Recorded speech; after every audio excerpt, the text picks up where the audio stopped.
Death on the Nile by Agatha Christie. Read by David Suchet. Chapter 1. "Linnet Ridgeway! That's her!" said Mr. Burnaby, the landlord of the 3 Crowns. He nudged his companion. The 2 men stared with round, bucolic eyes and slightly open mouths. A big scarlet Rolls-Royce had just stopped in front of the local post office. A girl jumped out. A girl without a hat and wearing a frock that looked, but only looked, simple. A girl with golden hair and straight autocratic features. A girl with a lovely shape. A girl such as was seldom seen in Malton-under-Woad. With a quick, imperative step, she passed into the post office. "That's her," said Mr. Burnaby again. And he went on in a low, awed voice. "Millions she's got. Going to spend thousands on the place. Swimming pools there's going to be, and Italian gardens, and a ballroom, and half of the house pulled down and rebuilt." "She'll bring money into the town," said his friend. He was a lean, seedy-looking man. His tone was envious and grudging. Mr. Burnaby agreed. "Yes, it's a great thing for Malton-under-Woad. A great thing it is." Mr. Burnaby was complacent about it. "Wake us all up proper," he added. "Bit of a difference from Sir George," said the other. "Ah, it was the horses did for him," said Mr. Burnaby indulgently. "Never had no luck." "What did he get for the place?" "Oh, a cool 60,000, so I've heard." The lean man whistled. Mr. Burnaby went on triumphantly. "And they say she'll have spent another 60,000 before she's finished." "Wicked," said the lean man. "Where'd she get all that money from?" "Well, America, so I've heard. Her mother was the only daughter of one of those millionaire blokes. Quite like the pictures, isn't it?" The girl came out of the post office and climbed into the car. As she drove off, the lean man followed her with his eyes. He muttered, "It all seems wrong to me. Her looking like that. Money and looks. It's too much. If a girl's as rich as that, she's no right to be a good looker as well. And she is a good looker. Got everything that girl has. Doesn't seem fair." Extract from the social column of the Daily Blog. Among those supping at Chez Ma Tante, I noticed beautiful Linnet Ridgeway. She was with the Honourable Joanna Southwood, Lord Windlesham, and Mr. Toby Bryce. Miss Ridgeway, as everyone knows, is the daughter of Melhuish Ridgeway, who married Anna Harts. She inherits from her grandfather, Leopold Harts, an immense fortune. The lovely Linnet is the sensation of the moment, and it is rumoured that an engagement may be announced shortly. Certainly Lord Windlesham seemed very épris. The Honourable Joanna Southwood said, "Oh, darling, I think it's going to be perfectly marvellous." She was sitting in Linnet Ridgeway's bedroom at Woad Hall. From the window the eye passed over the gardens to open country with blue shadows of woodlands. "It's rather perfect, isn't it?" said Linnet. She leaned her arms on the window-sill. Her face was eager, alive, dynamic.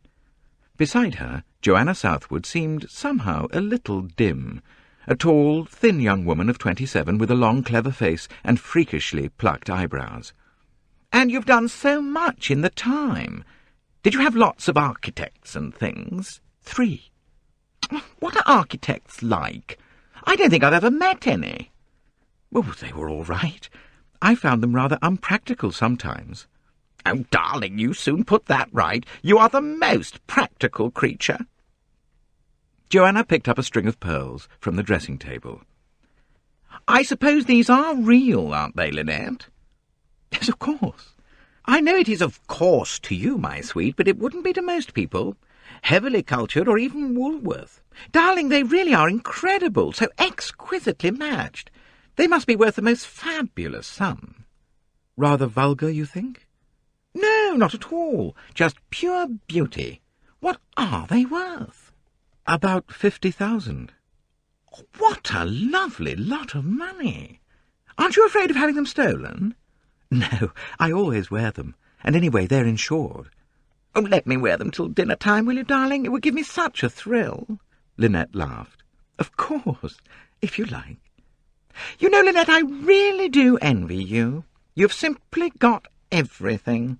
Here you are at 20, your own mistress with any amount of money, looks, superb health. You've even got brains. When are you 21? Next June. I shall have a grand coming-of-age party in London. And then, are you going to marry Charles Windlesham? All the dreadful little gossip writers are getting so excited about it, and he really is frightfully devoted. Linnet shrugged her shoulders. I don't know. I don't really want to marry anyone yet. Darling, how right you are. It's never quite the same afterwards, is it? The telephone shrilled, and Linnet went to it. Yes, yes? The butler's voice answered her. Mr. Belfort is on the line. Shall I put her through? Belfort? Oh, of course, yes, put her through. A click and a voice, an eager, soft, slightly breathless voice. Hello? Is that Miss Ridgeway? Linnet? Oh, Jackie, darling, I hadn't heard anything of you for ages and ages. Oh, I know, it's awful. Linnet, I want to see you terribly. But, darling, can't you come down here? My new toy. I'd love to show it to you. Well, that's just what I want to do. Well, jump into a train or a car. Right, I will. A frightfully dilapidated two-seater. I bought it for £15, and some days it goes beautifully, but it has moods. If I haven't arrived by tea-time, you'll know it's had a mood. So long, my sweet. Linnet replaced the receiver. She crossed back to Joanna. That's my oldest friend, Jacqueline de Belfort. We were together at a convent in Paris. She's had the most terribly bad luck. Her father was a French count, her mother was an American, a southerner. The father went off with some woman, and her mother lost all her money in the Wall Street crash. Jackie was left absolutely broke. I don't know how she's managed to get along the last 2 years. Joanna was polishing her deep blood-coloured nails with her friend's nail pad. She leant back with her head on one side, scrutinising the effect. "Darling," she drawled, "won't that be rather tiresome? If any misfortunes happen to my friends, I always drop them at once. It sounds heartless, but it saves a lot of trouble later. They always want to borrow money off you, or else they start a dressmaking business, and you have to get the most terrible clothes from them. Or they paint lampshades, or do batik scarves. So, if I lost all my money, you'd drop me tomorrow?" "Oh, yes, darling, I would. You can't say I'm not honest about it. I only like successful people. And you'll find that's true of nearly everybody, only most people won't admit it. They just say that really they can't put up with Mary or Emily or Pamela any more. Her troubles have made her so bitter and peculiar, poor dear." "Oh, how beastly you are, Joanna." "Oh, I'm only on the make like everyone else." "I'm not on the make." "For obvious reasons. You don't have to be sordid when good-looking, middle-aged American trustees pay you over a vast allowance every quarter." "Well, you're wrong about Jacqueline," said Linnet. "She's not a sponge. I've wanted to help her, but she won't let me. She's as proud as the devil." "Well, what's she in such a hurry to see you for? I'll bet she wants something. You just wait and see." "But she sounded excited about something," admitted Linnet. "Jackie always did get frightfully worked up over things. She once stuck a penknife into someone." "Oh, darling, how thrilling!" "A boy who was teasing a dog. Jackie tried to get him to stop. He wouldn't. She pulled him and shook him, but he was much stronger than she was, and at last she whipped out a penknife and plunged it right into him. There was the most awful row." "Oh, I should think so. It sounds most uncomfortable." Linnet's maid entered the room. With a murmured word of apology, she took down a dress from the wardrobe and went out of the room with it. "What's the matter with Marie?" asked Joanna. "She's been crying." Oh, poor thing. You know I told you she wanted to marry a man who has a job in Egypt. Well, she didn't know much about him, so I thought I'd better make sure he was all right. It turned out that he had a wife already, and 3 children. "What a lot of enemies you must make, Linnet." "Enemies?" Linnet looked surprised. Joanna nodded and helped herself to a cigarette. "Enemies, my sweet. You're so devastatingly efficient, and you're so frightfully good at doing the right thing." Linnet laughed. "Why, I haven't got an enemy in the world." Lord Windlesham sat under the cedar tree. His eyes rested on the graceful proportions of Woad Hall. There was nothing to mar its old-world beauty. The new buildings and additions were out of sight round the corner. It was a fair and peaceful sight, bathed in the autumn sunshine. Nevertheless, as he gazed, it was no longer Woad Hall that Charles Windlesham saw. Instead, he seemed to see a more imposing Elizabethan mansion, a long sweep of park, a bleaker background. It was his own family seat, Charltonbury, and in the foreground stood a girl's figure, with bright golden hair and an eager, confident face. Linnet as mistress of Charltonbury. He felt very hopeful. That refusal of hers had not been at all a definite refusal. It had been little more than a plea for time. Well, he could afford to wait a little. How amazingly suitable the whole thing was. It was certainly advisable that he should marry money, but not such a matter of necessity that he could regard himself as forced to put his own feelings on one side. And he loved Linnet. He would have wanted to marry her even if she had been practically penniless instead of one of the richest girls in England. Only, fortunately, she was one of the richest girls in England. His mind played with attractive plans for the future. The mastership of the Rochdale, perhaps, the restoration of the West Wing, no need to let the Scotch shooting. Charles Windlesham dreamed in the sun. It was 4 o'clock when the dilapidated little two-seater stopped with a sound of crunching gravel. A girl got out of it, a small, slender creature with a mop of dark hair. She ran up the steps and tugged at the bell. A few minutes later, she was being ushered into the long, stately drawing-room, and an ecclesiastical butler was saying with the proper mournful intonation, "Miss de Belfort." "Linnet! Jackie!" "Lord Windlesham, Miss de Belfort, my best friend." A pretty child, he thought. Not really pretty, but decidedly attractive with her dark curly hair and her enormous eyes. He murmured a few tactful nothings and then managed unobtrusively to leave the two friends together. Jacqueline pounced, in a fashion that Linnet remembered as being characteristic of her. "Windlesham? Windlesham?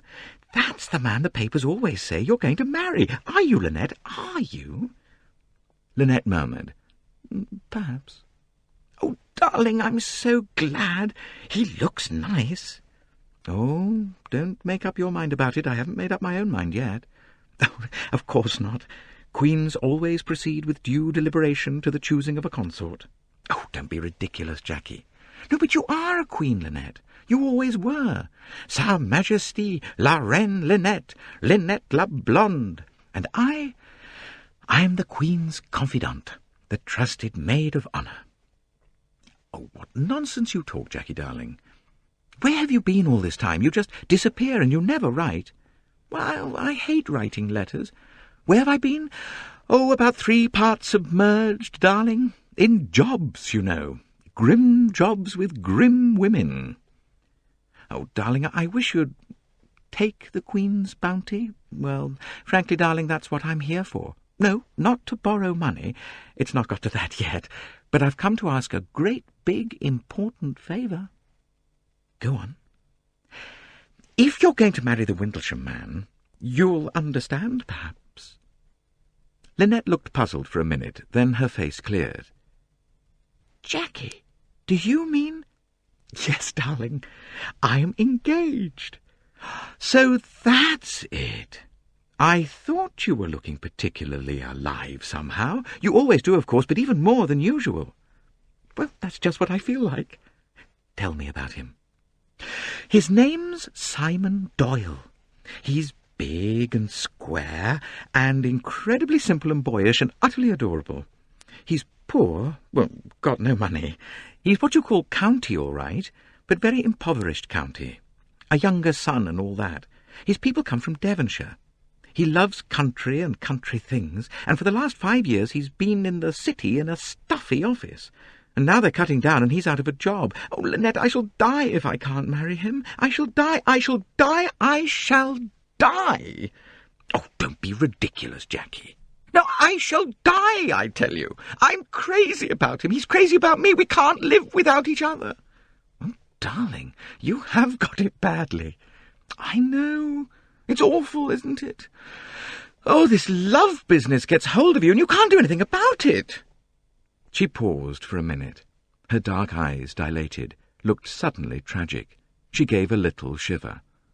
Oh, it's even frightening sometimes. Simon and I were made for each other. I shall never care for anyone else, and you've got to help us, Linnet. I heard you'd bought this place, and it put an idea into my head. Listen, you'll have to have a land agent, well, perhaps two. I want you to give the job to Simon. Oh, Linnet was startled. Jacqueline rushed on. Well, he's got all that sort of thing at his fingertips. He knows all about estates, was brought up on one, and he's got his business training too. Oh, Linnet, you will give him a job, won't you, for love of me? If he doesn't make good, sack him. But he will. And we can live in a little house, and I shall see lots of you, and everything in the garden will be too divine. She got up. Oh, say you will, Linnet, say you will. Beautiful Linnet, tall, golden Linnet, my own very special Linnet, say you will. Oh, Jackie, you will. Linnet burst out laughing. Ridiculous Jackie. Bring along your young man and let me have a look at him, and we'll talk it over. Jackie darted at her, kissing her exuberantly. Oh, darling Linnet, you're a real friend. I knew you were. You wouldn't let me down, ever. You're just the loveliest thing in the world. Goodbye. Oh, but Jackie, you're staying. Me? No, I'm not. I'm going back to London, and tomorrow I'll come back and bring Simon, and we'll settle it all up. You'll adore him. He really is a pet. Yes, but can't you wait and just have tea? No, I can't wait, Linnet. I'm too excited. I must get back and tell Simon. I know I'm mad, darling, but I can't help it. Marriage will cure me, I expect. It always seems to have a very sobering effect on people. She turned at the door, stood a moment, then rushed back for a last quick, bird-like embrace. Dear Linnet, there's no one like you. Monsieur Gaston Blondin, the proprietor of that modish little restaurant, Chez Ma Tante, was not a man who delighted to honour many of his clientele. The rich, the beautiful, the notorious, and the well-born might wait in vain to be signalled out and paid special attention. Only in the rarest cases did Monsieur Blondin, with gracious condescension, greet a guest, accompany him to a privileged table, and exchange with him suitable and apposite remarks. On this particular night, Monsieur Blondin had exercised his royal prerogative 3 times, once for a duchess, once for a famous racing peer, and once for a little man of comical appearance with immense black moustaches, and who a casual onlooker would have thought could bestow no favour on Chez Ma Tante by his presence there. Monsieur Blondin, however, was positively fulsome in his attentions. Though clients had been told for the last half-hour that a table was not to be had, one now mysteriously appeared, placed in a most favourable position. Monsieur Blondin conducted the client to it with every appearance of empressement. Oh, but naturally for you there is always a table, Monsieur Poirot. How I wish that you would honour us oftener. Hercule Poirot smiled, remembering that past incident wherein a dead body, a waiter, Monsieur Blondin, and a very lovely lady had played a part. "Oh, you're too amiable, Monsieur Blondin," he said. And you are alone, Monsieur Poirot? Yes, I am alone. Oh, well, Jules here will compose for you a little meal that will be a poem, positively a poem. Women, however charming, have this disadvantage. They distract their mind from food. You will enjoy your dinner, Monsieur Poirot, I promise you that. Now, as to wine... A technical conversation ensued, Jules, the maître d'hôtel, assisting. Before departing, Monsieur Blondin lingered a moment, lowering his voice confidentially. You have grave affairs on hand? Poirot shook his head. I am, alas, a man of leisure, he said sadly. I have made the economies in my time, and have now the means to enjoy a life of idleness. Oh, I envy you. Oh, no, you would be unwise to do so, I can assure you. It is not so gay as it sounds. He sighed. How true is the saying that man was forced to invent work in order to escape the strain of having to think. Monsieur Blondin threw up his hands. Oh, but there is so much. There is travel. Yes, there is travel. Already I have done not so badly. This winter I shall visit Egypt, I think. The climate, they say, is superb. One will escape from the fogs, the greyness, the monotony of the constantly falling rain. Ah, Egypt, breathed Monsieur Blondin. One can even voyage there now, I believe, by train, escaping all sea travel except the Channel. Ah, the sea? It does not agree with you? Hercule Poirot shook his head and shuddered slightly. Oh, I too, said Monsieur Blondin with sympathy. Curious the effect it has on the stomach. No, but only upon certain stomachs. There are people on whom the motion makes no impression whatsoever. They actually enjoy it. An unfairness of the good God, said Monsieur Blondin. He shook his head sadly, and brooding on the impious thought, withdrew. Smooth-footed, deft-handed waiters ministered to the table. Toast Melba, butter, an ice pail, all the adjuncts to a meal of quality. The Negro orchestra broke into an ecstasy of strange, discordant noise. London danced. Hercule Poirot looked on, registering impressions in his neat, orderly mind. How bored and weary most of the faces were. Some of those stout men, however, were enjoying themselves, whereas a patient endurance seemed to be the sentiment exhibited on their partners' faces. The fat woman in purple was looking radiant. Undoubtedly the fat had certain compensations in life, a zest, a gusto denied to those of more fashionable contours. A good sprinkling of young people, some vacant-looking, some bored, some definitely unhappy. How absurd to call youth the time of happiness, youth the time of greatest vulnerability. His glance softened as it rested on one particular couple, a well-matched pair, tall, broad-shouldered man, slender, delicate girl, two bodies that moved in a perfect rhythm of happiness. Happiness in the place, the hour, and in each other. The dance stopped abruptly. Hands clapped, and it started again. After a second encore, the couple returned to their table close by Poirot. The girl was flushed, laughing. As she sat, he could study her face as it was lifted, laughing to her companion. There was something else beside laughter in her eyes. Hercule Poirot shook his head doubtfully. She cares too much, the little one, he said to himself. It is not safe. No, it is not safe. And then a word caught his ear. Egypt. Their voices came to him clearly. The girls, young, fresh, arrogant, with just a trace of soft-sounding foreign R's, and the man's pleasant, low-toned, well-bred English. "I'm not counting my chickens before they're hatched, Simon. I tell you, Linnet won't let us down. I might let her down." "Nonsense! It's just the right job for you." "As a matter of fact, I think it is. I haven't really any doubts as to my capability. I mean to make good, for your sake." The girl laughed softly, a laugh of pure happiness. "We'll wait 3 months to make sure you don't get the sack, and then I'll endow thee with my worldly goods. That's the hang of it, isn't it? And, as I say, we'll go to Egypt for our honeymoon. Oh, damn the expense! I've always wanted to go to Egypt all my life. The Nile, and the pyramids, and the sand," he said with his voice slightly indistinct. "We'll see it together, Jackie. Together. Won't it be marvellous? I wonder, will it be as marvellous to you as it is to me? Do you really care?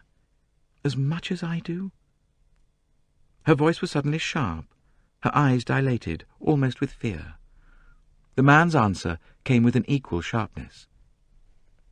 "Don't be absurd, Jackie." But the girl repeated, "I wonder." Then she shrugged her shoulders. "Let's dance." Hercule Poirot murmured to himself, "Un qui aime, et un qui se laisse aimer. Yes, I wonder too."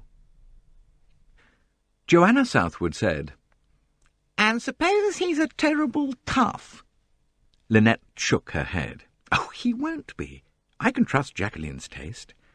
Joanna murmured, "But people don't run true to form in love affairs." Linnet shook her head impatiently. Then she changed the subject. "Oh, I must go and see Mr. Pierce about those plans." "Plans? Yes, some dreadful, insanitary old cottages. I'm having them pulled down and the people moved. Oh, how sanitary and public-spirited of you, darling. Well, they'd have to go anyway. Those cottages would have overlooked my new swimming pool. Do the people who live in them like going? Well, most of them are delighted. One or two are being rather stupid about it. Really tiresome, in fact. They don't seem to realise how vastly improved their living conditions will be. But you're being quite high-handed about it, I presume. My dear Joanna, it's to their advantage, really. Oh, yes, my dear, I'm sure it is. Compulsory benefit. Linnet frowned, and Joanna laughed. Come now, you are a tyrant, admit it. A beneficent tyrant, if you like. I'm not in the least bit a tyrant. But you like your own way. Well, not especially.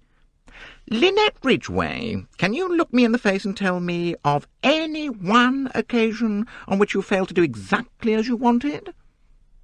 Heaps of times. Oh, yes, heaps of times, just like that, but no concrete example. And you simply can't think up one, darling, however hard you try. The triumphal progress of Linnet Ridgeway in her golden car. Linnet said sharply, You think I'm selfish? No, just irresistible. The combined effect of money and charm. Everything goes down before you. What you can't buy with cash, you buy with a smile. Result, Linnet Ridgeway, the girl who has everything. Oh, don't be ridiculous, Joanna. Well, haven't you got everything? Well, I suppose I have. Sounds rather disgusting somehow. Of course it's disgusting, darling. You'll probably get terribly bored and blasé by and by. In the meantime, enjoy the triumphal progress in the golden car. Only I really do wonder, what will happen when you want to go down a street which has a board up saying no thoroughfare? Oh, don't be idiotic, Joanna. As Lord Windlesham joined them, Linnet said, turning to him, Joanna is saying the nastiest things to me.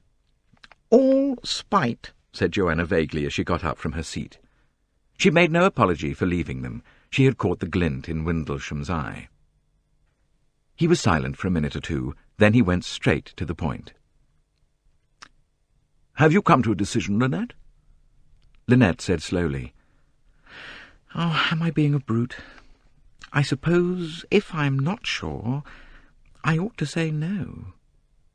He interrupted her. Don't say it. You shall have time, as much time as you want. But I think, we should be happy together. You see, Linnet's tone was apologetic, almost childish. I'm enjoying myself so much, especially with all this. She waved a hand. I wanted to make Woad Hall into my real ideal of a country house, and I do think I've got it nice, don't you? It's beautiful. Beautifully planned. Everything perfect. You're very clever, Linnet. He paused a minute and went on. And you like Charltonbury, don't you? Of course it wants modernising and all that, but you're so clever at that sort of thing. You'd enjoy it. But why, of course, Charltonbury's divine. She spoke with ready enthusiasm, but inwardly she was conscious of a sudden chill. An alien note had sounded, disturbing her complete satisfaction with life. She did not analyse the feeling at the moment, but later, when Windlesham had gone into the house, she tried to probe into the recesses of her mind. Charltonbury. Yes, that was it. She had resented the mention of Charltonbury. But why? Charltonbury was modestly famous. Windlesham's ancestors had held it since the time of Elizabeth. To be mistress of Charltonbury was a position unsurpassed in society. Windlesham was one of the most desirable peers in England. Naturally, he wouldn't take Woad seriously. It was not in any way to be compared with Charltonbury. But Woad was hers. She had seen it, acquired it, rebuilt and redressed it, lavished money on it. It was her own possession, her kingdom. But in a sense, it wouldn't count if she married Windlesham. What would they want with two country places? And of the two, naturally, Woad Hall would be the one to be given up. She, Linnet Ridgeway, wouldn't exist any longer. She would be Countess of Windlesham, bringing a fine dowry to Charltonbury and its master. She would be Queen Consort, not Queen any longer. "I'm being ridiculous," said Linnet to herself. But it was curious how she did hate the idea of abandoning Woad. And wasn't there something else nagging at her? Jackie's voice, with that queer blurred note in it saying, "If I don't marry him, I'll die, I shall die, I shall die." So positive, so earnest. Did she, Linnet, feel like that about Windlesham? Assuredly she didn't. Perhaps she could never feel like that about anyone. It must be rather wonderful to feel like that. The sound of a car came through the open window.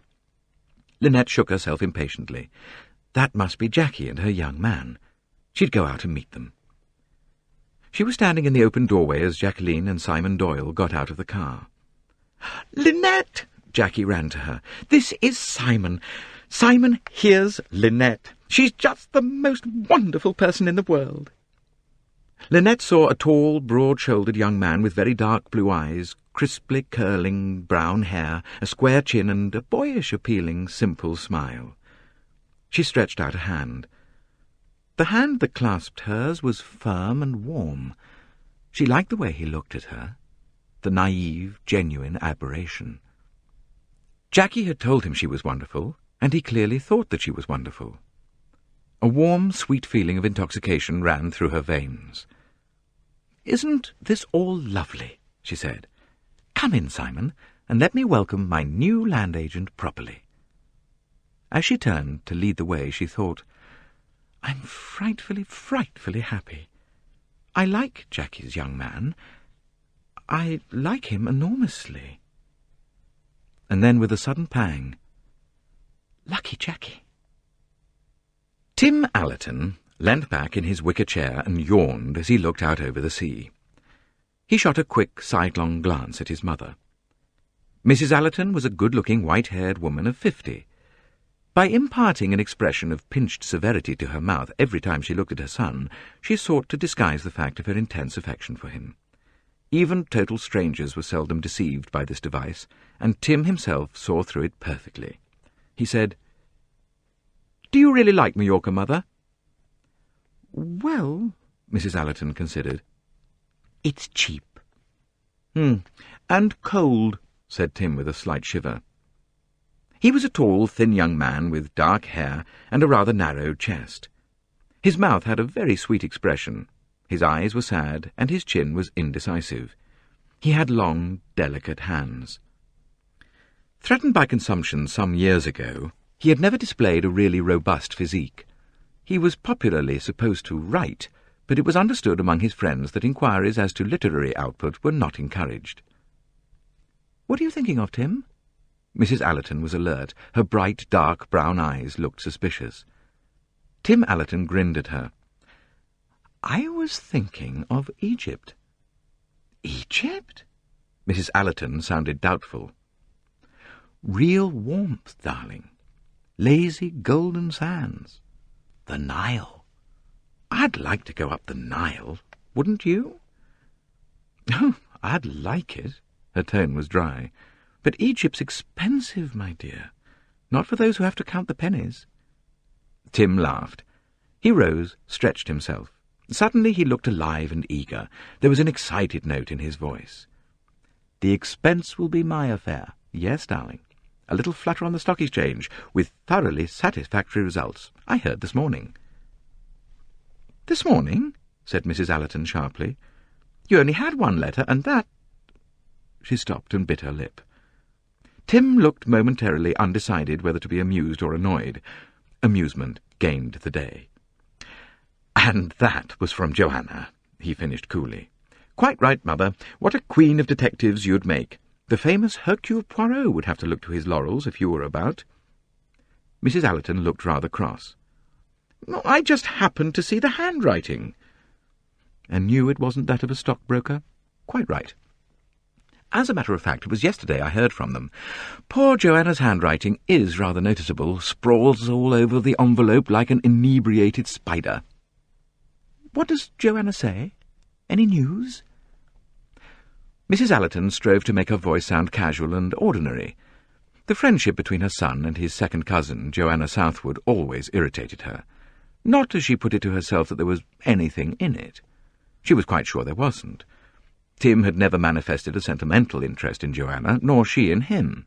Their mutual attraction seemed to be founded on gossip, and the possession of a large number of friends and acquaintances in common. They both liked people, and discussing people. Joanna had an amusing, if caustic, tongue. It was not because Mrs. Allerton feared that Tim might fall in love with Joanna that she found herself always becoming a little stiff in manner if Joanna were present or when letters from her arrived. It was some other feeling, hard to define. Perhaps an unacknowledged jealousy in the unfeigned pleasure Tim always seemed to take in Joanna's society. He and his mother were such perfect companions that the sight of him absorbed and interested in another woman always startled Mrs. Allerton slightly. She fancied, too, that her own presence on these occasions set some barrier between the two members of the younger generation.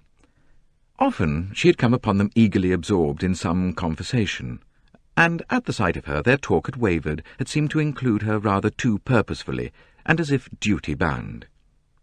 Quite definitely Mrs. Allerton did not like Joanna Southwood. She thought her insincere, affected, and essentially superficial. She found it very hard to prevent herself saying so in unmeasured tones. In answer to her question, Tim pulled the letter out of his pocket and glanced through it. It was quite a long letter, his mother noted. "Nothing much," he said. "The Devonishes are getting a divorce. Old Monty's been had up for being drunk in charge of a car. Windlesham's gone to Canada. Seems he was pretty badly hit when Linnet Ridgeway turned him down. She's definitely going to marry this land agent person." "Oh, how extraordinary! Is he very dreadful?" No, not at all. He's one of the Devonshire Doyles. No money, of course, and he was actually engaged to one of Linnet's best friends. Pretty thick, that. I don't think it's at all nice," said Mrs. Allerton, flushing. Tim flashed her a quick, affectionate glance. "I know, darling, you don't approve of snaffling other people's husbands and all that sort of thing." "Well, in my day we had our standards," said Mrs. Allerton. "And a very good thing, too. Nowadays young people seem to think they can just go about doing anything they choose." Tim smiled. "They don't only think it, they do it. Vide Linnet Ridgeway." "Well, I think it's horrid." Tim twinkled at her. "Oh, cheer up, you old diehard. Perhaps I agree with you. Anyway, I haven't helped myself to anyone's wife or fiancée yet." "I'm sure you'd never do such a thing," said Mrs. Allerton. She added with spirit, "I've brought you up properly." "So the credit is yours, not mine." He smiled teasingly at her as she folded the letter and put it away again. Mrs. Allerton let the thought just flash across her mind. "Most letters he shows to me. He only reads me snippets from Joanna's." But she put the unworthy thought away from her, and decided, as ever, to behave like a gentlewoman. "Is Joanna enjoying life?" she asked. So. Says she thinks of opening a delicatessen shop in Mayfair. "She always talks about being hard up," said Mrs. Allerton with a tinge of spite. "But she goes about everywhere, and her clothes must cost her a lot. She's always beautifully dressed." "Ah, well," said Tim. "She probably doesn't pay for them." "No, Mother, I don't mean what your Edwardian mind suggests to you. I just mean quite literally that she leaves her bills unpaid." Mrs. Allerton sighed. "I never know how people manage to do that." It's a kind of special gift," said Tim. "If only you have sufficiently extravagant tastes and absolutely no sense of money values, people will give you any amount of credit." "Yes, but you come to the bankruptcy court in the end, like poor Sir George Woad." "You have a soft spot for that old horse-coper. Probably because he called you a rosebud in 1879 at a dance." "Oh, I wasn't born in 1879, Mrs. Allerton retorted with spirit. "Sir George has charming manners, and I won't have you calling him a horse-coper." "I've heard funny stories about him from people that know." "Oh, you and Joanna don't mind what you say about people. Anything will do so long as it's sufficiently ill-natured." Tim raised his eyebrows. "My dear, you're quite heated. I didn't know old Woad was such a favourite of yours." "You don't realise how hard it was for him having to sell Woad Hall. He cared terribly about that place." Tim suppressed the easy retort. After all, who was he to judge? Instead, he said thoughtfully, "You know, I think you're not far wrong there." Linnet asked him to come down and see what she'd done to the place, and he refused quite rudely. Of course, she ought to have known better than to ask him. And I believe he's quite venomous about her, mutters things under his breath whenever he sees her. Can't forgive her for having given him an absolutely top price for the worm-eaten family estate. "And you can't understand that?" Mrs. Allerton spoke sharply. "Frankly," said Tim calmly, "I can't. Why live in the past? Why cling on to things that have been? What are you going to put in their place?" He shrugged his shoulders. Excitement, perhaps? Novelty? The joy of never knowing what may turn up from day to day? Instead of inheriting a useless tract of land, the pleasure of making money for yourself by your own brains and skill? A successful deal on the stock exchange, in fact. He laughed. Why not? And what about an equal loss on the stock exchange? That, dear, is rather tactless and quite inappropriate today. What about this Egypt plan? Well, he cut in, smiling at her. That's settled. We've both always wanted to see Egypt. When do you suggest? Oh, next month. January is about the best time there. We'll enjoy the delightful society in this hotel a few weeks longer. Tim, said Mrs. Allerton reproachfully. Then she added guiltily, I'm afraid I promised Mrs. Leach that you'd go with her to the police station. She doesn't understand any Spanish. Tim made a grimace. About her ring? The blood-red ruby of the horse-leech's daughter? Does she still persist in thinking it's been stolen? I'll go if you like, but it's a waste of time. She'll only get some wretched chambermaid into trouble. I distinctly saw it on her finger when she went into the sea that day. It came off in the water, and she never noticed. But she says she is quite sure she took it off and left it on her dressing table. Well, she didn't. I saw it with my own eyes. The woman's a fool. Any woman's a fool who goes prancing into the sea in December pretending the water's quite warm just because the sun happens to be shining rather brightly at the moment. Stout women oughtn't to be allowed to bathe anyway. They look so revolting in bathing dresses. Mrs. Allerton murmured, I really feel I ought to give up bathing. Tim gave a shout of laughter. You? You can give most of the young things points and to spare. Mrs. Allerton sighed and said, I wish there were a few more young people for you here. Tim Allerton shook his head decidedly. I don't. You and I get along rather comfortably without outside distractions. You'd like it if Joanna were here? I wouldn't. His tone was unexpectedly resolute. You're all wrong there. Joanna amuses me, but I don't really like her, and to have her around much gets on my nerves. I'm thankful she isn't here. I should be quite resigned if I were never to see Joanna again. He added, almost below his breath, There's only one woman in the world I've got a real respect and admiration for, and I think, Mrs. Allerton, you know very well who that woman is. His mother blushed and looked quite confused. Tim said gravely, There aren't very many really nice women in the world. You happen to be one of them. In an apartment overlooking Central Park in New York, Mrs. Robson exclaimed, If that isn't just too lovely! You really are the luckiest girl, Cornelia. Cornelia Robson flushed responsively. She was a big, clumsy-looking girl with brown, dog-like eyes. Oh, it will be wonderful, she gasped. Old Miss Van Schuyler inclined her head in a satisfied fashion at this correct attitude on the part of poor relations. I've always dreamed of a trip to Europe, sighed Cornelia, but I just didn't feel I'd ever get there. Miss Bowers will come with me as usual, of course, said Miss Van Schuyler. But as a social companion I find her limited, very limited. There are many little things that Cornelia can do for me. Oh, I'd just love to, Cousin Marie, said Cornelia eagerly. Very well, then. That's settled, said Miss Van Schuyler. Just run and find Miss Bowers, my dear. It's time for my eggnog. Cornelia departed. Her mother said, Oh, my dear Marie, I really am most grateful to you. You know, I think Cornelia suffers a lot from not being a social success. It makes her feel kind of mortified. If I could afford to take her to places. But you know how it's been since Ned died. "Oh, I'm very glad to take her," said Miss Van Schuyler. "Cornelia has always been a nice, handy girl, willing to run errands, and not so selfish as some of these young people nowadays." Mrs. Robson rose and kissed her rich relative's wrinkled and slightly yellow face. "Oh, I'm just ever so grateful," she declared.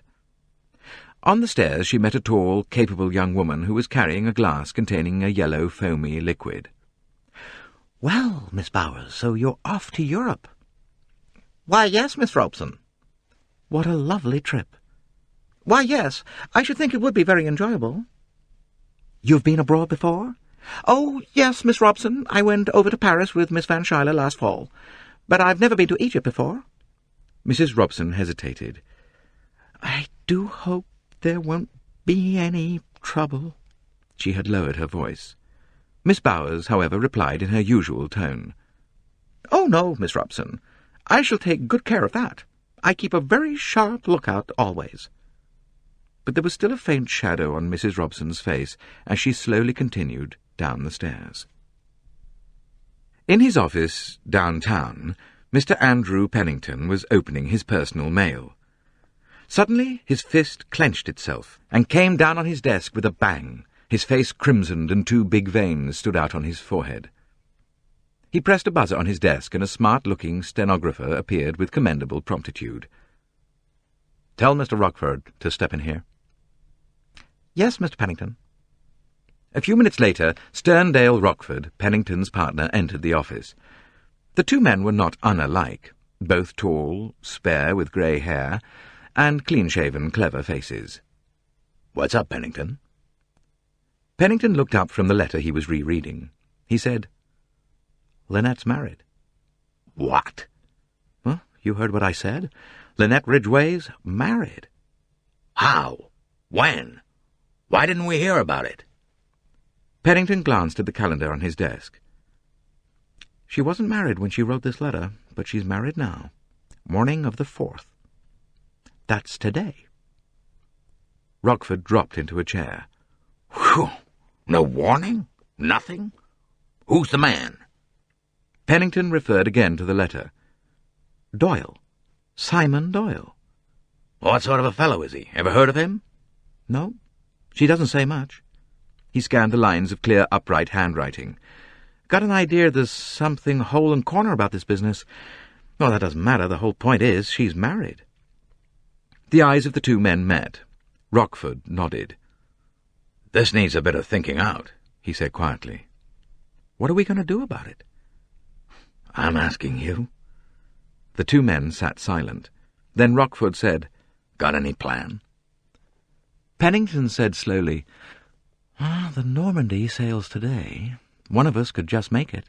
"You're crazy. What's the big idea?" Pennington began, "Those British lawyers," and stopped. "Well, what about 'em? Surely you're not going over to tackle 'em. You're mad." "Well, I'm not suggesting you or I should go to England." "Well, what's the big idea, then?" Pennington smoothed out the letter on the table.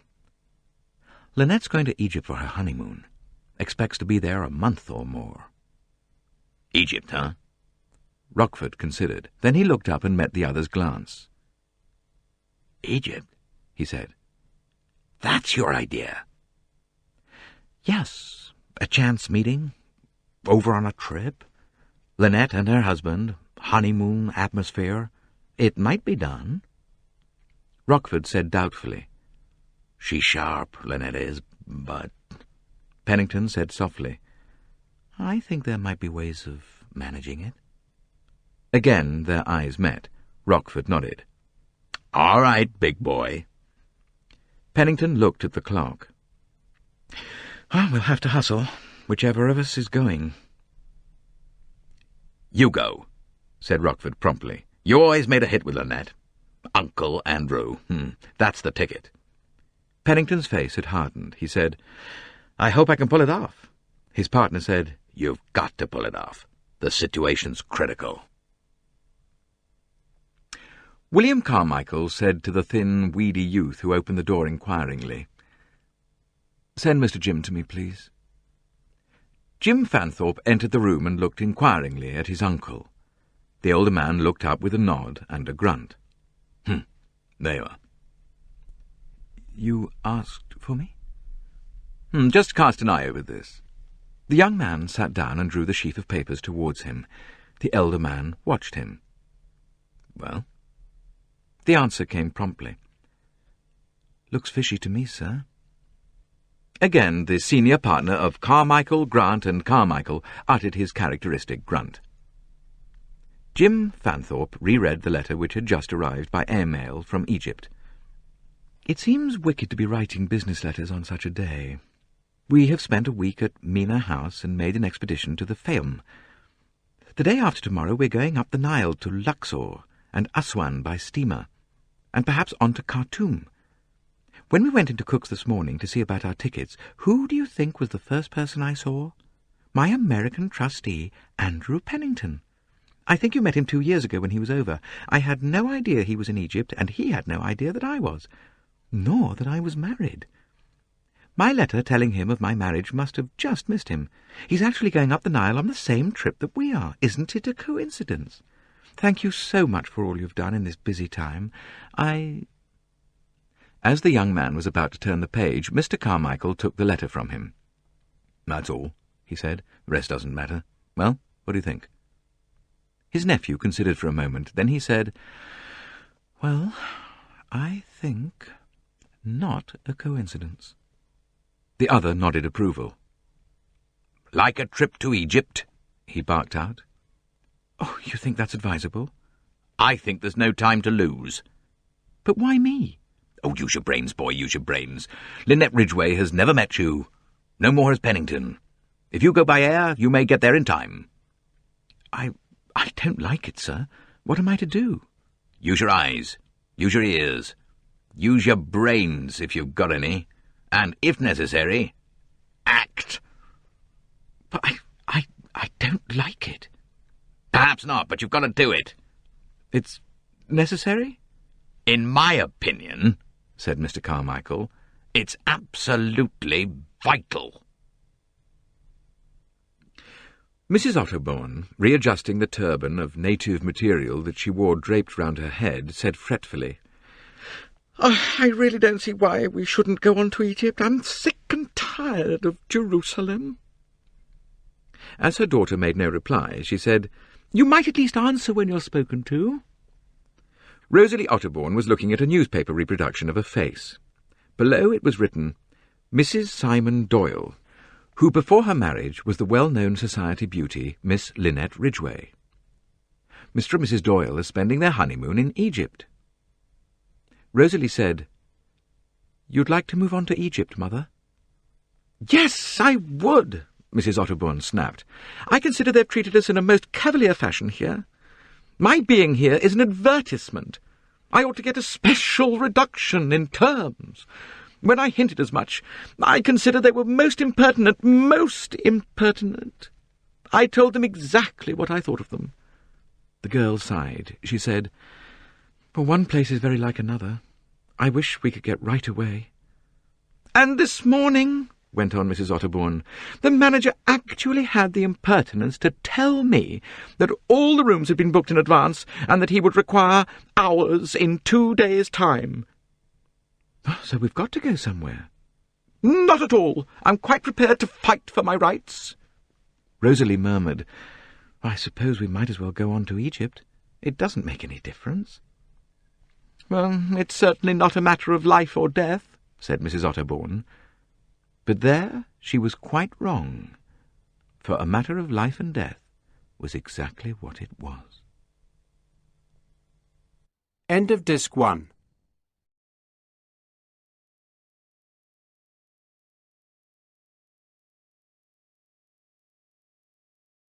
Disc 2. Chapter 2. "That's Hercule Poirot, the detective," said Mrs. Allerton. She and her son were sitting in brightly painted scarlet basket chairs outside the Cataract Hotel at Aswan. They were watching the retreating figures of two people, a short man dressed in a white silk suit and a tall, slim girl. Tim Allerton sat up in an unusually alert fashion. "What, that funny little man?" he asked incredulously. That funny little man." Tim said, "What on earth's he doing out here?" His mother laughed. "Oh, darling, you sound quite excited. Why do men enjoy crime so much? I hate detective stories and never read them, but I don't think Monsieur Poirot is here with any ulterior motive. He's made a good deal of money, and he's seeing life, I fancy." Seems to have an eye for the best-looking girl in the place. Mrs. Allerton tilted her head a little on one side as she considered the retreating backs of Monsieur Poirot and his companion. The girl by his side overtopped him by some 3 inches. She walked well, neither stiffly nor slouchingly. "I suppose she is quite good-looking," said Mrs. Allerton. She shot a little glance sideways at Tim. Somewhat to her amusement, the fish rose at once. "She's more than quite. Pity she looks so bad-tempered and sulky. Perhaps that's just expression, dear. Unpleasant young devil, I think. But she's pretty enough." The subject of these remarks was walking slowly by Poirot's side. Rosalie Otterbourne was twirling an unopened parasol, and her expression certainly bore out what Tim had just said. She looked both sulky and bad-tempered. Her eyebrows were drawn together in a frown, and the scarlet line of her mouth was drawn downwards. They turned to the left outside of the hotel gate and entered the cool shade of the public gardens. Hercule Poirot was prattling gently, his expression that of beatific good humour. He wore a white silk suit, carefully pressed, a Panama hat, and carried a highly ornamental fly-whisk with a sham amber handle. "It enchants me," he was saying. "The black rocks of Elephantine, and the sun, the little boats on the river. Yes, it is good to be alive." He paused and then added, "You do not find it so, mademoiselle?"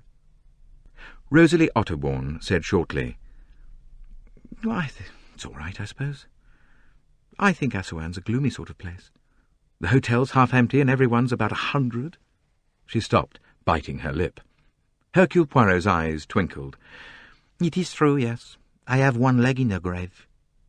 "Oh, I wasn't thinking of you," said the girl. "I'm sorry. That sounded rude." "Not at all. It is natural you should wish for companions of your own age." "Ah, well, there is one young man at least." "Well, the one who sits with his mother all the time. I like her, but I think he looks dreadful. So conceited." Poirot smiled. "And I? Am I conceited?" "Oh, I don't think so." She was obviously uninterested, but the fact did not seem to annoy Poirot. He merely remarked with placid satisfaction, "My best friend says that I am very conceited." "Oh, well," said Rosalie vaguely, "I suppose you have something to be conceited about. Unfortunately, crime doesn't interest me in the least." Poirot said solemnly, "I am delighted to learn that you have no guilty secret to hide." Just for a moment, the sulky mask of her face was transformed as she shot him a swift, questioning glance. Poirot did not seem to notice it as he went on. "Madame, your mother was not at lunch today? She is not indisposed, I trust?" "Oh, no, this place doesn't suit her," said Rosalie briefly. "I shall be glad when we leave." "We are fellow passengers, are we not? We both make the excursion up to Wadi Halfa and the Second Cataract?" "Yes." They came out from the shade of the garden onto a dusty stretch of road bordered by the river.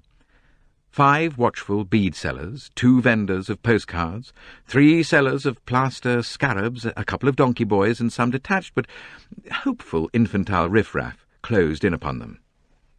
"You want pizza? Very good, very cheap. Lady, you want scarab? Look, great queen, very lucky. You look, sir, real lapis. Very good, very cheap. You want a ride, donkey, sir? This very good donkey. This donkey whiskey and soda, sir. You want to go to Granite Quarry, sir?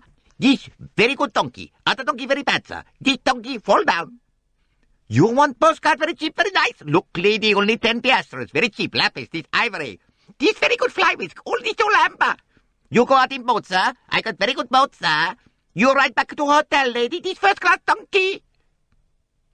Hercule Poirot made vague gestures to rid himself of this human cluster of flies. Rosalie stalked through them like a sleepwalker. "It's best to pretend to be deaf and blind," she remarked. The infantile riffraff ran alongside, murmuring plaintively, Bakshish, bakshish, hippipora. Very good, very nice. Their gaily coloured rags trailed picturesquely, and the flies lay in clusters on their eyelids. They were most persistent. The others fell back and launched a fresh attack on the next comer. Now Poirot and Rosalie only ran the gauntlet of the shops. Suave, persuasive accents here. You visit my shop today, sir? You want an ivory crocodile, sir? You not been in my shop yet, sir? I show you very beautiful things. They turned into the fifth shop, and Rosalie handed over several rolls of films, the object of the walk. Then they came out again and walked towards the river's edge. One of the Nile steamers was just mooring. Poirot and Rosalie looked interestedly at the passengers. "Quite a lot, aren't there?" commented Rosalie. She turned her head as Tim Allerton came up and joined them. He was a little out of breath, as though he had been walking fast. They stood there for a moment or two, and then Tim spoke. An awful crowd as usual, I suppose," he remarked disparagingly, indicating the disembarking passengers. "They're usually quite terrible," agreed Rosalie. All three wore the air of superiority assumed by people who are already in a place when studying new arrivals. "Hello," said Tim, his voice suddenly excited. "I'm damned if that isn't Linnet Ridgeway." If the information left Poirot unmoved, it stirred Rosalie's interest.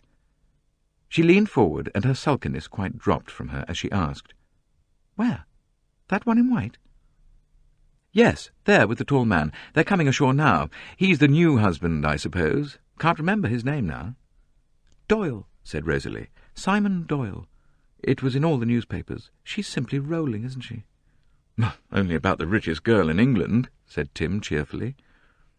The three lookers-on were silent, watching the passengers come ashore. Poirot gazed with interest at the subject of the remarks of his companions. He murmured, "She is beautiful." "Some people have got everything," said Rosalie bitterly. There was a queer, grudging expression on her face as she watched the other girl coming up the gangplank. Linnet Doyle was looking as perfectly turned out as if she was stepping onto the centre of the stage in a revue. She had something, too, of the assurance of a famous actress. She was used to being looked at, to being admired, to being the centre of the stage wherever she went. She was aware of the keen glances bent upon her, and at the same time almost unaware of them. Such tributes were part of her life. She came ashore playing a role, even though she played it unconsciously, the rich, beautiful society bride on her honeymoon. She turned with a little smile and a light remark to the tall man by her side. He answered, and the sound of his voice seemed to interest Hercule Poirot. His eyes lit up, and he drew his brows together. The couple passed close to him. He heard Simon Doyle say, "We'll try and make time for it, darling. We can easily stay a week or two if you like it here." His face was turned towards her, eager, adoring, a little humble. Poirot's eyes ran over him thoughtfully. The square shoulders, the bronzed face, the dark blue eyes, the rather childlike simplicity of the smile. "Lucky devil," said Tim after they passed. "Fancy finding an heiress who hasn't got adenoids and flat feet." "They look frightfully happy," said Rosalie with a note of envy in her voice. She said suddenly, but so low that Tim did not catch the words, "'Tisn't fair." Poirot heard, however. He had been frowning somewhat perplexedly, but now he flashed a quick glance towards her. Tim said, "I must collect some stuff for my mother now." He raised his hat and moved off. Poirot and Rosalie retraced their steps slowly in the direction of the hotel, waving aside fresh proffers of donkeys. "So, it is not fair, mademoiselle?" said Poirot gently. The girl flushed angrily. "I don't know what you mean." "Oh, I am repeating what you said just now under your breath." "Oh, yes, you did." Rosalie Otterbourne shrugged her shoulders. Well, it really seems a little too much for one person. Money, good looks, marvellous figure, and... She paused, and Poirot said, "And love? Eh? And love? But you do not know. She may have been married for money." Didn't you see the way he looked at her? "Oh, yes, mademoiselle. I saw all there was to see. Indeed, I saw something that you did not." "What was that?" Poirot said slowly, "I saw, mademoiselle, dark lines below a woman's eyes. I saw a hand that clutched a sunshade so tight that the knuckles were white." Rosalie was staring at him. "What do you mean?" "I mean that all is not the gold that glitters. I mean that all this lady is rich and beautiful and beloved. There is all the same something that is not right. And I know something else." "Yes?" "I know," said Poirot, frowning, "that somewhere at some time I have heard that voice before, the voice of Monsieur Doyle, and I wish I could remember where." But Rosalie was not listening. She had stopped dead. With the point of her sunshade she was tracing patterns in the loose sand. Suddenly she broke out fiercely. "I'm odious. I'm quite odious. I'm just a beast through and through. I'd like to tear the clothes off her back and stamp on her lovely, arrogant, self-confident face. I'm just a jealous cat. But that's what I feel like. She's so horribly successful and poised and assured." Hercule Poirot looked a little astonished by the outburst. He took her by the arm and gave her a friendly little shake. "Tenez, you will feel better for having said that." "I just hate her. I've never hated anyone so much at first sight." "Magnificent." Rosalie looked at him doubtfully. Then her mouth twitched, and she laughed. "Bien," said Poirot, and laughed too. They proceeded amicably back to the hotel. "I must find Mother," said Rosalie as they came into the cool, dim hall. Poirot passed out on the other side onto the terrace overlooking the Nile. Here were little tables set for tea, but it was early still. He stood for a few moments looking down onto the river, then strolled down through the gardens. Some people were playing tennis in the hot sun. He paused to watch them for a while, then went on down the steep path. It was there, sitting on a bench overlooking the Nile, that he came across the girl of Chez Ma Tante. He recognized her at once. Her face, as he had seen it that night, was securely etched upon his memory. The expression on it was now very different. She was paler, thinner, and there were lines that told of a great weariness and misery of spirit. He drew back a little. She had not seen him, and he watched her for a while without her suspecting his presence. Her small foot tapped impatiently on the ground. Her eyes, dark with a kind of smouldering fire, had a queer kind of suffering, dark triumph in them. She was looking out across the Nile where the white-sailed boats glided up and down the river. A face and a voice. He remembered them both. This girl's face and the voice he had heard just now, the voice of a newly made bridegroom. And even as he stood there considering the unconscious girl, the next scene in the drama was played. Voices sounded above. The girl on the seat started to her feet. Linnet Doyle and her husband came down the path. Lynette's voice was happy and confident. The look of strain and tenseness of muscle had quite disappeared. Linnet was happy. The girl who was standing there took a step or two forward. The other two stopped dead. "Hello, Linnet," said Jacqueline de Belfort. "So here you are. We never seem to stop running into each other. Hello, Simon. How are you?" Linnet Doyle had shrunk back against the rock with a little cry. Simon Doyle's good-looking face was suddenly convulsed with rage. He moved forward as though he would have liked to strike the slim, girlish figure. With a quick, bird-like turn of her head, she signalled her realization of a stranger's presence. Simon turned his head and noticed Poirot. He said awkwardly, "Hello, Jacqueline. We didn't expect to see you here." The words were unconvincing in the extreme. The girl flashed white teeth at them. "Quite a surprise?" she asked. Then, with a little nod, she walked up the path. Poirot moved delicately in the opposite direction. As he went, he heard Linnet Doyle say, "Simon! For God's sake! Simon, what can we do?" Chapter 3. Dinner was over. The terrace outside the Cataract Hotel was softly lit. Most of the guests staying at the hotel were there sitting at little tables. Simon and Linnet Doyle came out, a tall, distinguished-looking grey-haired man with a keen, clean-shaven American face beside them. As the little group hesitated for a moment in the doorway, Tim Allerton rose from his chair nearby and came forward. "You don't remember me, I'm sure," he said pleasantly to Linnet, "but I'm Joanna Southwood's cousin." "Oh, of course, how stupid of me. You're Tim Allerton." "This is my husband." A faint tremor in the voice. Pride? Shyness? "And this is my American trustee, Mr. Pennington." Tim said, "You must meet my mother." A few minutes later they were sitting together in a party. Linnet in the corner, Tim and Pennington each side of her, both talking to her, vying for her attention. Mrs. Allerton talked to Simon Doyle. The swing doors revolved. A sudden tension came into the beautiful upright figure sitting in the corner between the two men. Then it relaxed as a small man came out and walked across the terrace. Mrs. Allerton said, "You're not the only celebrity here, my dear. That funny little man is Hercule Poirot." She had spoken lightly, just out of instinctive social tact to bridge an awkward pause, but Linnet seemed struck by the information. "Hercule Poirot? Oh, of course, I've heard of him." She seemed to sink into a fit of abstraction. The two men on either side of her were momentarily at a loss. Poirot had strolled across to the edge of the terrace, but his attention was immediately solicited.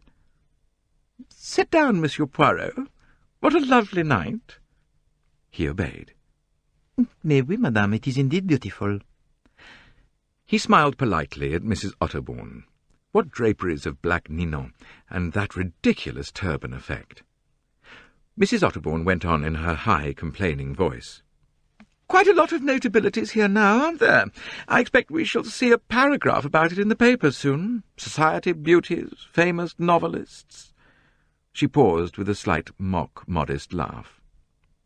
Poirot felt rather than saw the sulky, frowning girl opposite him flinch and set her mouth in a sulkier line than before. "You have a novel on the way at present, madame?" he inquired.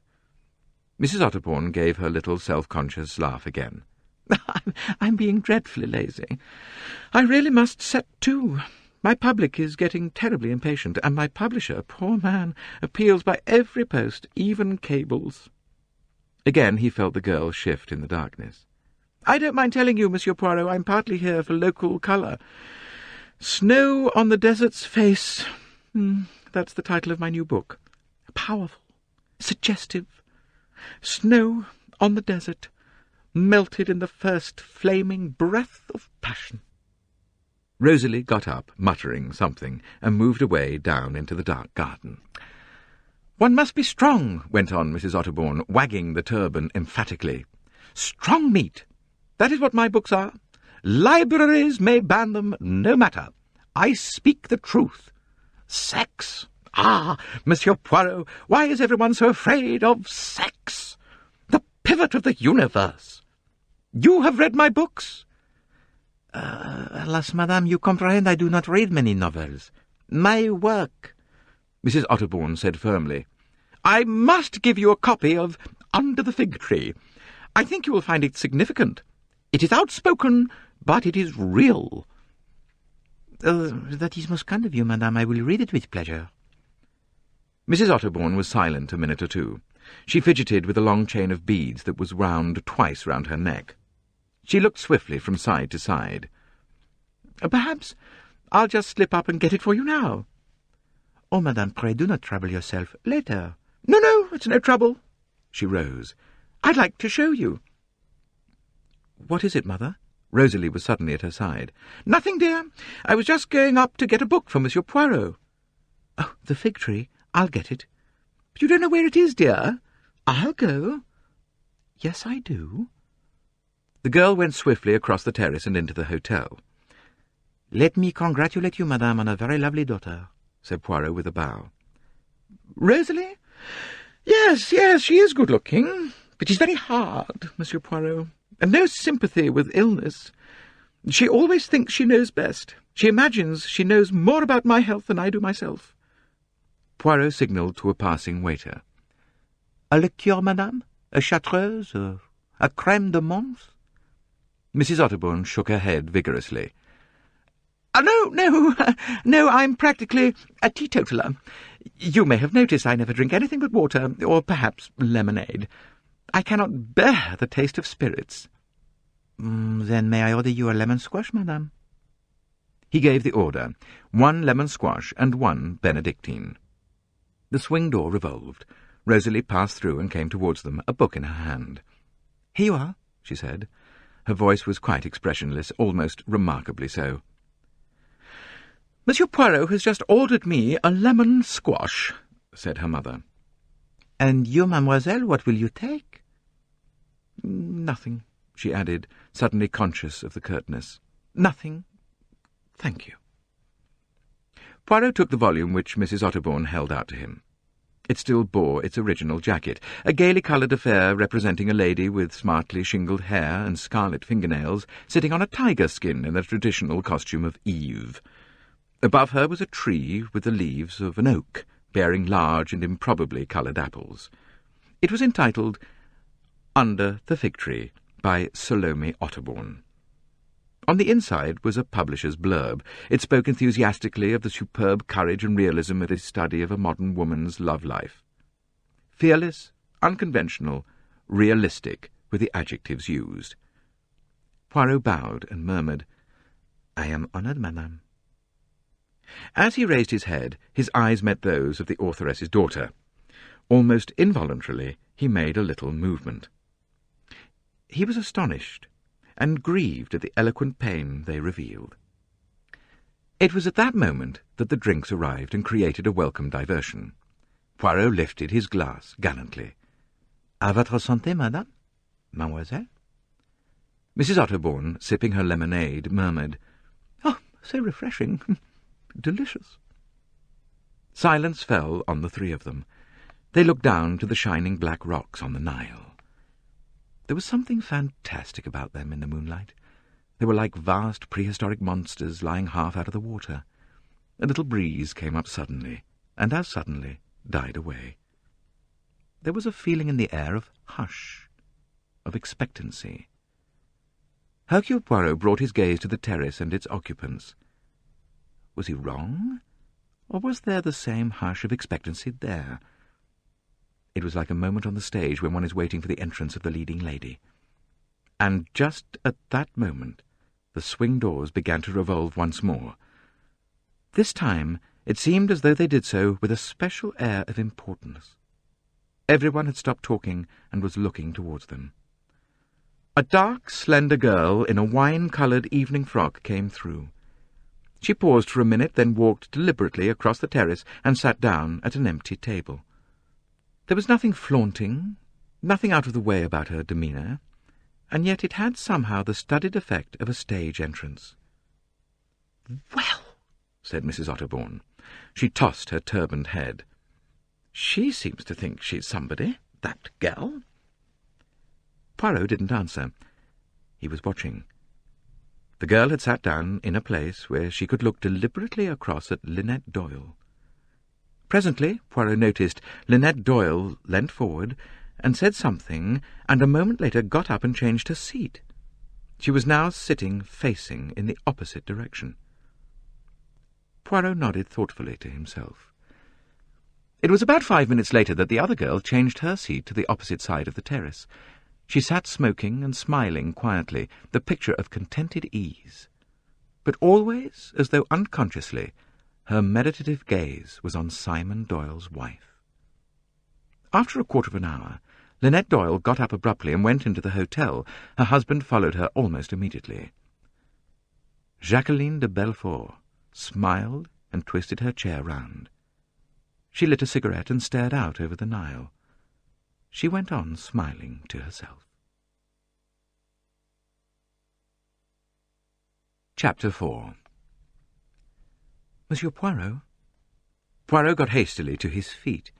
He had remained sitting out on the terrace alone after everyone else had left. Lost in meditation, he had been staring at the smooth, shiny black rocks when the sound of his name recalled him to himself. It was a well-bred, assured voice, a charming voice, although perhaps a trifle arrogant. Hercule Poirot, rising quickly, looked into the commanding eyes of Linnet Doyle. She wore a wrap of rich purple velvet over her white satin gown, and she looked more lovely and more regal than Poirot had imagined possible. "You are Monsieur Hercule Poirot?"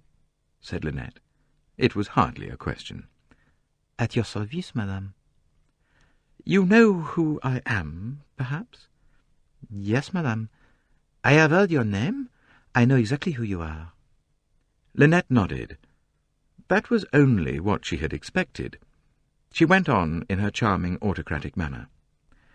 "Will you come with me into the card-room, Monsieur Poirot? I'm very anxious to speak to you." "Certainly, madame." She led the way into the hotel. He followed. She led him into the deserted card-room and motioned him to close the door. Then she sank down on a chair at one of the tables, and he sat down opposite her. She plunged straight away into what she wanted to say. There were no hesitations. Her speech came flowingly. "I've heard a great deal about you, Monsieur Poirot, and I know that you're a very clever man. It happens that I am urgently in need of someone to help me, and I think very possibly that you are the man who could do it." Poirot inclined his head. "You are very amiable, madame, but you see I am on holiday, and when I am on holiday I do not take guesses." "That could be arranged." It was not offensively said, only with the quiet confidence of a young woman who had always been able to arrange matters to her satisfaction. Linnet Doyle went on. "I am the subject, Monsieur Poirot, of an intolerable persecution. That persecution has got to stop. My own idea was to go to the police about it, but my husband seems to think that the police would be powerless to do anything." "Perhaps if you would explain a little further," murmured Poirot politely. "Oh, yes, I will do so. The matter is perfectly simple." There was still no hesitation, no faltering. Linnet Doyle had a clear-cut, business-like mind. She only paused a minute so as to present the facts as concisely as possible. "Before I met my husband, he was engaged to a Miss de Belfort. She was also a friend of mine. My husband broke off his engagement to her. They were not suited in any way. She, I'm sorry to say, took it rather hard. I am very sorry about that, but these things cannot be helped. She made certain, threats, to which I paid very little attention, and which I must say she has not attempted to carry out. But instead, she has adopted the extraordinary course of following us about wherever we go." Poirot raised his eyebrows. "Rather an unusual, revenge?" "Very unusual, and very ridiculous, but also annoying." She bit her lip. Poirot nodded. "Oh, yes, I can imagine that. You are, I understand, on your honeymoon?" "Yes. It happened, the first time, at Venice. She was there, at Danieli's. I thought it was just coincidence, rather embarrassing, but that was all. Then we found her on board the boat at Brindisi. We understood that she was going on to Palestine. We left her, as we thought, on the boat. But when we got to Mina House, she was there, waiting for us." Poirot nodded. "And now? We came up the Nile by boat. I was half expecting to find her on board, and when she wasn't there I thought she had stopped being so childish. But when we got here, she was here, waiting." Poirot eyed her keenly for a moment. She was still perfectly composed, but the knuckles of the hand that was gripping the table were white with the force of her grip. He said, "And you are afraid this state of things may continue?" "Yes." She paused. "Of course, the whole thing is idiotic. Jacqueline is making herself utterly ridiculous. I'm surprised she hasn't got more pride, more dignity. Poirot made a slight gesture. There are times, madame, when pride and dignity, they go by the board. There are other, stronger emotions. Oh, yes, possibly. Linnet spoke impatiently. But what on earth can she hope to gain by all this? It is not always a question of gain, madame. Something in his tone struck Linnet disagreeably. She flushed, and she said quickly, "No, you're right. A discussion of motives is beside the point. The crux of the matter is that this has got to be stopped." "And how do you propose that should be accomplished, madame?" Poirot asked. "Well, naturally, my husband and I cannot continue being subjected to this annoyance. There must be some kind of legal redress against such a thing." She spoke impatiently. Poirot looked at her thoughtfully as he asked, "Has she threatened you in actual words in public, used insulting language, attempted any bodily harm?" "No." "Then, frankly, madame, I do not see what you can do. If it is a young lady's pleasure to travel in certain places, and those places are the same where you and your husband find yourself, eh bien, what of it? The air is free to all. There is no question of her forcing herself upon your privacy. It is always in public that these encounters take place." "You mean there's nothing that I can do about it?" Linnet sounded incredulous. Poirot said placidly, "Nothing at all as far as I can see. Mademoiselle de Belfort is within her rights." But it's maddening. It is intolerable that I should have to put up with this." Poirot said dryly, "I sympathize with you, madame, especially as I imagine that you have not often had to put up with things." Linnet was frowning. "There must be some way of stopping it," she murmured. Poirot shrugged his shoulders. "You can always leave.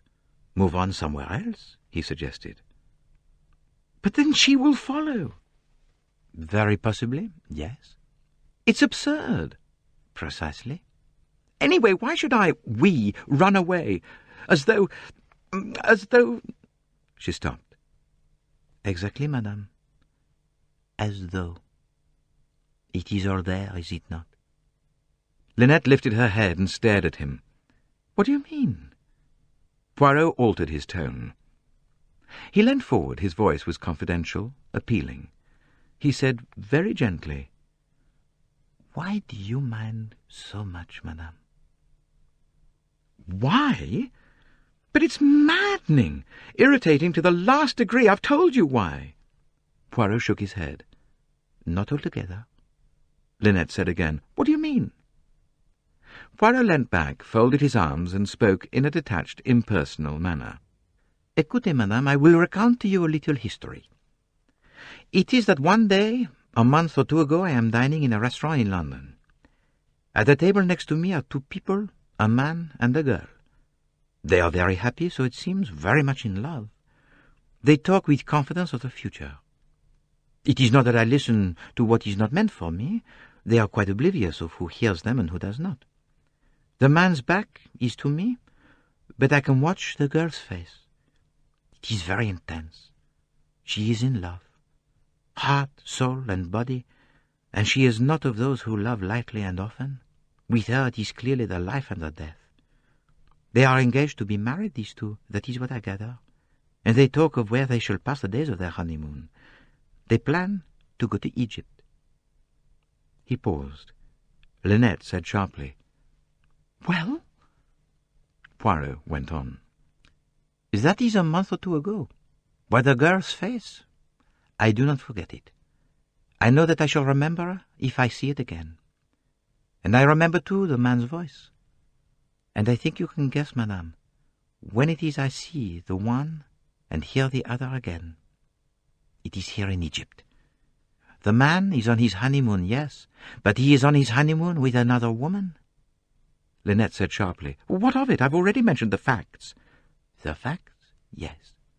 "Well, then?" Poirot said slowly, "The girl in the restaurant mentioned a friend whom she was very positive would not let her down. That friend, I think, was you, madame." Linnet flushed. "Yes, I told you we'd been friends. And she trusted you? Yes. She hesitated for a moment, biting her lip impatiently. Then, as Poirot did not seem disposed to speak, she broke out. Of course, the whole thing was very unfortunate, but these things happen, Monsieur Poirot. Ah, yes, they happen, madame. He paused. You are of the Church of England, I presume? Yes. Linnet looked slightly bewildered. Then you have heard portions of the Bible read aloud in church? You have heard of King David, and of the rich man who had many flocks and herds, and the poor man who had one ewe lamb, and of how the rich man took the poor man's one ewe lamb? That was something that happened, madame. Linnet sat up. Her eyes flashed angrily. I see perfectly what you're driving at, Monsieur Poirot. You think, to put it vulgarly, that I stole my friend's young man. Well, looking at the matter sentimentally, which is, I suppose, the way people of your generation cannot help looking at things, that is possibly true. But the real hard truth is different. I don't deny that Jackie was passionately in love with Simon, but I don't think you take into account that he may not have been equally devoted to her. He was very fond of her, but I think that even before he met me, he was beginning to feel that he had made a mistake. Look at it clearly, Monsieur Poirot. Simon discovers that it is I he loves, not Jackie. What's he to do? Be heroically noble and marry a woman he doesn't care for, and therefore probably ruin 3 lives? For it is doubtful whether he could make Jackie happy under these circumstances. If he were actually married to her, when he met me, I agree that it might be his duty to stick to her, though I'm not really sure of that. If one person is unhappy, the other suffers too. But an engagement is not really binding. If a mistake has been made, then surely it's better to face the fact before it's too late. I admit that it was very hard on Jackie, and I'm terribly sorry about it, but there it is. It was inevitable. I wonder. She stared at him. What do you mean? Well, it is very sensible, very logical, all that you say, but it does not explain one thing. Well, what is that? Your own attitude, madame.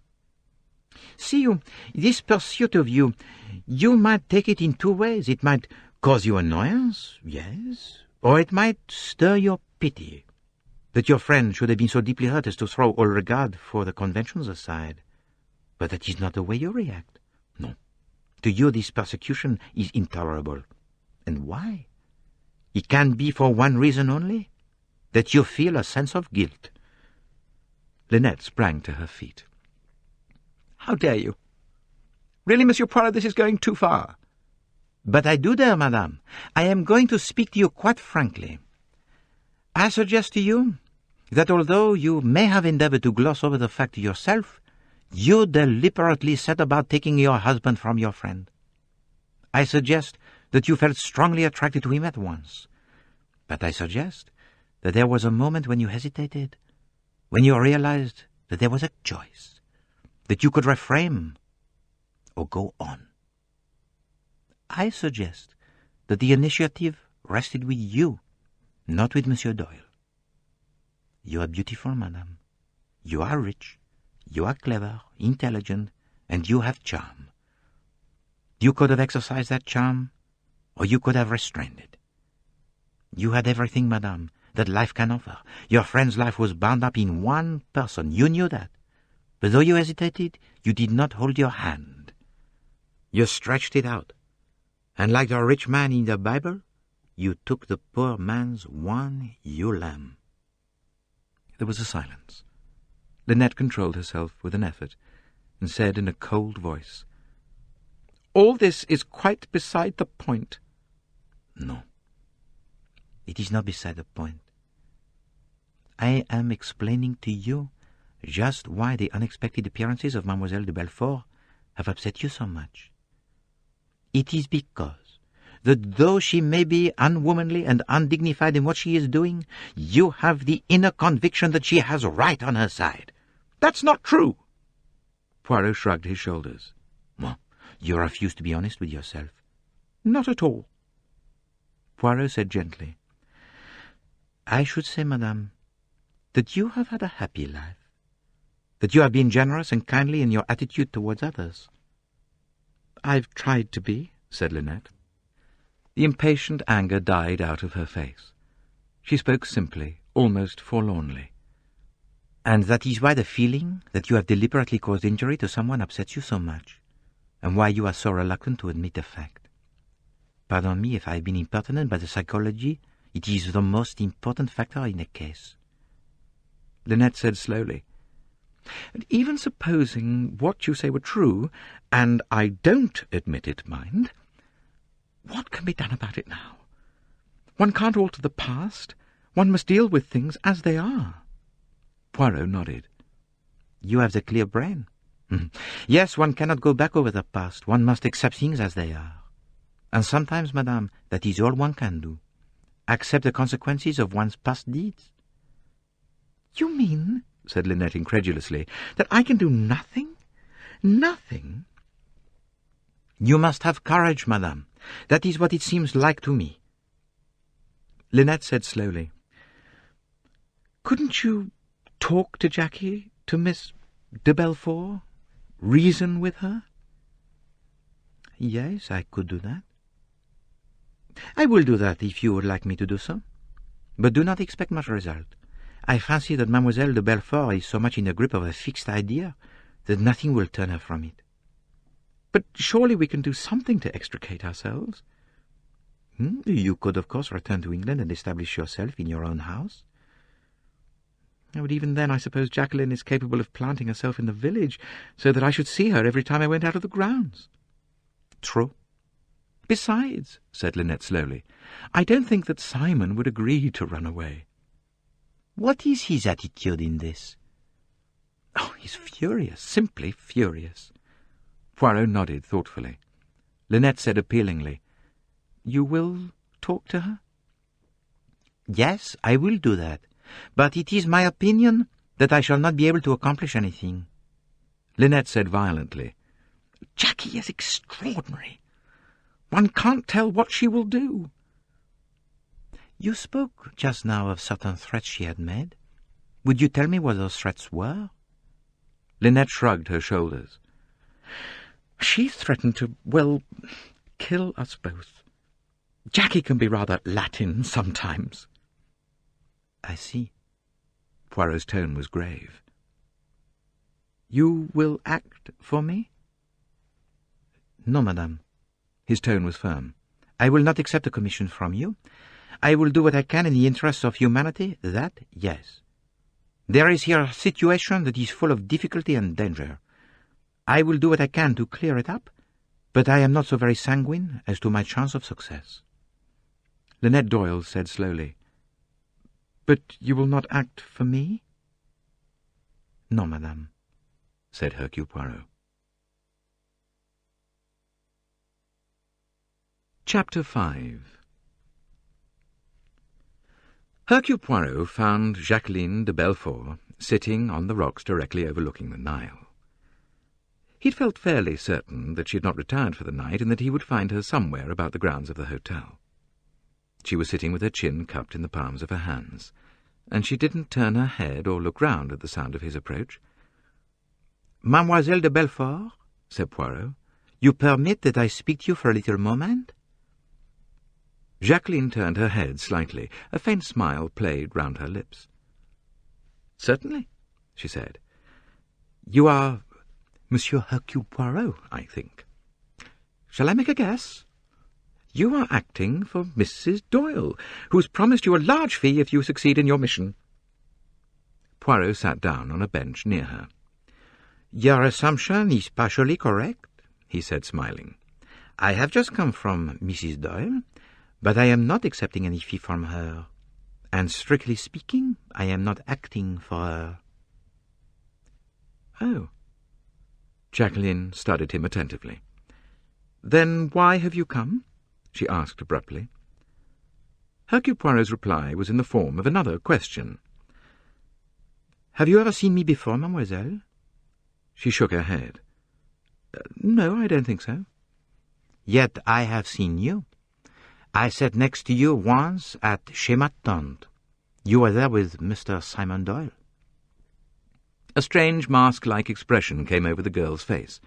She said, "I remember that evening." "Since then," said Poirot, "many things have occurred." "Yes, as you say, many things have occurred." Her voice was hard with an undertone of desperate bitterness. "Mademoiselle, I speak as a friend. Bury your dead." She looked startled. "What do you mean?" "Give up the past. Turn to the future. What is done is done. Bitterness will not undo it." "Well, I'm sure that would suit dear Linnet admirably." Poirot made a gesture. "I am not thinking of her at this moment. I am thinking of you. You have suffered, yes, but what you are doing now will only prolong that suffering." She shook her head. "You're wrong.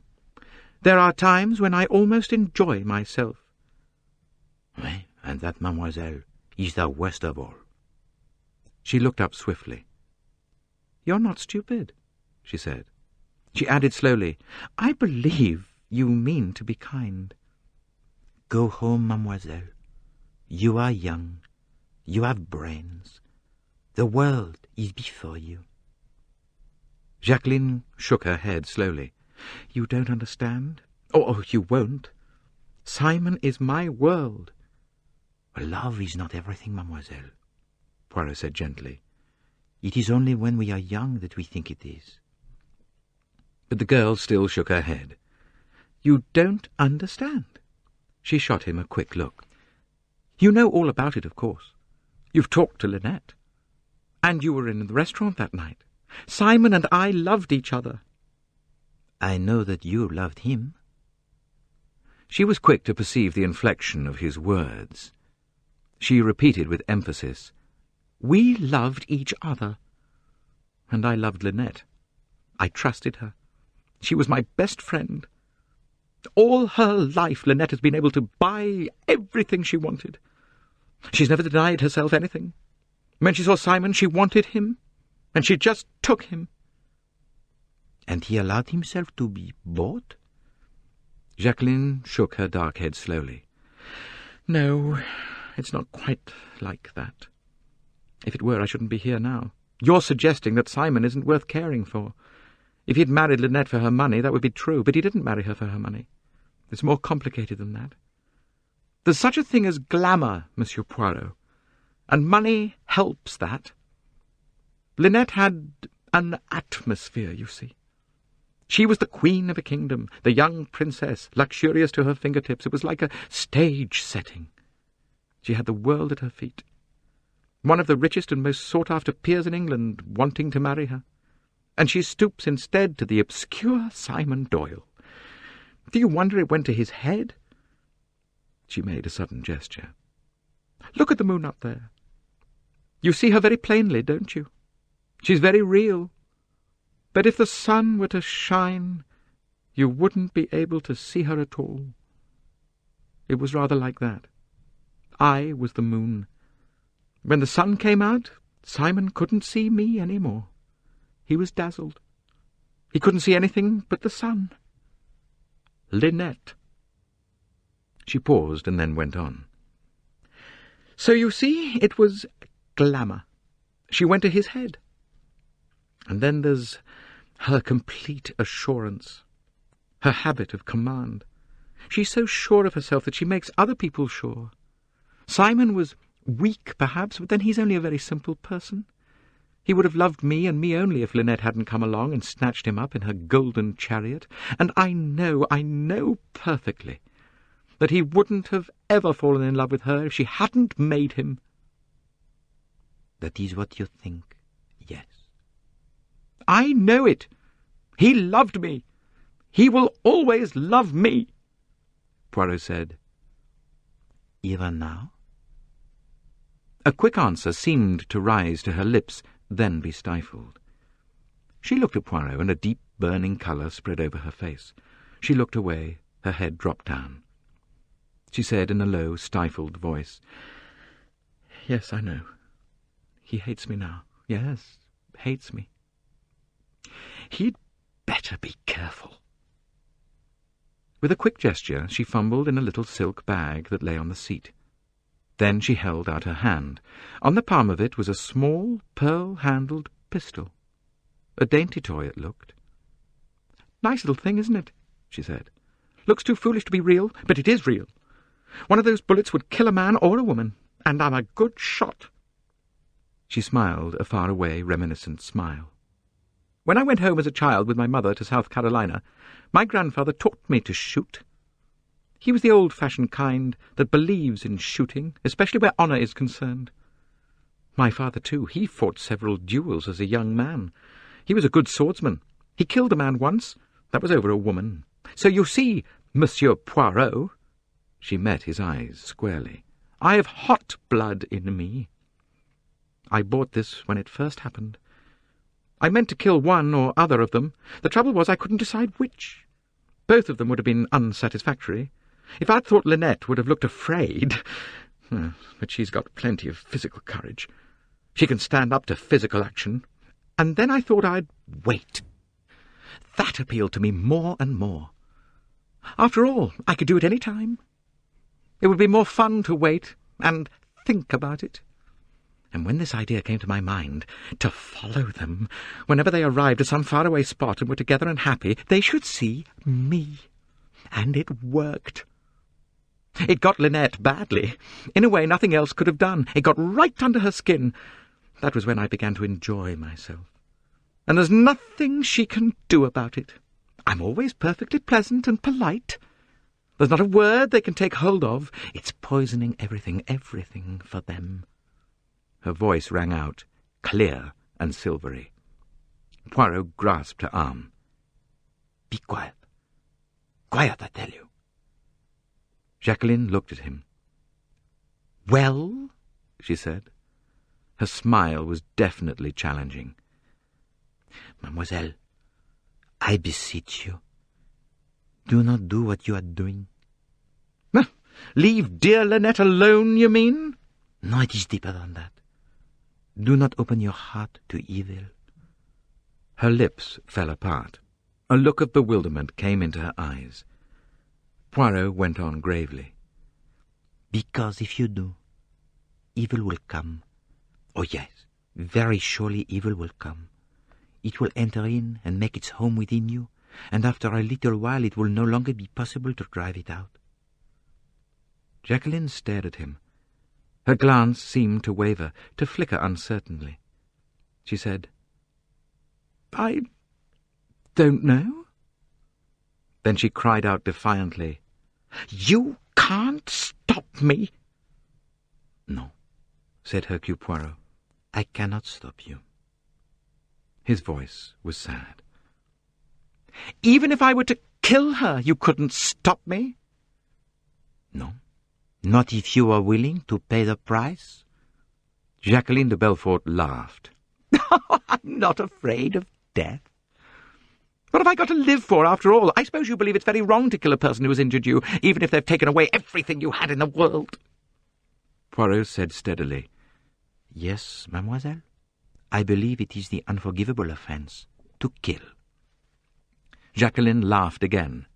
"Then you ought to approve of my present scheme of revenge, because, you see, as long as it works, I shan't use that pistol. Oh, but I'm afraid. Yes, afraid sometimes. It all goes red. I want to hurt her, to stick a knife into her, to put my dear little pistol close against her head, and then just press with my finger." "Oh!" The exclamation startled him. "What is it, mademoiselle?" She had turned her head and was staring into the shadows. "Someone standing over there. He's gone now." Poirot looked round sharply. The place seemed quite deserted. "There seems no one here but ourselves, mademoiselle." He got up. "In any case, I have said all I came to say. I wish you good night." Jacqueline got up too. She said almost pleadingly, "You do understand that I can't do what you asked me to do?" Poirot shook his head. "No, for you could do it. There is always a moment. Your friend Linnet, there was a moment too in which she could have held her hand. She let it pass by, and if one does that, then one is committed to the enterprise, and there comes no second chance." "No second chance," said Jacqueline de Belfort. She stood brooding for a moment, then she lifted her head defiantly. "Good night, Monsieur Poirot." He shook his head sadly and followed her up the path to the hotel. End of Disc 2.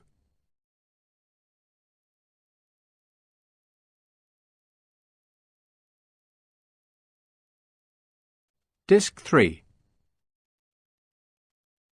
Chapter 6. On the following morning, Simon Doyle joined Hercule Poirot as the latter was leaving the hotel to walk down to the town. "Good morning, Monsieur Poirot." "Ah, good morning, Monsieur Doyle." "You going into town? Mind if I stroll along with you?" "But certainly, I shall be delighted." The two men walked side by side, passed out through the gateway and turned into the cool shade of the gardens. Then Simon removed his pipe from his mouth and said, "I understand, Monsieur Poirot, that my wife had a talk with you last night." "That is so." Simon Doyle was frowning a little. He belonged to that type of men of action who find it difficult to put thoughts into words and who have trouble in expressing themselves clearly. "I'm glad of one thing," he said. "You've made her realize that we're more or less powerless in the matter." "Well, there is clearly no legal redress," agreed Poirot. "Exactly. Linnet didn't seem to understand that." He gave a faint smile.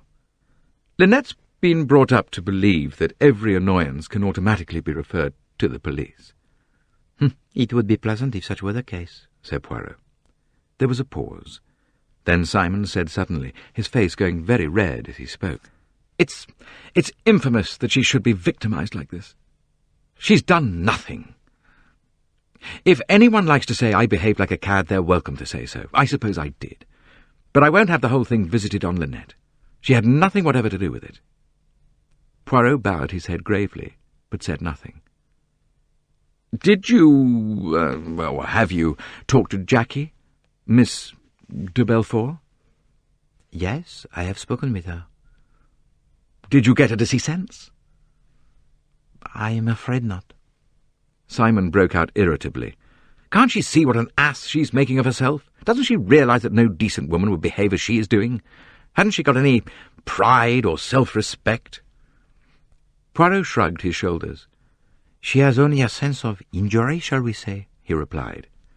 "Yes, but damn it all, man, decent girls don't behave like this. I admit I was entirely to blame. I treated her damn badly and all that. I should quite understand her being thoroughly fed up with me and never wishing to see me again. But this following me round, it's indecent. Making a show of herself. What the devil does she hope to get out of it?" "Perhaps revenge." "Idiotic! I'd really understand better if she tried to do something melodramatic, like taking a pot shot at me." "You think that would be more like her, yes?" "Well, frankly, I do. She's hot-blooded and she's got an ungovernable temper. I shouldn't be surprised at her doing anything while she was in a white-hot rage. But this spying business, oh—" He shook his head. "It is more subtle, yes. It is intelligent." Doyle stared at him. "You don't understand. It's playing hell with Linnet's nerves." "And yours?" Simon looked at him with momentary surprise. "Me? I'd like to wring the little devil's neck." "There is nothing, then, of the old feeling left?" "My dear Monsieur Poirot, how can I put it? It's like the moon when the sun comes out. You don't know it's there any more. When once I'd met Linnet, Jackie didn't exist." "Tiens, c'est drôle, ça," muttered Poirot. "I beg your pardon?"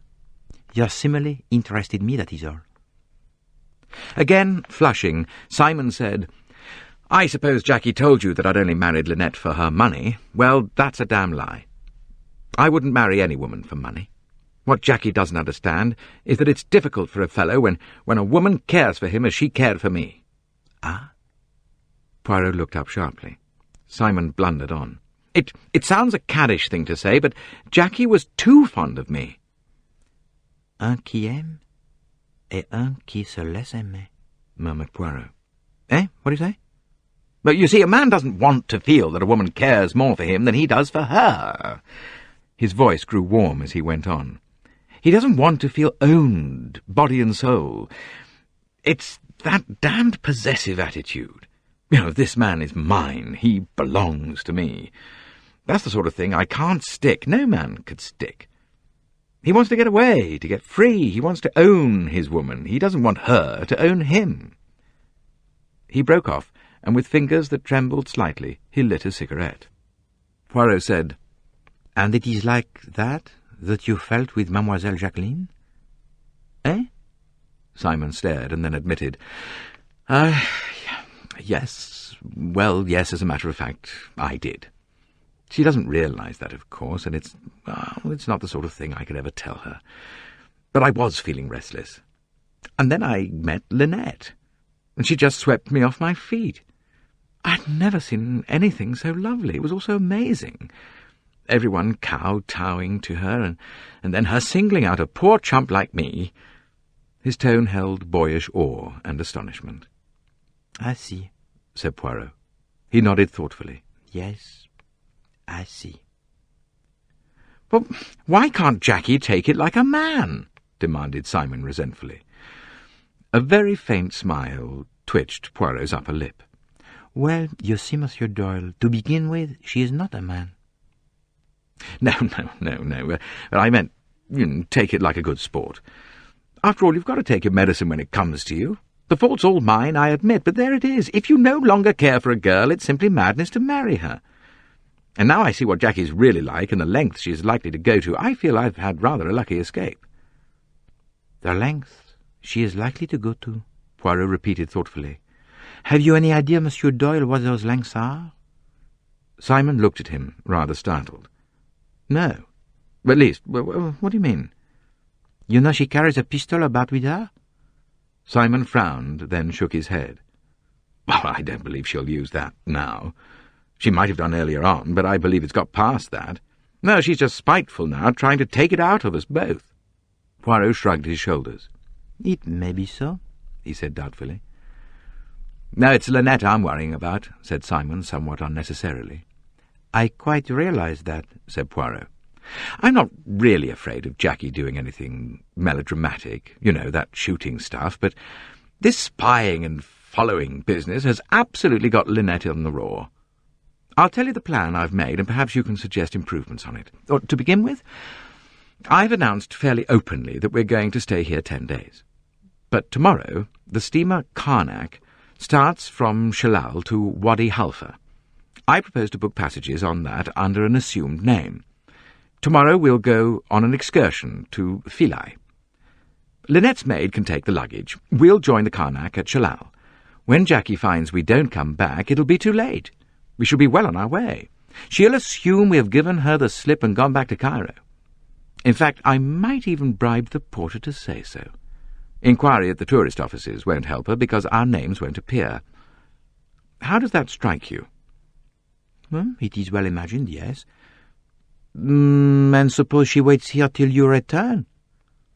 "Well, we may not return. We could go on to Khartoum and then perhaps by air to Kenya. She can't follow us all over the globe." "No. There must come a time when financial reasons forbid. She has very little money, I understand." Simon looked at him with admiration. "That's clever of you. Do you know, I hadn't thought of that. Jack is as poor as they make 'em." "And yet she has managed to follow you so far?" Simon said doubtfully. "Well, she's got a small income, of course. Something under 200 a year, I imagine. I suppose she must have sold out the capital to do what she's doing." "So the time will come when she has exhausted her resources and is quite penniless?" "Yes." Simon wriggled uneasily. The thought seemed to make him uncomfortable. Poirot watched him attentively. "No," he remarked. "No, it is not a pretty thought." Simon said rather angrily, "Well, I can't help it." Then he added, "What do you think of my plan?" "I think it may work, yes, but it is, of course, a retreat." Simon flushed. "Well, you mean we're running away?" "Yes, that's true.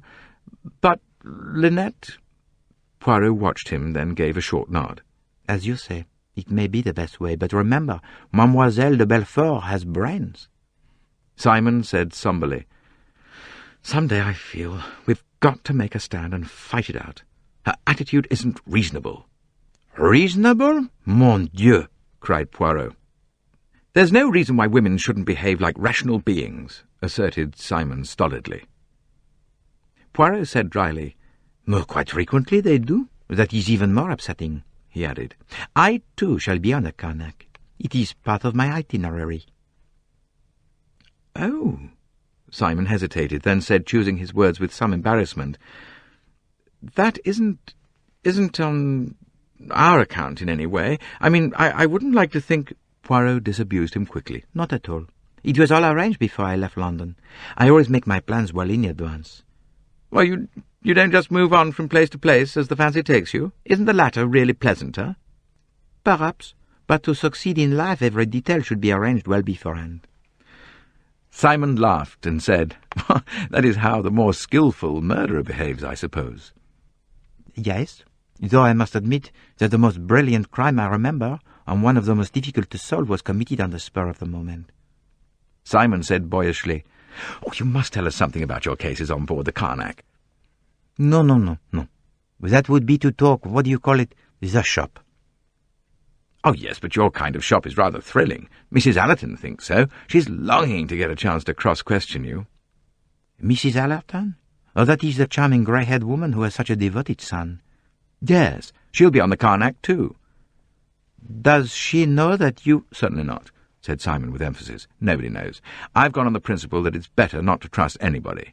An admirable sentiment, and one which I always adopt. By the way, the third member of your party, the tall, grey-haired man— "Pennington?" "Yes, he is travelling with you?" Simon said grimly, "Not very usual on a honeymoon, you were thinking.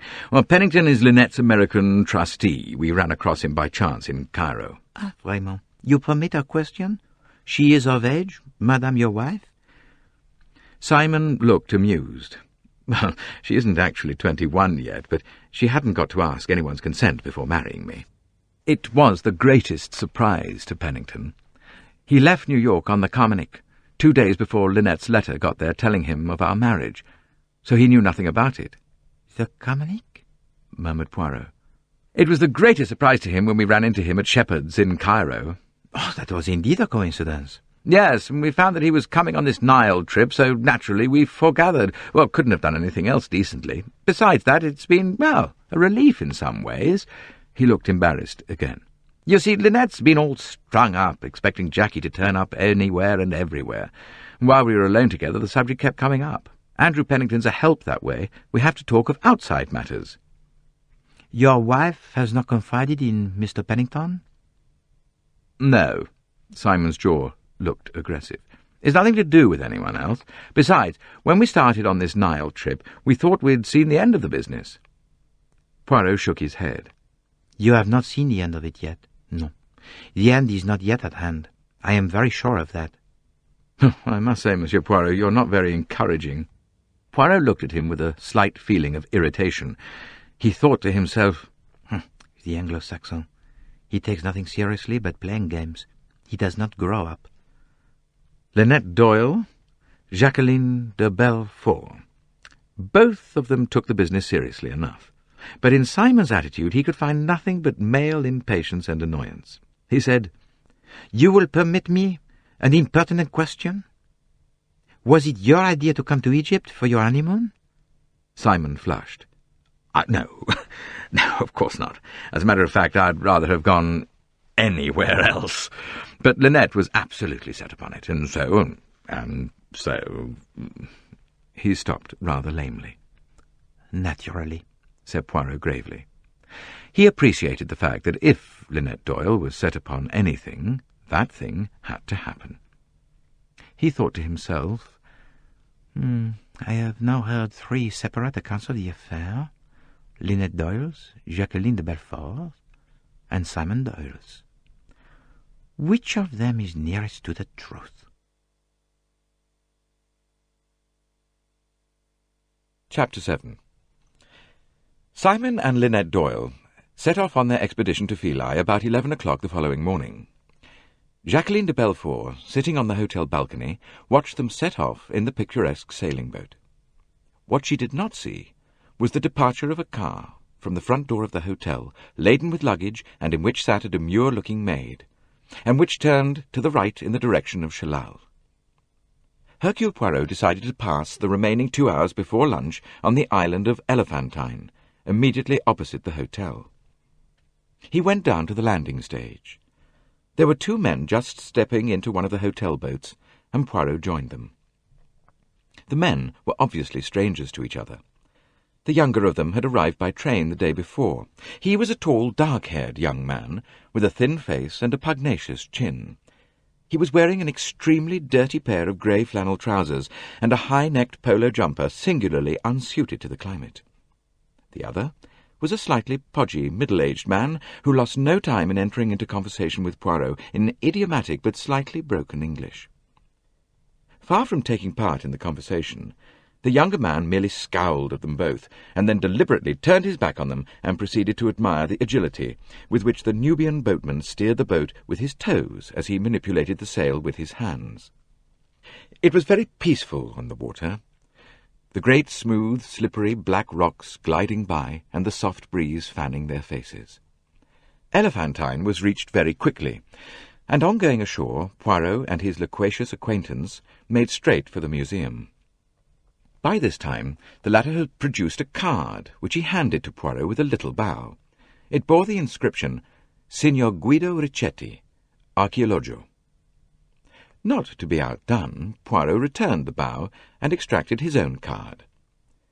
These formalities completed, the 2 men stepped into the museum together, the Italian pouring forth a stream of erudite information. They were by now conversing in French. The young man in the flannel trousers strolled listlessly round the museum, yawning from time to time, and then escaped to the outer air. Poirot and Signor Richetti at last followed him.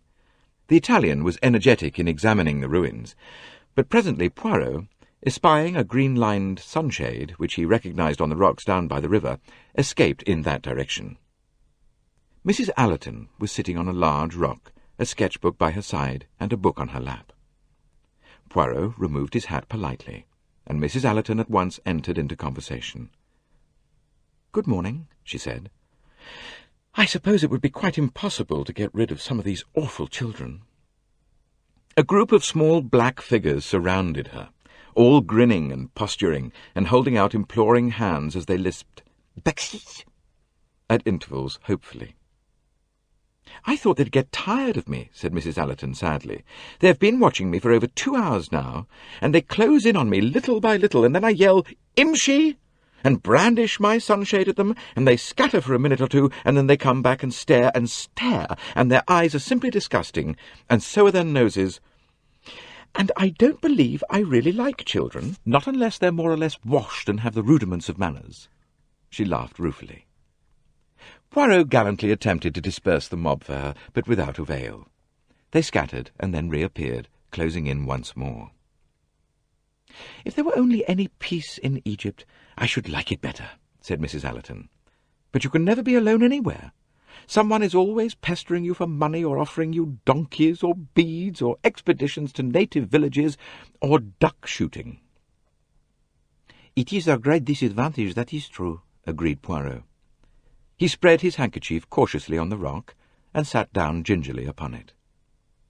"Your son is not with you this morning?" he went on. "No. Tim had some letters to get off before we leave. We're doing the trip to the Second Cataract, you know." "I too." "Oh, I'm so glad. I want to tell you that I'm quite thrilled to meet you. When we were in Majorca, there was a Mrs. Leach there, and she was telling us the most wonderful things about you. She had lost a ruby ring, bathing, and she was just lamenting that you weren't there to find it for her." "Ah, parbleu! But I am not a diving seal." They both laughed. Mrs. Allerton went on. "I saw you from my window walking down the drive with Simon Doyle this morning. Oh, do tell me what you make of him. We're all so excited about him." "Ah, truly?" "Yes. You know, his marriage to Linnet Ridgeway was the greatest surprise. She was supposed to be going to marry Lord Windlesham, and then suddenly she gets engaged to this man no one had ever heard of." "You know her well, madame?" "No, but a cousin of mine, Joanna Southwood, is one of her best friends." "Ah, yes. I have read that name in the papers." He was silent a moment or two, and then went on. She is a young lady very much in the news, Mademoiselle Joanna Southwood. Oh, she knows how to advertise herself all right, snapped Mrs. Allerton. You do not like her, madame? Oh, that was a nasty remark of mine. Mrs. Allerton looked penitent. You see, I'm old-fashioned. I don't like her much. Tim and she are the greatest friends, though. I see, said Poirot. His companion shot a quick look at him. She changed the subject. How very few young people there are out here. That pretty girl with the chestnut hair and the appalling mother in the turban is almost the only young creature in the place. You've talked to her a great deal, I notice. She interests me, that child. Why is that, madame? I feel sorry for her. You can suffer so much when you're young and sensitive. I think she is suffering. Yes, she is not happy, poor little one. Tim and I call her the sulky girl. I've tried to talk to her once or twice, but she's snubbed me on each occasion. However, I believe she's going on this Nile trip too, and I expect we'll have to be more or less all matey together, shan't we? It is a possible contingency, madame. I'm very matey, really. People interest me enormously. All the different types. She paused, and then said, Tim tells me that dark girl, her name is de Belfort, is the girl who was engaged to Simon Doyle. It's rather awkward for them, meeting like this. It is awkward, yes, agreed Poirot. Mrs. Allerton shot a quick glance at him. You know, it may sound foolish, but she almost frightened me. She looked so intense. Poirot nodded his head slowly. You are not far wrong, madame. A great force of emotion is always frightening. Do people interest you too, Monsieur Poirot? Or do you reserve your interest for potential criminals? Madame, that category would not leave many people outside it. Mrs. Allerton looked a trifle startled. Do you really mean that? Well, given the particular incentive, that is to say, Poirot added. Which would differ? Oh, naturally. Mrs. Allerton hesitated, a little smile on her lips. Even I, perhaps? Mothers, madame, are particularly ruthless when their children are in danger. She said gravely, I think that's true. Yes, you're quite right. She was silent a minute or two. Then she said, smiling, I'm trying to imagine motives for crime suitable for everyone in the hotel. It's quite entertaining. Simon Doyle, for instance. Poirot said, smiling, a very simple crime. A direct shortcut to his objective. No subtlety about it. And therefore very easily detected? Yes. He would not be ingenious. And Linnet? That would be like the queen in your Alice in Wonderland. Off with her head. Oh, yeah, of course. The divine right of monarchy. Just a little bit of the Naboth's vineyard touch. And the dangerous girl, Jacqueline de Belfort, could she do a murder? Poirot hesitated for a minute or two. Then he said doubtfully, Yes, I think she could. But you're not sure? No. She puzzles me, that little one. I don't think Mr. Pennington could do one, do you? He looks so desiccated and dyspeptic, with no red blood in him. But possibly a strong sense of self-preservation. Yes, I suppose so. And poor Mrs. Otterbourne in her turban? Well, there is always vanity. What, has a motive for murder? Mrs. Allerton asked doubtfully. Motives for murder are sometimes very trivial, madame. What are the most usual motives, Monsieur Poirot? Most frequent? Money. That is to say, gain in its various ramifications. Then there is revenge, and love, and fear, and pure hate, and beneficence. Monsieur Poirot! Oh, yes, madame.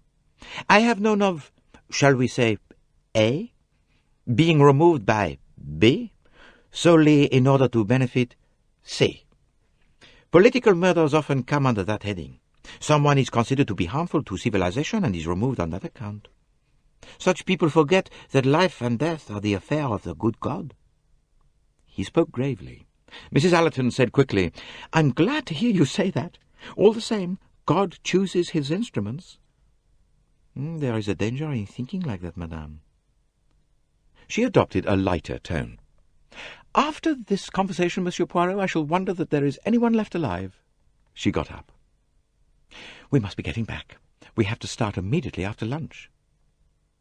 When they reached the landing stage, they found the young man in the polo jumper just taking his place in the boat. The Italian was already waiting. As the Nubian boatman cast the sail loose and they started, Poirot addressed a polite remark to the stranger. "There are very wonderful things to be seen in Egypt, are there not?" The young man was now smoking a somewhat noisome pipe. He removed it from his mouth and remarked briefly and emphatically, in astonishingly well-bred accents, "They make me sick." Mrs. Allerton put on her pince-nez and surveyed him with pleasurable interest. Poirot said, "Indeed? And why is that?" "Take the pyramids. Great blocks of useless masonry, put up to minister to the egoism of a despotic, bloated king.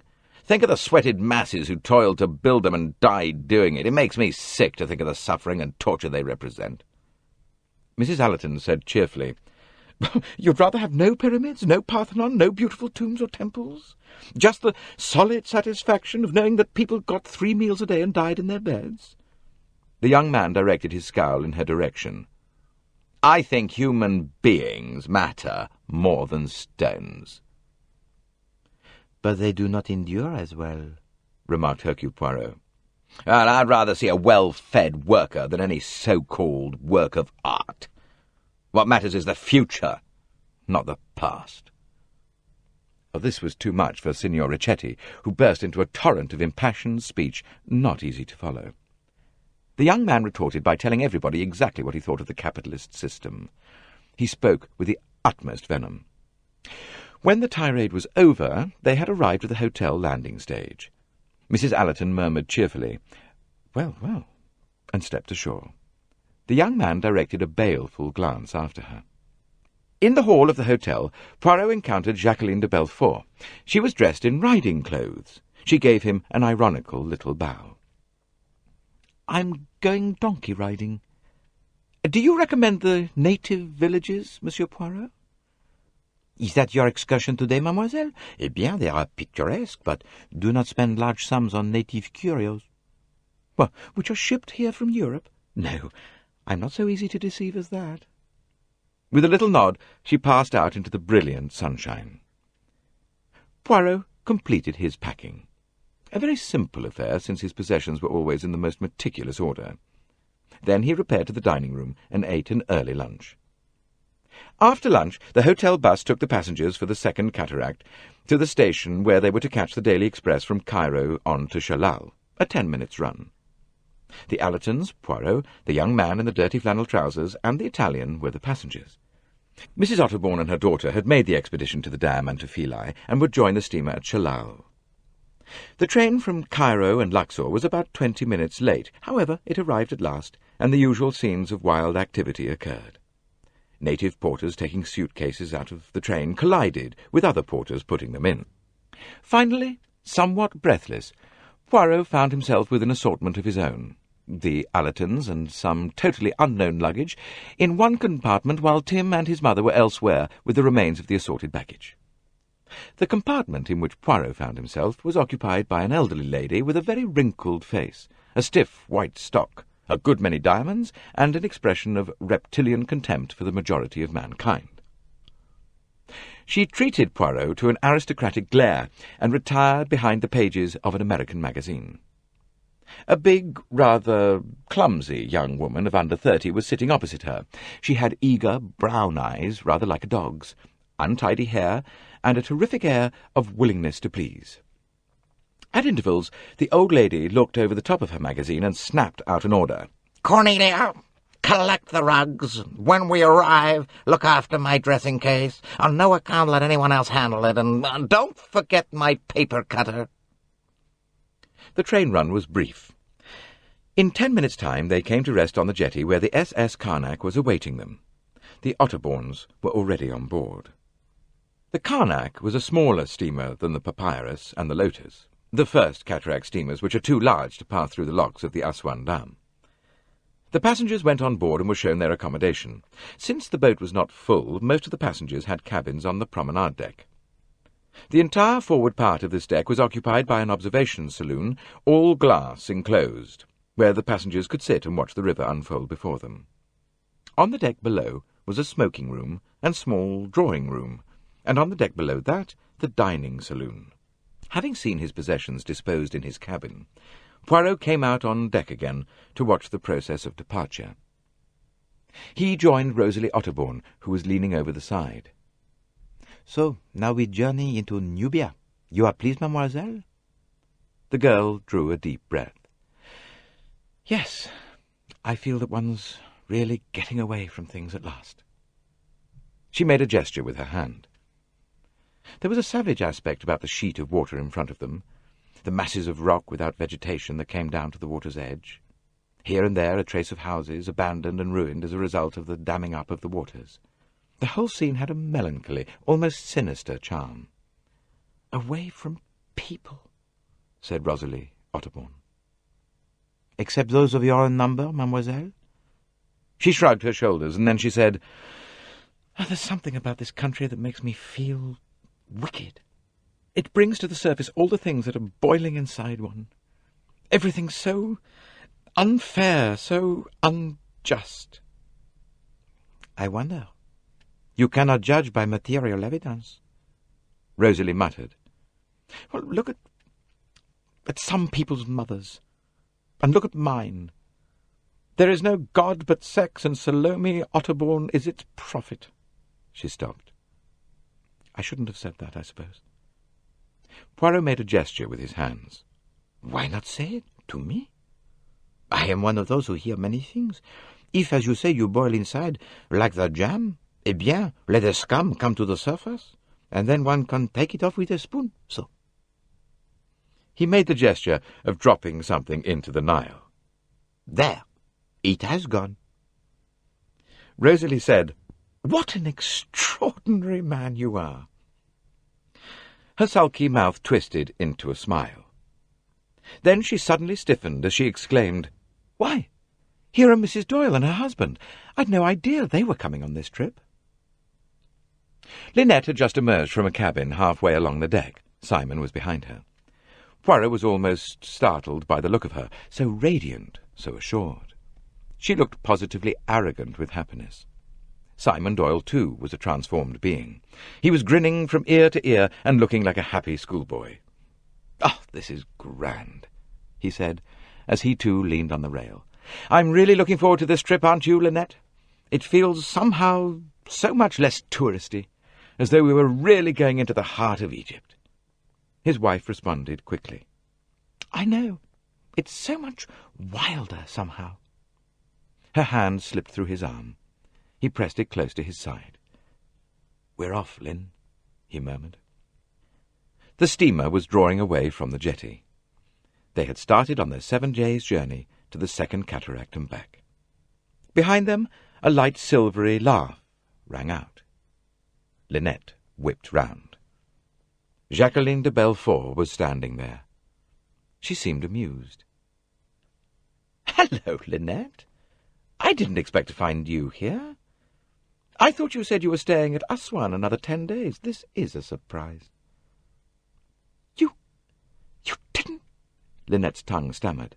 She forced a ghastly, conventional smile.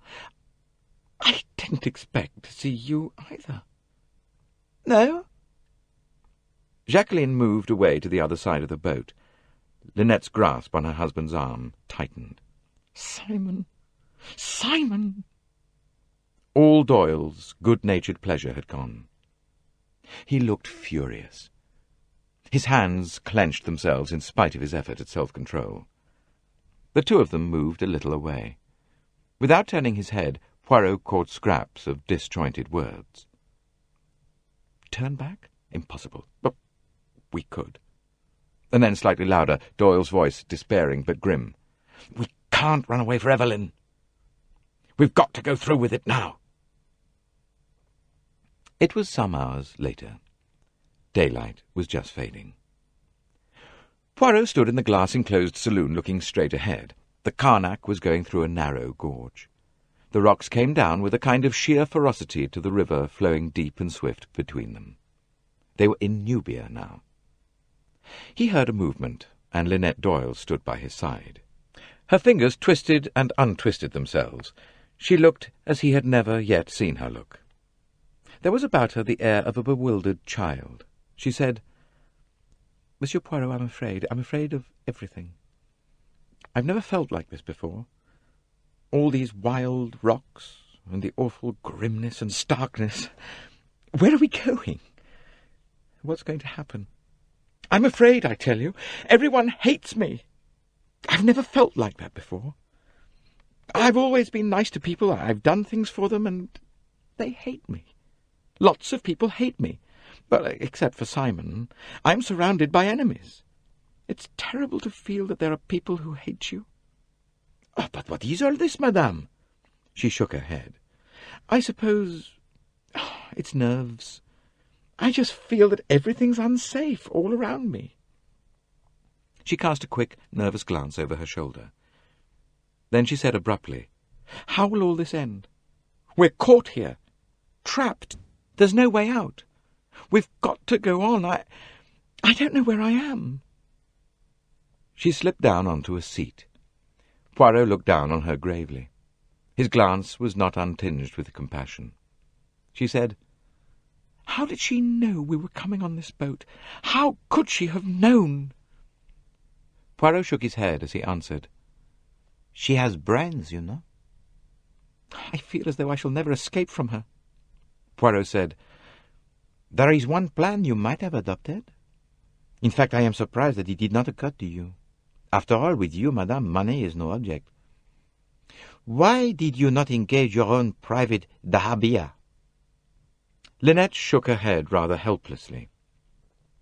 "Look, if we'd known about all this, but you see we didn't then, and it was difficult." She flashed out with sudden impatience. "Oh, you don't understand half my difficulties. I've got to be careful with Simon. He's absurdly sensitive about money, about my having so much. He wanted me to go to some little place in Spain with him. He wanted to pay all our honeymoon expenses himself. As if it mattered. Men are stupid. He's got to get used to living comfortably. The mere idea of a dahabeah upset him. The needless expense. I've got to educate him gradually." She looked up, bit her lip vexedly, as though feeling that she had been led into discussing her difficulties rather too unguardedly. She got up. "I must change. I'm sorry, Monsieur Poirot. I'm afraid I've been talking a lot of foolish nonsense." Chapter 8. Mrs. Allerton, looking quiet and distinguished in her simple black lace evening gown, descended 2 decks to the dining-room. At the door of it, her son caught her up. "Oh, sorry, darling. I thought I was going to be late. I wonder where we sit." The saloon was dotted with little tables. Mrs. Allerton paused till the steward, who was busy seating a party of people, could attend to them. "Oh, by the way," she added, "I asked little Hercule Poirot to sit at our table." "Mother, you didn't!" Tim sounded really taken aback and annoyed. His mother stared at him in surprise. Tim was usually so easy-going. "My dear, do you mind?" "Yes, I do. He's an unmitigated little bounder." "Oh, no, Tim. I don't agree with you." "Anyway, what do we want to get mixed up with an outsider for? Cooped up like this on a small boat, that sort of thing is always a bore. He'll be with us morning, noon, and night." "Well, I'm sorry, dear." Mrs. Allerton looked distressed. "I thought really it would amuse you. After all, he must have had a varied experience, and you love detective stories." Tim grunted. "I wish you wouldn't have these bright ideas, Mother." "Well, we can't get out of it now, I suppose." "Well, really, Tim, I don't see how we can." "Oh, well, we shall have to put up with it, I suppose." The steward came to them at this minute and led them to a table. Mrs. Allerton's face wore rather a puzzled expression as she followed him. Tim was usually so easy-going and good-tempered. This outburst was quite unlike him. It wasn't as though he had the ordinary Britishers' dislike and mistrust of foreigners. Tim was very cosmopolitan. Oh, well, she sighed. Men were incomprehensible. Even one's nearest and dearest had unsuspected reactions and feelings. As they took their places, Hercule Poirot came quickly and silently into the dining saloon. He paused with his hand on the back of the third chair. "You really permit, madame, that I avail myself of your kind suggestion?" "Of course. Sit down, Monsieur Poirot. You are most amiable." She was uneasily conscious that, as he seated himself, he shot a swift glance at Tim, and that Tim had not quite succeeded in masking a somewhat sullen expression. Mrs. Allerton set herself to produce a pleasant atmosphere. As they drank their soup, she picked up the passenger list, which had been placed beside her plate. "Let's try and identify everybody," she said cheerfully. "I always think that's rather fun." She began reading. "Mrs. Allerton and Mr. T. Allerton. Well, that's easy enough. Miss de Belfort. Now, they've put her at the same table as the Otterbournes, I see. I wonder what she and Rosalie will make of each other. Well, who comes next? Dr. Bessner. Dr. Bessner. Now, who can identify Dr. Bessner?" She bent her glance on a table at which 4 men sat together. "I think he must be the fat one with the closely shaved head and the moustache. A German, I should imagine. He seems to be enjoying his soup very much." Certain succulent noises floated across to them. Mrs. Allerton continued, "Miss Bowers.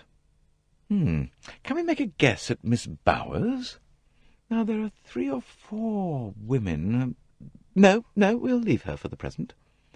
Mr. and Mrs. Doyle? Yes, indeed, the lions of this trip. She really is very beautiful, and what a perfectly lovely frock she's wearing." Tim turned round in his chair. Linnet and her husband and Andrew Pennington had been given a table in the corner. Linnet was wearing a white dress and pearls. "It looks frightfully simple to me," said Tim. "Just a length of stuff with a kind of cord round the middle." "Yes, darling," said his mother. "A very nice manly description of an 80-guinea model." Tim said, "I can't think why women pay so much for their clothes. It seems absurd to me." Mrs. Allerton proceeded with her study of her fellow passengers. "Mr. Fanthorpe must be the intensely quiet young man who never speaks, at the same table as the German. Rather a nice face, cautious but intelligent." Poirot agreed. "He is intelligent, yes. He does not talk, but he listens very attentively, and he also watches. Yes. He makes good use of his eyes. Not quite the type you'd expect to find travelling for pleasure in this part of the world. I wonder what he is doing here." "Mr. Ferguson," read Mrs. Allerton. "I feel that Ferguson must be our anti-capitalist friend. Mrs. Otterbourne, Miss Otterbourne. Well, we know all about them. Mr. Pennington, alias Uncle Andrew. He's a good-looking man, I think." "Now, mother," said Tim. "No, I think he's very good-looking in a dry sort of way," said Mrs. Allerton. "Rather a ruthless jaw. Probably the kind of man one reads about in the paper, who operates on Wall Street. Or is it in Wall Street? I'm sure he must be extremely rich. Next, Monsieur Hercule Poirot, whose talents are really being wasted. Can't you get up a crime for Monsieur Poirot, Tim?" But her well-meant banter only seemed to annoy her son anew. He scowled, and Mrs. Allerton hurried on. "Mr. Ricchetti, our Italian archaeological friend, then Miss Robson, and last of all, Miss Van Schuyler.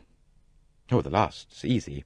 The very ugly old American lady who obviously feels herself the queen of the boat and who is clearly going to be very exclusive and speak to nobody who doesn't come up to the most exacting standards. She's rather marvellous, isn't she, really? A kind of period piece. Now, the 2 women with her must be Miss Bowers and Miss Robson, well, perhaps her secretary, the thin one with pince-nez, and a poor relation. The rather pathetic young woman who is obviously enjoying herself in spite of being treated like a black slave. I think Robson's the secretary woman, and Bowers is the poor relation." "Wrong, mother," said Tim, grinning. He had suddenly recovered his good humour. "How do you know?"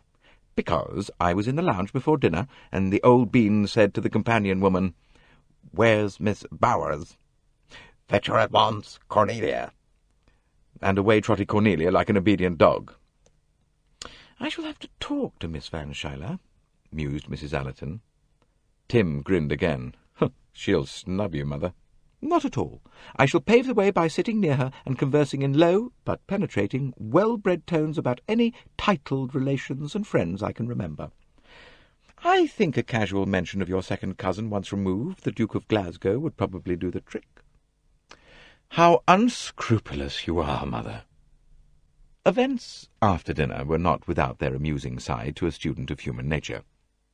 The socialist young man, who turned out to be Mr. Ferguson as deduced, retired to the smoking-room, scorning the assemblage of passengers in the observation saloon on the top deck. Miss Van Schuyler duly secured the best and most undrafty position there by advancing firmly on a table at which Mrs. Otterbourne was sitting, and saying, "You'll excuse me, I'm sure, but I think my knitting was left here." Fixed by a hypnotic eye, the turban rose and gave ground. Miss Van Schuyler established herself and her suite. Mrs. Otterbourne sat down nearby, and hazarded various remarks which were met with such chilling politeness that she soon gave up. Miss Van Schuyler then sat in glorious isolation. The Doyles sat with the Allertons. Dr. Bessner retained the quiet Mr. Fanthorpe as his companion. Jacqueline de Belfort sat by herself with a book. Rosalie Otterbourne was restless, and Mrs. Allerton spoke to her once or twice and tried to draw her into their group, but the girl responded ungraciously. Monsieur Hercule Poirot spent his evening listening to an account of Mrs. Otterbourne's mission as a writer. On his way to his cabin that night, he encountered Jacqueline de Belfort. She was leaning over the rail, and as she turned her head, he was struck by the look of acute misery on her face. There was now no insouciance, no malicious defiance, no dark, flaming triumph. "Good night, mademoiselle." "Good night, Monsieur Poirot." She hesitated, then said, "You were surprised to find me here?" I was not so much surprised as sorry. Very sorry. He spoke gravely. "You mean sorry for me?" That is what I meant. You have chosen, mademoiselle, the dangerous course. As we here in this boat have embarked on a journey, so you too have embarked on your own private journey. A journey on a swift-moving river between dangerous rocks and heading for who knows what currents of disaster. Why do you say all this? Because it is true. You have cut the bonds that moored you to safety, and I doubt now if you could turn back if you would. She said very slowly, "That is true." Then she flung her head back. "Ah, well, one must follow one's star, wherever it leads." Beware, mademoiselle, that it is not a false star. She laughed and mimicked the parrot cry of the donkey boys. "That very bad star, sir. That star fall down." He was just dropping off to sleep when the murmur of voices awoke him. It was Simon Doyle's voice he heard, repeating the same words he had used when the steamer left Chalal. "We've got to go through with it now." Yes, thought Hercule Poirot to himself. We have got to go through with it now. He was not happy. Chapter 9. The steamer arrived early next morning at Es-Sabois.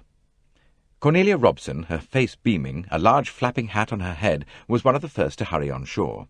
Cornelia was not good at snubbing people. She was of an amiable disposition and disposed to like all her fellow creatures. The sight of Hercule Poirot in a white suit, pink shirt, large black bow tie, and a white topee did not make her wince as the aristocratic Miss Van Schuyler would assuredly have winced. As they walked together up an avenue of sphinxes, she responded readily to his conventional opening. "Your companions are not coming ashore to view the temple?" "Well, you see, Cousin Marie, that's Miss Van Schuyler, never gets up very early. She has to be very, very careful of her health. And of course she wanted Miss Bowers, that's her hospital nurse, to do things for her. And she said, too, that this isn't one of the best temples, but She was frightfully kind and said it would be quite all right for me to come." "That was very gracious of her," said Poirot dryly. The ingenuous Cornelia agreed unsuspectingly. "Oh, she's very kind. It's simply wonderful of her to bring me on this trip. I do feel I'm a lucky girl. I could just hardly believe it when she suggested to Mother that I should come too." "And you have enjoyed it, yes?" "Oh, it's been wonderful. I've seen Italy, Venice and Padua and Pisa, and then Cairo. Only Cousin Marie wasn't very well in Cairo, so I couldn't get around much. And now this wonderful trip up the Wadi Halfa and back. Oh!" Poirot said, smiling, "You have the happy nature, mademoiselle."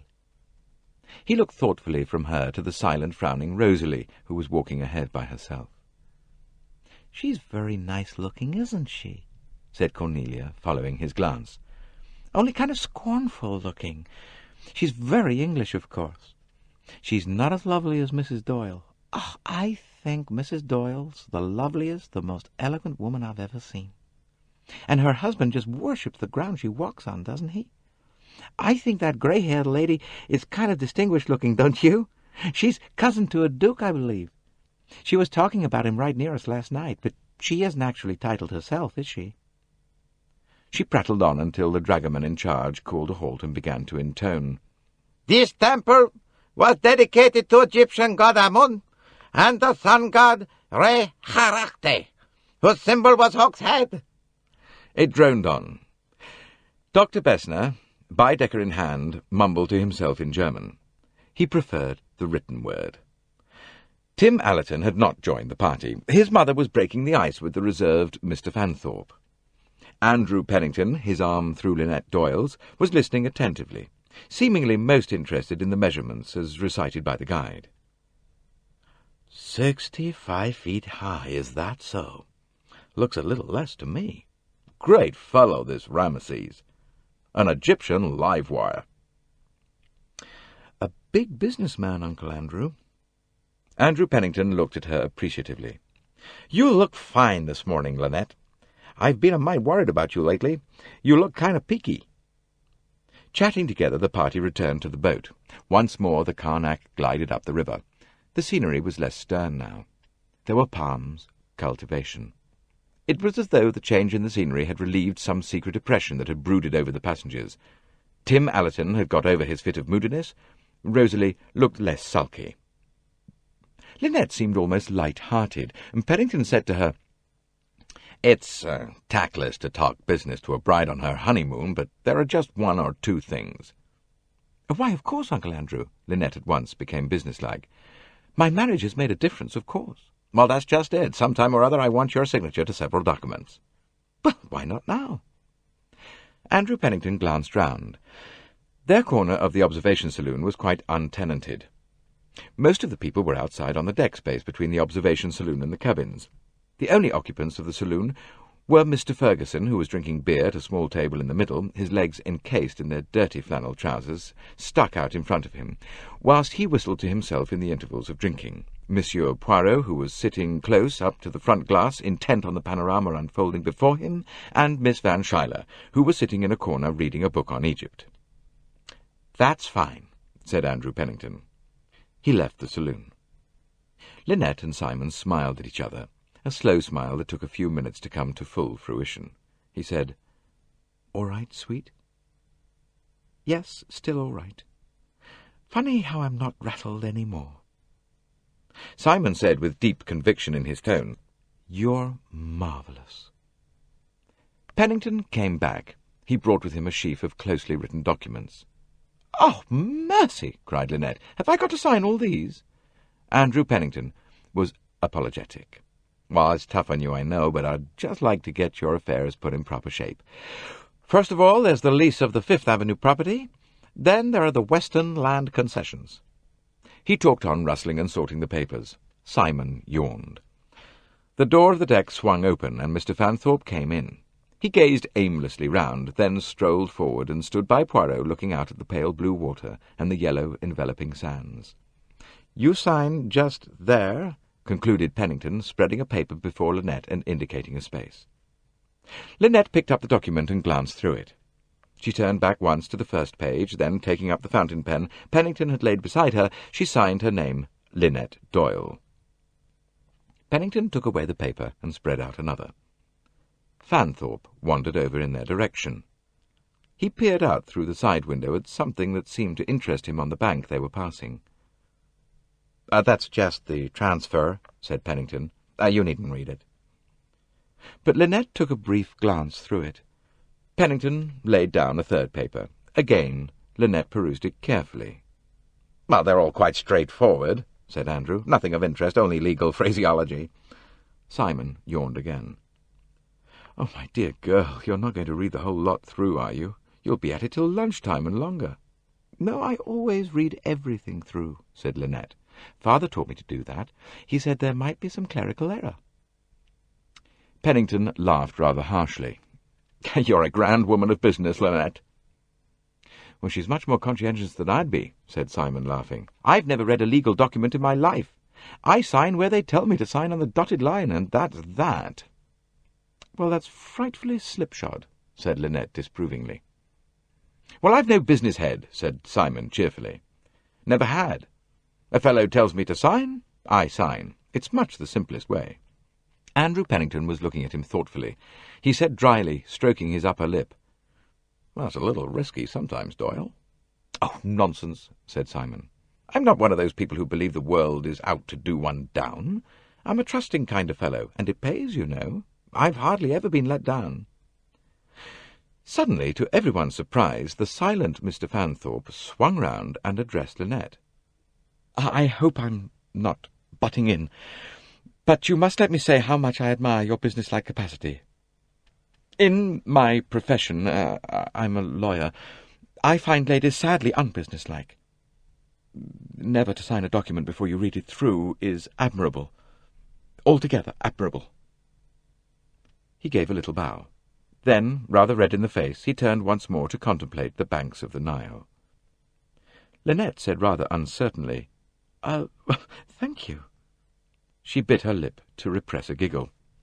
The young man had looked so preternaturally solemn. Andrew Pennington looked seriously annoyed.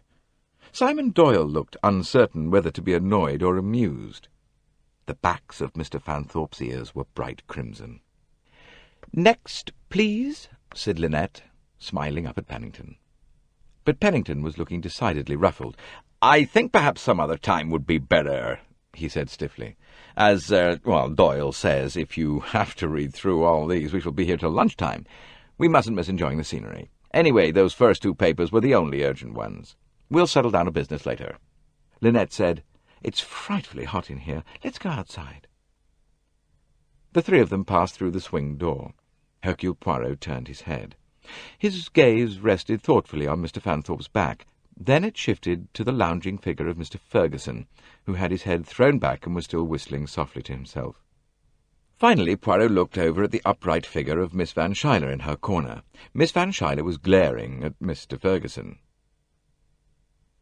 The swing door on the port side opened, and Cornelia Robson hurried in. "You've been a long time," snapped the old lady. "Where have you been?"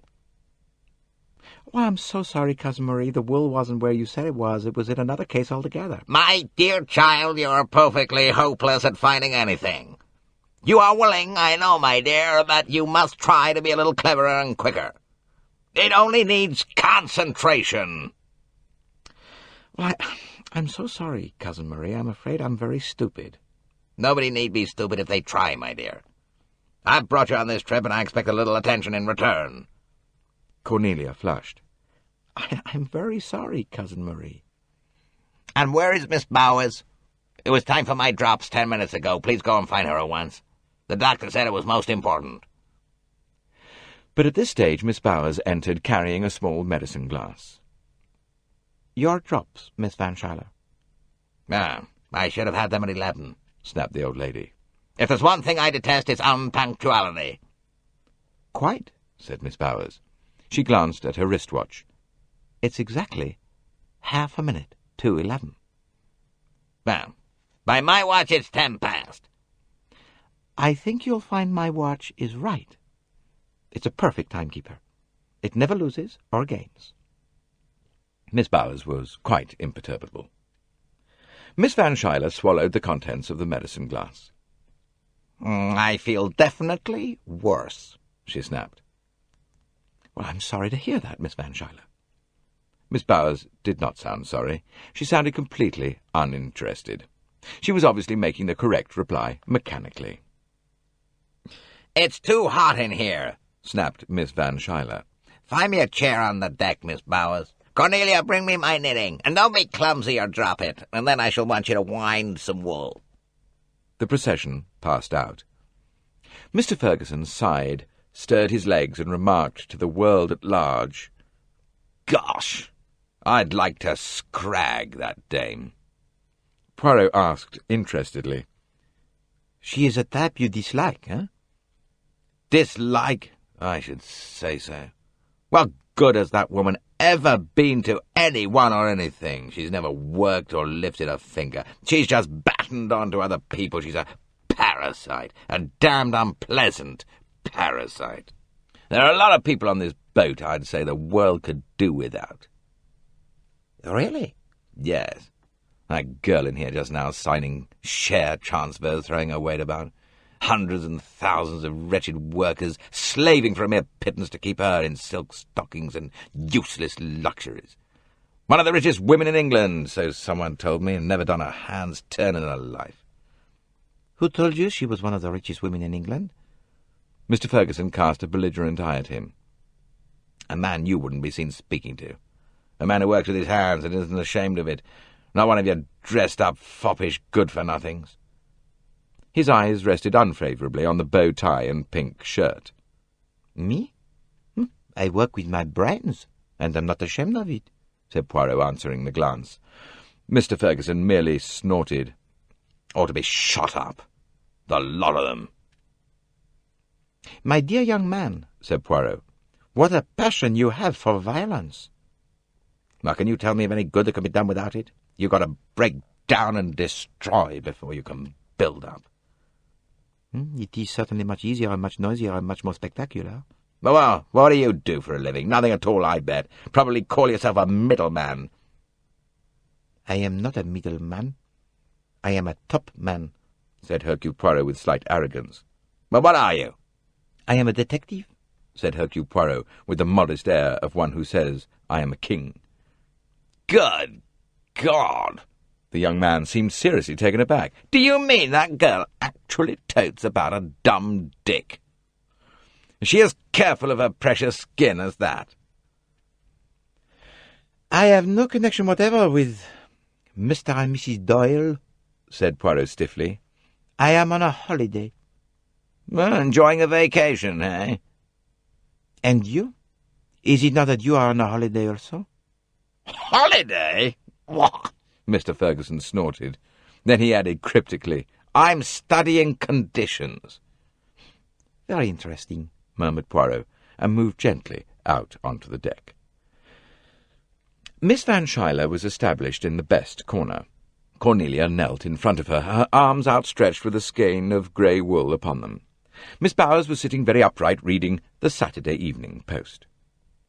Poirot wandered gently onward down the starboard deck. As he passed round the stern of the boat, he almost ran into a woman who turned a startled face towards him, a dark, piquant Latin face. She was neatly dressed in black and had been standing talking to a big, burly man in uniform, one of the engineers, by the look of him. There was a queer expression on both their faces, guilt and alarm. Poirot wondered what they had been talking about. He rounded the stern and continued his walk along the port side. A cabin door opened and Mrs. Otterbourne emerged and nearly fell into his arms. She was wearing a scarlet satin dressing-gown. "Oh, so sorry," she apologized. "Dear Mr. Poirot, so very sorry. The motion, you know. Never did have any sea legs. If the boat would only keep still." She clutched at his arm. "It's the pitching I can't stand. Never really happy at sea, and left all alone here, hour after hour. That girl of mine, no sympathy, no understanding of her poor old mother who's done everything for her." Mrs. Otterbourne began to weep. "Slaved for her I have, worn myself to the bone. to the bone. A grande amoureuse. That's what I might have been. A grande amoureuse. Sacrificed everything, and nobody cares. But I'll tell everyone, I'll tell them now, how she neglects me, how hard she is, making me come on this journey, bored to death. I'll go and tell them now. She surged forward. Poirot gently repressed the action. I will send her to you, madame. Re-enter your cabin. It is best that way. No, I want to tell everyone on the boat. It is too dangerous, madame. The sea is too rough. You might be swept overboard. Mrs. Otterbourne looked at him doubtfully. You think so? You really think so? I do. He was successful. Mrs. Otterbourne wavered, faltered, and re-entered her cabin. Poirot's nostrils twitched once or twice. Then he nodded and walked on to where Rosalie Otterbourne was sitting between Mrs. Allerton and Tim. Your mother wants you, mademoiselle. She had been laughing quite happily. Now her face clouded over. She shot a quick, suspicious look at him and hurried along the deck. "I can't make that child out," said Mrs. Allerton. "She varies so. One day she's friendly, the next day she's positively rude." Thoroughly spoilt and bad-tempered," said Tim. Mrs. Allerton shook her head. "No, I don't think it's that. I think she's unhappy." Tim shrugged his shoulders. "Oh, well, I suppose we've all got our private troubles."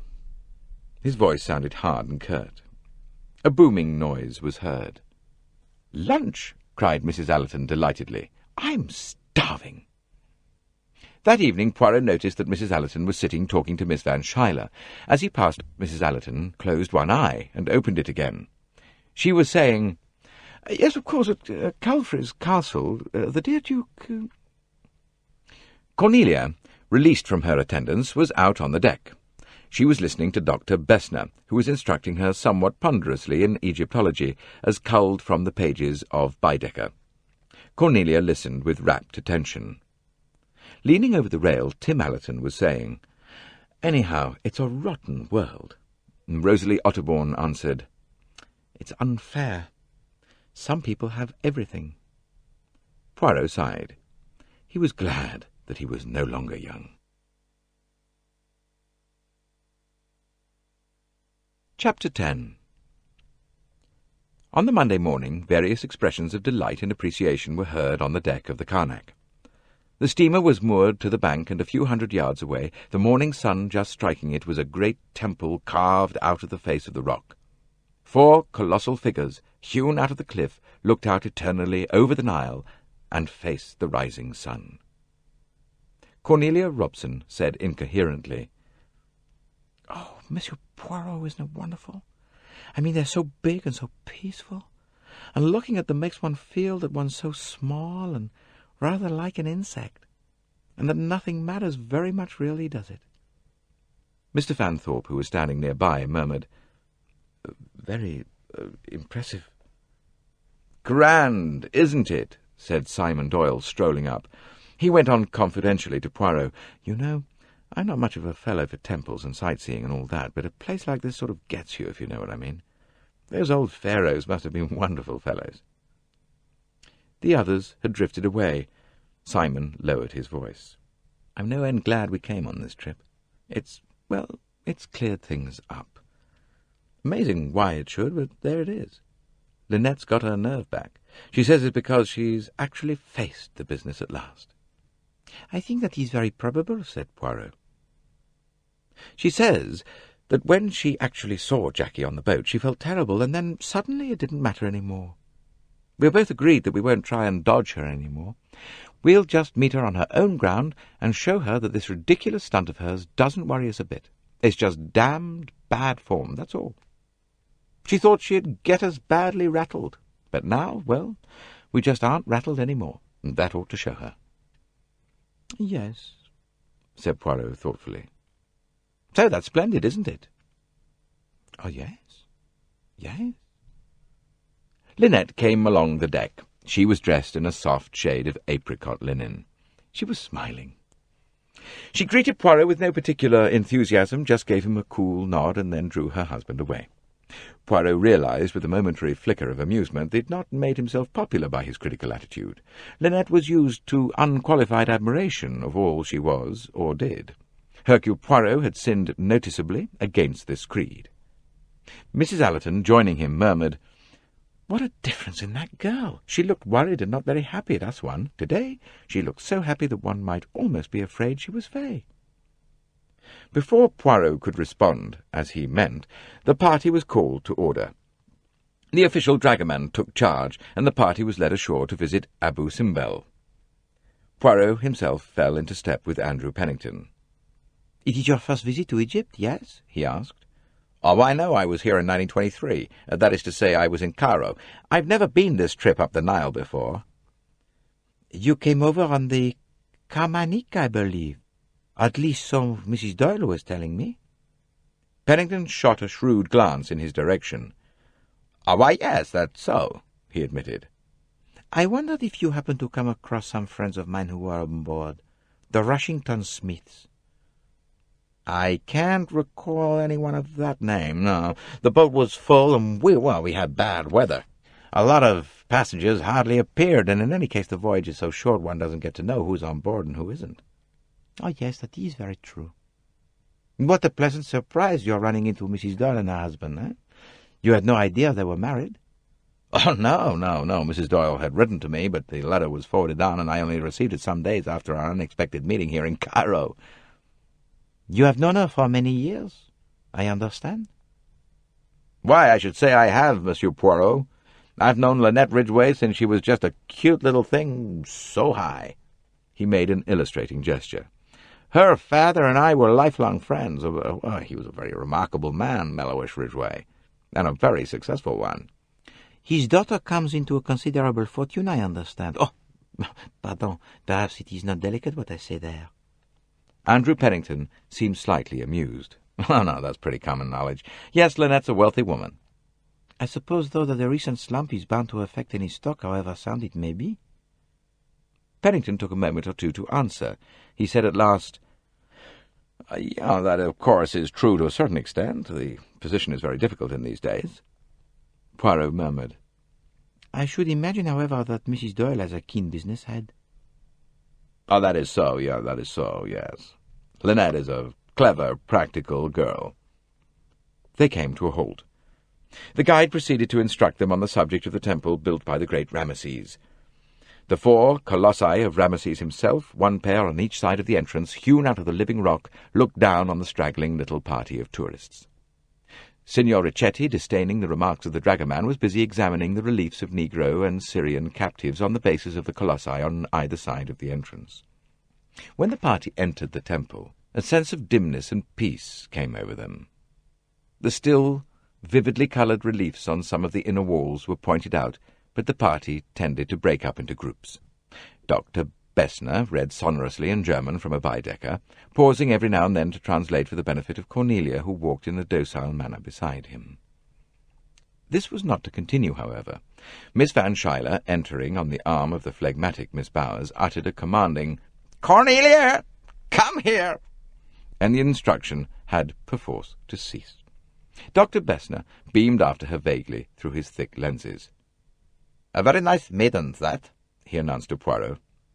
"She does not look so starved as some of these young women. No, she has the nice curves. She listens, too, very intelligently. It is a pleasure to instruct her." It fleeted across Poirot's mind that it seemed to be Cornelia's fate either to be bullied or instructed. In any case, she was always the listener, never the talker. Miss Bowers, momentarily released by the peremptory summons of Cornelia, was standing in the middle of the temple looking about her with her cool, incurious gaze. Her reaction to the wonders of the past was succinct. "The guide says the name of one of these gods or goddesses was Mut. Can you bid it?" There was an inner sanctuary where sat 4 figures eternally presiding, strangely dignified in their dim aloofness. Before them stood Linnet and her husband. Her arm was in his, her face lifted, a typical face of the new civilization, intelligent, curious, untouched by the past. Simon said suddenly, "Let's get out of here. I don't like these four fellows, especially the one in the high hat." "That's Armon, I suppose. And that one is Ramesses. Why don't you like them? I think they're very impressive." They're a damn sight too impressive. There's something uncanny about them. Come out into the sunlight." Linnet laughed, but yielded.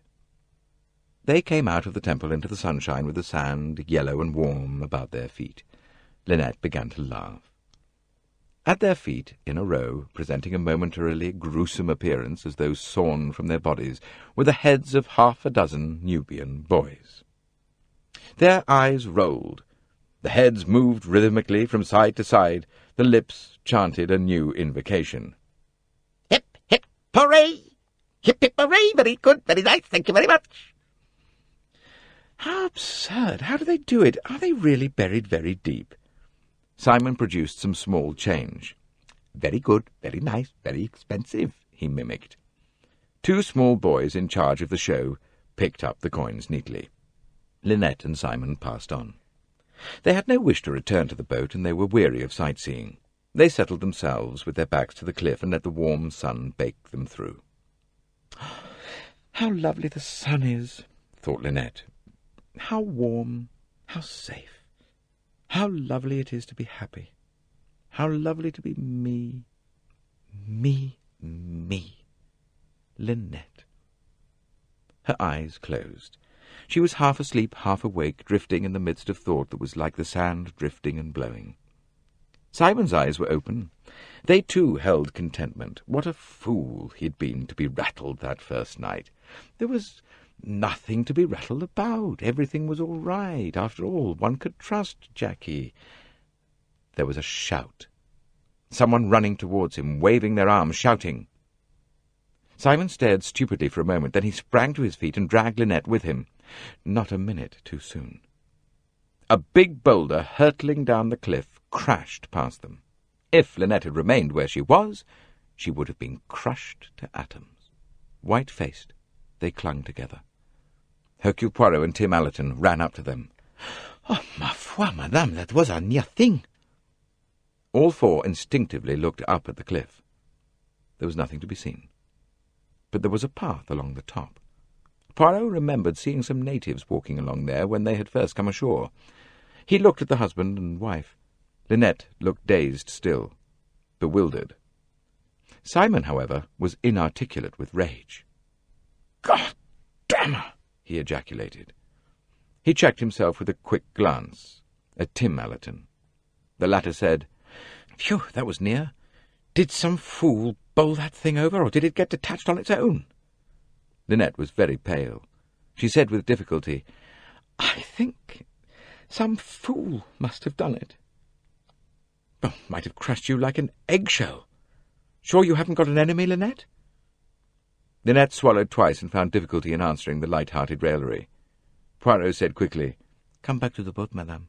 You must have a restorative." They walked there silently, Simon still full of pent-up rage, Tim trying to talk cheerfully and distract Linet's mind from the danger she had run, Poirot with a grave face. And then, just as they reached the gangplank, Simon stopped dead. A look of amazement spread over his face. Jacqueline de Belfort was just coming ashore. Dressed in blue gingham, she looked childish this morning. "Good God," said Simon under his breath. "So it was an accident after all." The anger went out of his face. An overwhelming relief showed so plainly that Jacqueline noticed something amiss. "Good morning," she said. "I'm afraid I'm a little on the late side." She gave them all a nod and stepped ashore and proceeded in the direction of the temple. Simon clutched Poirot's arm. The other 2 had gone on. "My God, that's a relief. I thought... Poirot nodded. Yes, I know what you thought." But he himself still looked grave and preoccupied. He turned his head and noted carefully what had become of the rest of the party from the ship. Miss Van Schuyler was slowly returning on the arm of Miss Bowers. A little farther away, Mrs. Allerton was standing, laughing at the little Nubian row of heads. Mrs. Otterbourne was with her. The others were nowhere in sight. Poirot shook his head as he followed Simon slowly onto the boat. End of Disc 3. Disc 4. Chapter 11. Will you explain to me, madame, the meaning of the word fée? Mrs. Allerton looked slightly surprised. She and Poirot were toiling slowly up to the rock overlooking the second cataract. Most of the others had gone up on camels, but Poirot had felt that the motion of the camel was slightly reminiscent of that of a ship. Mrs. Allerton had put it on the grounds of personal dignity. They had arrived at Wadi Halfa the night before. This morning 2 launches had conveyed all the party to the second cataract, with the exception of Signor Ricchetti, who had insisted on making an excursion of his own to a remote spot called Semna, which he explained was of paramount interest as being the gateway of Nubia in the time of Amenemhet III, and where there was a stele recording the fact that on entering Egypt Negroes must pay custom duties. Everything had been done to discourage this example of individuality, but with no avail. Signor Ricchetti was determined and had waved aside each objection. 1, that the expedition was not worth making, and 2, that the expedition could not be made owing to the impossibility of getting a car there, 3, that no car could be obtained to do the trip, 4, that a car would be a prohibitive price. Having scoffed at 1, expressed incredulity at 2, offered to find a car himself to 3, and bargained fluently in Arabic for 4, Signor Ricchetti had at last departed, his departure being arranged in a secretive, furtive manner in case some of the other tourists should take it into their heads to stray from the appointed paths of sightseeing. "Fée," Mrs. Allerton put her head on one side as she considered her reply. "Well, it's a Scotch word, really. It means the kind of exalted happiness that comes before disaster. You know, it's too good to be true."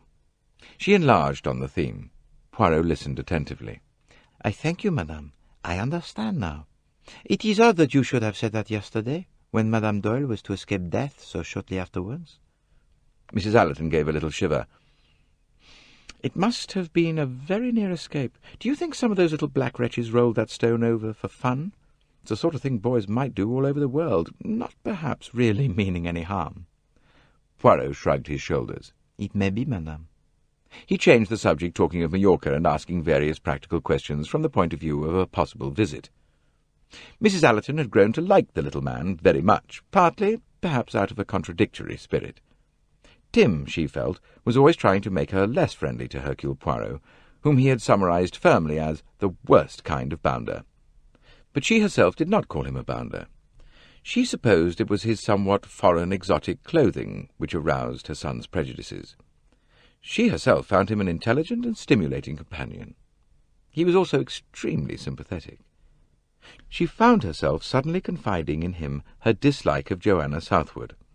It eased her to talk of the matter, and after all, why not? He did not know Joanna, would probably never meet her. Why should she not ease herself of that constantly borne burden of jealous thought? At the same moment Tim and Rosalie Otterbourne were talking of her. Tim had just been half-jestingly abusing his luck. His rotten health, never bad enough to be really interesting, yet not good enough for him to have led the life he would have chosen. Very little money, no congenial occupation. A thoroughly lukewarm, tame existence, he finished discontentedly. Rosalie said abruptly, "You've got something heaps of people would envy you." "What's that?" "Your mother." Tim was surprised and pleased. "Mother? Oh, yes, of course, she is quite unique. It's nice of you to see it." "I think she's marvellous. She looks so lovely, so composed and calm, as though nothing could ever touch her. And yet somehow she's always ready to be funny about things, too." Rosalie was stammering slightly in her earnestness. Tim felt a rising warmth towards the girl. He wished he could return the compliment, but lamentably Mrs. Otterbourne was his idea of the world's greatest menace. The inability to respond in kind made him embarrassed. Miss Van Schuyler had stayed in the launch. She could neither risk the ascent on a camel nor on her legs. She had said snappily, "I'm sorry to have to ask you to stay with me, Miss Bowers. I intended you to go and Cornelia to stay, but girls are so selfish. She rushed off without a word to me." And I actually saw her talking to that very unpleasant and ill-bred young man, Ferguson. Cornelia has disappointed me sadly. She has absolutely no social sense. Miss Bowers replied in her usual matter-of-fact fashion. Oh, that's quite all right, Miss Van Schuyler. It would have been a hot walk up there, and I don't fancy the look of those saddles on the camels. Fleas, as likely as not. She adjusted her glasses, screwed up her eyes to look at the party descending the hill, and remarked, Miss Robson isn't with that young man any more. She's with Dr. Bessner. Miss Van Schuyler grunted. Since she had discovered that Dr. Bessner had a large clinic in Czechoslovakia and a European reputation as a fashionable physician, she was disposed to be gracious to him. Besides, she might need his professional services before the journey was over. When the party returned to the Karnak, Linnet gave a cry of surprise. "Oh, a telegram for me." She snatched it off the board and tore it open. "Why, I don't understand.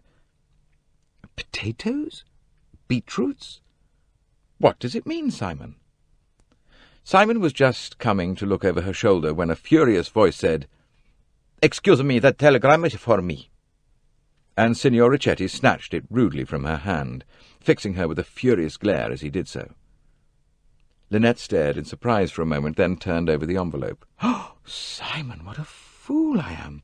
It's Ricchetti, not Ridgeway. And anyway, of course, my name isn't Ridgeway now. Oh, I must apologize." She followed the little archaeologist up to the stern of the boat. "I'm so sorry, Signor Ricchetti. You see, my name was Ridgeway before I married, and I haven't been married very long, and so—" She paused. Her face dimpled with smiles, inviting him to smile upon a young bride's faux pas. But Ricchetti was obviously not amused. Queen Victoria, at her most disapproving, could not have looked more grim. "Names should be read carefully. It is inexcusable to be careless in these matters." Linnet bit her lip, and her colour rose. She was not accustomed to have her apologies received in this fashion. She turned away, and rejoining Simon, she said angrily, "These Italians are really insupportable." "Never mind, darling. Let's go and look at that big ivory crocodile you liked." They went ashore together. Poirot, watching them walk up the landing stage, heard a sharp, indrawn breath. He turned to see Jacqueline de Belfort at his side. Her hands were clenched on the rail. The expression on her face as she turned it towards him quite startled him. It was no longer gay or malicious. She looked devoured by some inner consuming fire. "They don't care any more." The words came low and fast. "They've got beyond me. I can't reach them. They don't mind if I'm here or not. I can't hurt them any more." Her hands on the rail trembled. "Mademoiselle," she broke in. "Oh, it's too late now, too late for warning. You are right. I ought not to have come, not on this journey. What did you call it? The journey of the soul? I can't go back. I've got to go on. And I'm going on. They shan't be happy together, they shan't. I'd kill him sooner." She turned abruptly away. Poirot, staring after her, felt a hand on his shoulder. "Your girlfriend seems a trifle upset, Monsieur Poirot." Poirot turned. He stared in surprise, seeing an old acquaintance. "Colonel Race." The tall, bronzed man smiled. "Bit of a surprise, eh?" Hercule Poirot had come across Colonel Race a year previously in London. They had been fellow guests at a very strange dinner party, a dinner party that had ended in death for that strange man, their host. Poirot knew that Race was a man of unadvertised goings and comings. He was usually to be found in one of the outposts of empire, where trouble was brewing. "So you are here at Wadi Halfa?" Poirot remarked thoughtfully. "Well, I'm here on this boat." "You mean?" "That I'm making the return journey with you to Chalau." Hercule Poirot's eyebrows rose. "Oh, that is very interesting. Shall we perhaps have a little drink?" They went into the observation saloon, now quite empty. Poirot ordered a whisky for the Colonel and a double orangeade full of sugar for himself. "So you make the return journey with us?" said Poirot as he sipped. "You would go faster, would you not, on the government steamer, which travels by night as well as day?" Colonel Race's face creased appreciatively. You're right on the spot as usual, Monsieur Poirot, he said pleasantly. It is then the passengers? One of the passengers. Ah, now which one, I wonder? Hercule Poirot asked of the ornate ceiling. Unfortunately, I don't know myself, said Race ruefully. Poirot looked interested. Race said, "Oh, well, there's no need to be mysterious to you. We've had a good deal of trouble out here, one way or another. It isn't the people who ostensibly lead the rioters that we're after. It's the men who very cleverly put the match to the gunpowder. There were 3 of them. One's dead, one's in prison. I want the 3rd man, a man with 5 or 6 cold-blooded murders to his credit. He's one of the cleverest paid agitators that ever existed. He's on this boat. I know that from a passage in a letter that passed through our hands. Decoded, it said, X will be on the Karnak trip, February the 7th to the 13th. Oh, it didn't say under what name X would be passing. Have you any description of him? No, American, Irish, and French descent. A bit of a mongrel. That doesn't help us much. Have you got any ideas? An idea. It is all very well, said Poirot meditatively. Such was the understanding between them that Race pressed him no further. He knew that Hercule Poirot did not ever speak unless he was sure. Poirot rubbed his nose and said unhappily, There passes itself something on this boat that causes me much inquietude. Race looked at him inquiringly. Figure to yourself, said Poirot, a person A who has grievously wronged a person B. The person B desires a revenge. The person B makes the threats. A and B both being on this boat? Poirot nodded. Precisely. And B, I gather, being a woman? Exactly. Race lit a cigarette. Oh, I shouldn't worry.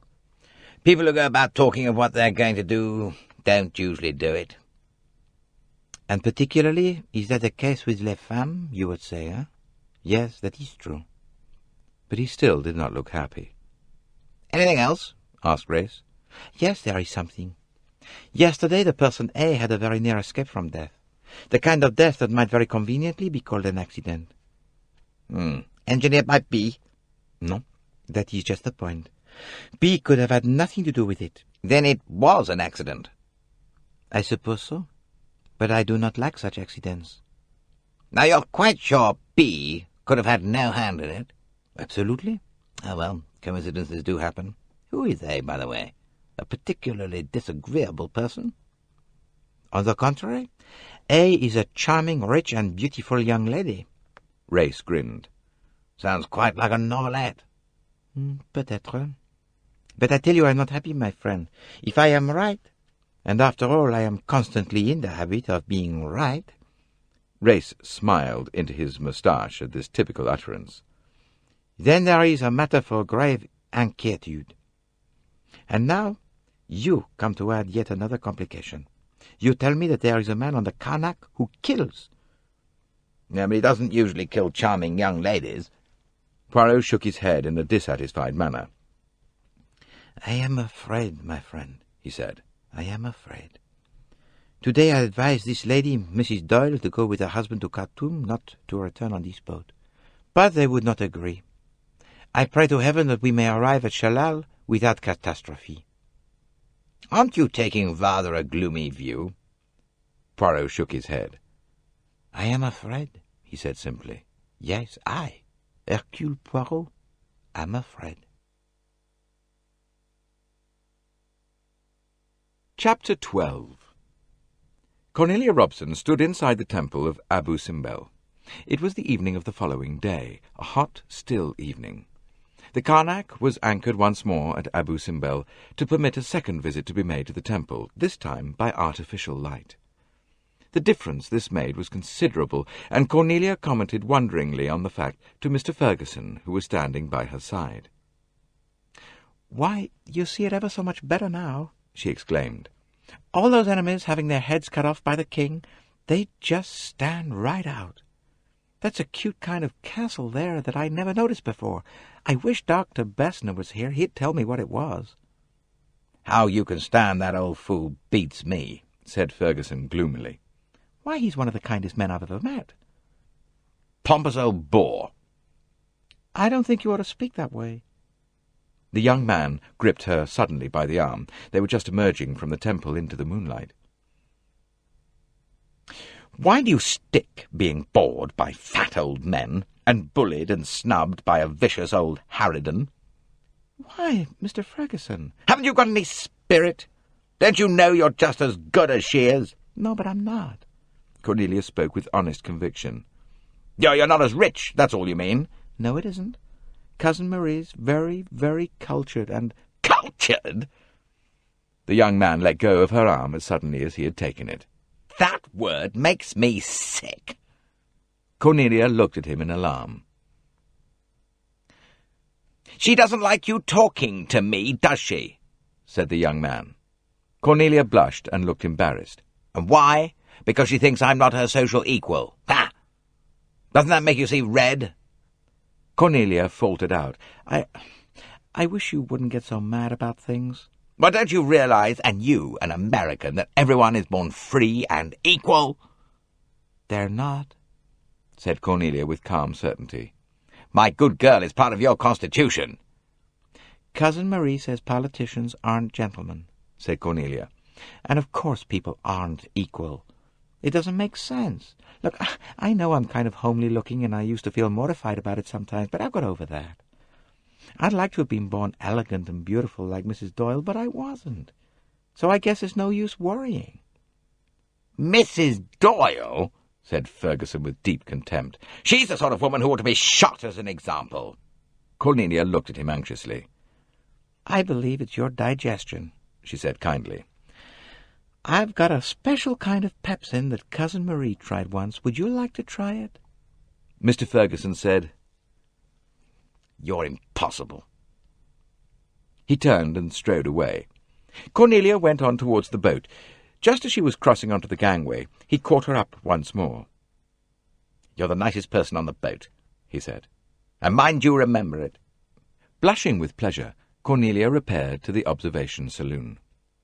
Miss Van Schuyler was conversing with Dr. Bessner, an agreeable conversation dealing with certain royal patients of his.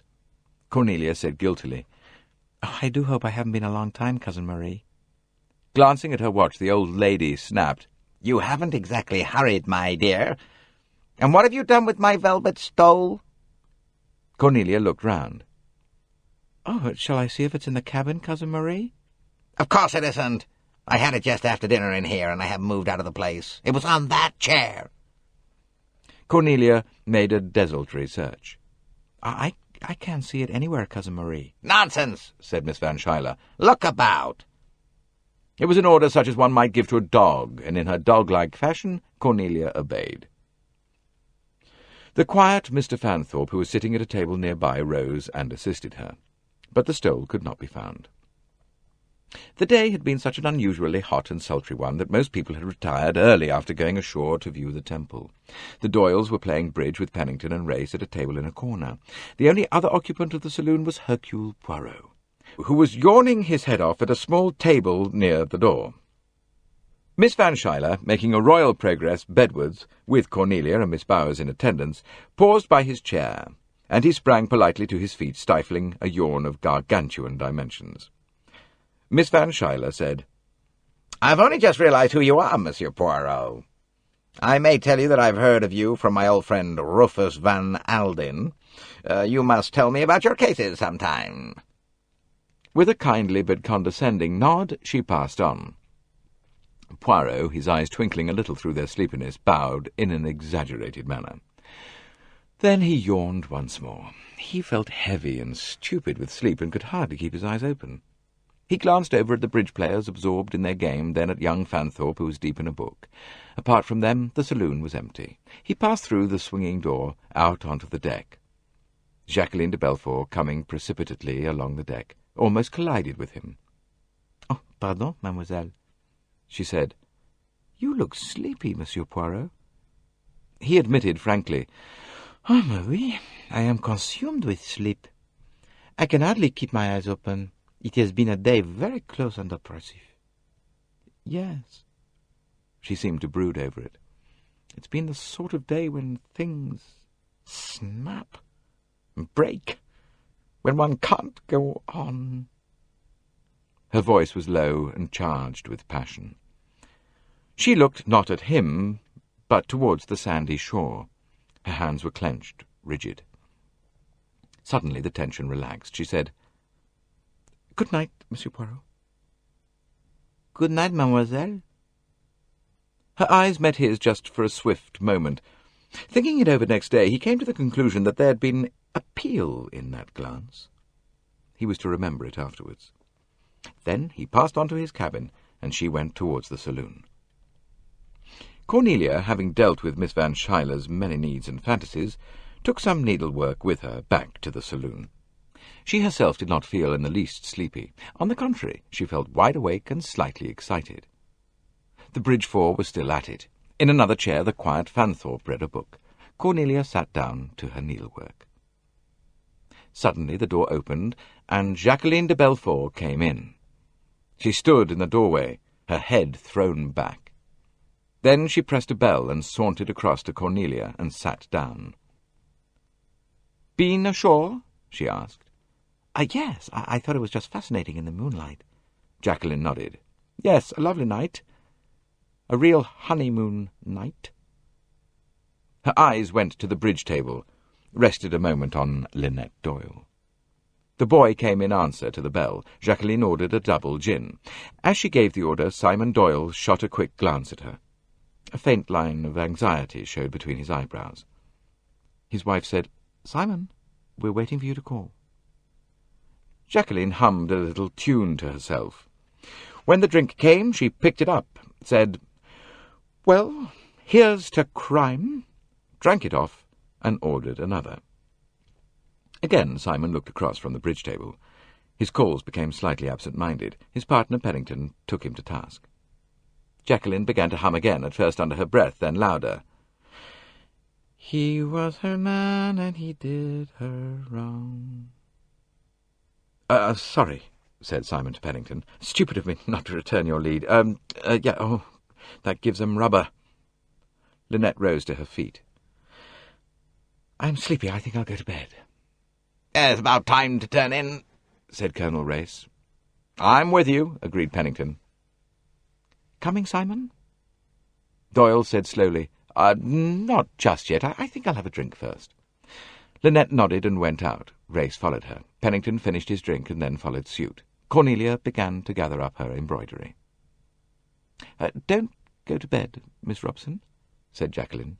"Please don't. I feel like making a night of it. Don't desert me." Cornelia sat down again. "We girls must stick together," said Jacqueline. She threw her head back and laughed, a shrill laugh, without merriment. The second drink came. "Have something," said Jacqueline. No, thank you very much," said Cornelia. Jacqueline tilted back her chair. She hummed now loudly, "He was her man, and he did her wrong." Mr. Fanthorpe turned a page of Europe from Within. Simon Doyle picked up a magazine. Really, I think I'll go to bed," said Cornelia. "It's getting very late." "You can't go to bed yet," said Jacqueline. "I forbid you to. Tell me all about yourself." "Well, I don't know. There isn't much to tell," Cornelia faltered. "I've just lived at home, and I haven't been around much. This is my first trip to Europe. I'm just loving every minute of it."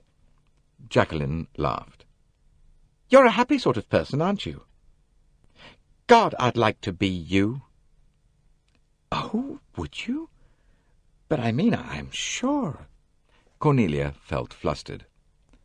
Undoubtedly Mr. Belfort was drinking too much. That wasn't exactly a novelty to Cornelia. She had seen plenty of drunkenness during Prohibition years, but there was something else. Jacqueline de Belfort was talking to her, was looking at her, and yet Cornelia felt it was as though somehow she was talking to someone else. But there were only two other people in the room, Mr. Fanthorpe and Mr. Doyle. Mr. Fanthorpe seemed quite absorbed in his book. Mr. Doyle was looking rather odd, a queer sort of watchful look on his face. Jacqueline said again, "Tell me all about yourself." Always obedient, Cornelia tried to comply. She talked rather heavily, going into unnecessary small details about her daily life. She was so unused to being a talker. Her role was so constantly that of listener. And yet Mr. Belfour seemed to want to know. When Cornelia faltered to a standstill, the other girl was quick to prompt her. "Go on, tell me more." And so Cornelia went on. "Of course, Mother's very delicate, and sometimes, some days, she touches nothing but cereals." Unhappily conscious that all she said was supremely uninteresting, yet flattered by the other girl's seeming interest. But was she interested? Wasn't she somehow listening to something else, or perhaps for something else? She was looking at Cornelia, yes, but wasn't there really someone else sitting in the room? "And, of course, we get very good art classes, and last winter I had a course of—" How late was it? Surely very late. She'd been talking and talking. If only something definite would happen. And immediately, as though in answer to the wish, something did happen. Only at that moment it seemed very natural. Jacqueline turned her head and spoke to Simon Doyle. "Ring the bell, Simon. I want another drink." Simon Doyle looked up from his magazine and said quietly, "The stewards have gone to bed. It's after midnight." "I tell you, I want another drink." Simon said, "You've had quite enough drinks, Jackie." She swung round at him. "What damned business is it of yours?" He shrugged his shoulders. "None." She watched him for a minute or two, and then she said, "What's the matter, Simon? You afraid?" Simon did not answer. Rather elaborately he picked up his magazine again. Cornelia murmured, "Oh, dear, as late as that, I must—" She began to fumble, dropped to thimble. Jacqueline said, "Don't go to bed. I'd like another woman here to support me." She began to laugh again. "And do you know what Simon over there is afraid of? He's afraid I'm going to tell you the story of my life." Cornelia spluttered a little. Jacqueline said clearly, "You see, he and I were once engaged." "Oh, really?" Cornelia was the prey of conflicting emotions. She was deeply embarrassed, but at the same time pleasurably thrilled. How black Simon Doyle was looking. "Yes, it's a very sad story," said Jacqueline. Her soft voice was low and mocking. "He treated me rather badly. Didn't you, Simon?" Simon Doyle said brutally, "Go to bed, Jackie. You're drunk." "Oh, if you're embarrassed, Simon, dear, you'd better leave the room." Simon Doyle looked at her. The hand that held the magazine shook a little, but he spoke bluntly. "I'm staying," he said. Cornelia muttered for the third time, "I really must— well, it's so late." "You're not to go," said Jacqueline. Her hand shot out and held the other girl in her chair. "You're to stay and hear what I've got to say." "Jackie," said Simon sharply, "you're making a fool of yourself. For God's sake, go to bed." Jacqueline sat up suddenly in her chair. Words poured from her in a soft, hissing stream. "You're afraid of a scene, aren't you? That's because you're so English, so reticent. You want me to behave decently, don't you? But I don't care whether I behave decently or not. You'd better get out of here quickly, because I'm going to talk a lot." Jim Fanthorpe carefully shut his book, yawned, glanced at his watch, got up and strolled out. It was a very British and utterly unconvincing performance. Jacqueline swung round in her chair and glared at Simon. "You damned fool!" she said thickly. "Do you think you can treat me as you have done and get away with it?" Simon Doyle opened his lips, then shut them again.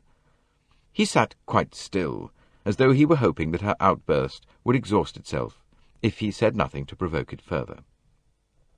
Jacqueline's voice came thick and blurred. It fascinated Cornelia, totally unused to naked emotions of any kind. "I told you," said Jacqueline, "that I'd kill you sooner than see you go to another woman. You don't think I mean that, huh? You're wrong. I've only been waiting. You're my man, do you hear? You belong to me!" Still Simon did not speak. Jacqueline's hand fumbled a moment or two on her lap. She leant forward. "I told you I'd kill you, and I meant it."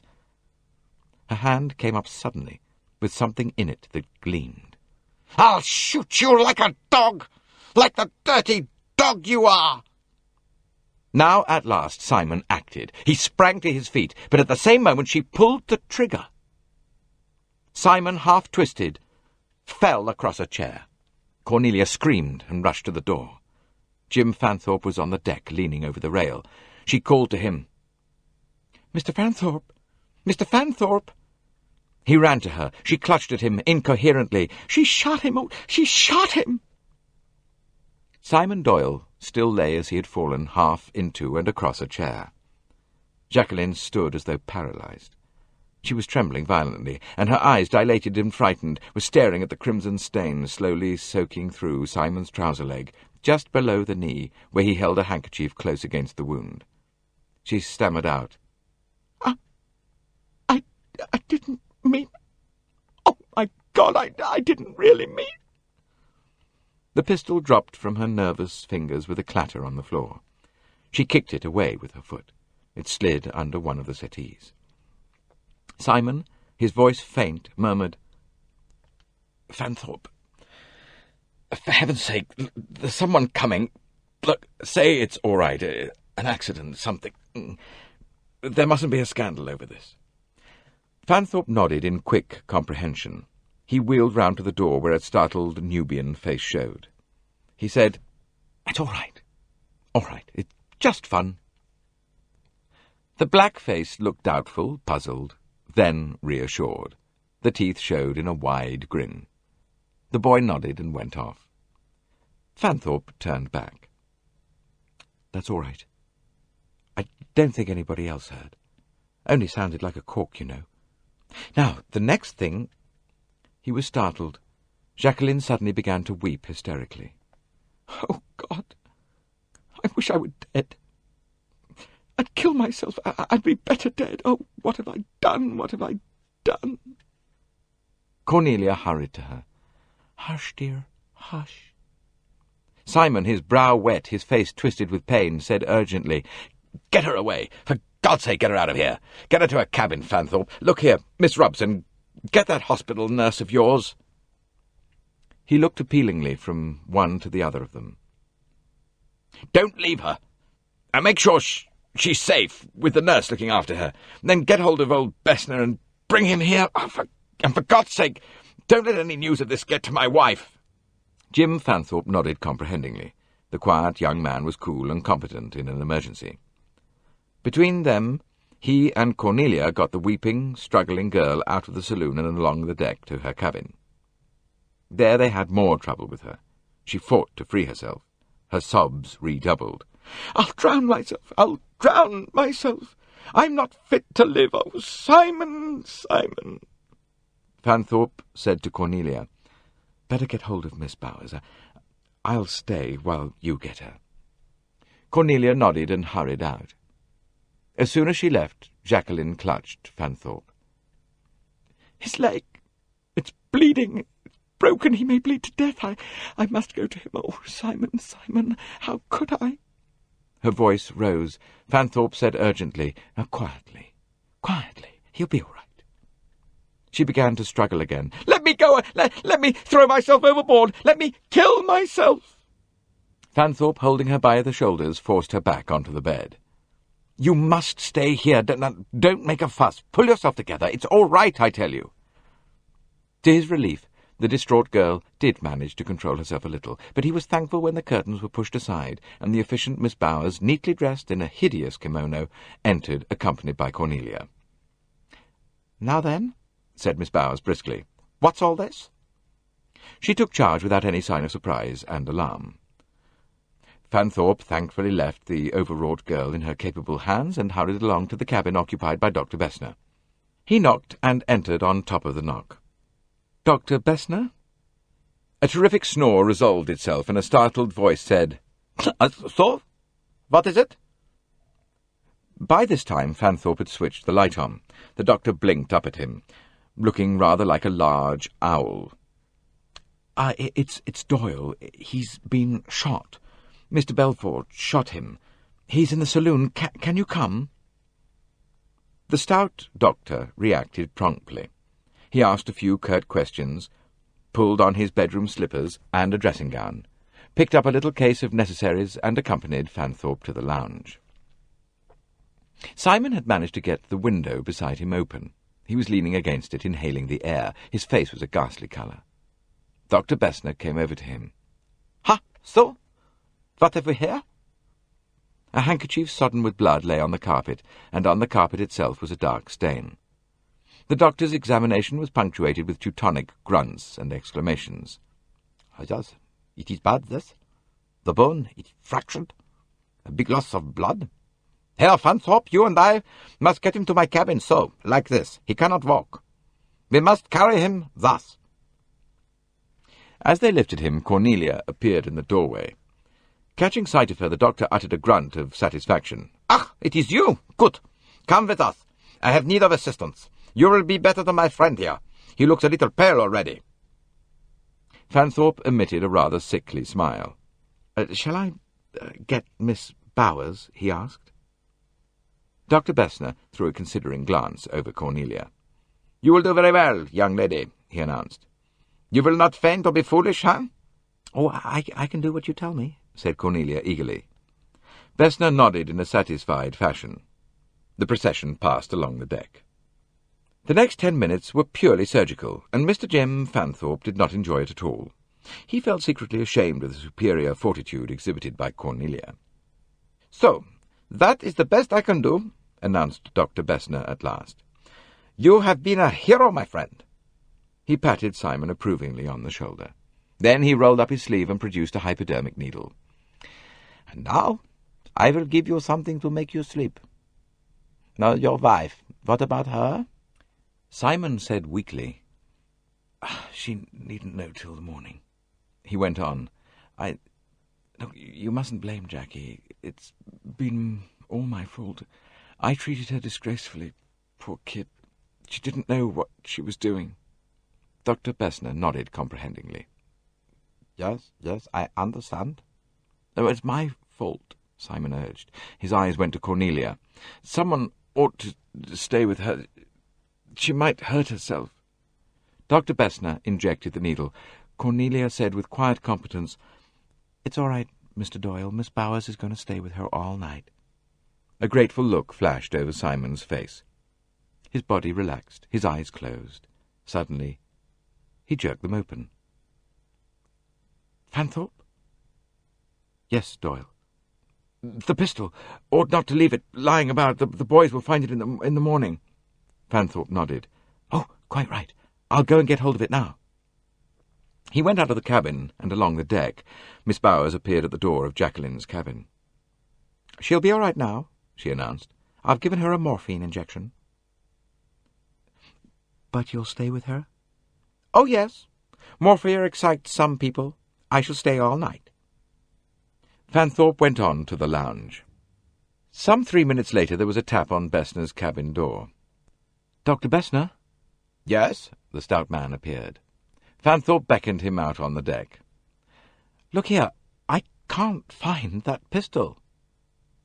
"What is that?" "The pistol. It dropped out of the girl's hand. She kicked it away, and it went under a settee. But it isn't under that settee now." They stared at each other. "But who can have taken it?" Fanthorpe shrugged his shoulders. Bessner said, "It is curious, that. But I do not see what we can do about it." Puzzled and vaguely alarmed, the two men separated. Chapter 13. Hercule Poirot was just wiping the lather from his freshly shaved face when there was a quick tap on the door, and hard on top of it Colonel Race entered unceremoniously. He closed the door behind him. He said, "Your instinct was quite correct. It's happened." Poirot straightened up and asked sharply, "What has happened?" "Linnet Doyle's dead. Shot through the head last night." Poirot was silent for a minute. Two memories vividly before him.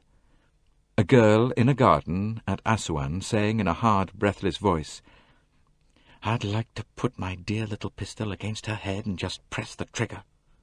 And another, more recent memory, the same voice saying, "One feels one can't go on. The kind of day when something breaks." And that strange, momentary flash of appeal in her eyes. What had been the matter with him not to respond to that appeal? He had been blind, deaf, stupid, with his need for sleep. Race went on. "I've got some slight official standing. They sent for me. Put it in my hands. The boat's due to start in half an hour, but it will be delayed until I give the word. There's a possibility, of course, that the murderer came from the shore." Poirot shook his head. Race acquiesced in the gesture. "I agree. One can pretty well rule that out. Well, man, it's up to you. This is your show." Poirot had been attiring himself with a neat-fingered celerity. He said now, "I am at your disposal." The two men stepped out on the deck. Race said, "Bessner should be there by now. I sent the steward for him." There were 4 cabins deluxe with bathrooms on the boat. Of the 2 on the port side, one was occupied by Dr. Bessner, the other by Andrew Pennington. On the starboard side, the first was occupied by Miss Van Schuyler, and the one next to it by Linnet Doyle. Her husband's dressing cabin was next door. A white-faced steward was standing outside the door of Linnet Doyle's cabin. He opened the door for them, and they passed inside. Dr. Bessner was bending over the bed. He looked up and grunted as the other 2 entered. "What can you tell us, Doctor, about this business?" asked Race. Bessner rubbed his unshaven jaw meditatively. "Ach, she was shot. Shot at close quarters. See here, just above the ear. This is where the bullet entered. A very little bullet. I should say a .22. The pistol, it was held close against her head. See, there is blackening here. The skin is scorched." Again, in a sick wave of memory, Poirot thought of those words uttered at Assuan. Bessner went on. "She was asleep. There was no struggle. The murderer crept up in the dark and shot her as she lay there." "Ah, no," Poirot cried out. His sense of psychology was outraged. Jacqueline de Belfort creeping into a darkened cabin, pistol in hand. No, it did not fit that picture. Bessner stared at him through his thick lenses. "But that is what happened, I tell you." Yes, I did not mean what you thought. I was not contradicting you." Bessner gave a satisfied grunt. Poirot came up and stood beside him. Linnet Doyle was lying on her side. Her attitude was natural and peaceful, but above the ear was a tiny hole, with an incrustation of dried blood round it. Poirot shook his head sadly. Then his gaze fell on the white-painted wall just in front of him, and he drew in his breath sharply. Its white neatness was marred by a big, wavering letter J, scrawled in some brownish-red medium. Poirot stared at it. Then he leaned over the dead girl and very gently picked up her right hand. One finger of it was stained a brownish red. Nom de nom, ejaculated Poirot. Eh? What's that? Dr. Bessner looked up. Ah, that! Race said, "Well, I'm damned. What do you make of that, Poirot?" Poirot swayed a little on his toes. You ask me what I make of it? Eh bien, it is very simple, is it not? Mrs. Doyle is dying. She wishes to indicate her murderer, so she writes with her finger dipped in her own blood the initial letter of her murderer's name.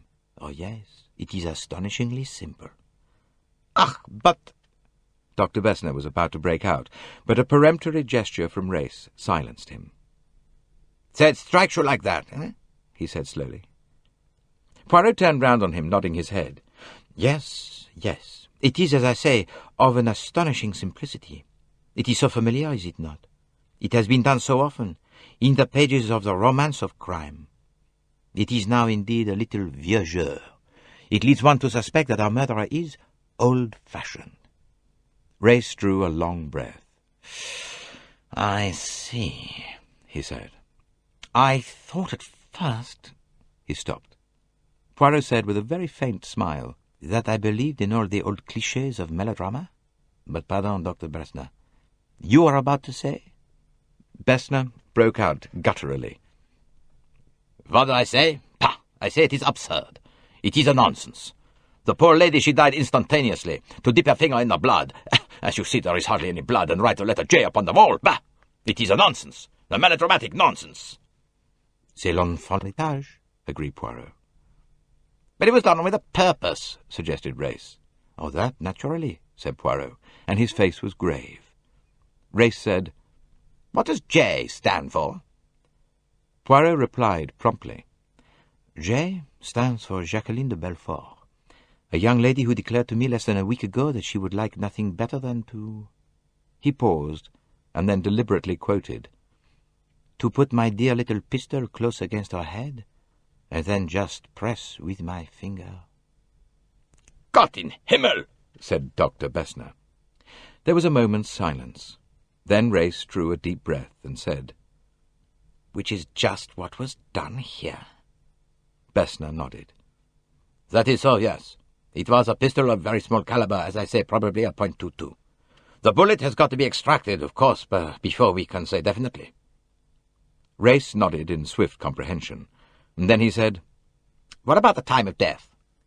Bessner stroked his jaw again. His fingers made a rasping sound. I would not care to be too precise. It is now 8 o'clock. I will say with due regard to the temperature last night that she has been dead certainly 6 hours, and probably no longer than 8. So that puts it between midnight and 2 a.m. That is so. There was a pause. Race looked round. And what about her husband? I suppose he sleeps in the cabin next door. At the moment, said Dr. Bessner, he is asleep in my cabin. Both men looked very surprised. Bessner nodded his head several times. Ah, so. I see you have not been told about that. Mr. Doyle was shot last night in the saloon. Shot? By whom?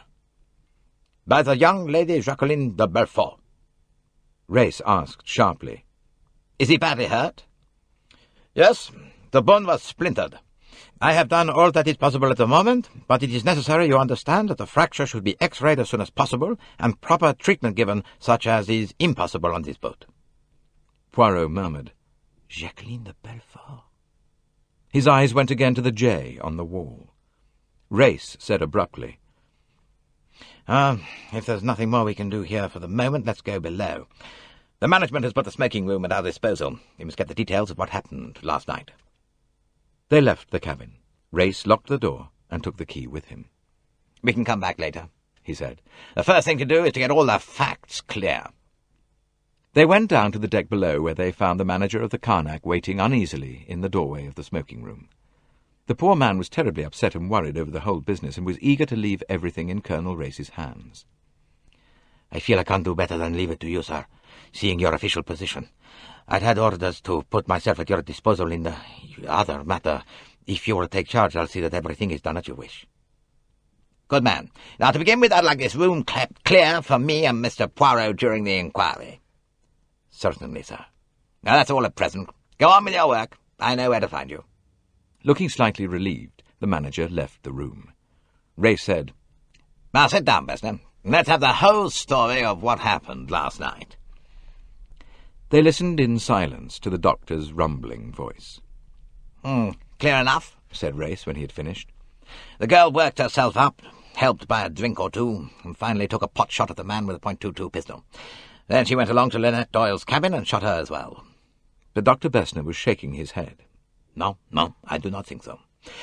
I do not think that was possible. For one thing, she would not write her own initial on the wall. It would be ridiculous, nicht wahr? Oh, well, she might, Race declared, if she was blindly mad and jealous as she sounds. She might want to, well, sign her name to the crime, so to speak. Poirot shook his head. No. I do not think she would be as crude as that. Well, then there's only one reason for that, Jay. It was put there by someone else deliberately to throw suspicion on her. The doctor said, Yes, and the criminal was unlucky, because, you see, it is not only unlikely that the young Fraulein did the murder, it is also, I think, impossible. Well, how's that? Bessner explained Jacqueline's hysterics, and the circumstances which had led Miss Bowers to take charge of her. And I am sure that Miss Bowers stayed with her all night. Race said, Well, if that's so, it's going to simplify matters very much. Poirot asked, Who discovered the crime? Mrs. Doyle's maid, Louise Bourget. She went to call her mistress as usual, found her dead, and came out and flopped into the steward's arms in a dead faint. He went to the manager, who came to me. I got hold of Bessner and then came for you. Poirot nodded. Ray said, And Doyle's got to know. You say he's asleep still? The doctor said, Yes, he is asleep in my cabin. I gave him a strong opiate last night. Race turned to Poirot. Well, he said, I don't think we need to detain that doctor any longer, eh? Thank you, Doctor. Bessner rose. I will have my breakfast, yes? And then I will go back to my cabin and see if Mr. Doyle is ready to wake. Thanks.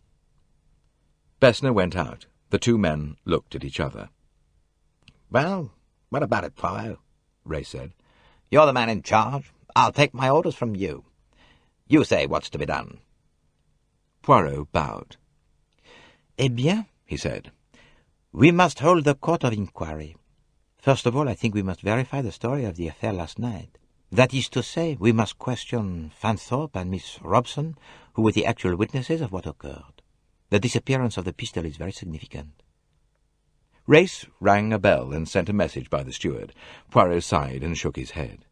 It is bad, this, he murmured. It is bad. Have you any ideas? Asked Race curiously. My ideas conflict. They are not well arranged. They are not orderly. There is, you see, the big fact that this girl hated Linnet Doyle and wanted to kill her. You think she's capable of it? I think so, yes. Poirot sounded doubtful. But not in this way, huh? That's what's worrying you, isn't it? Not to creep into her cabin in the dark and shoot her while she was sleeping. It's the cold-bloodedness that strikes you as not ringing true. In a sense, yes. You think that this girl Jacqueline de Belfort is incapable of premeditated cold-blooded murder? Poirot said slowly, I am not sure, you see. She would have the brains, yes, but I doubt physically if she could bring herself to do the act. Race nodded. Yes, I see. Well, according to Bessner's story, it would also have been physically impossible. If that is true, it clears the ground considerably. Let us hope it is true. He paused and then added simply, I shall be glad if it is so, for I have for that little one much sympathy. The door opened and Fanthorpe and Cornelia came in. Bessner followed them. Cornelia gasped out, Isn't this just awful? Poor, poor Mrs. Doyle. And she was so lovely, too. It must have been a real fiend who could hurt her. And poor Mr. Doyle, he'll just go half crazy when he knows. Why, even last night he was so frightfully worried lest she should hear about his accident. Yes, well, that's just what we want you to tell us about, Miss Robson, said Race. We want to know exactly what happened last night. Cornelia began a little confusedly, but a question or two from Poirot helped matters. Ah, yes, I understand. After the bridge, Madame Doyle went to her cabin. Did she really go to her cabin, I wonder?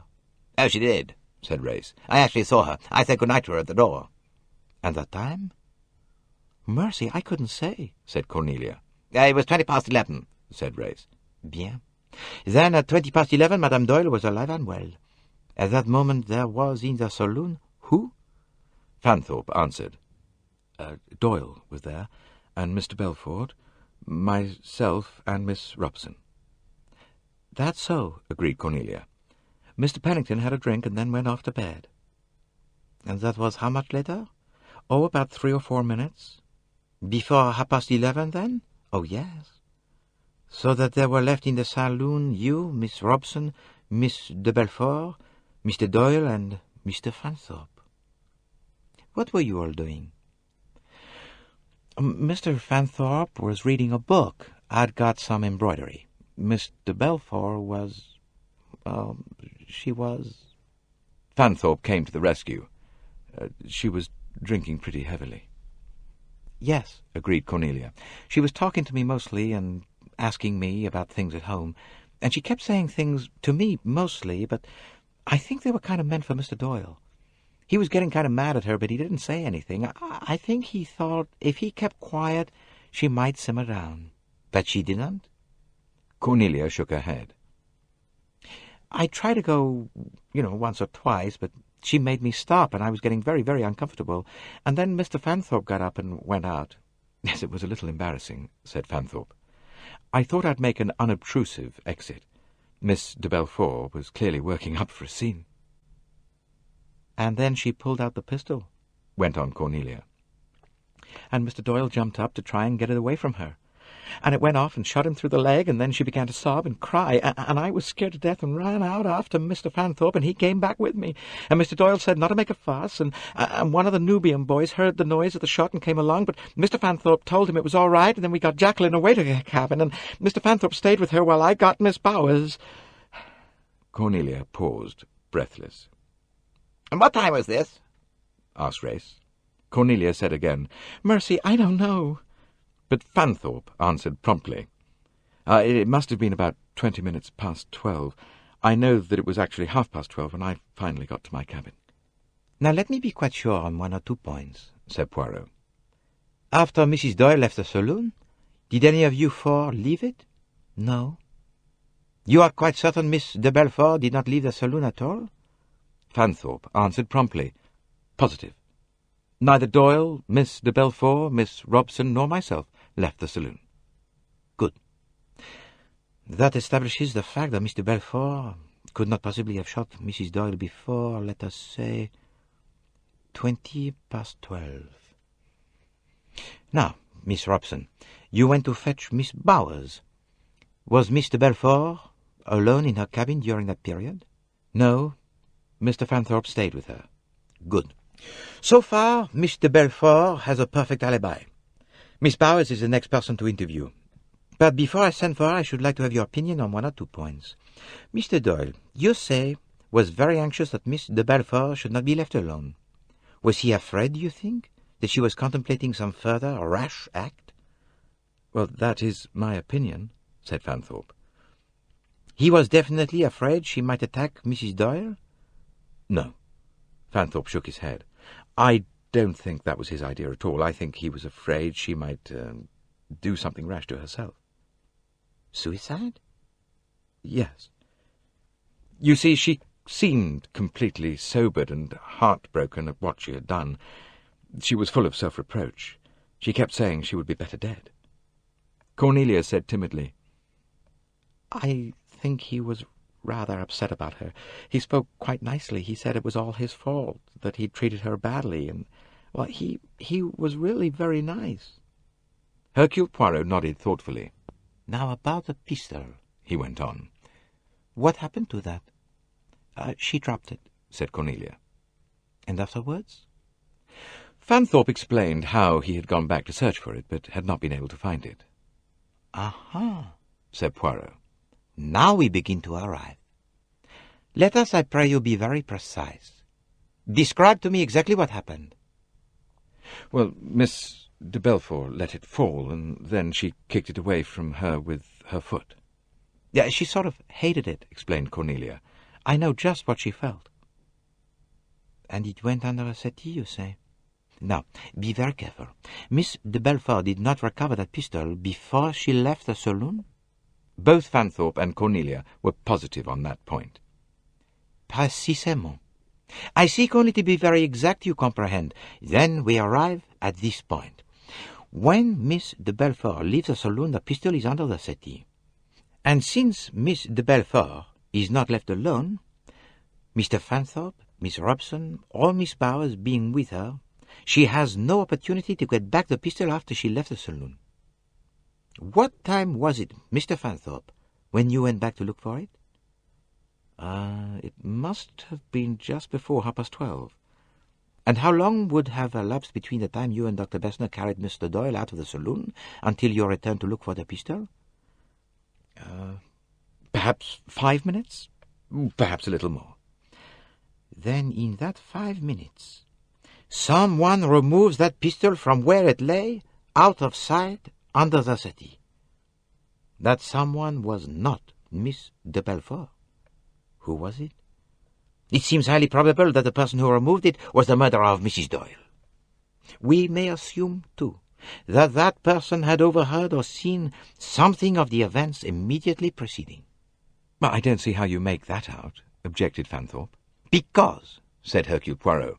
"You have just told us that the pistol was out of sight under the settee. Therefore it was hardly credible that it was discovered by accident. No. It was taken by someone who knew it was there.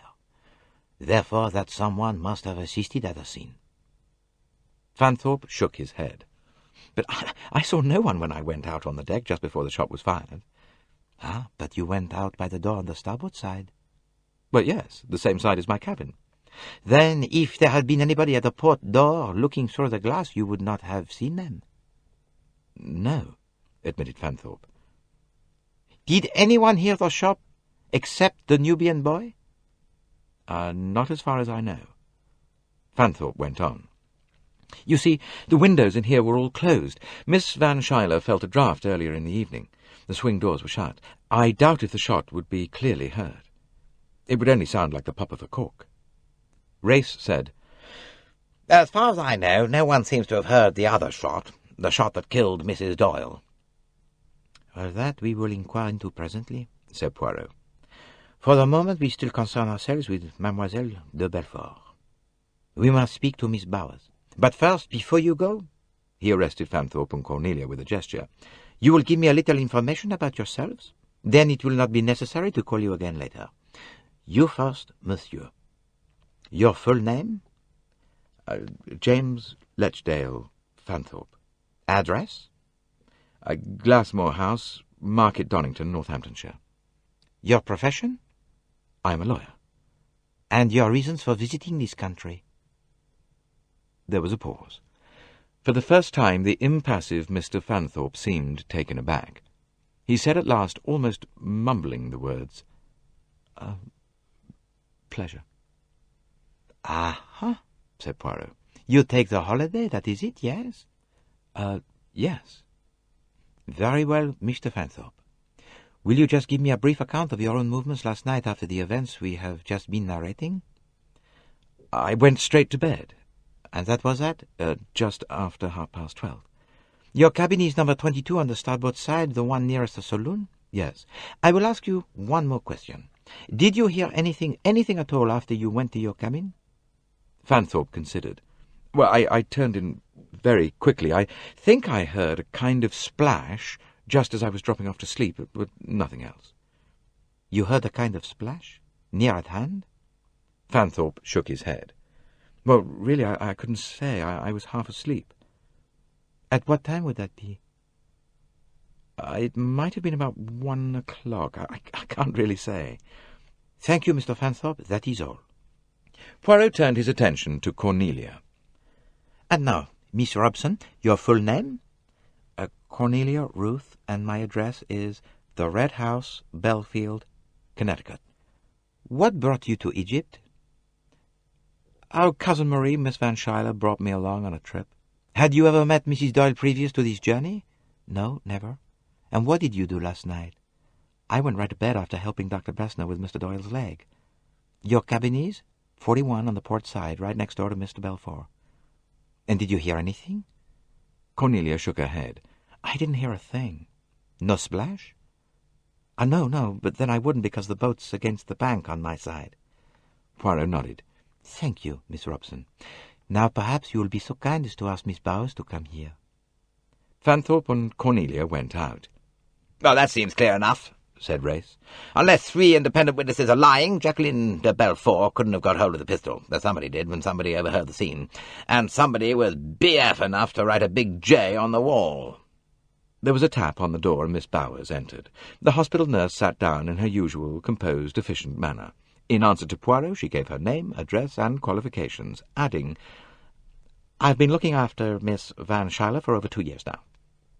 "Is Miss Van Schuyler's health very bad?" "Why, no, I wouldn't say that," said Miss Bowers.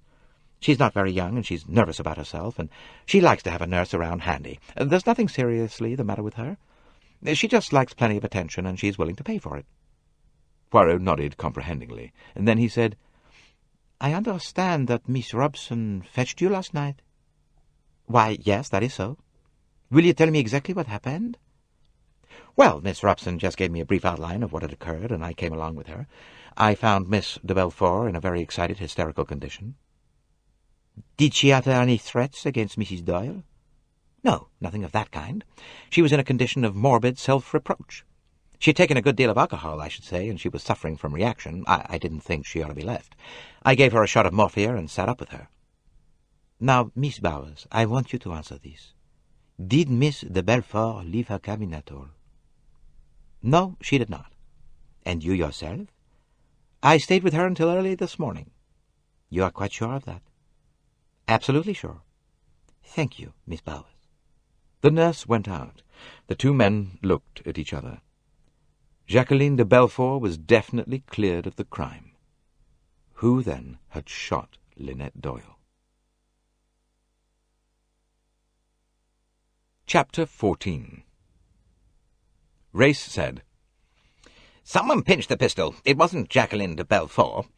Someone knew enough to feel certain that his crime would be attributed to her. But that someone did not know that a hospital nurse was going to give her morphia and sit up with her all night. Add one thing more. Someone had already attempted to kill Linnet Doyle by rolling a boulder over a cliff. Now that someone was not Jacqueline de Belfort. Who was it? Poirot said, It will be simpler to say who it could not have been.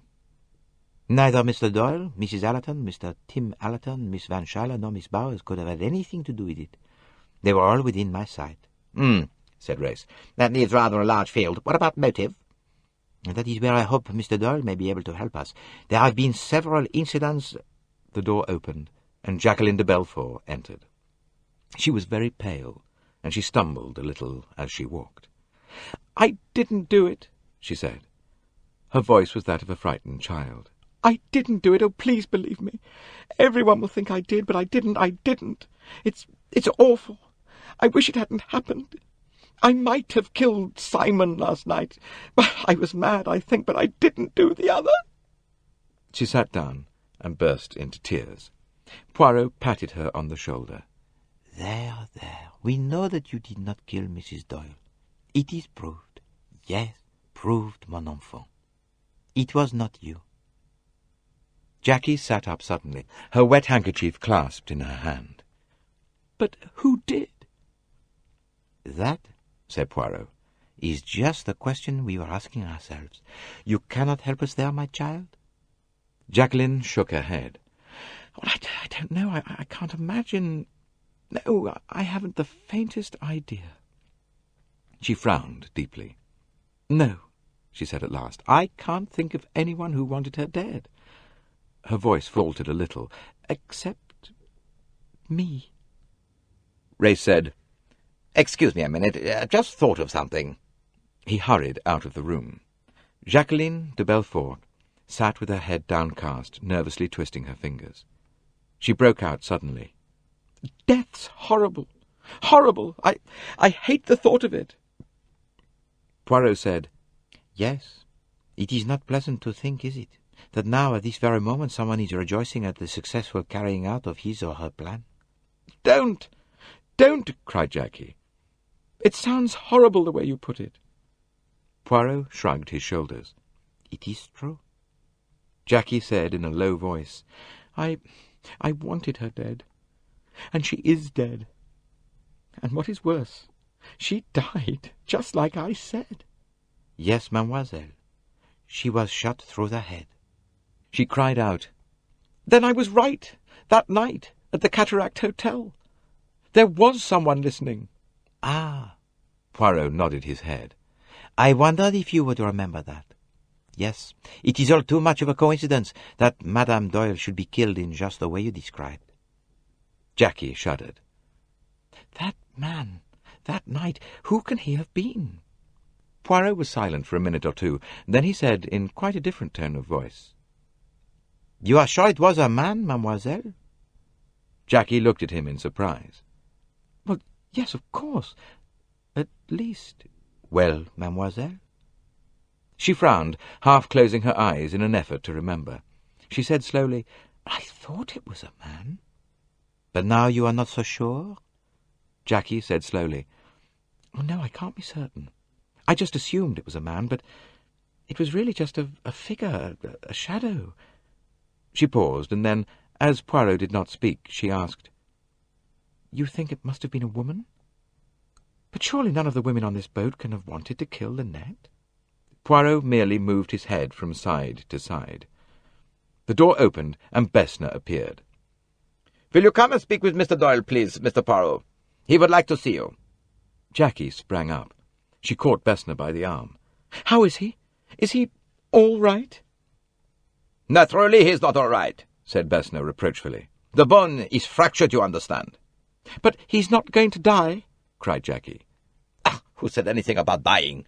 We will get him to civilization, and there we will have an X-ray and proper treatment." "Oh!" The girl's hands came together in convulsive pressure. She sank down again on a chair. Poirot stepped out onto the deck with the doctor, and at that moment Race joined them. They went up to the promenade deck and along to Bessner's cabin. Simon Doyle was lying propped, with cushions and pillows, an improvised cage over his leg. His face was ghastly in colour, the ravages of pain with shock on top of it. But the predominant expression on his face was bewilderment, the sick bewilderment of a child. He muttered, "Please come in. The doctor's told me about Linnet. I can't believe it. I simply can't believe it's true." "I know. It's a bad knock," said Race. Simon stammered, "You know, Jackie didn't do it.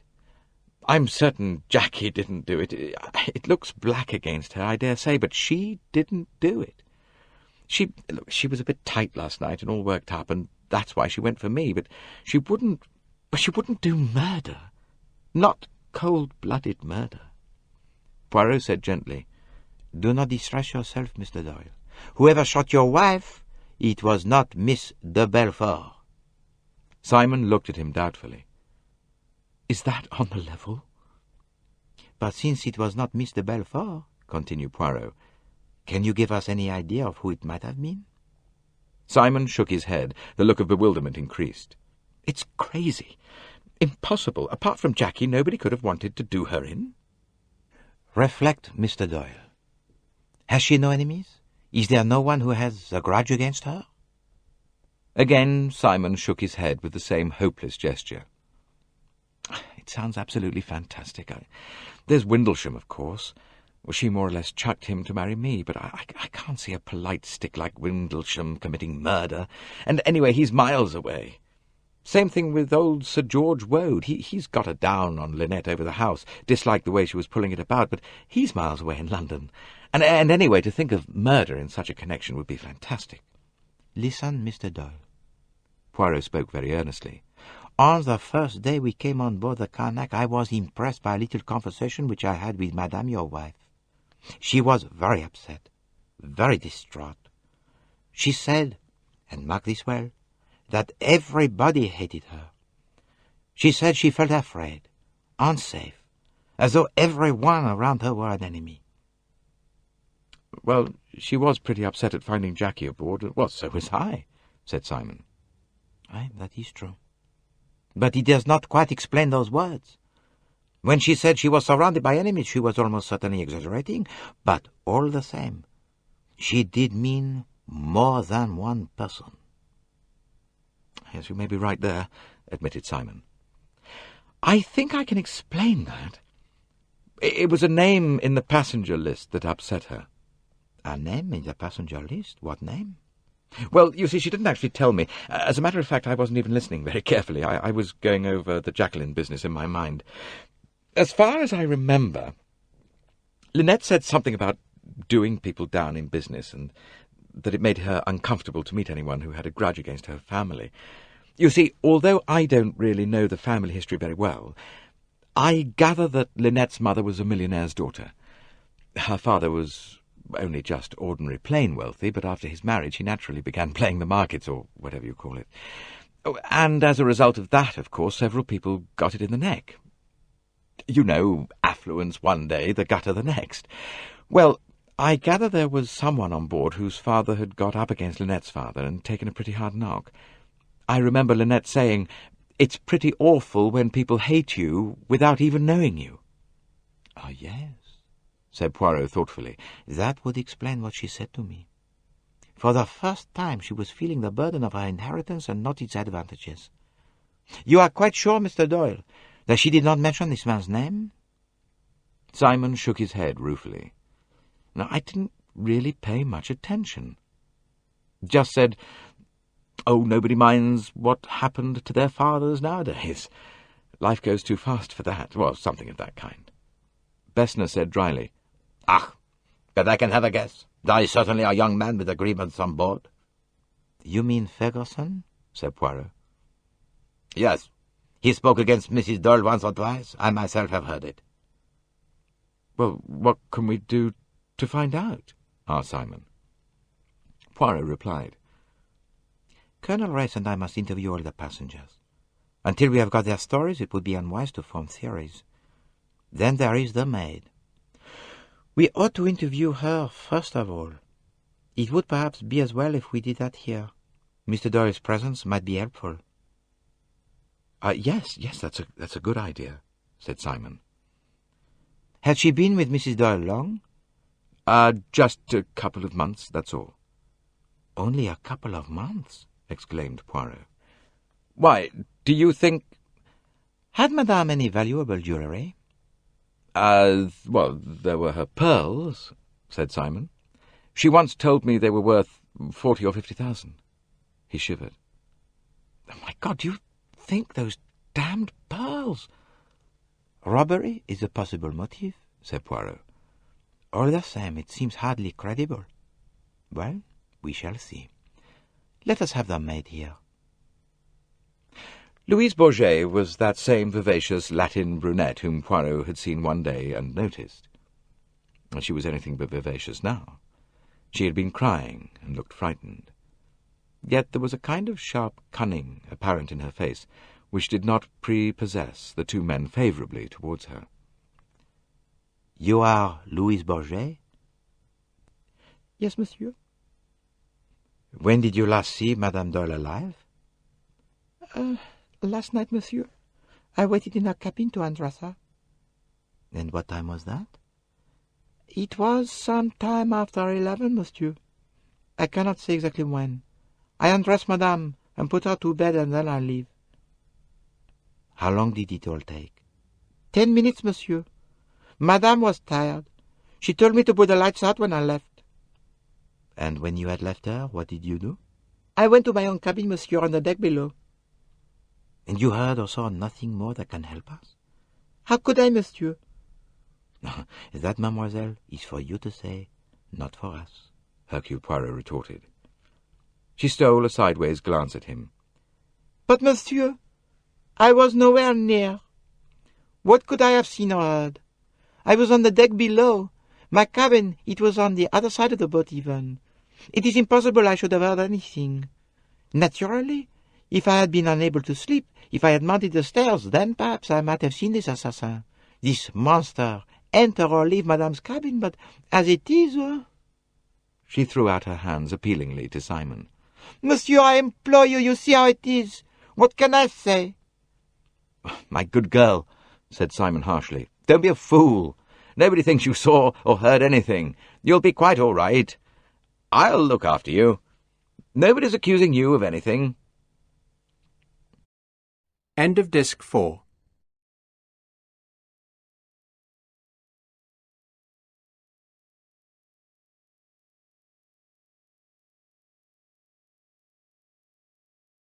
Disc 5. Louise murmured, "Monsieur is very good." and dropped her eyelids modestly. "We take it, then, that you saw and heard nothing," said Race impatiently. "That is what I said, monsieur." "And you know of no one who had a grudge against your mistress?" To the surprise of her listeners, Louise nodded her head vigorously. "Oh, yes, that I do know. To that question I can answer yes, most emphatically." Poirot said, "You mean Mademoiselle de Belfort?" "She, certainly, but it is not of her I speak.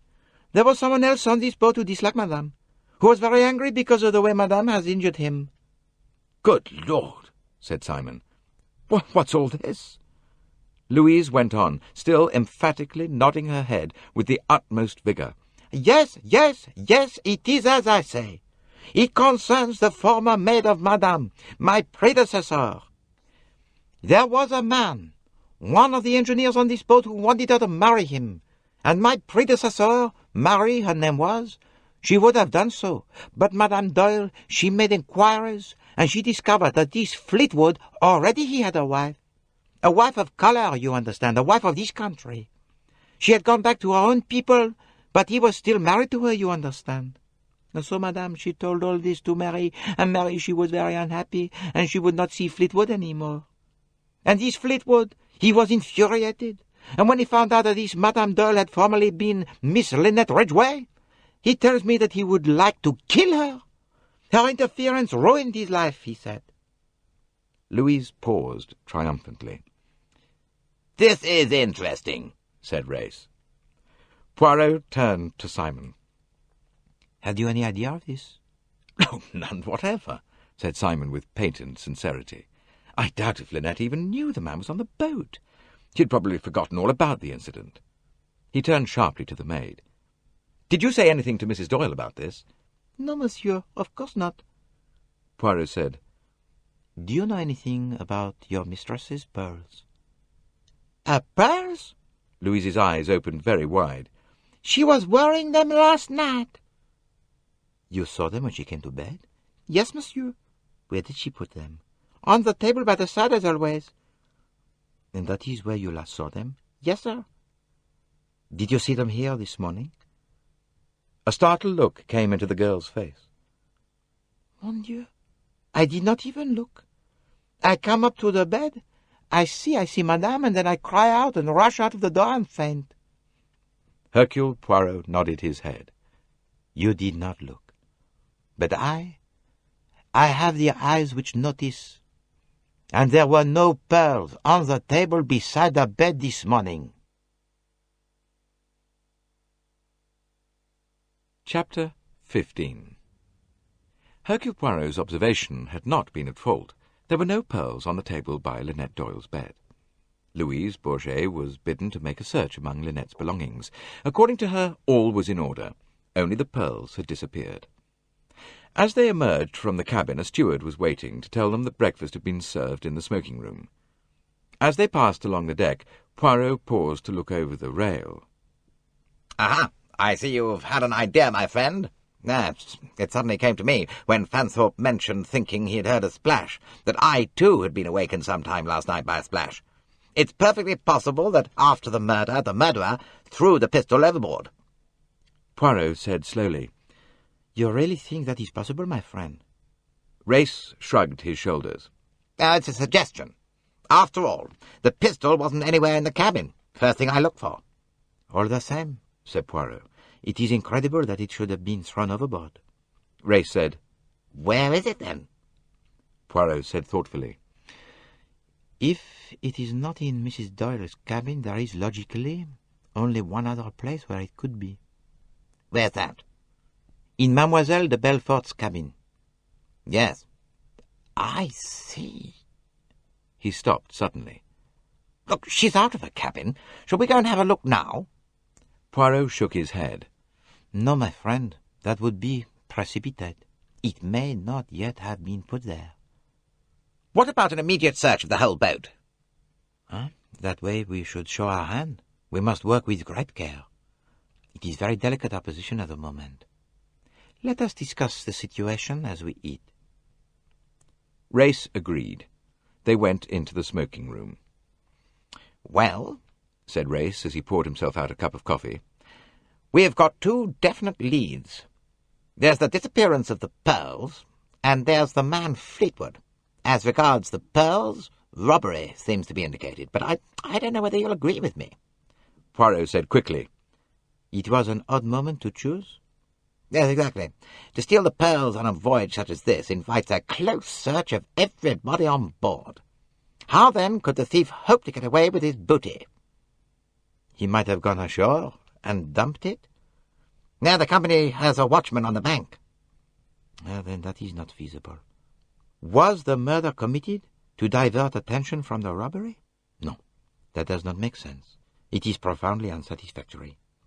But supposing that Mrs. Doyle woke up and caught the thief in the act? Well, and therefore the thief shot her? But she was shot whilst she slept. So that too does not make sense. You know, I have a little idea about those pearls, and yet, no, it is impossible, because if my idea was right, the pearls would not have disappeared. Tell me, what did you think of the maid?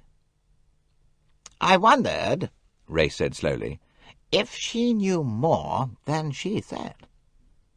Ah, you too had that impression? Definitely not a nice girl, said Race. Hercule Poirot nodded. Yes, I would not trust her, that one. You think she had something to do with the murder? No, I would not say that. With the theft of the pearls, then? That is more probable. She had only been with Mrs. Doyle a very short time. She may be a member of a gang that specializes in jewel robberies. In such a case, there is often a maid with excellent references. Unfortunately, we are not in a position to seek information on these points.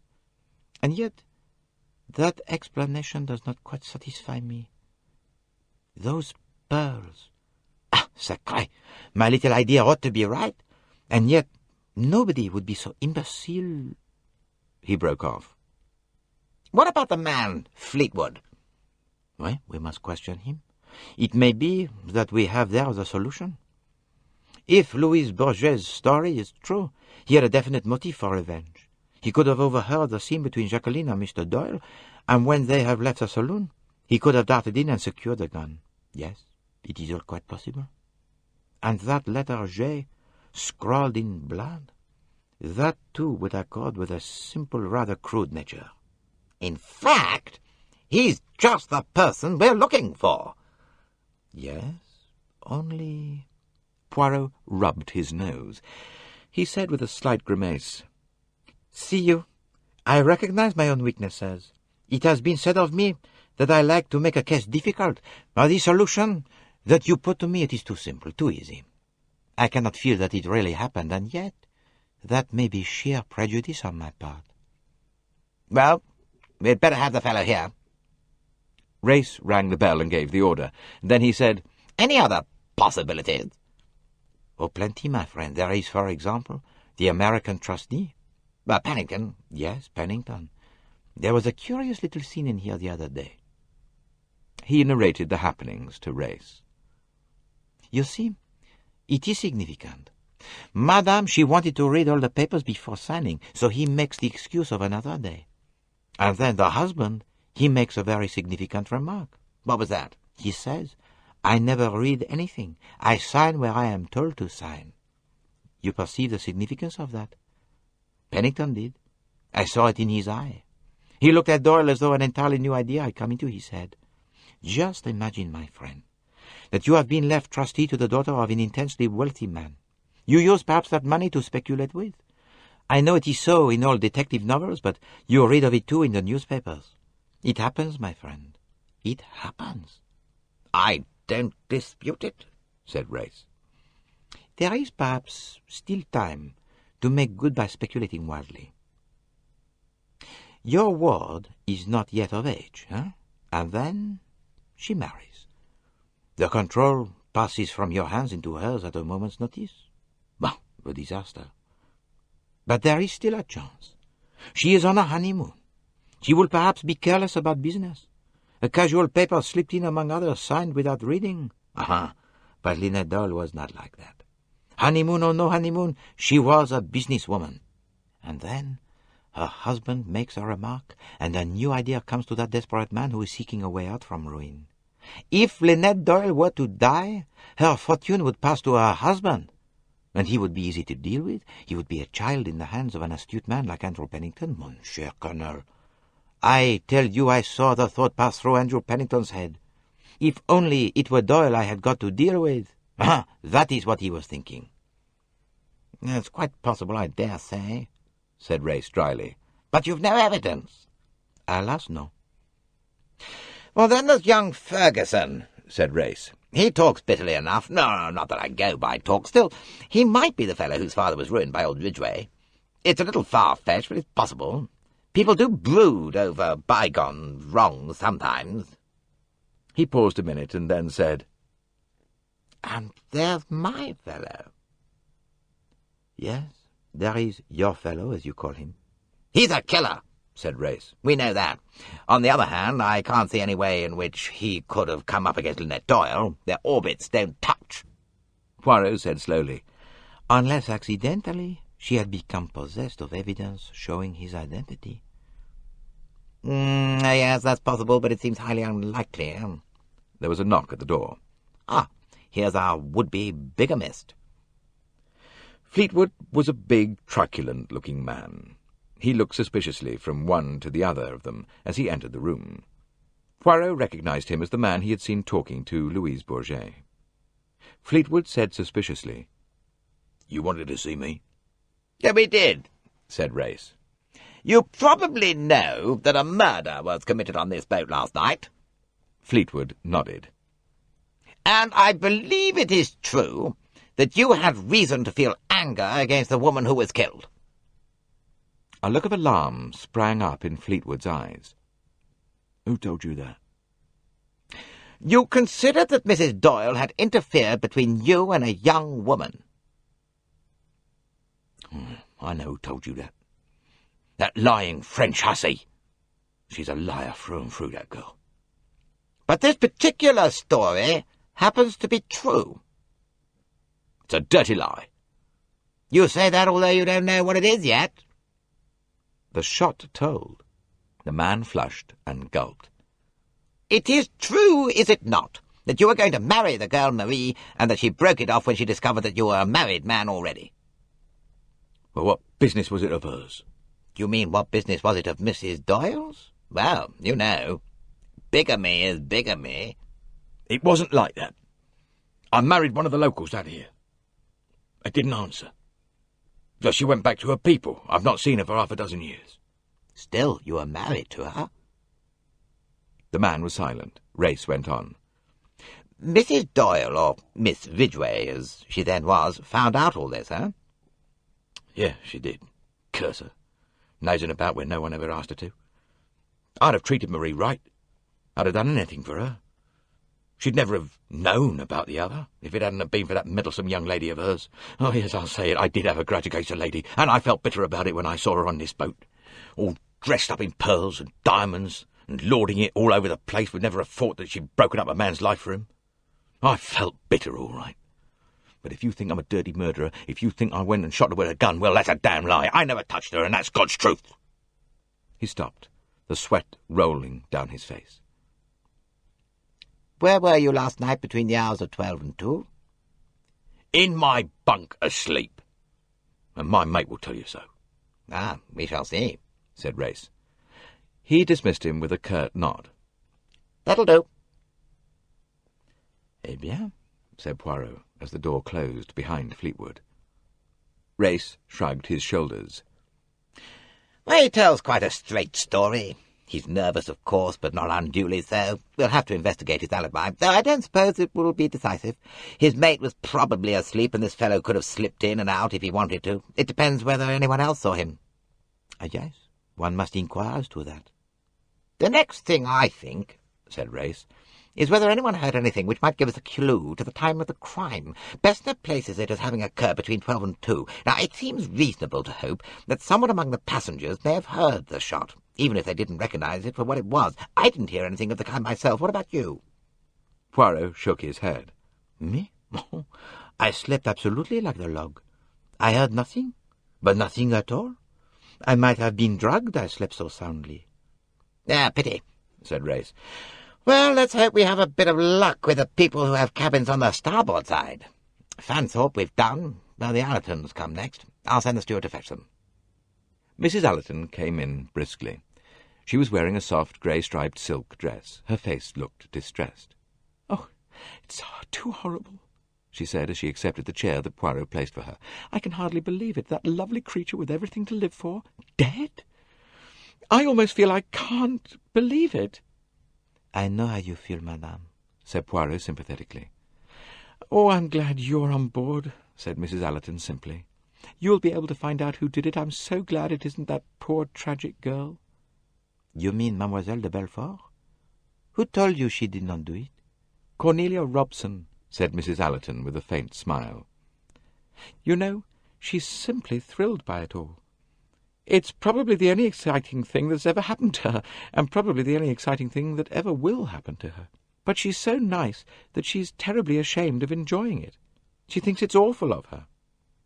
Mrs. Allerton gave a look at Poirot and then added, "Oh, but I mustn't chatter. You want to ask me questions." If you please. You went to bed at what time, madame? Just after 10:30. And you went to sleep at once? Yes, I was sleepy. And did you hear anything at all during the night? Mrs. Allerton wrinkled her brows. Yes, I think I heard a splash, and someone running. Or was it the other way about? I'm rather hazy. I just had a vague idea that someone had fallen overboard at sea. A dream, you know. And then I woke up and listened, but it was all quite quiet. Do you know what time that was? No, I'm afraid I don't. But I don't think it was very long after I went to sleep. I mean, it was within the first hour or so. Alas, madame, that is not very definite. No, I know it isn't, but it's no good my trying to guess, is it, when I haven't really the vaguest idea. And that is all you can tell us, madame? I'm afraid so. Had you ever actually met Mrs. Doyle before? No, Tim had met her, and I'd heard a good deal about her through a cousin of ours, Joanna Southwood, but I'd never spoken to her till we met at Aswan. I have one other question, madame, if you will pardon me for asking. Mrs. Allerton murmured with a faint smile, "I should love to be asked an indiscreet question." It is this. Did you or your family ever suffer any financial loss through the operations of Mrs. Doyle's father, Linnet Ridgeway? Mrs. Allerton looked thoroughly astonished. "Oh, no. The family finances have never suffered except by dwindling. You know, everything paying less interest than it used to. There's never been anything melodramatic about our poverty. My husband left very little money, but what he left I still have, though it doesn't yield as much as it used to yield." I thank you, madame. Perhaps you will ask your son to come to us? Tim said lightly when his mother came to him, "Ordeal over? My turn now. What sort of things do they ask you?" "Only whether I heard anything last night," said Mrs. Allerton, "and unluckily I didn't hear anything at all. I can't think why not. After all, Lynette's cabin is only one away from mine. I should think I'd have been bound to hear the shot. Go along, Tim. They're waiting for you." To Tim Allerton, Poirot repeated his previous question. Tim answered, "I went to bed early. About 10:30 or so. I read for a bit. Put out my light just after 11. Did you hear anything after that? Heard a man's voice saying good night, I think, not far away." That was me saying good night to Mrs. Doyle, said Race. Yes. Well, after that I went to sleep, and then later I heard a kind of hullabaloo going on, somebody calling Fanthorpe, I remember." Miss Robson, when she ran out from the observation saloon? Oh, yes, I suppose that was it. And then a lot of different voices, and then somebody running along the deck, and then a splash. Yeah, and then I heard old Bessner booming out something about, "Careful now, and not too quick." You heard a splash? Well, something of that kind. You are sure it was not a shot you heard? Yes, I suppose it might have been. I did hear a cork pop. Perhaps that was the shot. I may have imagined the splash from connecting the idea of the cork with liquid pouring into a glass. I know my foggy idea was that there was some kind of party going on, and I wished they'd all go to bed and shut up. Anything more after that? Tim thought. Only Fanthorpe barging round in his cabin next door. I thought he'd never get to bed. And after that? Tim shrugged his shoulders. And after that, oblivion. You heard nothing more? No, nothing whatever. Thank you, Mr. Allerton. Tim got up and left the cabin. End of Side 8. Chapter 16. Race pored thoughtfully over a plan of the promenade deck of the Carnac. Fanthorpe, young Allerton, Mrs. Allerton, then an empty cabin, Simon Doyle's. Now, who's on the other side of Mrs. Doyle's? The old American dame. If anyone heard anything, she should have done. If she's up, we better have her along. Miss Van Schuyler entered the room. She looked even older and yellower than usual this morning. Her small dark eyes had an air of venomous displeasure in them. Race rose and bowed. I'll be very sorry to trouble you, Miss Van Schuyler. It's very good of you. Please, sit down. Miss Van Schuyler said sharply, I dislike being mixed up in this. I resent it very much. I do not wish to be associated in any way with this, very unpleasant affair. Oh, quite. I was just saying to Monsieur Poirot that the sooner we took your statement, the better, as then you need have no further trouble. Miss Van Schuyler looked at Poirot with something approaching favour. Well, I'm glad you both realize my feelings. I'm not accustomed to anything of this kind. Poirot said soothingly, Precisely, mademoiselle. That is why we wish to free you from unpleasantness as quickly as possible. Now, you went to bed last night at what time? 10 o'clock is my usual time. Last night I was rather later, as Cornelia Robson very inconsiderately kept me waiting. Très bien, mademoiselle. Now, what did you hear after you had retired? Miss Van Schuyler said, I sleep very lightly. Ah, merveille. That is very fortunate for us. I was awoken by that rather flashy young woman, Mrs. Doyle's maid, who said, Bonne nuit, madame, in what I cannot but think an unnecessarily loud voice. And after that? I went to sleep again. I woke up thinking someone was in my cabin, but I realized it was someone in the cabin next door. In Mrs. Doyle's cabin? Yes. Then I heard someone outside on the deck, and then a splash. You have no idea what time this was? I can tell you the time exactly. It was 10 minutes past 1. You are sure of that? Yes. I looked at my little clock that stands by my bed. You did not hear a shot? No, nothing of the kind. But it might possibly have been a shot that awakened you? Miss Van Schuyler considered the question, her toad-like head on one side. Well, it might, she admitted rather grudgingly. And you have no idea what caused the splash you heard? Not at all. I know perfectly.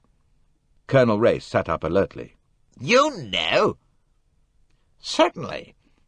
I did not like the sound of prowling around. I got up and went to the door of my cabin. Miss Otterbourne was leaning over the side. She had dropped something into the water.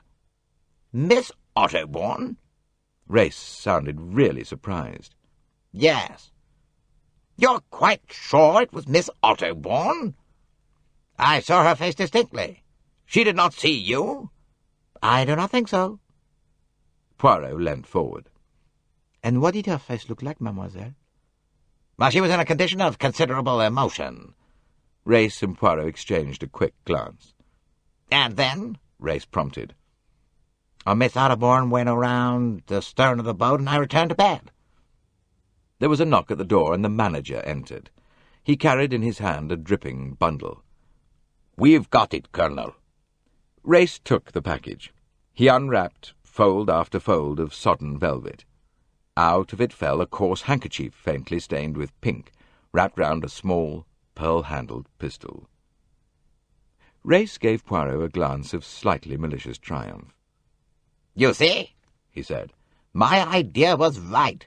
It was thrown overboard. He held the pistol out on the palm of his hand. What do you say, Monsieur Poirot? Is this the pistol you saw at the Cataract Hotel that night? Poirot examined it carefully. Then he said quietly, Yes, that is it. There is the ornamental work on it, and the initials, GB. It is an article de luxe, a very feminine production. But it is nonetheless a lethal weapon. .22, murmured Race. He took out the clip. 2 bullets fired. Yes, doesn't seem much doubt about it. Miss Van Schuyler coughed significantly. And what about my stole? She demanded. Your stole, mademoiselle? Yes, that is my velvet stole you have there. Race picked up the dripping folds of material. This is yours, Miss Van Schuyler? Certainly it's mine, the old lady snapped. I missed it last night. I was asking everyone if they'd seen it. Poirot questioned Race with a glance, and the latter gave a slight nod of assent. Where did you see it last, Miss Van Schuyler? I had it in the saloon yesterday evening when I came to go to bed. I couldn't find it anywhere. Race said quietly, You realize what it's being used for? He spread it out, indicating with a finger the scorching and several small holes. The murderer wrapped it round the pistol to deaden the noise of the shot. Impertinence, snapped Miss Van Schuyler. The colour rose in her wizened cheeks.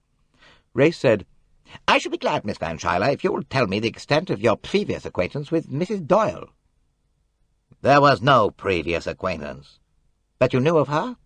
I knew who she was, of course. But your families were not acquainted. As a family, we have always prided ourselves on being exclusive, Colonel Race.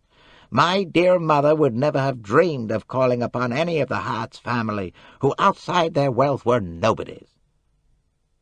That is all you have to say, Miss Van Schuyler? I have nothing to add to what I've told you. Linnet Ridgeway was brought up in England, and I never saw her till I came aboard this boat. She rose. Poirot opened the door for her, and she marched out. The eyes of the two men met. Ah, that's her story, said Race, and she's going to stick to it. It may be true, I don't know. But Rosalie Otterbourne, I hadn't expected that. Poirot shook his head in a perplexed manner. Then he brought down his hand on the table with a sudden bang. But it does not make sense, he cried. Non. It does not make sense. Race looked at him. What do you mean exactly? I mean that up to a point it is all the clear sailing. Someone wished to kill Linnet Doyle. Someone overheard the scene in the saloon last night. Someone sneaked in there and retrieved the pistol. Jacqueline de Belfort's pistol, remember? Somebody shot Linnet Doyle with that pistol and wrote a letter J on the wall. All so clear, is it not? All pointing to Jacqueline de Belfort as the murderess. And then, what does the murderer do? Leave the pistol, the damning pistol, Jacqueline de Belfort's pistol for everyone to find? No. He or she throws the pistol, that particular damning bit of evidence, overboard. Why, my friend? Why? Race shook his head. It's odd. It is more than odd. It is impossible. But it's not impossible, since it happened. No, I do not mean that.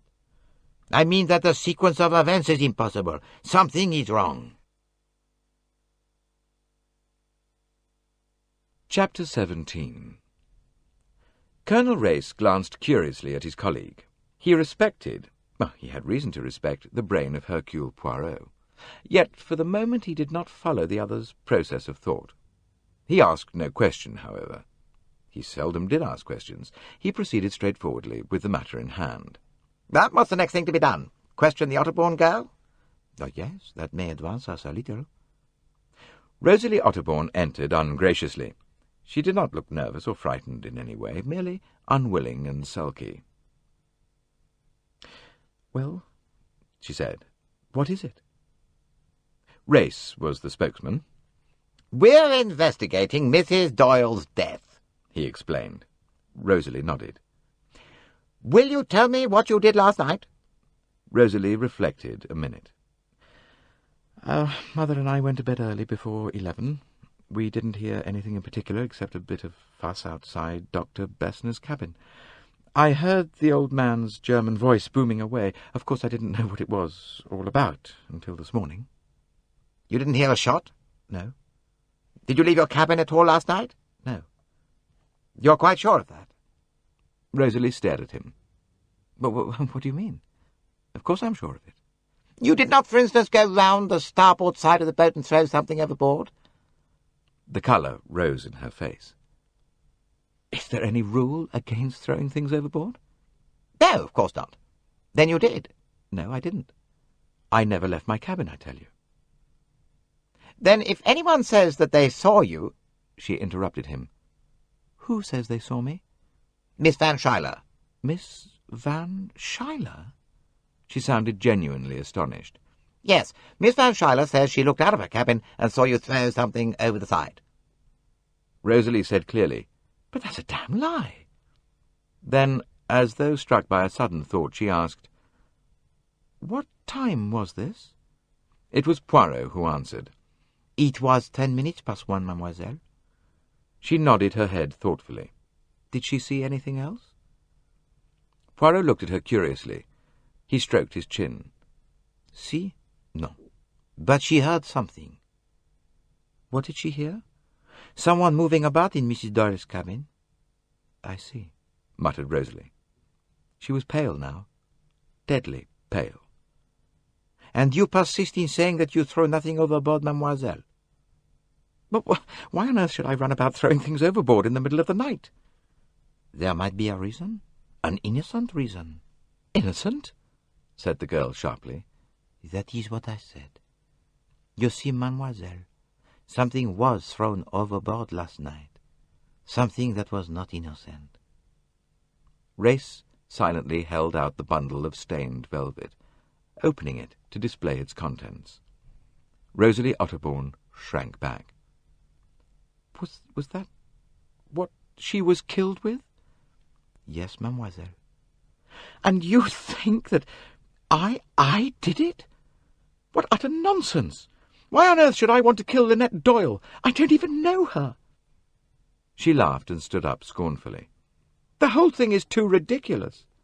Remember, Miss Otterbourne, said Race, that Miss Van Schuyler is prepared to swear she saw your face quite clearly in the moonlight. Rosalie laughed again. Oh, that old cat! She's probably half blind anyway. It wasn't me she saw. She paused. Can I go now? Race nodded, and Rosalie Otterbourne left the room. The eyes of the two men met. Race lighted a cigarette. Well, that's that. Flat contradiction. Which of them do we believe? Poirot shook his head. I have a little idea that neither of them was being quite frank. Yes, that's the worst of our job, said Race despondently. So many people keep back the truth for positively futile reasons. What's our next move? Get on with the questioning of the passengers? Well, I think so. It is always well to proceed with order and method. Race nodded. Mrs. Otterbourne, dressed in floating batik material, succeeded her daughter. She corroborated Rosalie's statement that they had both gone to bed before 11 o'clock. She herself had heard nothing of interest during the night. She could not say whether Rosalie had left their cabin or not. On the subject of the crime, she was inclined to hold forth. "Ah, the crime passionnel!" she exclaimed. "The primitive instinct to kill, so closely allied to the sex instinct. That girl, Jacqueline, half-Latin, hot-blooded, obeying the deepest instincts of her being, stealing forth, revolver in hand." But Jacqueline de Belfort did not shoot Mrs. Doyle. That we know for certain. It is proved, explained Poirot. "Her husband, then," said Mrs. Otterbourne, rallying from the blow. "The bloodlust and the sex instinct, a sexual crime. There are many well-known instances." Mr. Doyle was shot through the leg, and he was quite unable to move. The bone was fractured, explained Colonel Race. He spent the night with Dr. Bessner. Mrs. Otterbourne was even more disappointed. She searched her mind hopefully. "Of course," she said. "How foolish of me. Miss Bowers." Miss Bowers? "Oh, yes, naturally. It's so clear psychologically. Repression. The repressed virgin. Maddened by the sight of these two, a young husband and wife passionately in love with each other. Of course it was her. She's just the type, sexually unattractive, innately respectable. In my book, The Barren Vine," Colonel Race interposed tactfully. Your suggestions have been most helpful, Mrs. Otterbourne. But we must get on with our job now. Thank you so much. He escorted her gallantly to the door and came back, wiping his brow. What a poisonous woman. Phew. Why didn't somebody murder her? It may yet happen, Poirot consoled him. So there might be some sense in that. Now, whom we got left? Pennington? Well, we keep him for the end, I think. Ricchetti? Ferguson. Signor Ricchetti was very voluble, very agitated. "But what a horror! What an infamy! A woman so young, so beautiful! Indeed, an inhuman crime!" Signor Riccetti's hands flew expressively up in the air. His answers were prompt. He had gone to bed early, very early. In fact, immediately after dinner. He had read for a while a very interesting pamphlet lately published, Prahistorische Forschung Inclination, throwing an entirely new light on the painted pottery of the Anatolian foothills. He had put out his light some time before 11. No, he had not heard any shot, not any sound like the pop of a cork. The only thing he had heard, but that was later, in the middle of the night, was a splash, a big splash, just near his porthole. Your cabin is on the lower deck on the starboard side, is it not? Yes, that is so. And I hear the big splash. His arms flew up once more to describe the bigness of the splash. Can you tell me at all what time that was? Signor Ricetti reflected. It was 1, 2, 3 hours after I go to sleep. Perhaps 2 hours. About 10 minutes past 1, for instance? It might very well be, yes. Ah, but what a terrible crime! How inhuman so charming a woman! Exit Signor Ricetti, still gesticulating freely. Race looked at Poirot. Poirot raised his eyebrows expressively, then shrugged his shoulders. They passed on to Mr. Ferguson. Ferguson was difficult. He sprawled insolently in a chair. Grand to-do about this business, he sneered. What's it really matter? Lot of superfluous women in the world. Race said coldly, Can we have an account of your movements last night, Mr. Ferguson? No, I don't see why you should. But I don't mind. I mooched around a good bit, went ashore with Miss Robson. When she went back to the boat, I mooched around by myself for a while. Came back and turned in round about midnight. Now your cabin is on the lower deck, starboard side? Yes, I'm not up among the knobs. Did you hear a shot? It might have only sounded like the popping of a cork. Ferguson considered. Yes, I think I did hear something like a cork. Can't remember when. Before I went to sleep. But there was still a lot of people about then, commotion running about on the deck above. Oh, that was probably the shot fired by Miss de Belfort. You didn't hear another? Ferguson shook his head. Nor a splash? A splash. Yes, I believe I did hear a splash, but there was so much row going on, I can't be sure about it. Did you leave your cabin during the night? Ferguson grinned. No, I didn't. And I didn't participate in the good work, worse luck. Come, Mr. Ferguson, don't behave childishly. The young man reacted angrily. Why shouldn't I say what I think? I believe in violence. But you don't practice what you preach, murmured Poirot. I wonder. He leaned forward. It was the man, Fleetwood, was it not, who told you that Linnet Doyle was one of the richest women in England? But what's Fleetwood got to do with this? Fleetwood, my friend, had an excellent motive for killing Linnet Doyle. He had a special grudge against her. Mr. Ferguson came up out of his seat like a jack-in-the-box. So that's your dirty game, is it? He demanded wrathfully. Put it on to a poor fellow like Fleetwood who can't defend himself, who's got no money to hire lawyers. And I tell you this, if you try and saddle Fleetwood with this business, you'll have me to deal with. And who exactly are you? Asked Poirot sweetly. Mr. Ferguson got rather red. I can stick by my friends anyway, he said gruffly. Well, Mr. Ferguson, I think that's all we need for the present, said Race. As the door closed behind Ferguson, he remarked unexpectedly, Rather a likeable young cub, really. You don't think he is the man you are after? Asked Poirot. No, I hardly think so. I suppose he is on board, but the information was very precise. Oh, well, one job at a time. Let's have a go at Pennington. Chapter 18. Andrew Pennington displayed all the conventional reactions of grief and shock. He was, as usual, carefully dressed. He had changed into a black tie. His long, clean-shaven face bore a bewildered expression. "Gentlemen," he said sadly, "this business has got me right down. Little Linnet, why, I remember her as the cutest little thing you can imagine. How proud of her Mellowish Ridgeway used to be, too. Well, there's no point in going into that. Just tell me what I can do, that's all I ask. Race said, To begin with, Mr. Pennington, did you hear anything last night? No, sir, I can't say I did. I have the cabin right next to Dr. Bessner's, number 38 to 39, and I heard a certain commotion going on in there round about midnight or so. Of course, I didn't know what it was at the time. You heard nothing else? No shots? Andrew Pennington shook his head. Nothing whatever of the kind. And you went to bed at what time? Must have been some time after 11. He leaned forward. I don't suppose it's news to you to know that there's plenty of rumors going about the boat. That half-French girl, Jacqueline de Belfort, well, there was something fishy there, you know. Linnet didn't tell me anything, but naturally I wasn't born blind and deaf. There'd been some affair between her and Simon some time, hadn't there? You know, cherchez la femme. That's a pretty good sound rule. And I should say you wouldn't have to chercher far. Poirot said, You mean that in your belief, Jacqueline de Belfort shot Mrs. Doyle? Well, that's what it looks like to me. Of course, I don't know anything. Unfortunately, we do know something. Huh? Mr. Pennington looked startled.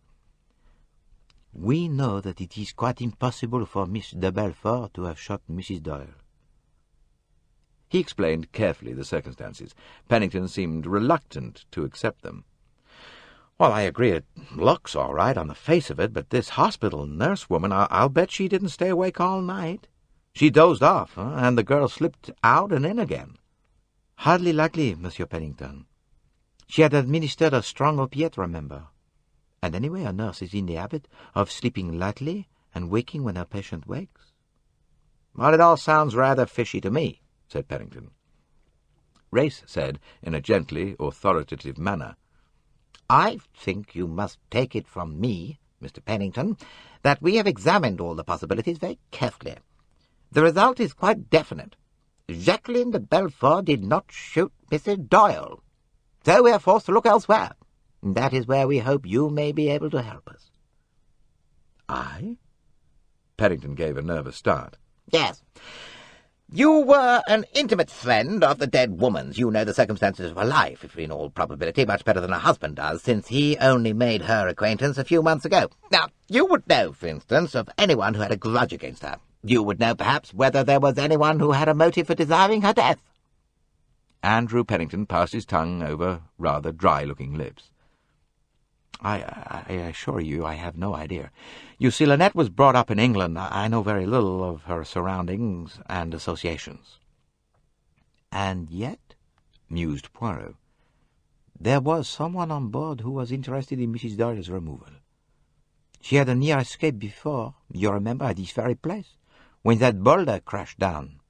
But you were not there, perhaps? No, I was inside the temple at the time. I heard about it afterwards, of course, a very near escape, but possibly an accident, don't you think? Poirot shrugged his shoulders. One thought so at the time, now one wonders. Yes, of course. Pennington wiped his face with a fine silk handkerchief. Colonel Race went on. Mrs. Doyle happened to mention someone being on board who bore a grudge. Not against her personally, but against her family. Do you know who that could be? Pennington looked genuinely astonished. No, I've no idea. She didn't mention the matter to you? No. You were an intimate friend of her father's. You cannot remember any business operation of his that might have resulted in ruin for some business opponent? Pennington shook his head helplessly. No outstanding case. Such operations were frequent, of course, but I can't recall anyone who uttered threats. Well, nothing of that kind.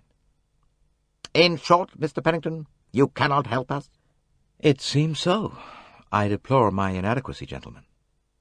Race interchanged a glance with Poirot, and then he said, I'm sorry, too. We'd had hopes.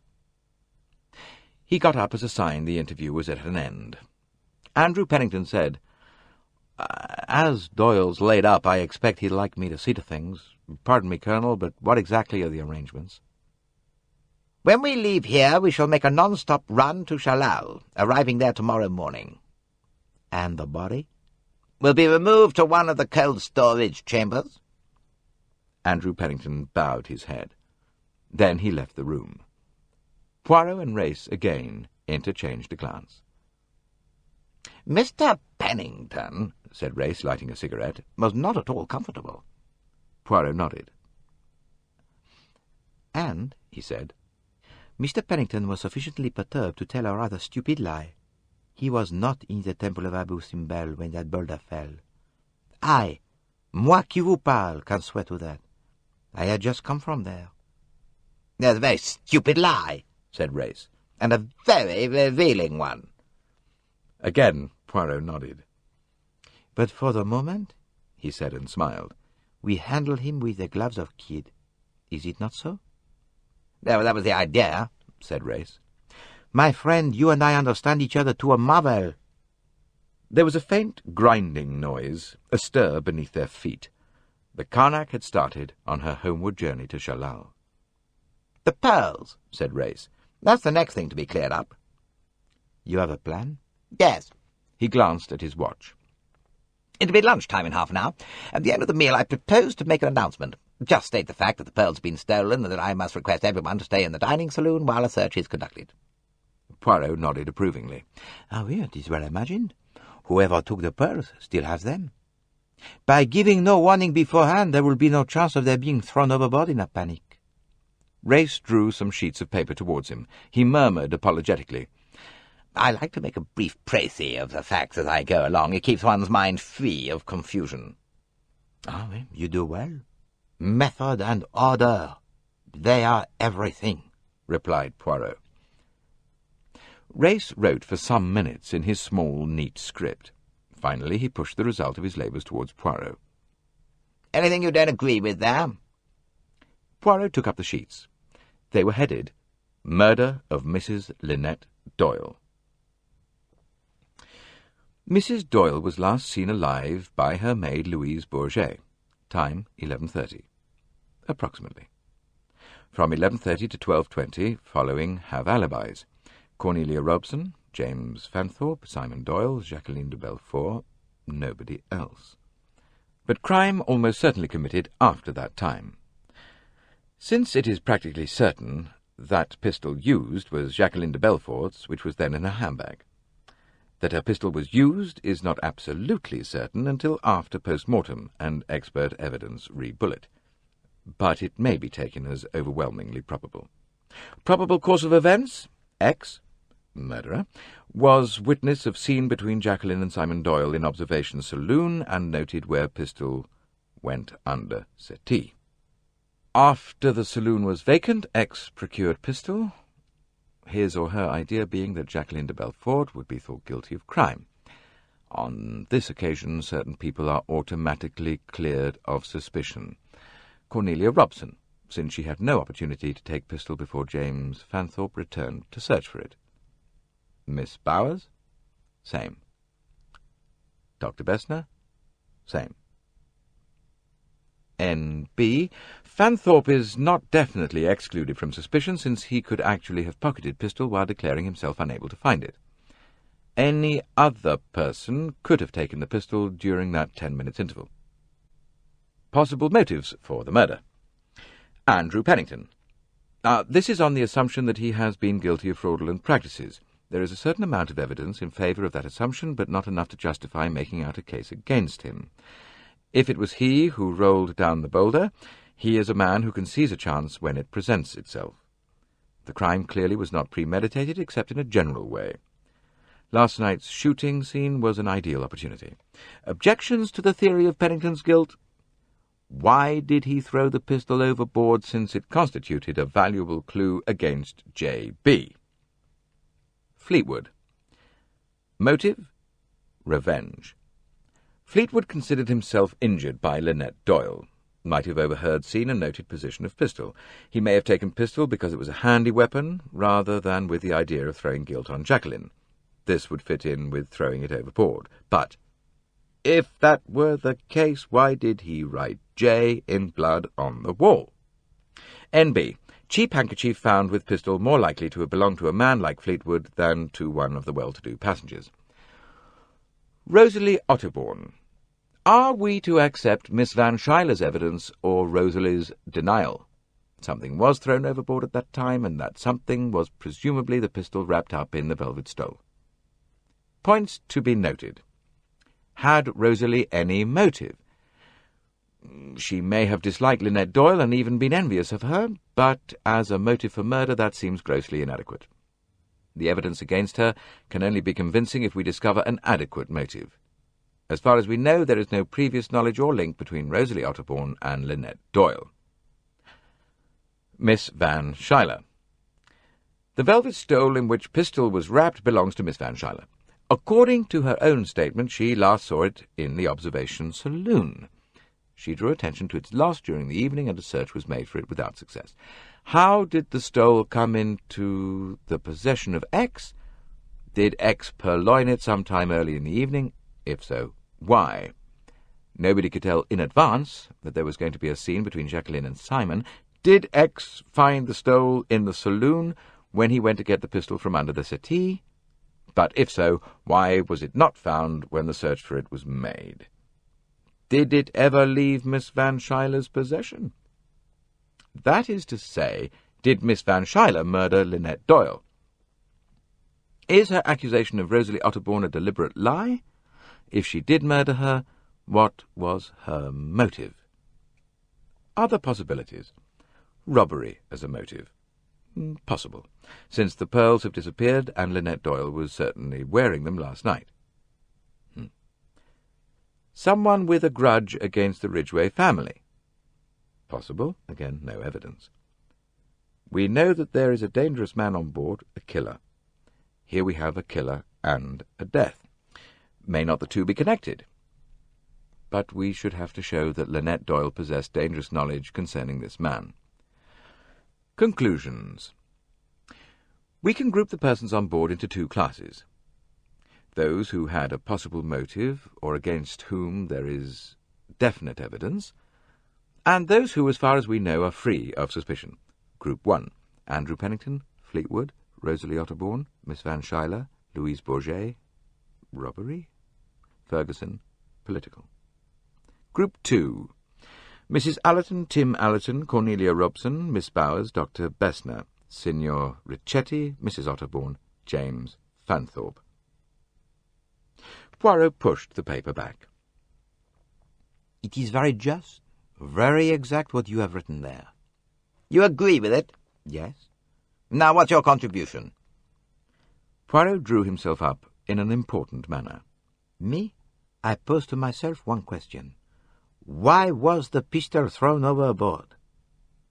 That's all? At the moment, yes. Until I can arrive at a satisfactory answer to that question, there is no sense anywhere. That must be the starting point. You will notice, my friend, that in your summary of where we stand, you have not attempted to answer that point. Race shrugged his shoulders. Panic! Poirot shook his head perplexedly. He picked up the sodden velvet wrap and smoothed it out, wet and limp, on the table. His finger traced the scorched marks and the burnt holes. "Tell me, my friend," he said suddenly, "you are more conversant with firearms than I am. Will such a thing as this wrapped around a pistol make much difference in muffling the sound?" No, it wouldn't. Not like a silencer, for instance. Poirot nodded. He went on. A man, or certainly a man who had had much handling of firearms, would know that. But a woman would not know. Race looked at him curiously. Probably not. No. She would have read the detective stories where they are not always very exact as to details.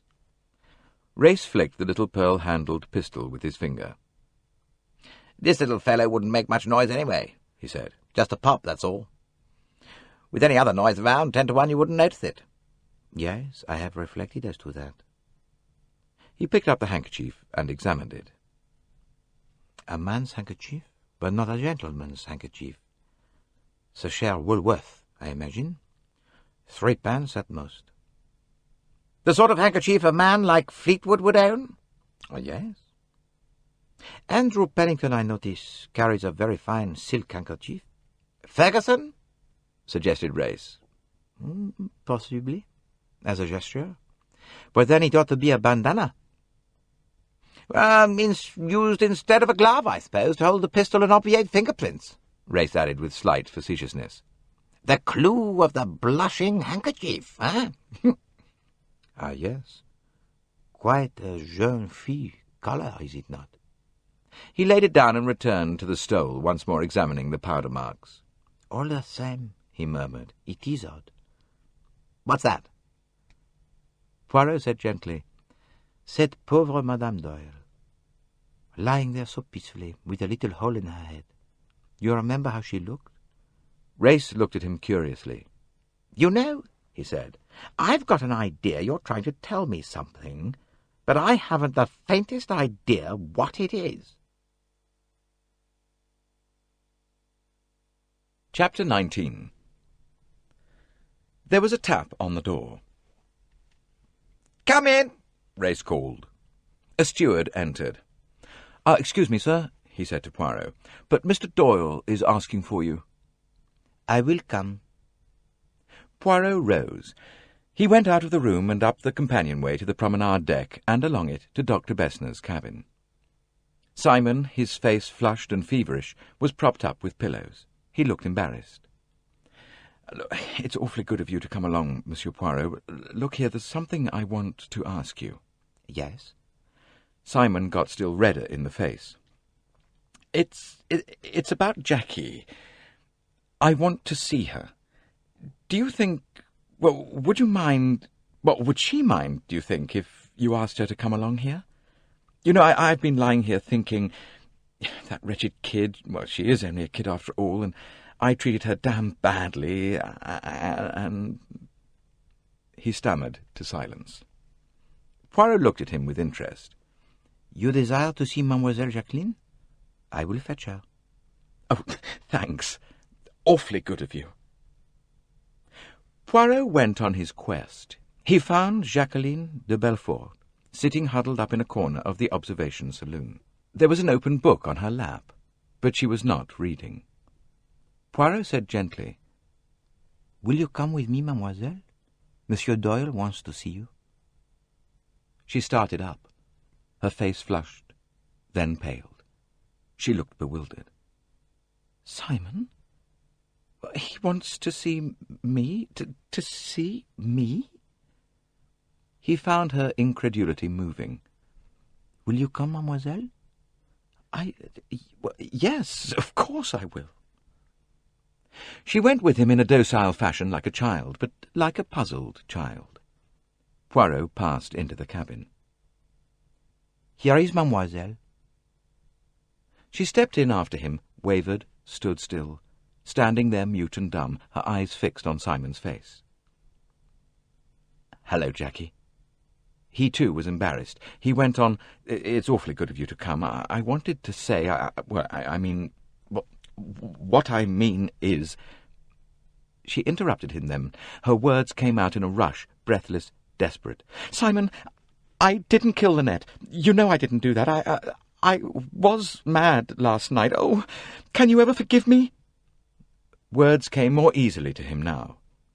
Of course. That's all right, absolutely all right. Look, that's what I wanted to say. Thought you might be worrying a bit, you know. Worrying? A bit? Oh, Simon!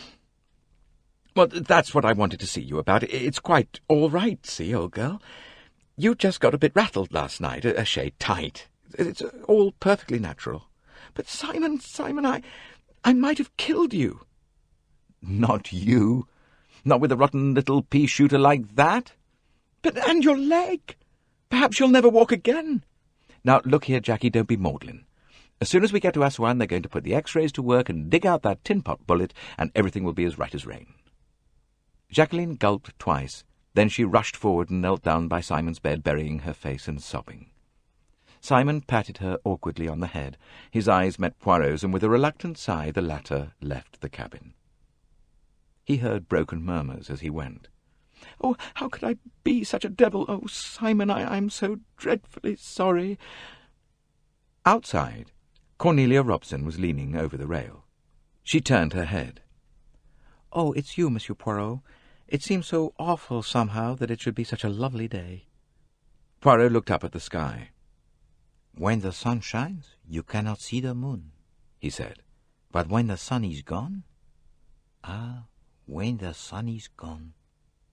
Cornelia's mouth fell open. "I beg your pardon?" "I was saying, mademoiselle, that when the sun has gone down, we shall see the moon. That is so, is it not?"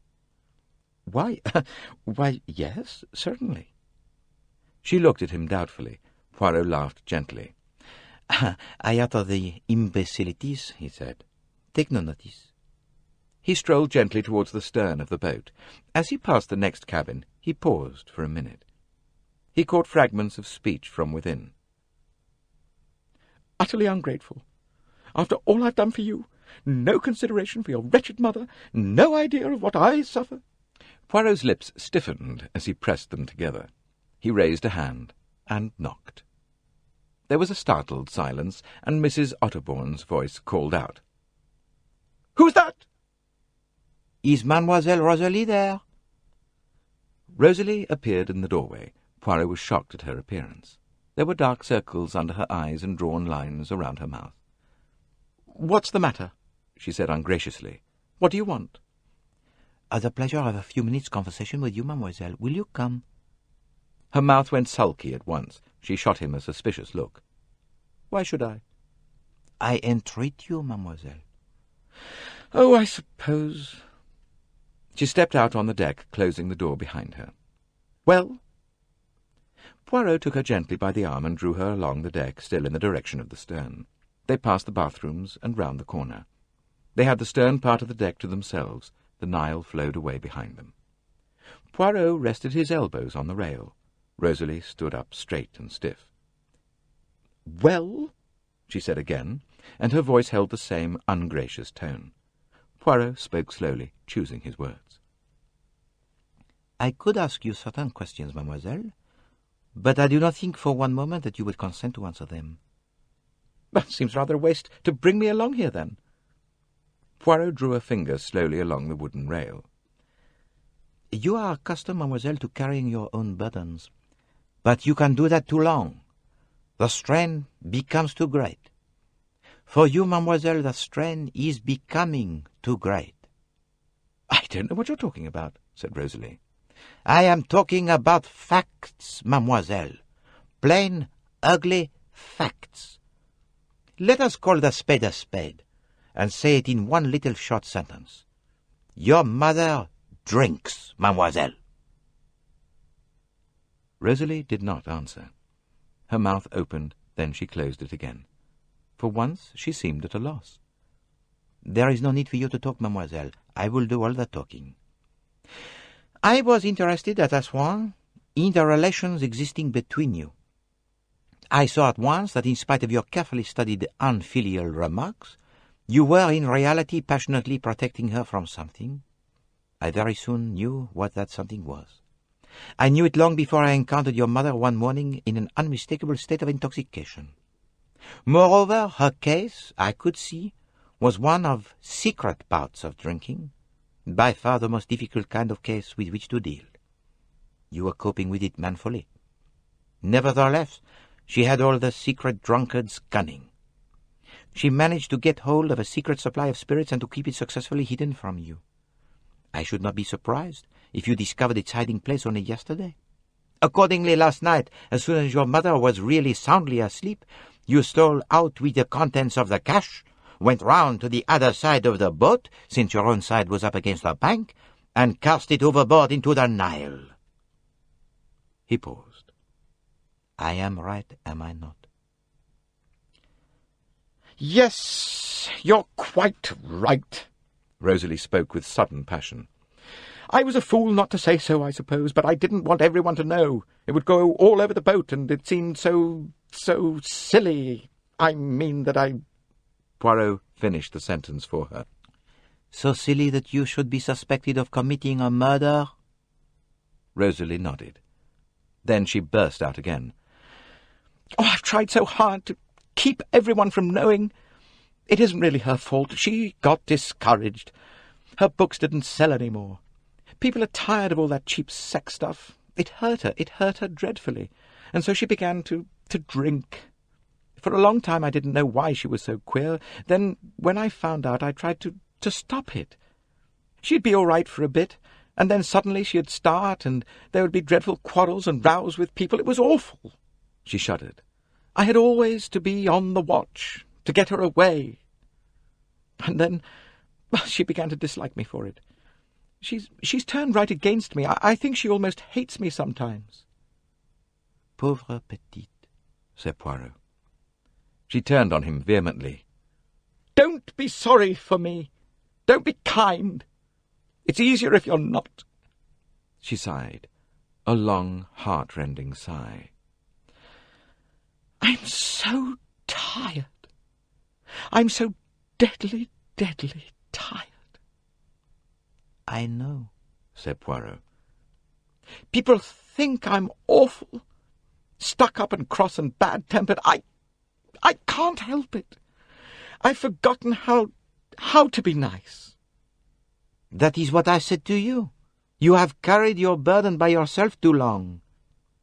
Rosalie said slowly, "It is a relief to talk about it. You've always been kind to me, Monsieur Poirot. I'm afraid I've been rude to you often." "Oh, la politesse, it is not necessary between friends." The suspicion came back to her face suddenly. Are you going to tell everyone? I suppose you must, because of those damned bottles I threw overboard." No. It is not necessary. Just tell me what I want to know. At what time was this? 10 minutes past 1? About that, I should think. I don't remember exactly. Now tell me, mademoiselle, Miss Van Schuyler saw you? Did you see her? Rosalie shook her head. "No, I didn't." "She says that she looked out of the door of her cabin." "Well, I don't think I should have seen her. I just looked along the deck and then out to the river." Poirot nodded. "And did you see anyone at all when you looked down the deck?" There was a pause, quite a long pause. Rosalie was frowning. She seemed to be thinking earnestly. At last she shook her head quite decisively. "No," she said. "I saw nobody." Hercule Poirot slowly nodded his head, but his eyes were grave. End of Disc 5.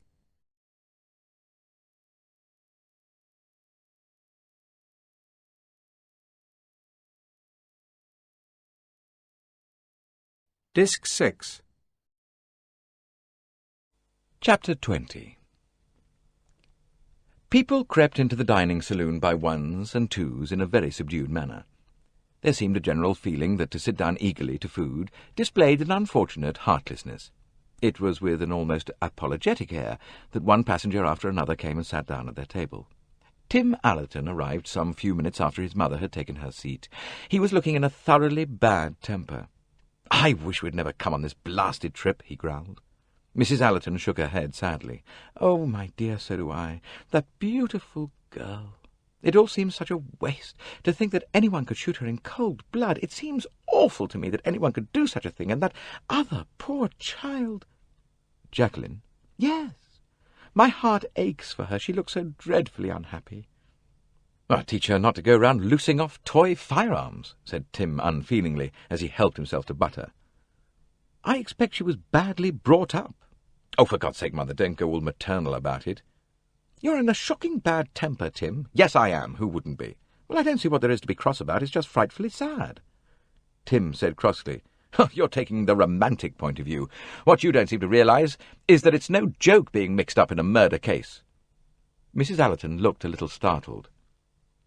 "But surely—" "No, that's just it. There's no but surely about it. Everyone on this damn boat is under suspicion. You and I, as well as the rest of them." Mrs. Allerton demurred. "Well, technically we are, I suppose, but actually it's ridiculous." No, there's nothing ridiculous where murder's concerned. You may sit there, darling, just exuding virtue and conscious rectitude, but a lot of unpleasant policemen at Shalal or Aswan won't take you at your face value. Well, perhaps the truth will be known before then. Why should it be? Well, Monsieur Poirot may find out. That old mountebank, he won't find out anything. He's all talk and moustaches. Well, Tim, said Mrs. Allerton, I dare say everything you say is true, but even if it is, we've got to go through with it, so we might as well make up our minds to it and go through with it as cheerfully as we can. But her son showed no abatement of gloom. Then there's this blasted business of the pearls being missing, too. Linnet's pearls? Yes. It seems somebody must have pinched them. I suppose that was the motive for the crime, said Mrs. Allerton. Why should it be? You're mixing up two perfectly different things. Who told you they were missing? Ferguson. He got it from his tough friend in the engine room, who got it from the maid. They were lovely pearls, said Mrs. Allerton. Poirot sat down at the table, bowing to Mrs. Allerton. I am a little late, he said. Well, I expect you've been busy, said Mrs. Allerton. Oh, yes, I have been much occupied. He ordered a fresh bottle of wine from the waiter. We're very Catholic in our tastes, said Mrs. Allerton. You drink wine always. Tim drinks whisky and soda, and I, well, try all the different brands of mineral water in turn. Tiens, said Poirot. He stared at her for a moment. He murmured to himself, It is an idea, that. And then, with an impatient shrug of the shoulders, he dismissed the sudden preoccupation that had distracted him and began to chat lightly of other matters. Is Mr. Doyle badly hurt? Asked Mrs. Allerton. Yes, it is a fairly serious injury. Dr. Besnard is anxious to reach Aswan so that his leg can be x-rayed and the bullet removed, but he hopes that there will be no permanent lameness. Oh, poor Simon, said Mrs. Allerton. Only yesterday he looked such a happy boy, with everything in the world he wanted, and now his beautiful wife killed, and he himself laid up and helpless. I do hope, though— What do you hope, madame? Asked Poirot as Mrs. Allerton paused. I hope he's not too angry with that poor child. With Mademoiselle Jacqueline? Well, quite the contrary. He was full of anxiety on her behalf. He turned to Tim. You know, it is a pretty little problem of psychology, that. All the time that Mademoiselle Jacqueline was following them from place to place, he was absolutely furious. But now, when she has actually shot him and wounded him dangerously, perhaps made him lame for life, all his anger seems to have evaporated. Can you understand that? Yes, said Tim thoughtfully. I think I can. The first thing made him feel a fool. Poirot nodded. You are right. It offended his male dignity. Yes, but now, if you look at it a certain way, it's she who's made a fool of herself. Everyone's down on her, and so— He can be generously forgiving, finished Mrs. Allerton. What children men are! A profoundly untrue statement that women always make, murmured Tim. Poirot smiled. Then he said to Tim, Tell me, Madame Doyle's cousin, Miss Joanna Southwood, did she resemble Madame Doyle? You've got it a little wrong, Monsieur Poirot. She was our cousin and Linnet's friend. Ah, pardon, I was confused. She is a young lady much in the news, that. I have been interested in her for some time. Why? Asked Tim sharply. Poirot half rose to bow to Jacqueline de Belfort, who had just come in, and passed their table on the way to her own. Her cheeks were flushed and her eyes bright, and her breath came a little unevenly. As he resumed his seat, Poirot seemed to have forgotten Tim's question. He murmured vaguely, I wonder if all young ladies with valuable jewels were as careless as Madame Doyle was. It is true, then, that they were stolen? Asked Mrs. Allerton. Who told you so, madame? Ferguson said so, said Tim. Poirot nodded gravely. It is quite true. I suppose, said Mrs. Allerton nervously, that this will mean a lot of unpleasantness for all of us. Tim says it will. Her son scowled, but Poirot had turned to him. Ah, you have had previous experience, perhaps? You have been in a house where there was a robbery? Never, said Tim. Oh, yes, darling. You were at the Port Arlingtons that time, when that awful woman's diamonds were stolen. "Oh, you always get things hopelessly wrong, Mother. I was there when it was discovered that the diamonds she was wearing round her fat neck were only paste. The actual substitution was probably done months earlier. As a matter of fact, a lot of people said she'd done it herself." "Oh, Joanna said so, I expect." "Joanna wasn't there." "No, but she knew them quite well, and it's very like her to make that kind of suggestion." "You're always down on Joanna, Mother." Poirot hastily changed the subject. He had it in mind to make a really big purchase at one of the Aswan shops, some very attractive purple and gold material at one of the Indian merchants. There would, of course, be the duty to pay, but... "They tell me that they can, how do you say, expedite it for me, and that the charges will not be too high. How think you? Will it arrive all right?" Mrs. Allerton said that many people, well, so she had heard, had had things sent straight to England from the shops in question, and that everything had arrived safely. "Oh bien. Then I will do that. But the trouble one has when one is abroad, if a parcel comes out from England. Have you had experience of that? Have you had any parcels arrive since you have been on your travels?" "I don't think we have we, Tim? You get books sometimes, but of course there's never any trouble about them." "Ah, no. Books are different." Dessert had been served. Now, without any previous warning, Colonel Race stood up and made his speech. He touched on the circumstances of the crime and announced the theft of the pearls. A search of the boat was about to be instituted, and he would be obliged if all the passengers would remain in the saloon until this was completed. Then, after that, if the passengers agreed, as he was sure they would, they themselves would be kind enough to submit to a search. Poirot slipped nimbly along to his side. There was a little buzz and hum all around them. Voices, doubtful, indignant, excited. Poirot reached Race's side and murmured something in his ear just as the latter was about to leave the dining saloon. Race listened, nodded assent, and beckoned a steward. He said a few brief words to him, and then, together with Poirot, he passed out onto the deck, closing the door behind him. They stood for a minute or two by the rail. Race lit a cigarette. "Not a bad idea of yours," he said. "We'll soon see if there's anything in it. I'll give 'em 3 minutes." The door of the dining saloon opened, and the same steward to whom they had spoken came out. He saluted Race and said, "Quite right, sir. There's a lady who says it's urgent she should speak to you at once without any delay." "Ah." Race's face showed his satisfaction. "Who is it?" Miss Bowers, sir, the hospital nurse lady."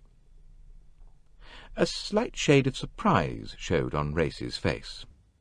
He said, "Bring her to the smoking room. Don't let anyone else leave." "No, sir. The other steward will attend to that." He went back into the dining room. Poirot and Race went to the smoking room. "Bowers, eh?" murmured Race. They had hardly got inside the smoking room before the steward reappeared with Miss Bowers. He ushered her in and left, shutting the door behind him. "Well, Miss Bowers?" Colonel Race looked at her inquiringly. "What's all this?" Miss Bowers looked her usual composed, unhurried self. She displayed no particular emotion. "You'll excuse me, Colonel Race," she said, "but under the circumstances I thought the best thing to do would be to speak to you at once." She opened her neat black handbag. "And to return you these." She took out a string of pearls and laid them on the table. Chapter 21. If Miss Bowers had been the kind of woman who enjoyed creating a sensation, she would have been richly repaid by the result of her action. A look of utter astonishment passed over Colonel Race's face as he picked up the pearls from the table. "This is most extraordinary," he said. "Will you kindly explain, Miss Bowers?" "Of course. That's what I've come to do." Miss Bowers settled herself comfortably in a chair. "Naturally, it was a little difficult for me to decide what was best for me to do. The family would naturally be averse to scandal of any kind, and they trust my discretion. But the circumstances are so very unusual that it really leaves me no choice. Of course, when you didn't find anything in the cabins, your next move would be a search of the passengers, and if the pearls were then found in my possession, it would be rather an awkward situation, and the truth would come out just the same." "And just what is the truth? Did you take these pearls from Mrs. Doyle's cabin?" "Oh, no, Colonel Race, of course not. Miss Van Schuyler did. Miss Van Schuyler? Yes, she can't help it, you know. But she does take things, especially jewelry. That's really why I'm always with her. It's not her health at all. It's this little idiosyncrasy. I keep on the alert, and fortunately there's never been any trouble since I've been with her. It just means being watchful, you know. And she always hides the things she takes in the same place, rolled up in a pair of stockings, so that makes it very simple. I look each morning. Of course, I'm a light sleeper, and I always sleep next door to her, and with the communicating door open if it's in a hotel so that I can usually hear. Then I go after her and persuade her to go back to bed. Of course, it's been rather more difficult on a boat, but she doesn't usually do it at night, so it's more just picking up things that she sees left about. Of course, pearls have a great attraction for her, always. Miss Bowers ceased speaking. Race asked, "Well, how did you discover they'd been taken?" "They were in her stockings this morning." "I knew whose they were, of course. I've often noticed them. I went along to put them back, hoping that Mrs. Doyle wasn't up yet and hadn't discovered her loss. But there was a steward standing there, and he told me about the murder and that no one could go in. So then, you see, I was in a regular quandary. But I still hoped to slip them back in the cabin later before their absence had been noticed. I can assure you I've passed a very unpleasant morning wondering what was the best thing to do. You see, the Van Schuyler family is so very particular and exclusive. It would never do if this got into the newspapers. But that won't be necessary, will it?" Miss Bowers looked really worried. "That depends on circumstances," said Colonel Race cautiously. "But we shall do our best for you, of course. What does Miss Van Schuyler say to this?" "Oh, she'll deny it, of course. She always does. Says some wicked person has put it there. She never admits taking anything. That's why if you catch her in time, she goes back to bed like a lamb. Says she just went out to look at the moon, something like that." "Does Miss Robson know about this, failing?" No, she doesn't.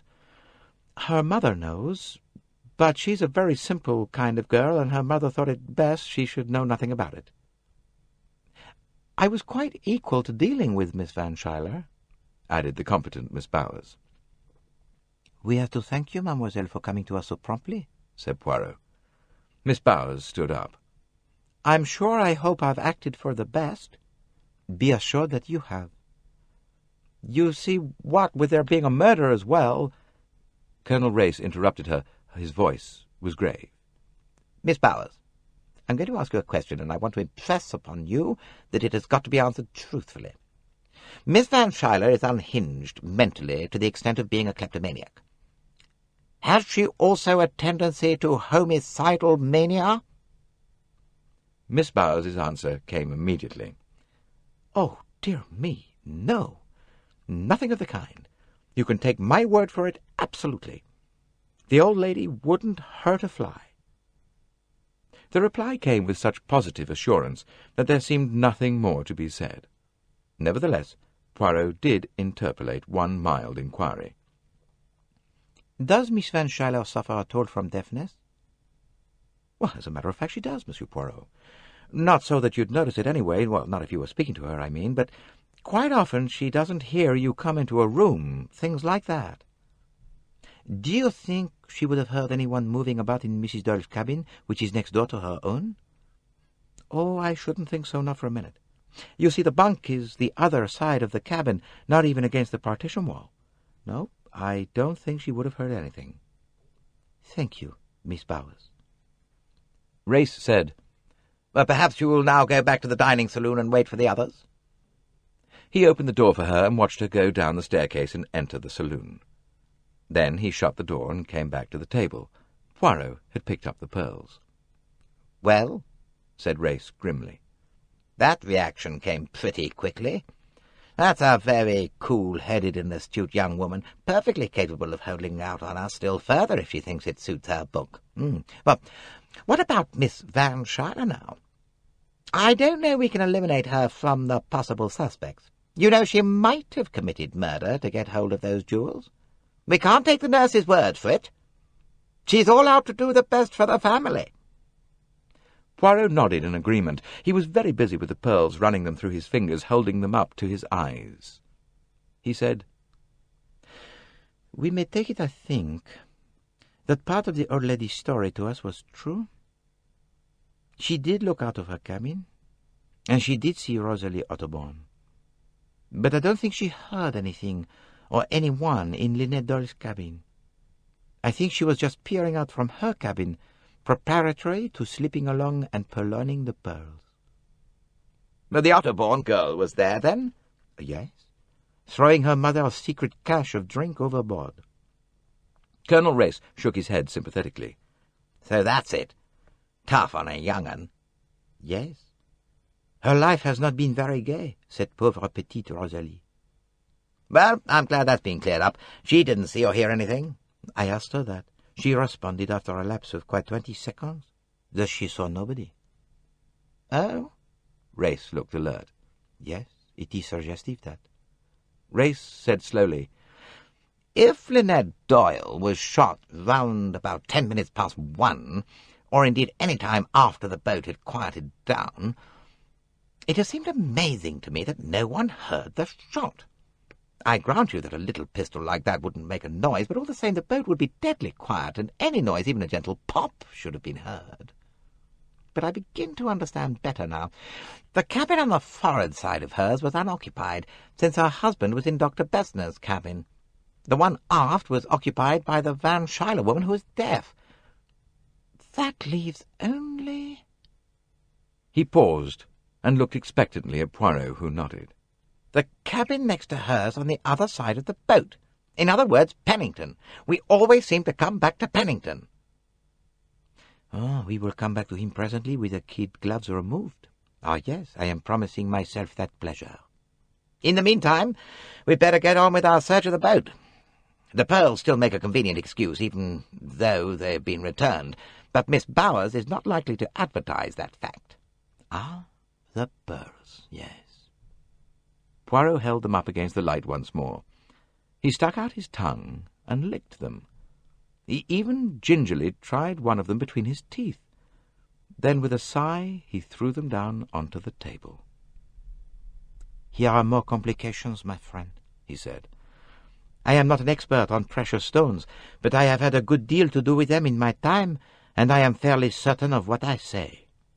These pearls are only a clever imitation. Chapter 22. Colonel Race swore lustily. This damned case gets more and more involved. He picked up the pearls. I suppose you've not made a mistake. They look all right to me. Oh, they are a very good imitation, yes. Now, where does that lead us? I suppose Linnet Doyle didn't deliberately have an imitation made and bring it aboard with her for safety. Well, many women do. No, I think if that was so, her husband would know about it. She may not have told him. Poirot shook his head in a dissatisfied manner. No, I do not think that is so. I was admiring Mrs. Doyle's pearls the first evening on the boat. Their wonderful sheen and luster. I am sure that she was wearing the genuine ones then. Well, that brings us up against two possibilities. First, that Miss Van Schuyler only stole the imitation string after the real ones had been stolen by someone else. Second, that the whole kleptomaniac story is a fabrication. Either Miss Bowers is a thief and quickly invented the story and allayed suspicion by handing over the false pearls, or else that whole party is in it together. That's to say, they're a gang of clever jewel thieves masquerading as an exclusive American family. Yes, Poirot murmured. It is difficult to say. But I will point out to you one thing. To make a perfect and exact copy of the pearls, clasp and all, good enough to stand the chance of deceiving Mrs. Doyle, is a highly skilled technical performance. It could not be done in a hurry. Whoever copied those pearls must have had a good opportunity of studying the original. Race rose to his feet. Well, it's useless to speculate about it any further now. Let's get on with the job. We've got to find the real pearls. And, at the same time, we'll keep our eyes open. They disposed first of the cabins occupied on the lower deck. That of Signor Ricchetti contained various archaeological works in different languages, a varied assortment of clothing, hair lotions of a highly scented kind, and 2 personal letters. One from an archaeological expedition in Syria, and one from apparently a sister in Rome. His handkerchiefs were all of coloured silk. They passed on to Ferguson's cabin. There was a sprinkling of communist literature, a good many snapshots, Samuel Butler's Air One, and a cheap edition of Pepys' Diary. His personal possessions were not many. Most of what outer clothing there was torn and dirty, and the underclothing, on the other hand, was of really good quality. The handkerchiefs were expensive linen ones. "Some interesting discrepancies," murmured Poirot. Race nodded. "Yes, rather odd, but there are absolutely no personal papers, letters, etc." "Yes, that gives one to think. An odd young man, Monsieur Fergusson." He looked thoughtfully at a signet ring he held in his hand before replacing it in the drawer where he had found it. They went along to the cabin occupied by Louise Bourget. The maid had her meals after the other passengers, but Race had sent word that she was to be taken to join the others. A cabin steward met them. "Oh, I'm sorry, sir," he apologized, "but I've not been able to find the young woman anywhere. I can't think where she can have got to." Race glanced inside the cabin. It was empty. They went up to the promenade deck and started on the starboard side. The first cabin was that occupied by James Fanthorpe. Here all was in meticulous order. Mr. Fanthorpe travelled light, but all that he had was of good quality. "No letters," said Poirot thoughtfully. "He is careful, our Monsieur Fanthorpe, to destroy his correspondence." They passed on to Tim Allerton's cabin next door. There were evidences here of an Anglo-Catholic turn of mind, an exquisite little triptych, and a big rosary of intricately carved wood. Besides personal clothing, there was a half-completed manuscript, a good deal annotated and scribbled over, and a good collection of books, most of them recently published. There were also a quantity of letters thrown carelessly into a drawer. Poirot, never in the least scrupulous about reading other people's correspondence, glanced through them. He noted that amongst them there were no letters from Joanna Southwood. He picked up a tube of seccotine, fingered it absently for a minute or two, and then said, "Let us pass on." "No Woolworth handkerchiefs," said Race, rapidly replacing the contents of a drawer.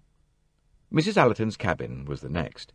It was exquisitely neat, and a faint old-fashioned smell of lavender hung about it.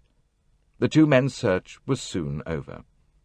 Race remarked as they left it, "Nice woman, that." The next cabin was that which had been used as a dressing-room by Simon Doyle. His immediate necessities, pyjamas, toilet things, etc., had been moved to Bessner's cabin, but the remainder of his possessions were still there. 2 good-sized leather suitcases and a kit-bag. There were also some clothes in the wardrobe. "We will look carefully here, my friend," said Poirot, "for it is very possible that the thief hid the pearls here." "You think it's likely?" "Oh, but indeed, yes. Consider. The thief, whoever he or she may be, must know that sooner or later a search will be made, and therefore a hiding place in his or her own cabin would be injudicious in the extreme. The public rooms present other difficulties. But here is a cabin belonging to a man who cannot possibly visit it himself. So that if the pearls are found here, it tells us nothing at all." But the most meticulous search failed to reveal any trace of the missing necklace. Poirot murmured, "Zut," to himself, and they emerged once more on the deck. Linnet Doyle's cabin had been locked after the body was removed, but Race had the key with him. He unlocked the door, and the 2 men stepped inside. Except for the removal of the girl's body, the cabin was exactly as it had been that morning. "Poirot," said Race, "if there's anything to be found here, for God's sake go ahead and find it. You can, if anyone can, I know that." "This time you do not mean the pearls, mon ami?" "No, the murder's the main thing. There may be something I overlooked this morning." Quietly, deftly, Poirot went about his search. He went down on his knees and scrutinized the floor, inch by inch. He examined the bed. He went rapidly through the wardrobe and chest of drawers. He went through the wardrobe trunk and the 2 costly cases. He looked through the expensive gold-fitted dressing case. Finally, he turned his attention to the washstand. There were various creams, powders, face lotions, but the only thing that seemed to interest Poirot were 2 little bottles labelled Nailex. He picked them up at last and brought them to the dressing-table. One, which bore the inscription Nailex Rose, was empty, but for a drop or two of dark red fluid at the bottom. The other, the same size, but labelled Nailex Cardinal, was nearly full. Poirot uncorked first the empty, then the full one, and sniffed them both delicately. An odour of pear drops billowed into the room. With a slight grimace, he recorked them. "Get anything?" asked Race. Poirot replied by a French proverb. "On ne prend pas les mouches avec le vinaigre." Then he said with a sigh, "My friend, we have not been fortunate. The murderer has not been obliging. He has not dropped for us the cuff-link, the cigarette end, the cigar ash, or in the case of a woman, the handkerchief, the lipstick, or the hair slide. Only a bottle of nail polish." Poirot shrugged his shoulders. "I must ask the maid. There is something, yes, a little curious there." "I wonder where the devil the girl's got to," said Race. They left the cabin, locking the door behind them, and passed on to that of Miss Van Schuyler. Here again were all the appurtenances of wealth. Expensive toilet fittings, good luggage, and a certain number of private letters and papers, all perfectly in order. The next cabin was the double one occupied by Poirot, and beyond it that of Race. "Not hardly likely to hide him in either of these," said the Colonel. Poirot demurred. "It might be. Once on the Orient Express I investigated a murder. There was a little matter of a scarlet kimono. It had disappeared, and yet it must be on the train. I found it. Where do you think, eh? In my own locked suitcase. It was an impertinence, that." "Well, let's see if anybody has been impertinent with you or me this time." But the thief of the pearls had not been impertinent with Hercule Poirot or with Colonel Race. Rounding the stern, they made a very careful search of Miss Bowers's cabin, but could find nothing of a suspicious nature. Her handkerchiefs were of plain linen, with an initial. The Otterbourne's cabin came next. Here again Poirot made a very meticulous search, but with no result. The next cabin was Bessner's. Simon Doyle lay with an untasted tray of food beside him. "Off my feed," he said apologetically. He was looking feverish, and very much worse than earlier in the day. Poirot appreciated Bessner's anxiety to get him as swiftly as possible to hospital and skilled appliances. The little Belgian explained what the two of them were doing, and Simon nodded approval. On learning that the pearls had been restored by Miss Bowers, but proved to be merely imitation, he expressed the most complete astonishment. "You are quite sure, Monsieur Doyle, that your wife did not have an imitation string which she brought aboard with her instead of the real ones?" Simon shook his head decisively. "Oh, no. No, I'm quite sure of that. Linnet loved those pearls, and she wore them everywhere. They were insured against every possible risk, so I think that made her a bit careless." "Then we must continue our search." He started opening drawers. Race attacked a suitcase. Simon stared. "Look here, you surely don't suspect old Bessner pinched them?" Poirot shrugged his shoulders. "It might be so. After all, what do we know of Dr. Bessner? Only what he himself gives out." "Yeah, but he couldn't have hidden them in here without my seeing him." "He could not have hidden anything today without your having seen him. But we do not know when the substitution took place. He may have effected the exchange some days ago." I never thought of that. But the search was unavailing. The next cabin was Pennington's. The two men spent some time in their search. In particular, Poirot and Race examined carefully a case of legal and business documents, most of them requiring Linnet's signature. He shook his head gloomily. "These seem all square and above board, you agree?" "Oh, absolutely. Still, the man isn't a born fool. If there had been a compromising document here, a power of attorney or something of that kind, he'd be pretty sure to have destroyed it first thing." "That is so, yes." Poirot lifted a heavy Colt revolver out of the top drawer of the chest of drawers, looked at it and put it back. "So it seems there are still some people who travel with revolvers?" he murmured. "Yes, a little suggestive, perhaps. Still, Linnet Doyle wasn't shot with a thing that size." Race paused and then said, "You know, I've thought of a possible answer to your point about the pistol being thrown overboard. Supposing that the actual murderer did leave it in Linnet Doyle's cabin, and that someone else, some second person, took it away and threw it into the river." "Yes, that is possible. I have thought of it, but it opens up a whole string of questions. Who was that second person? What interest had they in endeavouring to shield Jacqueline de Belfort by taking away the pistol? What was that second person doing there? The only other person we know of who went into the cabin was Miss Van Schuyler. Was it conceivably Miss Van Schuyler who removed it? Why should she wish to shield Jacqueline de Belfort? And yet, what other reason can there be for the removal of the pistol? Race suggested, Well, she may have recognized the stole as hers, got the wind up, and thrown the whole bag of tricks over on that account. The stole, perhaps. But would she have got rid of the pistol, too? Still, I agree that it is a possible solution. But it is clumsy. Bon Dieu, it is clumsy. And you still have not appreciated one point about the stole.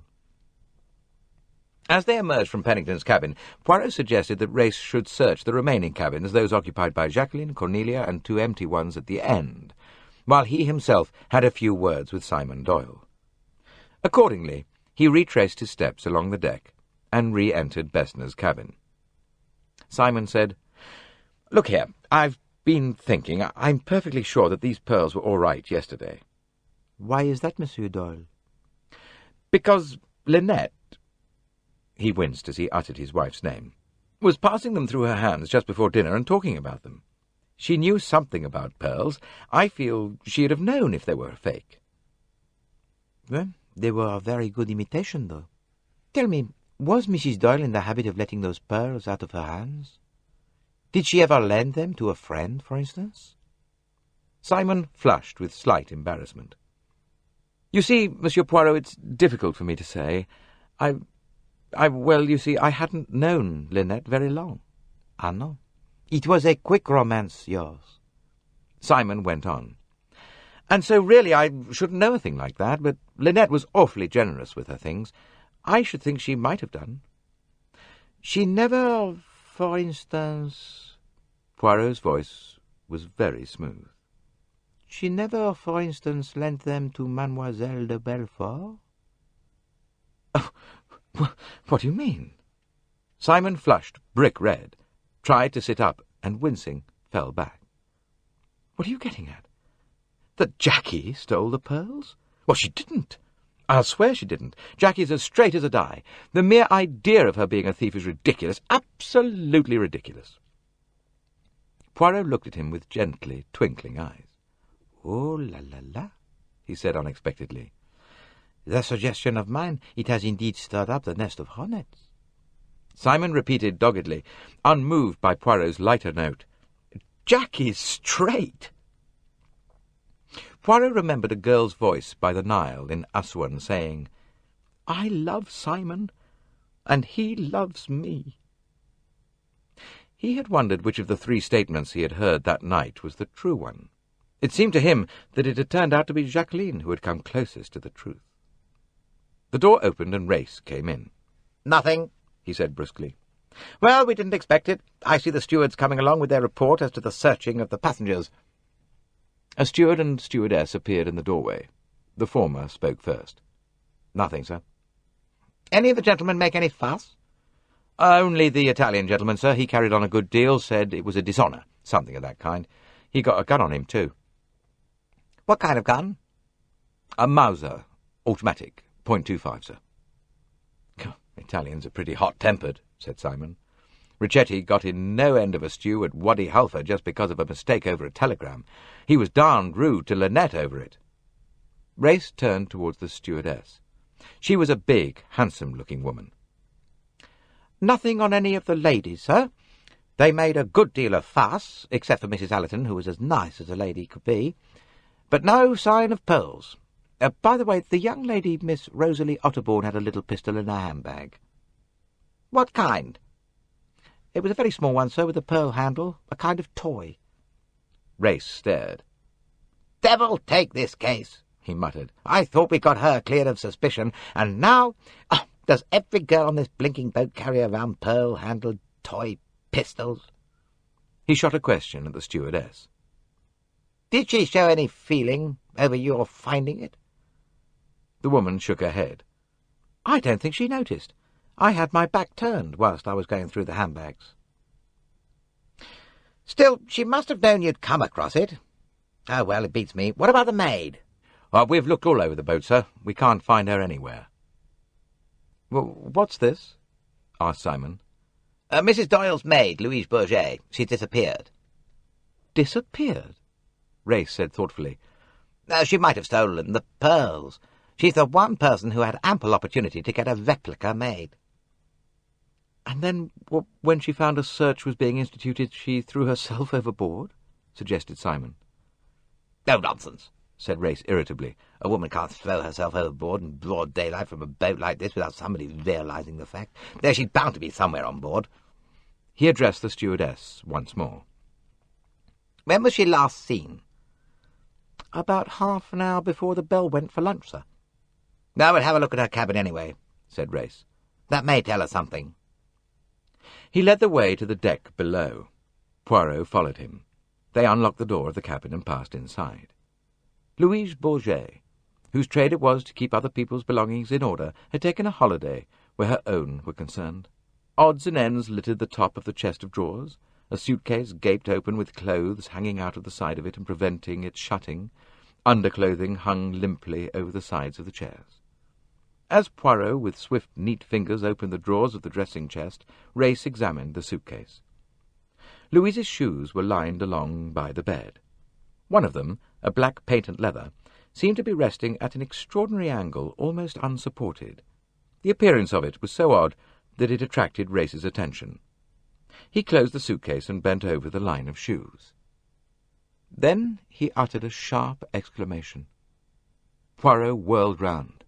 "Qu'est-ce qu'il y a?" Race said grimly. She hasn't disappeared. She's here, under the bed. Chapter 23. The body of a dead woman who in life had been Louise Bourget lay on the floor of her cabin. The two men bent over it. Race straightened himself first. Been dead close on an hour, I should say. We'll get Bessner onto it. Stabbed to the heart. Death pretty well instantaneous, I should imagine. She doesn't look pretty, does she? No. Poirot shook his head with a slight shudder. The dark feline face was convulsed as though with surprise and fury, the lips drawn back from the teeth. Poirot bent again gently and picked up the right hand. Something just showed within the fingers. He detached it and held it out to Race. A little sliver of flimsy paper, coloured a pale mauvish pink. "You see what it is?" "Money," said Race. "The corner of 1,000-franc note, I fancy." "Well, it's clear what happened," said Race. "She knew something, and she was blackmailing the murderer with her knowledge. We thought she wasn't being quite straight this morning." Poirot cried out. "We have been idiots, fools! We should have known. Then, what did she say?" "What could I have seen or heard? I was on the deck below. Naturally, if I had been unable to sleep, if I had mounted the stairs, then perhaps I might have seen this assassin, this monster, enter or leave Madame's cabin. But as it is—" "Of course, that is what did happen. She did come up. She did see someone going into Linnet Doyle's cabin or coming out of it. And because of her greed, her insensate greed, she lies here. And we're no nearer to knowing who killed her," finished Race disgustedly. Poirot shook his head. No. We know much more now. We know almost everything. Only what we know seems incredible, yet it must be so. Only I do not see. Bah! What a fool I was this morning. Both of us felt, that she was keeping something back, and yet we never realized the logical reason. Blackmail. "Well, she must have demanded hush money straight away," said Race. "Demanded it with threats. The murderer was forced to accede to that request and paid her in French notes. Anything there?" Poirot shook his head thoughtfully. "No, I hardly think so. Many people take a reserve of money with them when travelling, sometimes £5 notes, sometimes dollars, but very often French notes as well. Possibly the murderer paid her all he had in a mixture of currencies. Let us continue our reconstruction. The murderer comes to her cabin, gives her the money, and then, said Poirot, she counts it." Ah, yes, I know that class. She would count the money, and while she counted it, she was completely off her guard. The murderer struck.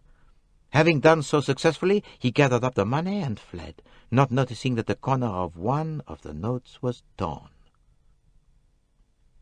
"Oh, we may get him that way," said Race doubtfully. "I doubt it," said Poirot. "He will examine those notes, and will probably notice the tear. Of course, if he was of a parsimonious disposition, he would not be able to bring himself to destroy a meal note. But I very much fear that his temperament is just the opposite." But how do you make that out? "Both this crime and the murder of Mrs. Doyle demanded certain qualities: courage, audacity, bold execution, lightning action. Those qualities do not accord with a saving, prudent disposition."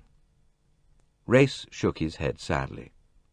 "I'd better get Bessner down," he said. The Stout's doctor examination did not take long. Accompanied by a good many achs and so's, he went to work. "She has been dead not more than an hour," he announced. "Death was very quick, at once." "And what weapon do you think was used?" "Ah, it is interesting, but "It was something very sharp, very thin, very delicate. I could show you the kind of thing."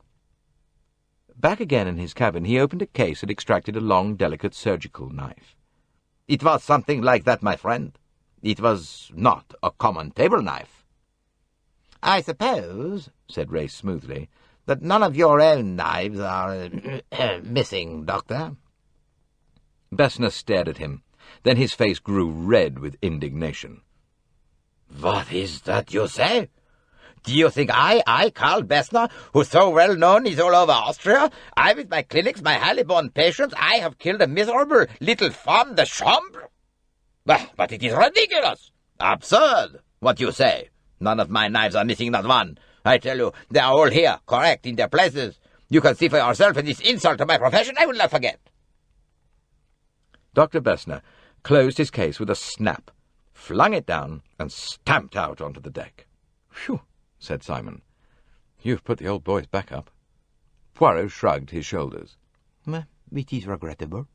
"You're on the wrong tack. Old Bessner's one of the best, even though he's a kind of Boche." Dr. Bessner reappeared suddenly. "Will you be so kind as to leave me now my cabin? I have to do the dressing of my patient's leg." Miss Bowers had entered with him and stood brisk and professional, waiting for the others to go. Race and Poirot crept out meekly. Race muttered something and went off. Poirot turned to his left. He heard scraps of girlish conversation, a little laugh. Jacqueline and Rosalie were together in the latter's cabin. The door was open and the two girls were standing near it. As his shadow fell on them, they looked up. He saw Rosalie Otterbourne smile at him for the first time, a shy, welcoming smile, a little uncertain in its lines, as of one who does a new and unfamiliar thing. "Ah, you talk the scandal, mademoiselles, huh?" he accused them. "No, indeed," said Rosalie. "As a matter of fact, we were just comparing lipsticks." Poirot smiled. "Ah, les chiffons d'aujourd'hui," he murmured. But there was something a little mechanical about his smile, and Jacqueline de Belfort, quicker and more observant than Rosalie, saw it. She dropped the lipstick she was holding and came out upon the deck. "Has something... well, what has happened now?" "It is as you guess, mademoiselle, something has happened." "What?" Rosalie came out too. "Another death," said Poirot. Rosalie caught her breath sharply. Poirot was watching her narrowly. He saw alarm and something more, consternation, show for a minute or two in her eyes. "Mrs. Doyle's maid has been killed," he said bluntly. "Killed?" cried Jacqueline. "Killed, do you say?" "Yes, that is what I said." Though his answer was nominally to her, it was Rosalie whom he watched. It was Rosalie to whom he spoke as he went on. "You see, this maid, she saw something she was not intended to see, and so she was silenced in case she should not hold her tongue." "What was it she saw?" Again it was Jacqueline who asked, and again Poirot's answer was to Rosalie. It was an odd little three-cornered scene. "There is, I think, very little doubt what it was she saw," said Poirot. "She saw someone enter and leave Linnet Doyle's cabin on that fateful night." His ears were quick. He heard the sharp intake of breath and saw the eyelids flicker.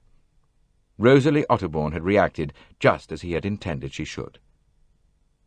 "Did she say who it was she saw?" Rosalie asked. Gently, regretfully. Poirot shook his head. Footsteps pattered up the deck. It was Cornelia Robson, her eyes wide and startled. "Oh, Jacqueline," she cried, "something awful has happened. Another dreadful thing." Jacqueline turned to her. The two moved a few steps forward. Almost unconsciously, Poirot and Rosalie Otterbourne moved in the other direction. Rosalie said sharply, "Why do you look at me? What have you got in your mind?" "That is 2 questions you ask me. I will ask you only one in return. Why do you not tell me all the truth, mademoiselle?" I don't know what you mean. I told you everything this morning." "No. There were things you did not tell me. You did not tell me that you carry about in your handbag a small caliber pistol with a pearl handle. You did not tell me all that you saw last night." She flushed. Then she said sharply, "It's quite untrue. I haven't got a revolver." "I did not say a revolver. I said a small pistol that you carry about in your handbag." She wheeled round, darted into her cabin and out again, and thrust her grey leather handbag into his hands. "You're talking nonsense. Look for yourself if you like." Poirot opened the bag.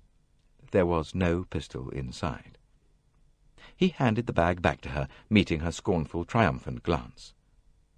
"No," he said pleasantly, "it is not there." "You see, you're not always right, Monsieur Poirot. And you're wrong about that other ridiculous thing you said." No, I do not think so." "Oh, you're infuriating!" She stamped an angry foot. "You get an idea into your head, and you go on and on and on about it." "Because I want you to tell me the truth." "What is the truth? You seem to know it better than I do," Poirot said. "You want me to tell you what it was you saw? If I am right, will you admit that I am right? I will tell you my little idea. I think that when you came around the stern of the boat, you stopped involuntarily because you saw a man come out of a cabin about halfway down the deck. Linnet Doyle's cabin, as you realized next day. You saw him come out, close the door behind him, and walk away from you down the deck and perhaps enter one of the 2 end cabins. Now then, am I right, mademoiselle?" She did not answer. Poirot said, "Perhaps you think it wiser not to speak. Perhaps you are afraid that if you do, you too will be killed." For a moment he thought she had risen to the easy bait, that the accusation against her courage would succeed where more subtle arguments would have failed. Her lips opened, trembled, and then... "I saw no one," said Rosalie Otterbourne. Chapter 24. Miss Bowers came out of Dr. Bessner's cabin, smoothing her cuffs over her wrists. Jacqueline left Cornelia abruptly and accosted the hospital nurse. "How is he?" she demanded. Poirot came up in time to hear the answer. Miss Bowers was looking rather worried. "Things aren't going too badly," she said. Jacqueline cried, "You mean he's worse?" "Well, I must say I shall be relieved when we get in and can get a proper X-ray done and the whole thing cleaned up under an anesthetic. When do you think we shall get to Chalal, Monsieur Poirot?" "Tomorrow morning." Miss Bowers pursed her lips and shook her head. "It's very unfortunate. We're doing all we can, but there's always such a danger of septicemia." Jacqueline caught Miss Bowers' arm and shook it. "Is he going to die? Is he going to die?" "Oh, dear me, no, Mr. Belfort. That is, I hope not, I'm sure. The wound in itself isn't dangerous, but there's no doubt it ought to be X-rayed as soon as possible. And then, of course, poor Mr. Doyle ought to have been kept absolutely quiet today. He's had far too much worry and excitement. No wonder his temperature is rising, what with the shock of his wife's death and one thing and another." Jacqueline relinquished her grasp of the nurse's arm and turned away. She stood leaning over the side, her back to the other two. "What I say is, we've got to hope for the best always," said Miss Bowers. Of course, Mr. Doyle has a very strong constitution, one can see that, probably never had a day's illness in his life, so that's in his favour. But there's no denying that his rise in temperature is a nasty sign, and... She shook her head, adjusted her cuffs once more, and moved briskly away. Jacqueline turned and walked gropingly, blinded by tears, towards her cabin. A hand below her elbow steadied and guided her. She looked up through the tears to find Poirot by her side. She leaned on him a little, and he guided her through the cabin door. She sank down on the bed, and the tears came more freely, punctuated by great shuddering sobs. "He'll die! He'll die! I know he'll die! And I shall have killed him, yes! I shall have killed him!" Poirot shrugged his shoulders. He shook his head a little sadly. "Mademoiselle, what is done is done. One cannot take back the accomplished action. It is too late to regret." She cried out even more vehemently, "But I shall have killed him! And I love him so! I love him so!" Poirot sighed. Too much. It had been his thought long ago in the restaurant of Monsieur Blondin. It was his thought again now. He said, hesitating a little, "Do not at all events go by what Miss Bowers says. Hospital nurses, I find them always gloomy. The night nurse, always, she is astonished to find a patient alive in the evening. The day nurse, always, she is surprised to find him alive in the morning. They know too much, you see, of the possibilities that may arise. When one is motoring, one might easily say to oneself, if a car came out from that crossroad, or if that lorry backed suddenly, or if the wheel came off the car that is approaching me, or if a dog jumped off the hedge onto my driving arm, I should probably be killed. But one assumes, and usually rightly, that none of these things will happen, and that one will get to one's journey's end. But if, of course, one has been in an accident or seen one or more accidents, then one is inclined to take the opposite point of view."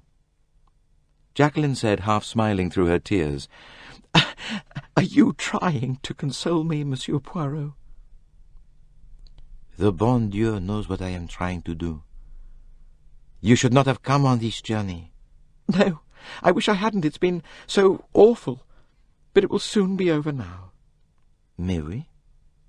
Mais oui.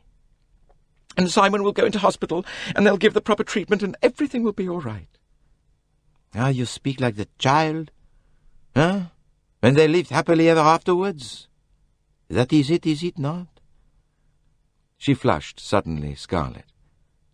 "Oh, Monsieur Poirot, I never meant... never!" "It is too soon to think of such a thing. That is the proper hypocritical thing to say, is it not? But you are partly a Latin, Mademoiselle Jacqueline. You should be able to admit facts even if they do not sound very decorous. Le roi est mort. Vive le roi. The sun has gone and the moon rises. That is so, is it not?" "But you don't understand. He's just sorry for me, awfully sorry for me, because he knows how terrible it is for me to know I've hurt him so badly." "Ah, well," said Poirot. "The pure pity, it is a very lofty sentiment." He looked at her half mockingly, half with some other emotion. He murmured softly under his breath words in French. "La vie est vaine, un peu d'amour, un peu de haine, et puis bonjour. La vie est brève, un peu d'espoir, un peu de rêve, et puis bonsoir." He went out again onto the deck. Colonel Race was striding along the deck and hailed him at once. "Poirot, good man. I want you. I've got an idea." Thrusting his arm through Poirot's, he walked him up the deck. "Just a chance remark of Doyle's. I hardly noticed it at the time. Something about a telegram." "Tiens, c'est vrai." There's nothing in it, perhaps, but one can't leave any avenue unexplored. Damn it all, man, 2 murders and we're still in the dark." Poirot shook his head. "No, not in the dark. In the light." Race looked at him curiously. "You have an idea?" "It is more than an idea now, I am sure." "Since when?" "Since the death of the maid, Louise Bourget." "Well, damned if I see it. Oh, my friend, it is so clear, so clear. Only there are difficulties, embarrassments, impediments. See you, around a person like Linnet Doyle there is so much, so many conflicting hates, and jealousies, and envies, and meannesses. It is like a cloud of flies, buzzing, buzzing. But you think you know? The other looked at him curiously. Well, you wouldn't say so unless you were sure, but you can't say I have any real light myself. I have suspicions, of course, but... Poirot stopped. He laid an impressive hand on Race's arm. You are a great man, mon colonel. You do not say, tell me, what is it that you think? No. You know that if I could speak now I would, but there is so much to be cleared away first. But think for a moment along the lines that I shall indicate. There are certain points. There is the statement of Mademoiselle de Belfort that someone overheard our conversation that night in the garden at Assouan. There is the statement of Mr. Tim Allerton as to what he heard and did on the night of the crime. There are Louise Bourget's significant answers to our questions this morning. There is the fact that Mrs. Allerton drinks water, that her son drinks whiskey and soda, and that I drink wine. Add to that the fact of 2 bottles of nail polish and the proverb I quoted. And finally we come to the crux of the whole business. The fact that the pistol was wrapped up in a cheap handkerchief and a velvet stole and thrown overboard. Race was silent a minute or two, and then he shook his head.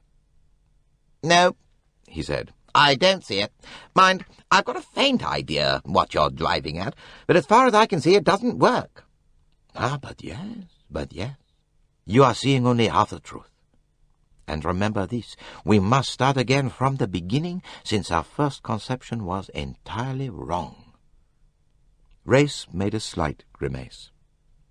I'm used to that. It often seems to me that's all detective work is, wiping out your false starts and beginning again. Yes, it is very true that. And it is just what some people will not do. They conceive a certain theory and everything has to fit into that theory. If one little fact will not fit, they throw it aside. But it is always the facts that will not fit in, that are significant. All along I have realized the significance of that pistol being removed from the scene of the crime. I knew that it meant something. But what that something was I only realized 1 little half hour ago.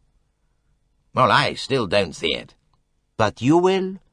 Only reflect along the lines I indicated, And now, let us clear up this matter of a telegram. That is, if the Herr Doctor will admit us. Dr. Bessner was still in a very bad humour. In answer to their knock, he disclosed a scowling face. What is it? Once more you wish to see my patient? Well, but I tell you it is not wise. He has fever. He has more than enough excitement today. But just one question, said Race. Nothing more, I assure you. With an unwilling grunt, the doctor moved aside and the 2 men entered the cabin. Dr. Bessner, growling to himself, pushed past them. I return in 3 minutes, he said. And then, positively, you go. They heard him stumping down the deck. Simon Doyle looked from one to the other of them inquiringly. Yes, he said. What is it? It's a very little thing, said Race. Just now, when the stewards were reporting to me, they mentioned that Signor Ricchetti had been particularly troublesome. You said that he didn't surprise you, as you knew he had a bad temper, but that he had been rude to your wife over some matter of a telegram. Now, can you tell me about that incident? Yeah, easily. It was at Wadi Halfa. We'd just come back from the 2nd cataract. Linnet thought she saw a telegram for her sticking up on the board, and she'd forgotten, you see, that she wasn't called Ridgeway any longer, and Ricchetti and Ridgeway do look rather alike when written in an atrocious handwriting. So she tore it open, couldn't make head or tail of it, and was puzzling over it when this fellow Ricchetti came along, fairly tore it out of her hand and gibbered with rage.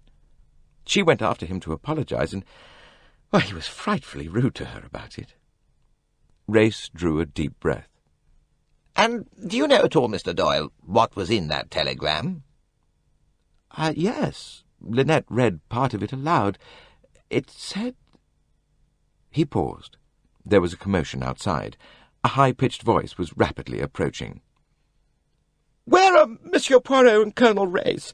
I must see them immediately. It is most important. I have vital information. Are they with Mr. Doyle?" Bessner had not closed the door. Only the curtain hung across the open doorway. Mrs. Otterbourne swept it to one side and entered like a tornado. Her face was suffused with colour, her gait slightly unsteady, her command of words not quite under her control. "Mr. Doyle," she said dramatically, "I know who killed your wife." "What?" Simon stared at her. So did the other two. Mrs. Otterbourne swept all three of them with a triumphant glance. She was happy, superbly happy. "Yes," she said. "My theories are completely vindicated. The deep, primeval, primordial urges. It may appear impossible, fantastic, but it is the truth." Race said sharply, "Do I understand that you have evidence in your possession to show who killed Mrs. Doyle?" Mrs. Otterbourne sat down in a chair and leaned forward, nodding her head vigorously. "Certainly I have. You will agree, will you not, that whoever killed Louise Bourget also killed Linnet Doyle, that the two crimes were committed by one and the same hand?" "But yes," said Simon impatiently. "Of course, that stands to reason. Go on." "Then my assertion holds. I know who killed Louise Bourget, therefore I know who killed Linnet Doyle." "You mean you have a theory as to who killed Louise Bourget?" suggested Race sceptically. Mrs. Otterbourne turned on him like a tiger. "No! I have exact knowledge. I saw the person with my own eyes."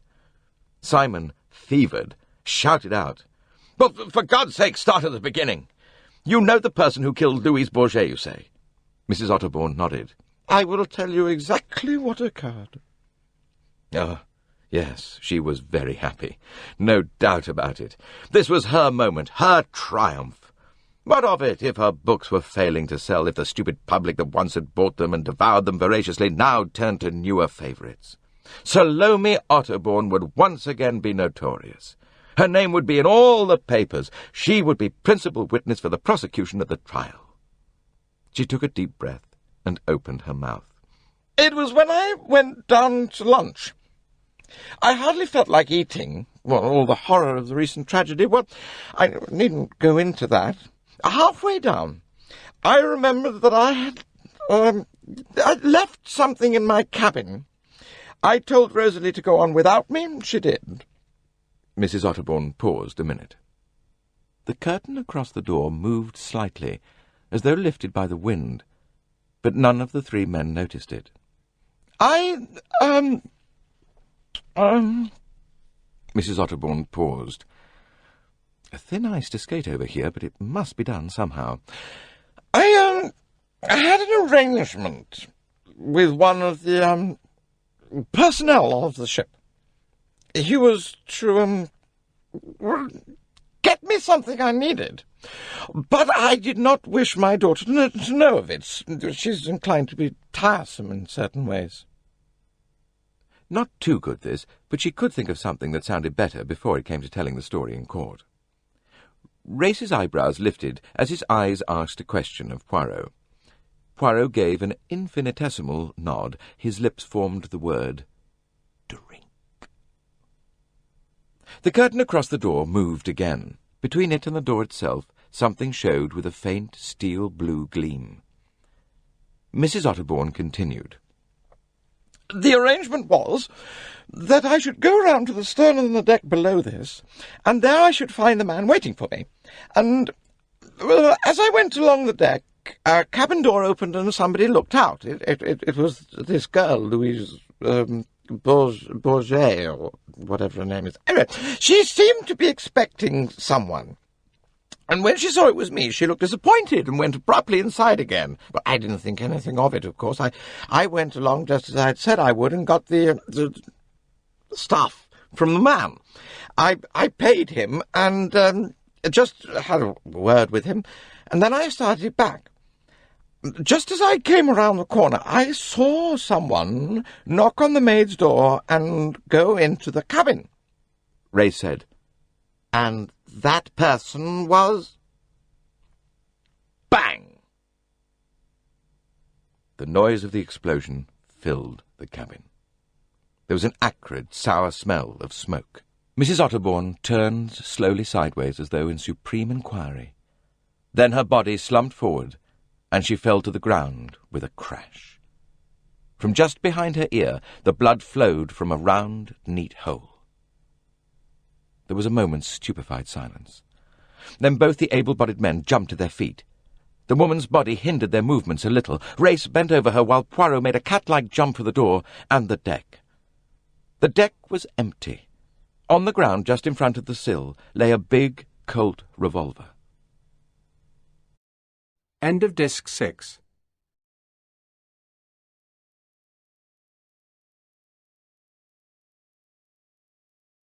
Disc 7. Poirot glanced in both directions. The deck was empty. He then sprinted towards the stern. As he rounded the corner, he ran into Tim Allerton, who was coming full tilt from the opposite direction. "Well, what the devil was that?" cried Tim breathlessly. Poirot said sharply, "Did you meet anyone on your way here?" "Meet anyone? No." "Then come with me." He took the young man by the arm and retraced his steps. A little crowd had assembled by now. Rosalie, Jacqueline, and Cornelia had rushed out of their cabins. More people were coming along the deck from the saloon. Ferguson, Jim Fanthorpe, and Mrs. Allerton. Race stood by the revolver. Poirot turned his head and said sharply to Tim Allerton, "Got any gloves in your pocket?" Tim fumbled. Yes, I have." Poirot seized them from him, put them on, and bent to examine the revolver. Race did the same. The others watched breathlessly. Race said, "He didn't go the other way. Fanthorpe and Ferguson were sitting on this deck lounge. They'd have seen him." Poirot responded, "And Mr. Allerton would have met him if he'd gone aft?" Race said, pointing to the revolver, "Rather fancy we've seen this not so very long ago. Must make sure, though." He knocked on the door of Pennington's cabin. There was no answer. The cabin was empty. Race strode to the right-hand drawer of the chest and jerked it open. The revolver was gone. "Settles that," said Race. "Now then, where's Pennington himself?" They went out again on deck. Mrs. Allerton had joined the group. Poirot moved swiftly over to her.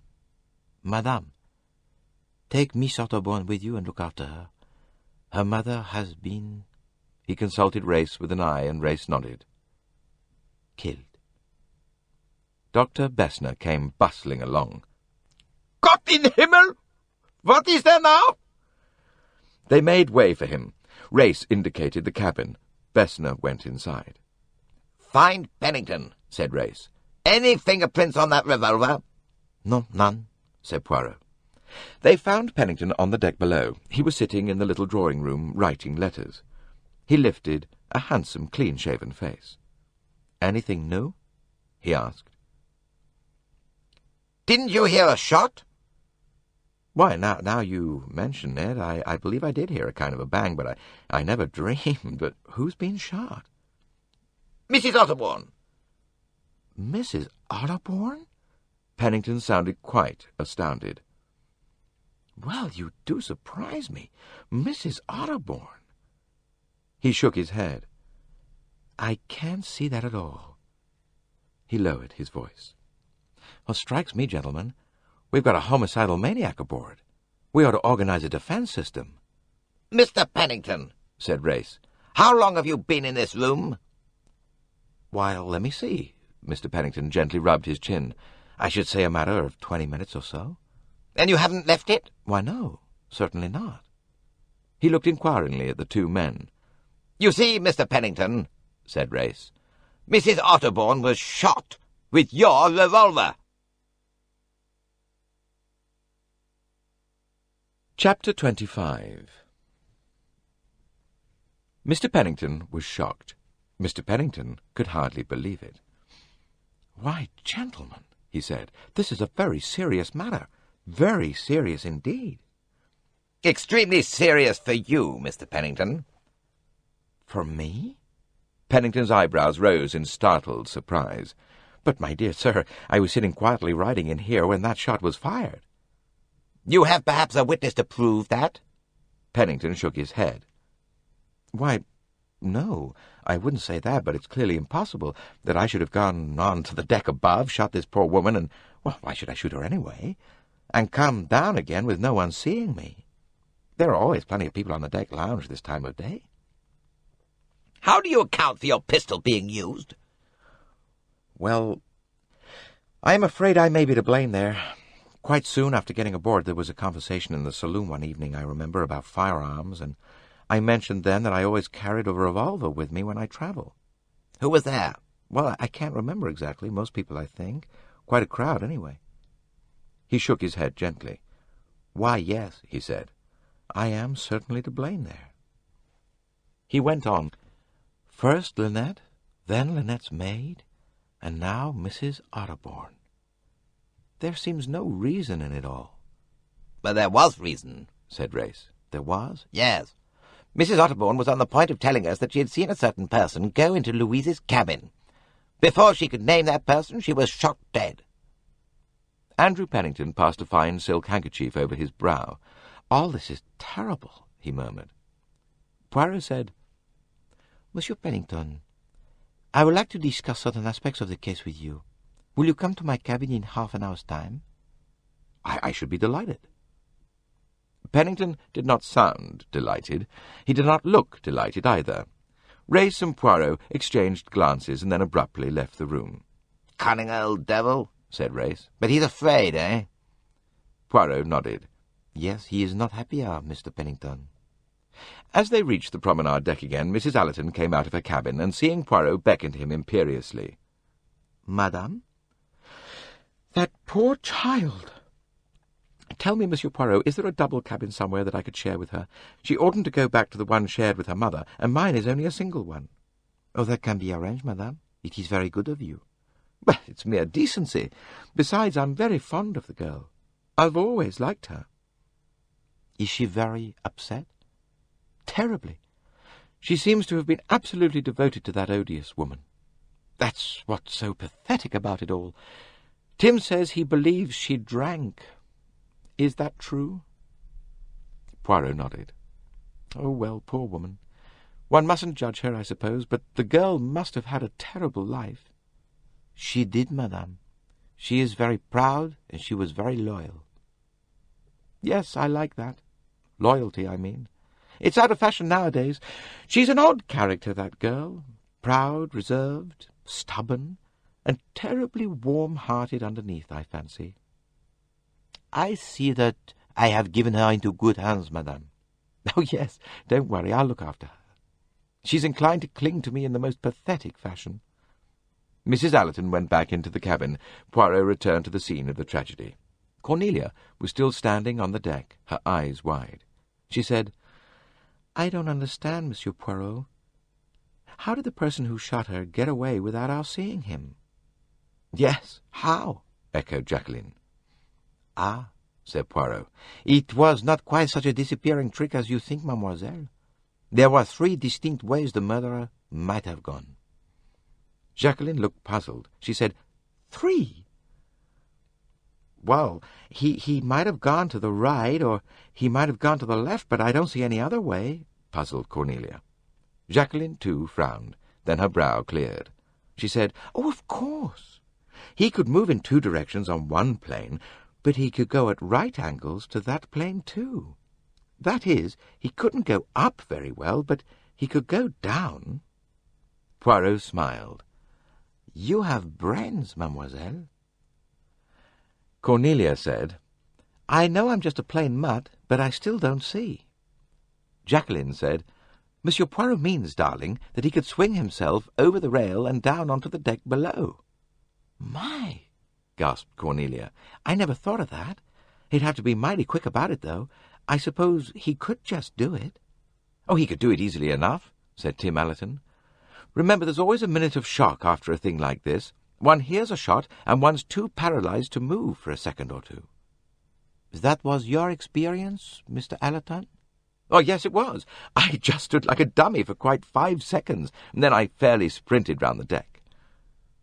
Race came out of Bessner's cabin and said authoritatively, "Would you mind all clearing off? We want to bring out the body." Everyone moved away obediently. Poirot went with them. Cornelia said to him with sad earnestness, "I'll never forget this trip as long as I live. 3 deaths. It's just like living in a nightmare." Ferguson overheard her. He said aggressively, "That's because you're over-civilized. You should look on death as the Oriental does. It's a mere incident, hardly noticeable." Cornelia said, "Well, that's all very well. They're not educated, poor creatures." "No, and a good thing, too. Education has devitalized the white races. Look at America. Goes in for an orgy of culture. Simply disgusting." "Well, I think you're talking nonsense," said Cornelia, flushing.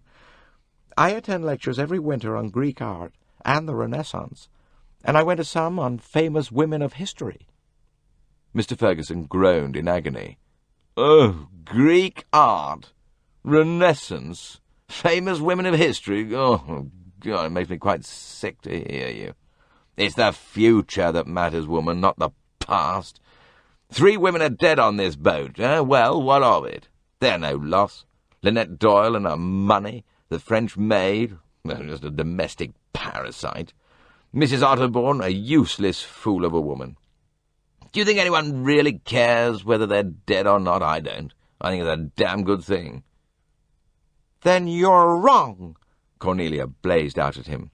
"And it makes me sick to hear you talk, and talk, as though nobody mattered but you.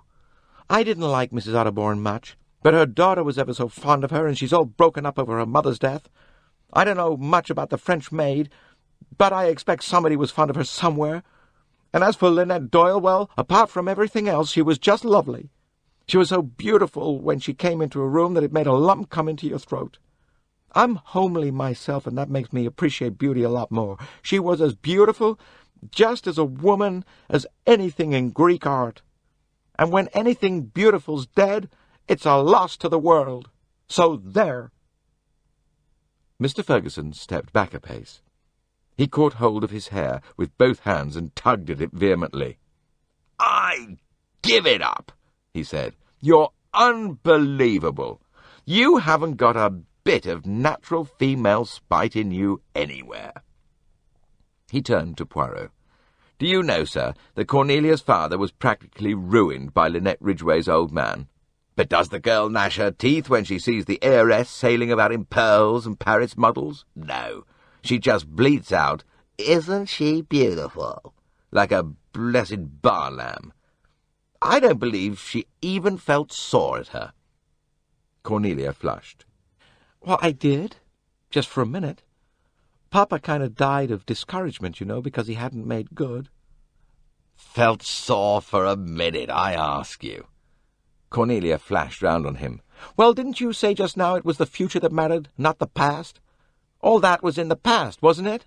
It's over." "Ah, well, got me there," said Ferguson. "Cornelia Robson, you're the only nice woman I've ever come across. Will you marry me?" "Don't be absurd."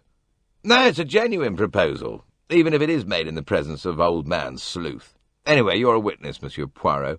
I've deliberately offered marriage to this female against all my principles because I don't believe in legal contracts between the sexes. But I don't think she'd stand for anything else, so marriage it shall be. Come on, Cornelia, say yes."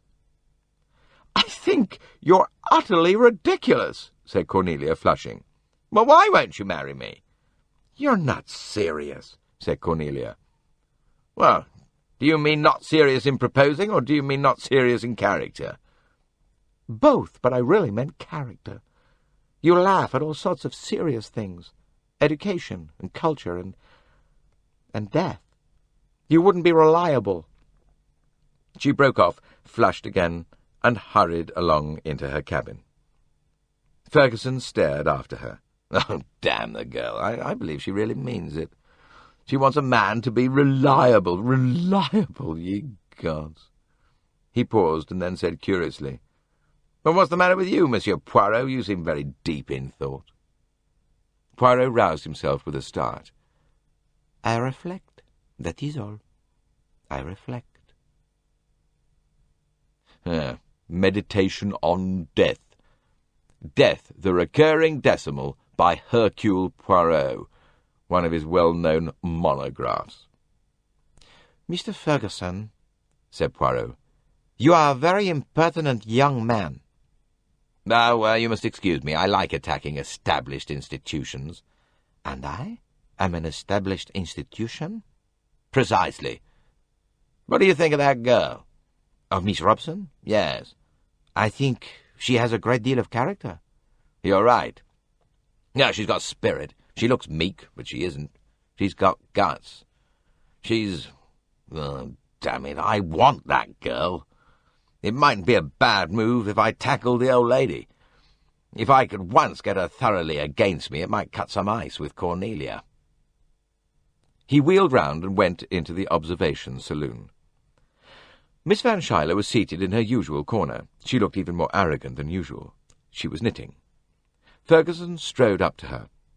Hercule Poirot, entering unobtrusively, took a seat a discreet distance away and appeared to be absorbed in a magazine. "Good afternoon, Miss Van Schuyler."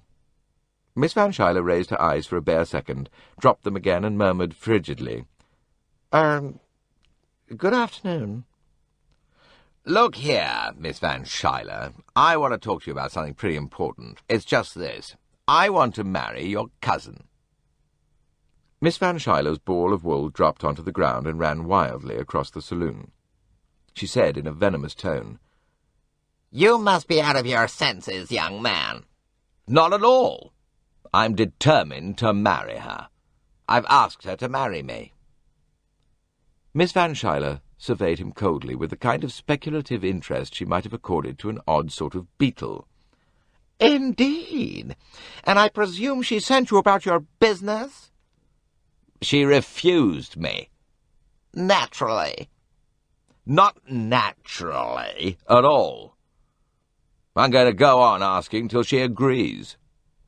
"I can assure you, sir, I shall take steps to see that my young cousin is not subjected to any such persecution," said Miss Van Schuyler in a biting tone. "Well, what have you got against me?" Miss Van Schuyler merely raised her eyebrows and gave a vehement tug to her wool, preparatory to regaining it and closing the interval. "Oh, come now," persisted Mr. Ferguson. "What have you got against me?" "I should think that was quite obvious, Mr. I don't know your name." "Ferguson." Mr. Ferguson." Miss Van Schuyler uttered the name with definite distaste. "Any such idea is quite out of the question." "You mean," said Ferguson, "that I'm not good enough for her?" "I should think that would have been obvious to you." "But in what way am I not good enough?" Miss Van Schuyler again did not answer. "I've got 2 legs, 2 arms, good health, and quite reasonable brains. What's wrong with that?" "There is such a thing as social position, Mr. Ferguson." "Ah, social position is bunk." The door swung open and Cornelia came in. She stopped dead on seeing her redoubtable cousin Marie in conversation with her would-be suitor. The outrageous Mr. Ferguson turned his head, grinned broadly, and called out, "Come on, Cornelia! I'm asking for your hand in marriage in the best conventional manner." "Cornelia," said Miss Van Schuyler, and her voice was truly awful in quality, "have you encouraged this young man?" "I? No, of course not. At least, well, not exactly. I mean—" "What do you mean?" "Oh, she hasn't encouraged me," said Mr. Ferguson helpfully. "I've done it all. She hasn't actually pushed me in the face because she's got too kind a heart. Cornelia, your cousin says I'm not good enough for you. That, of course, is true, but not in the way she means it. My moral nature certainly doesn't equal yours. But her point is that I'm hopelessly below you socially." "Well, that, I think, is equally obvious to Cornelia," said Miss Van Schuyler. "Is it?" Mr. Ferguson looked at her searchingly.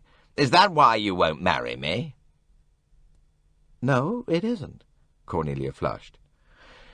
If I liked you, I'd marry you no matter who you were. But you don't like me. I think you're just outrageous. The way you say things, the things you say. I've never met anyone the least like you. Tears threatened to overcome her. She rushed from the room. "Well, on the whole," said Mr. Ferguson, "that's not too bad for a start." He leaned back in his chair, gazed at the ceiling, whistled, crossed his disreputable knees, and remarked, "I'll be calling you cousin yet." Miss Van Schuyler trembled with rage. "Leave this room at once, sir, or I'll ring for the steward." "I've paid for my ticket," said Mr. Ferguson. "They can't possibly turn me out of the public lounge, but I'll humour you." He sang softly, "Yo-ho-ho, and a bottle of rum." Rising, he sauntered nonchalantly to the door and passed out. Choking with anger, Miss Van Schuyler struggled to her feet. Poirot, discreetly emerging from retirement behind his magazine, sprang up and retrieved the ball of wool.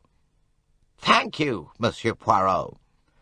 If you would send Miss Bowers to me, I feel quite upset. That insolent young man." "Rather eccentric, I'm afraid," said Poirot. "Most of that family are.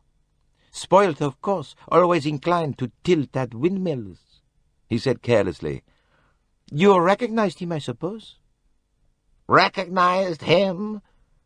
"Calls himself Ferguson and won't use his title because of his advanced ideas."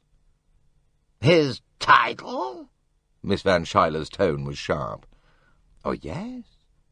That is young Lord Dawlish. Rolling in money, of course.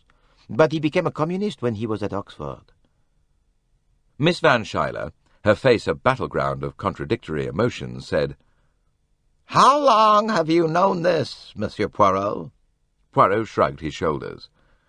"There was a picture in one of these papers. I noticed a resemblance. Then I found a signet ring with a coat of arms on it. Oh, there's no doubt about it, I assure you." He quite enjoyed reading the conflicting expressions that succeeded each other on Miss Van Schuyler's face. Finally, with a gracious inclination of the head, she said, "I'm very much obliged to you, Monsieur Poirot." Poirot looked after her as she went out of the saloon and smiled. Then he sat down, and his face grew grave once more. He was following out a train of thought in his mind. From time to time he nodded his head. "Mais oui," he said at last. "It all fits in." Chapter 26. Race found him still sitting there. "Well, Poirot, what about it? Pennington's due in 10 minutes. I'm leaving this in your hands." Poirot rose quickly to his feet. "First, get hold of young Fanthorpe." "Fanthorpe?" Race looked surprised. "Yes, bring him to my cabin." Race nodded and went off. Poirot went along to his cabin. Race arrived with young Fanthorpe a minute or two afterwards. Poirot indicated chairs and offered cigarettes. "Now, Monsieur Fanthorpe," he said, "to our business. I perceive that you wear the same tie that my friend Hastings wears." Jim Fanthorpe looked down at his neckwear with some bewilderment. "It's an O.E. tie," he said. "Exactly. You must understand that though I am a foreigner, I know something of the English point of view. I know, for instance, that there are things which are done and things which are not done." Jim Fanthorpe grinned. "We don't say that sort of thing much nowadays, sir." "Perhaps not, but the custom, it still remains. The old-school tie is the old-school tie, and there are certain things, I know this from experience, that the old-school tie does not do. One of those things, Monsieur Fanthorpe, is to butt into a private conversation unasked when one does not know the people who are conducting it." Fanthorpe stared. Poirot went on. "But the other day, Monsieur Fanthorpe, that is exactly what you did do. Certain persons were quietly transacting some private business in the observation saloon. You strolled near them, obviously in order to overhear what it was that was in progress, and presently you actually turned round and congratulated a lady, Mrs. Simon Doyle, on the soundness of her business methods. Jim Fanthorpe's face got very red. Poirot swept on, not waiting for a comment. Now that, Monsieur Fanthorpe, was not at all the behavior of one who wears a tie similar to that worn by my friend Hastings. Hastings is all delicacy, would die of shame before he did such a thing. Therefore, taking that action of yours in conjunction with the fact that you are a very young man to be able to afford an expensive holiday, that you are a member of a country solicitor's firm, and therefore probably not extravagantly well off, and that you show no sign of recent illness, such as might necessitate a prolonged visit abroad, I ask myself, and am now asking you, what is the reason for your presence on this boat? Jim Fanthorpe jerked his head back. I decline to give you any information whatever, Monsieur Poirot. I really think you must be mad. No, I am not mad. I am very, very sane. Where is your firm? In Northampton? That is not very far from Wood Hall. What conversation did you try to overhear? One concerning legal documents. What was the object of your remark? A remark which you uttered with obvious embarrassment and malaise? Your object was to prevent Mrs. Doyle from signing any documents unread. He paused. On this boat we have had a murder, and following that murder, 2 other murders in rapid succession.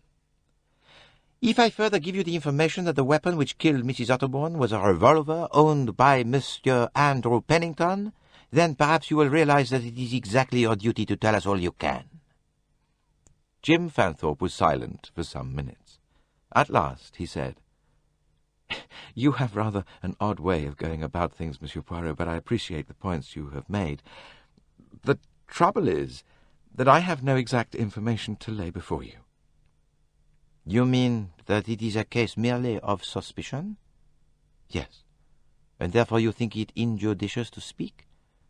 That may be true, legally speaking, but this is not a court of law. Colonel Race and myself are endeavoring to track down a murderer. Anything that can help us to do so may be valuable. Again Jim Fanthorpe reflected. Then he said, Very well. What is it you want to know? Why did you come on this trip? My uncle, Mr. Carmichael, Mrs. Doyle's English solicitor, sent me. He handled a good many of her affairs. In this way he was often in correspondence with Mr. Andrew Pennington, who was Mrs. Doyle's American trustee. Several small incidents, I cannot enumerate them all, made my uncle suspicious that all was not quite as it should be. In plain language, said Race, your uncle suspected that Pennington was a crook? Jim Fanthorpe nodded, a faint smile on his face. You put it rather more bluntly than I should, but the main idea is correct. Various excuses made by Pennington, certain plausible explanations of the disposals of his were still nebulous. Miss Ridgeway married unexpectedly, and went off on her honeymoon to Egypt. Her marriage relieved my uncle's mind, as he knew that on her return to England the estate would have to be formally settled and handed over. However, in a letter she wrote him from Cairo, she mentioned casually that she had unexpectedly run across Andrew Pennington. My uncle's suspicions became acute. He felt sure that Pennington, perhaps by now in a desperate position, was going to try and obtain signatures from her which would cover his own defalcations. Since my uncle had no definite evidence to lay before her, he was in a most difficult position. The only thing he could think of was to send me out here, travelling by air, with instructions to discover what was in the wind. I was to keep my eyes open and act summarily if necessary. A most unpleasant mission, I can assure you. As a matter of fact, on the occasion you mention, I had to behave more or less as a cad.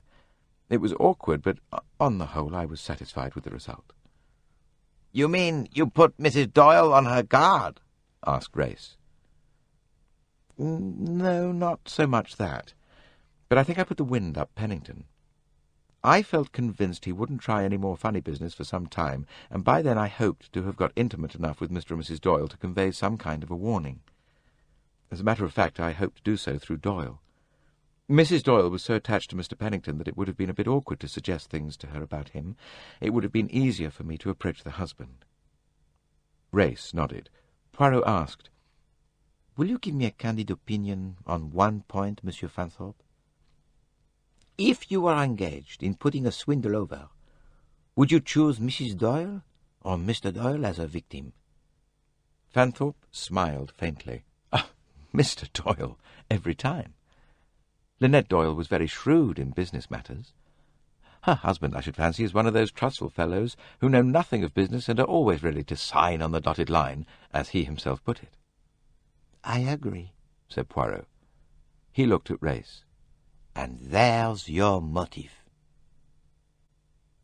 Jim Fanthorpe said, "But this is all pure conjecture. It isn't evidence."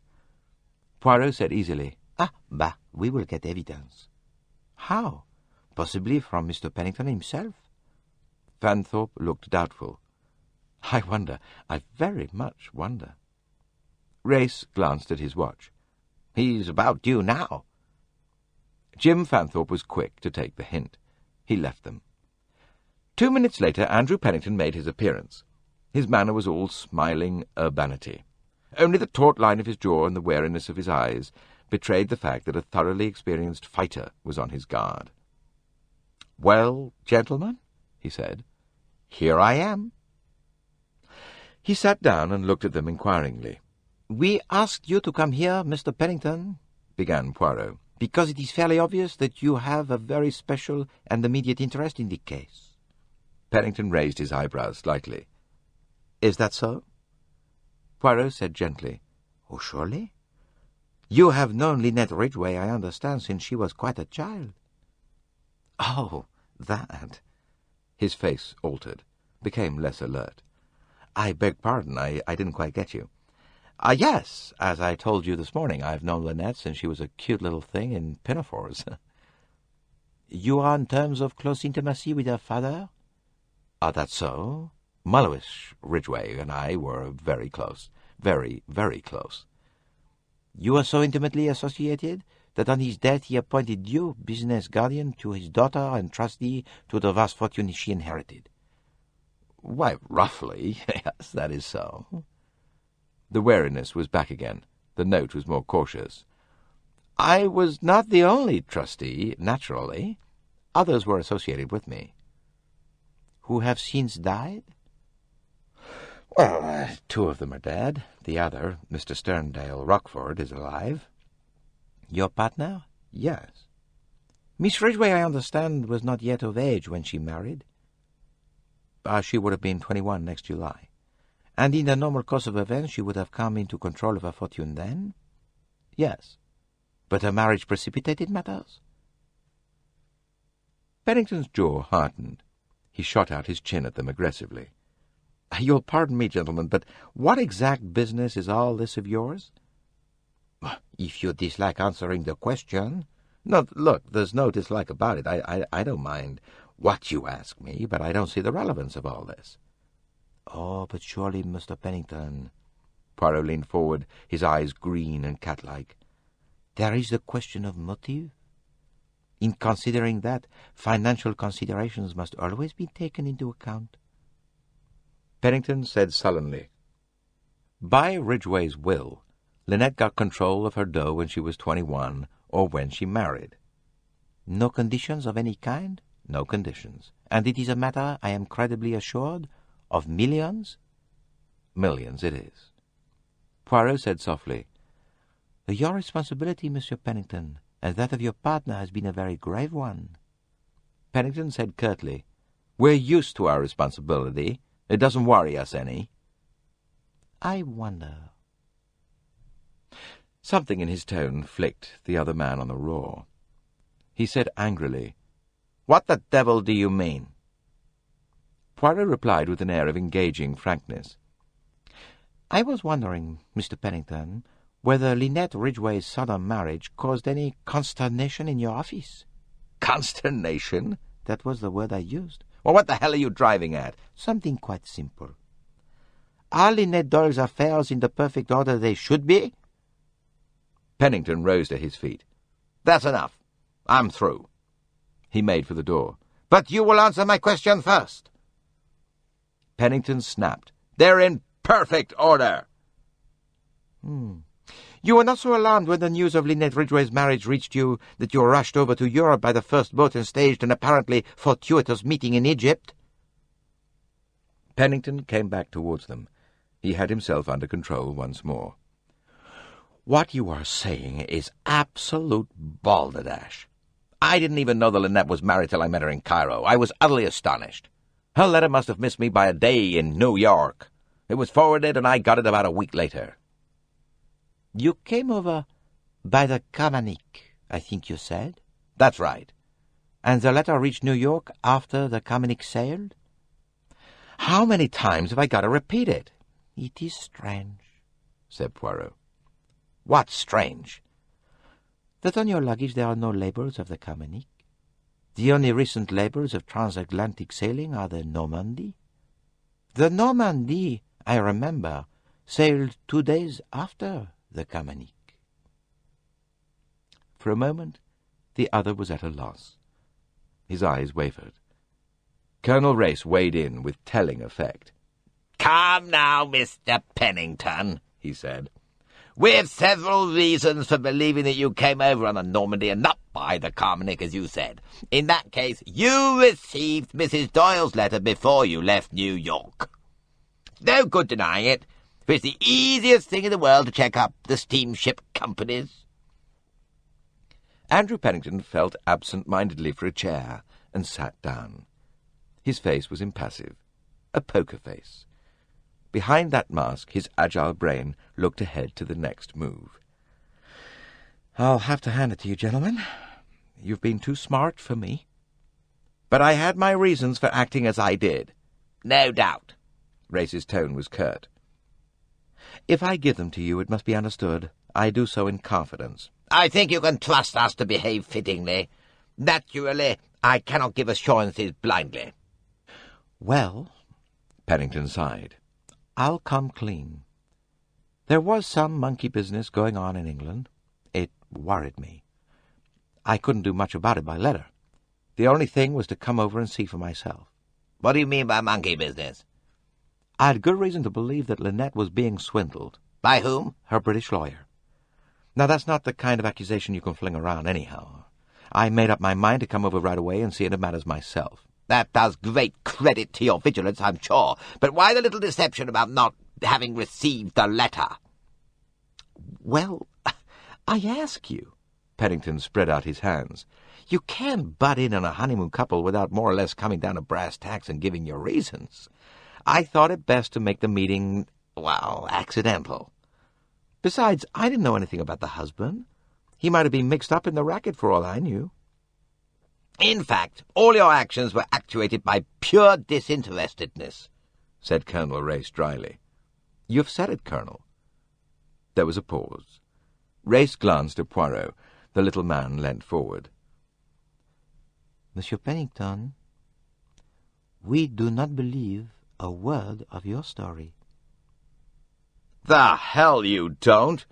Well, what the hell do you believe?" "We believe that Linnet Ridgeway's unexpected marriage put you in a financial quandary, that you came over post-haste to try and find some way out of the mess you are in, that is to say, some way of gaining time. That, with that end in view, you endeavored to obtain Mrs. Doyle's signature to certain documents and failed.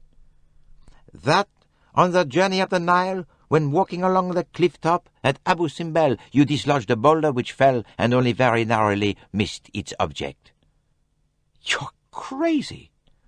"We believe that the same kind of circumstances occurred on the return journey. That is to say, an opportunity presented itself of putting Mrs. Doyle out of the way at the moment when her death would be almost certainly ascribed to the action of another person.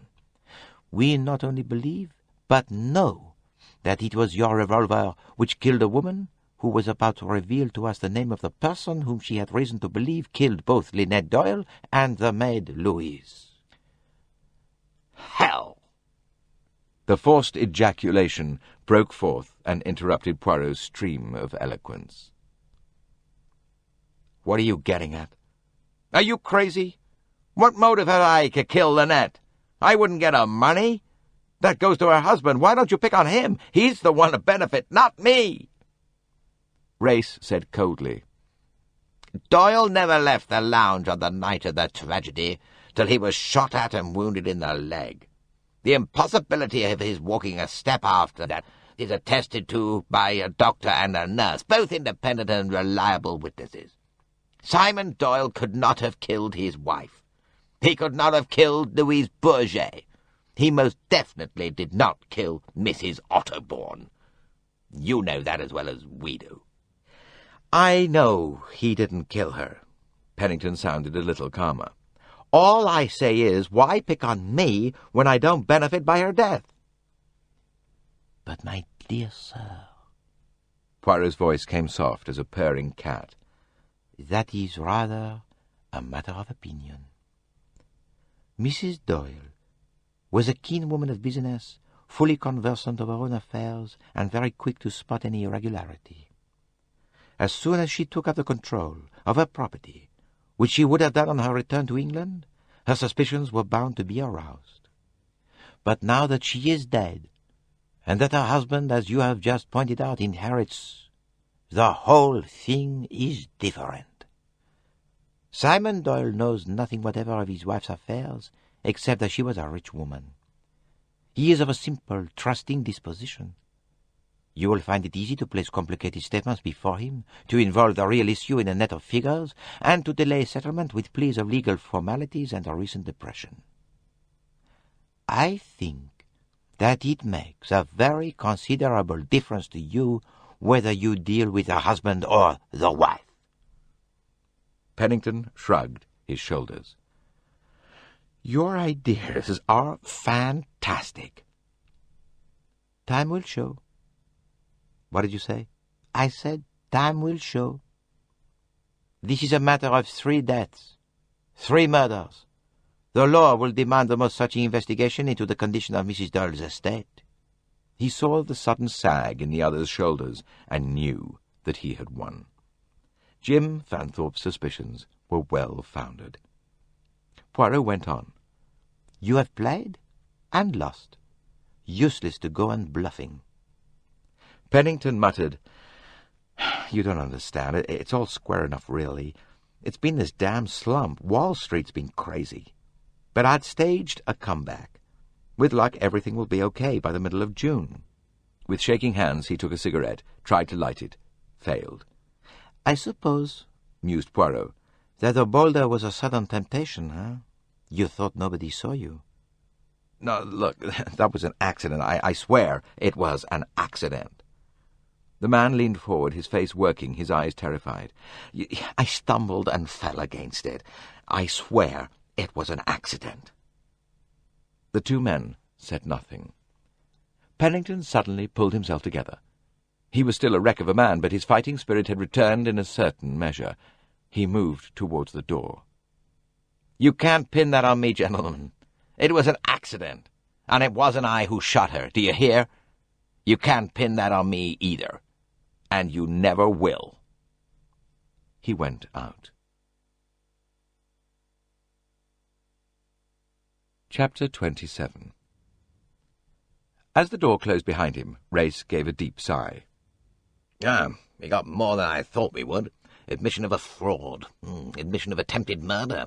Further than that, it's impossible to go. A man will confess, more or less, to attempted murder, but you won't get him to confess to the real thing." "Sometimes it can be done," said Poirot. His eyes were dreamy, cat-like. Race looked at him curiously. "Got a plan?" Poirot nodded. Then he said, ticking off the items on his fingers, "The garden at Aswan. Mr. Allerton's statement. The 2 bottles of nail polish. My bottle of wine.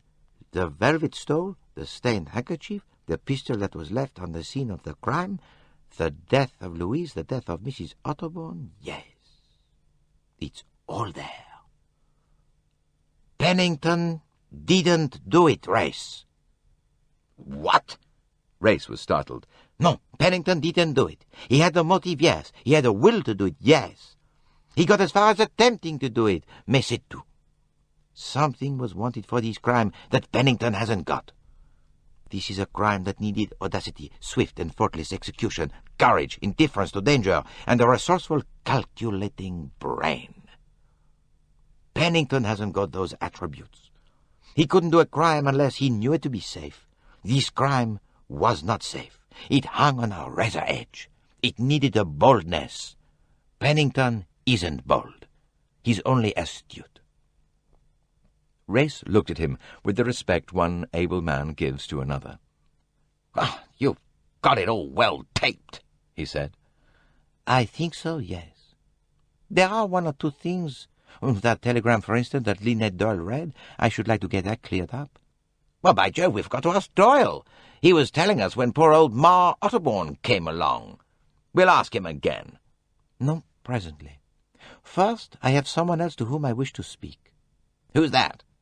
Tim Allerton. Race raised his eyebrows. Allerton? Well, we'll get him here. He pressed a bell and sent the steward with a message. Tim Allerton entered with a questioning look. "Steward said you wanted to see me." That's right, Mr. Allerton. Sit down. Tim sat. His face was attentive, but very slightly bored. "Anything I can do?" His tone was polite, but not enthusiastic. Poirot said, In a sense, perhaps. What I really require is for you to listen. Tim's eyebrows rose in polite surprise. "Oh, certainly. I'm the world's best listener. Can be relied upon to say ooh at the right moments." That is very satisfactory. Ouer will be very expressive. Eh bien, let us commence. When I met you and your mother at Assouan, Monsieur Allerton, I was attracted to your company very strongly. To begin with, I thought your mother was one of the most charming people I had ever met. The weary face flickered for a moment. A shade of expression came into it. "She is unique," he said. But the second thing that interested me was your mention of a certain lady. "Really?" Yes, a Miss Joanna Southwood. You see, I had recently been hearing that name. He paused and went on. For the last 3 years, there have been certain jewel robberies that have been worrying Scotland Yard a good deal. They are what may be described as society robberies. The method is usually the same: the substitution of an imitation piece of jewelry for an original. My friend, Chief Inspector Japp, came to the conclusion that the robberies were not the work of one person, but of 2 people working in with each other very cleverly. He was convinced, from the considerable inside knowledge displayed, that the robberies were the work of people in good social position. And finally, his attention became riveted on Miss Joanna Southwood. Every one of the victims had been either a friend or acquaintance of hers, and in each case she had either handled or been lent the piece of jewelry in question. Also, her style of living was far in excess of her income. On the other hand, it was quite clear that the actual robbery, that is to say the substitution, had not been accomplished by her. In some cases she had even been out of England during the period when the jewelry must have been replaced. So gradually a little picture grew up in Chief Inspector Japp's mind. Miss Southwood was at one time associated with the Guild of Modern Jewellery. He suspected that she handled the jewels in question, made accurate drawings of them, got them copied by some humble but dishonest working jeweller, and that the third part of the operation was a successful substitution by another person, somebody who could have been proved never to have handled the jewels and never to have had anything to do with copies or imitations of precious stones. Of the identity of this other person, Japp was ignorant. Now, certain things that fell from you in conversation interested me. A ring that had disappeared when you were in Majorca. The fact that you had been in a house party where one of these fake substitutions had occurred. Your close association with Miss Southwood. There was also the fact that you obviously resented my presence and tried to get your mother to be less friendly towards me. That might, of course, have been just personal dislike, but I thought not. You were too anxious to try and hide your distaste under a genial manner. Eh bien, after the murder of Linnet Doyle, it is discovered that her pearls are missing. You comprehend at once I think of you. But I am not quite satisfied. For if you are working, as I suspect, with Miss Southwood, who was an intimate friend of Mrs. Doyle's, then substitution would be the method employed, not barefaced theft. But then the pearls quite unexpectedly are returned. And what do I discover? That they are not genuine, but imitation. I know then who the real thief is. It was the imitation string which was stolen and returned, an imitation which you had previously substituted for the real necklace. He looked at the young man in front of him. Tim was white under his tan. He was not so good a fighter as Pennington. His stamina was bad. He said with an effort to sustain his mocking manner, "Indeed? And if so, what did I do with them?" That I also know. The young man's face changed, broke up. Poirot went on slowly. There is only one place where they can be. I have reflected, and my reason tells me that that is so. Those pearls, Mr. Allerton, are concealed in a rosary that hangs in your cabin. The beads of it are very elaborately carved. I think you had it made specially.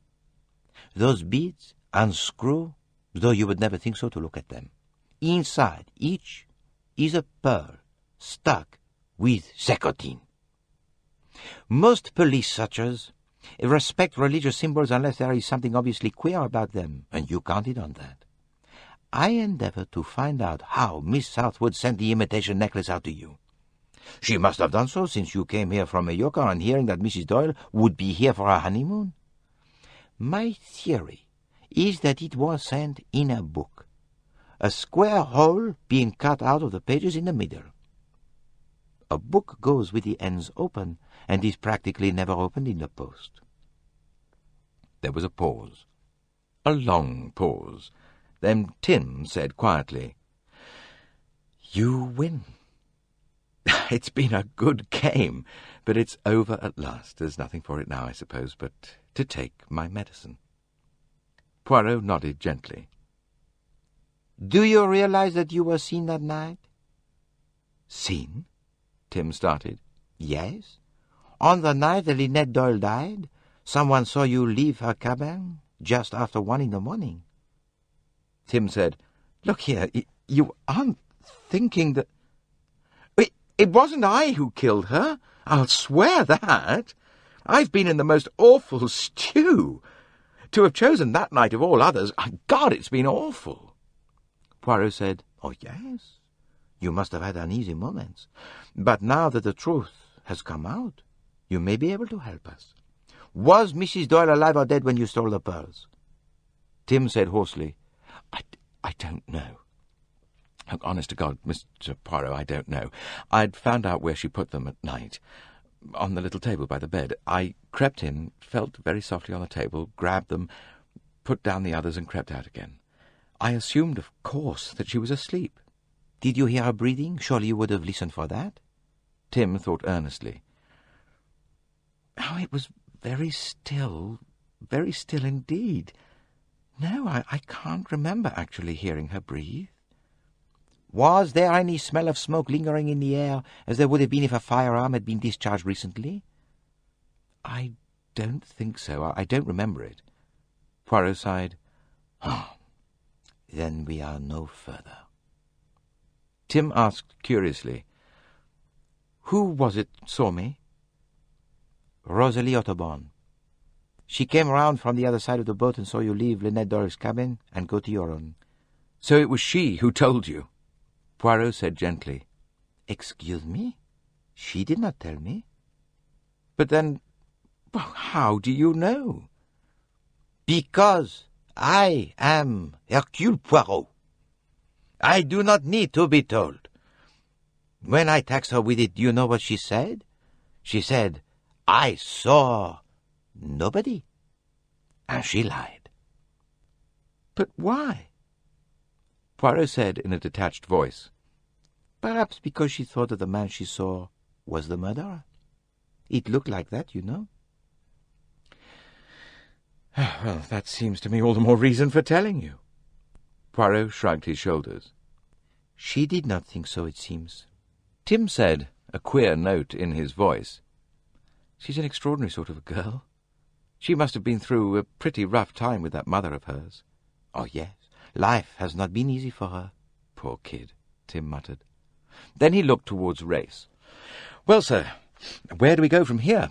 I admit taking the pearls from Linnet's cabin, and you'll find them just where you say they are. I'm guilty, all right, but as far as Miss Southwood is concerned, I'm not admitting anything. You've no evidence whatever against her. How I got hold of the fake necklace is my own business." Poirot murmured. A very correct attitude." Tim said with a flash of humour, "Always the gentleman." He added, "Look, perhaps you can imagine how annoying it was to me to find my mother cottoning on to you. I'm not a sufficiently hardened criminal to enjoy sitting cheek by jowl with a successful detective just before bringing off a rather risky coup. Some people might get a kick out of it. I didn't. Frankly, it gave me cold feet." "But he did not deter you from making your attempt." Tim shrugged his shoulders. "Well, I couldn't funk it to that extent. The exchange had to be made sometime, and I'd got a unique opportunity on this boat. A cabin only 2 doors off, and Linnet herself so preoccupied with her own troubles that she wasn't likely to detect the change." "I wonder if that was so." Tim looked up sharply. "What do you mean?" Poirot pressed the bell. "I am going to ask Miss Otterbourne if she will come here for a minute." Tim frowned, but said nothing. A steward came, received the order, and went away with the message. Rosalie came after a few minutes. Her eyes reddened with recent weeping, widened a little at seeing Tim, but her old attitude of suspicion and defiance seemed entirely absent.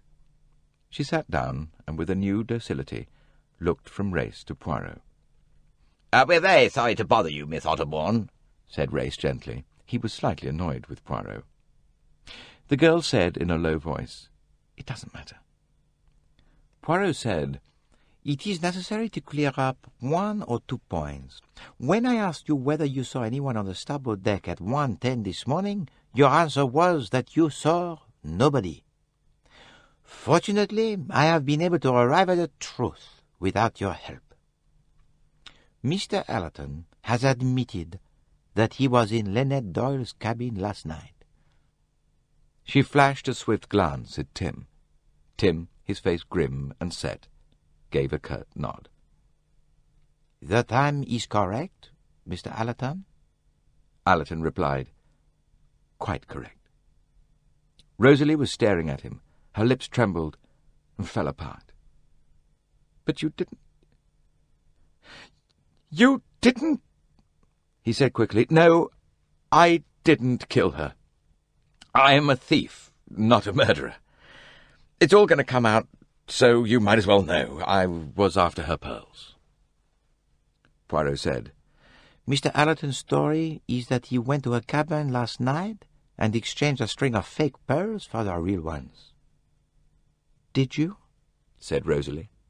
Her eyes, grave, sad, childlike, questioned his. "Yes," said Tim.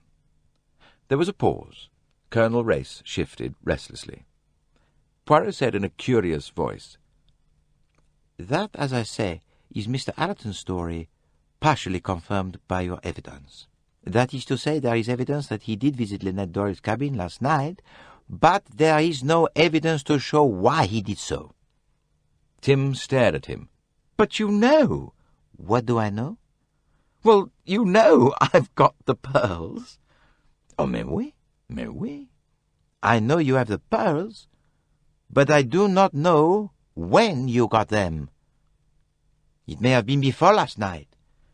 You said just now that Linnet Doyle would not have noticed the substitution. I'm not so sure of that. Supposing she did notice it. Supposing even she knew who did it. Supposing that last night she threatened to expose the whole business and that you knew she meant to do so. And supposing that you overheard the scene in the saloon between Jacqueline de Belfort and Simon Doyle, and as soon as the saloon was empty, you slipped in and secured the pistol, and then an hour later, when the boat had quieted down, you crept along to Linnet Doyle's cabin and made quite sure that no exposure would come. "My God," said Tim. Out of his ashen face, two tortured, agonized eyes gazed dumbly at Hercule Poirot. Disc 8. The latter went on. But somebody else saw you. The girl, Louise. The next day she came to you and blackmailed you. You must pay her handsomely, or she would tell what she knew. You realized that to submit to blackmail would be the beginning of the end. You pretended to agree, made an appointment to come to her cabin just before lunch with the money. Then, when she was counting the notes, you stabbed her. But again, luck was against you.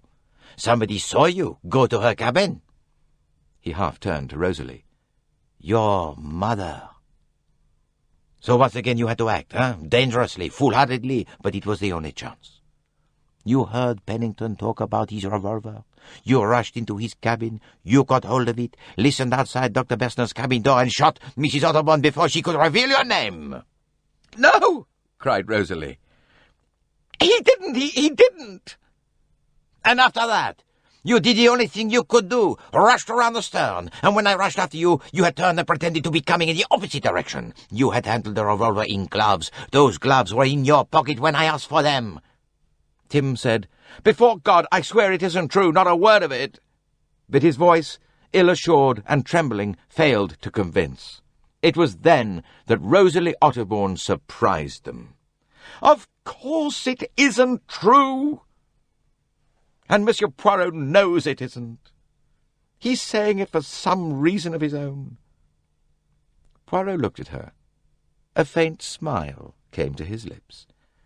He spread out his hands in token of surrender. "Oh, mademoiselle is too clever. But you agree it was a good case." "What the devil?" Tim began with rising anger, but Poirot held up a hand. "There is a very good case against you, Mr. Allerton. I wanted you to realize that. But now I will tell you something more pleasant. I have not yet examined that rosary in your cabin. It may be that when I do I shall find nothing there. And then, since Mademoiselle Otterborn sticks to it that she saw no one on the deck last night, eh bien, there is no case against you at all. The pearls were taken by a kleptomaniac who has since returned them. They are in a little box on the table by the door, if you would care to examine them with Mademoiselle." Tim got up. He stood for a moment unable to speak. When he did, his words seemed inadequate, but it is possible that they satisfied his listeners. "Thanks," he said. "You won't have to give me another chance." He held the door open for the girl. She passed out, and picking up the little cardboard box, he followed her. Side by side they went. Tim opened the box, took out the sham string of pearls, and hurled it far from him into the Nile. "There," he said, "that's gone. When I return the box to Poirot, the real string will be in it. What a damned fool I've been." Rosalie said in a low voice, "Why did you come to do it in the first place?" "How did I come to start, do you mean? Oh, I don't know. Boredom, laziness. The fun of the thing. Such a more attractive way of earning a living than just pegging away at a job. Sounds pretty sordid to you, I expect, but, there was an attraction about it, mainly the risk, I suppose." "I think I understand." "Oh, yes, but you wouldn't ever do it." Rosalie considered for a moment or two, her grave young head bent. "No," she said simply, "I wouldn't." He said, "Oh, my dear, you're so lovely, so utterly lovely. Why wouldn't you say you'd seen me last night?" Rosalie said, "I thought they might suspect you." "Did you suspect me?" No. I couldn't believe that you'd kill anyone. No, I'm not the strong stuff murderers are made of. I'm only a miserable sneak thief. She put out a timid hand and touched his arm. Don't say that. He caught her hand in his. Rosalie, would you... You know what I mean? Or would you always despise me and throw it in my teeth? She smiled faintly. Well, there are things you could throw in my teeth, too. Rosalie, darling. But she held back a minute longer. This Joanna? Tim gave a sudden shout. Oh, Joanna! You're as bad as Mother. I don't care a damn about Joanna. She's got a face like a horse and a predatory eye. A most unattractive female. Presently Rosalie said, Your mother need never know about you. Tim said thoughtfully, I'm not sure. I think I shall tell her. Mother's got plenty of stuffing, you know. She can stand up to things. Yes, I think I shall shatter her maternal illusions about me. She'll be so relieved to know that my relations with Joanna were purely of a business nature that she'll forgive me everything else. They had come to Mrs. Allerton's cabin, and Tim knocked firmly on the door. It opened, and Mrs. Allerton stood on the threshold. Rosalie and I, said Tim. He paused. Oh, my dears, said Mrs. Allerton. She folded Rosalie in her arms. Oh, my dear, dear child. I'd always hoped, but Tim was so tiresome and pretended he didn't like you. But of course I saw through that. Rosalie said in a broken voice, You've been so sweet to me, always. I used to wish... She broke off and sobbed happily on Mrs. Allerton's shoulder. Chapter 28. As the door closed behind Tim and Rosalie, Poirot looked somewhat apologetically at Colonel Race. The Colonel was looking rather grim. You will consent to my little arrangement? Yes? Poirot pleaded. It is irregular, I know it is irregular, yes. But I have a high regard for human happiness. You have none for mine, said Race. That jeune fille, I have a tenderness towards her, and she loves that man. It will be an excellent match. She has the stiffening he needs. The mother likes her. Everything is thoroughly suitable. In fact, the marriage has been arranged by Heaven and Hercule Poirot. All I have to do is to compound a felony. Oh, but mon ami, I told you it was all conjecture on my part. Race grinned suddenly. It's all right by me, he said. I'm not a damn policeman, thank God. I dare say the young fool goes straight enough now. Oh, the girl's straight, all right. No, what I'm complaining of is your treatment of me. I'm a patient man, but there are limits to my patience. Do you know who committed the 3 murders on this boat, or don't you? I do. Then why all this beating about the bush?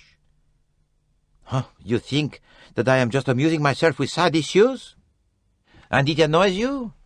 But it is not that. Once I went professionally to an archaeological expedition, and I learned something there. In the course of an excavation, when something comes up out of the ground, everything is cleared away very carefully around it.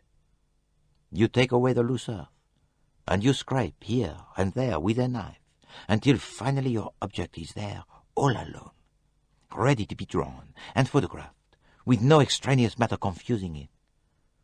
That is what I have been seeking to do. Clear away the extraneous matter so that we can see the truth, the naked, shining truth. Good, said Race. Let's have this naked, shining truth. It wasn't Pennington, it wasn't young Allerton, I presume it wasn't Fleetwood. Let's hear who it was for a change. My friend, I am just about to tell you. There was a knock on the door. Race uttered a muffled curse. It was Dr. Bessner and Cornelia. The latter was looking upset. "Oh, Colonel Race," she exclaimed, "Miss Bowers had just told me about Cousin Marie. It's been the most dreadful shock. She said she couldn't bear the responsibility all by herself any longer, and that I'd better know, as I was one of the family. I just couldn't believe it at first, but Dr. Bessner here has been just wonderful." "Oh, no, protested the doctor modestly. "No, he's been so kind, explaining it all, and how people really can help it. He's had kleptomaniacs in his clinic, and he's explained to me how it's very often due to a deep-seated neurosis." Cornelia repeated the words with awe. "It's planted very deeply in the subconscious. Sometimes it's just some little thing that happened when you were a child, and he's cured people by getting them to think back and remember what that little thing was." Cornelia paused, drew a deep breath, and started off again. "But it's worrying me dreadfully in case it all gets out. It would be too terrible in New York. Why, all the tabloids would have it. Cousin Marie and Mother and everybody, they'd never hold up their heads again." Race sighed. "That's all right," he said. "This is hush-hush house." "I beg your pardon, Colonel Race?" "No, what I was endeavouring to say was that anything short of murder is being hushed up." "Oh!" Cornelia clasped her hands. "I'm so relieved. I've just been worrying and worrying." "You have the heart too tender," said Dr. Bessner, and patted her benevolently on the shoulder. He said to the others, "She has a very sensitive and beautiful nature." "Oh, I haven't really. You're too kind." Poirot murmured, "Have you seen any more of Mr. Ferguson?" Cornelia blushed. "No, but Cousin Marie's been talking about him." "It seems the young man is highly born," said Dr. Bessner. "I must confess, it does not look like it. His clothes are terrible. Not for a moment does he appear a well-bred man." "And what do you think, mademoiselle?" "Well, I think he must be just plain crazy," said Cornelia. Poirot turned to the doctor. "How is your patient?" "Ah, he's going on splendidly. I have just reassured the little Fraulein de Belfort. Would you believe it? I found her in despair, just because the fellow had a bit of a temperature this afternoon. What could be more natural? It is amazing that he is not in a high fever now. But no, he is like some of our peasants. He has a magnificent constitution, the constitution of an ox. I have seen them with deep wounds that they hardly notice. It is the same with Mr. Doyle. His pulse is steady, his temperature only slightly above normal. I was able to pooh-pooh the little lady's fears. All the same, it is ridiculous, nicht wahr? 1 minute you shoot a man, the next you are in hysterics in case he may not be doing well." Cornelia said, "She loves him terribly, you see." "Ah, but that is not sensible, Dad. If you loved a man, would you try to shoot him, eh? No, you are sensible." "I don't like things that go off with bangs, anyway," said Cornelia. "Naturally, you do not. You are very feminine." Race interrupted this scene of heavy approval. "Since Doyle is all right, there's no reason I shouldn't come along and resume our talk of this afternoon. He was just telling me about a telegram." Dr. Bessner's bulk moved up and down appreciatively. "It was very funny, that. Doyle, he tells me about it, yes? He was a telegram all about the vegetables, potatoes, artichokes, leeks." "Pardon?" With a stifled exclamation, Race had sat up in his chair. "My God," he said. "So that's it. Ricchetti." He looked around on 3 uncomprehending faces. "A new code. It was used in the South African Rebellion. Potatoes mean machine guns, artichokes are high explosives, and so on. Ricchetti is no more an archaeologist than I am. He's a very dangerous agitator. A man who's killed more than once, and I'll swear that he's killed once again. Mrs. Doyle opened that telegram by mistake, you see. If she were ever to repeat what was in it before me, he knew his goose would be cooked." He turned to Poirot. "Am I right?" he said. "Is Ricchetti the man?" "He is your man," said Poirot. "I always thought there was something wrong about him. He was almost too word-perfect in his role. He was all archaeologist, not enough human being." He paused and then said, "But it was not Ricchetti who killed Linnet Doyle.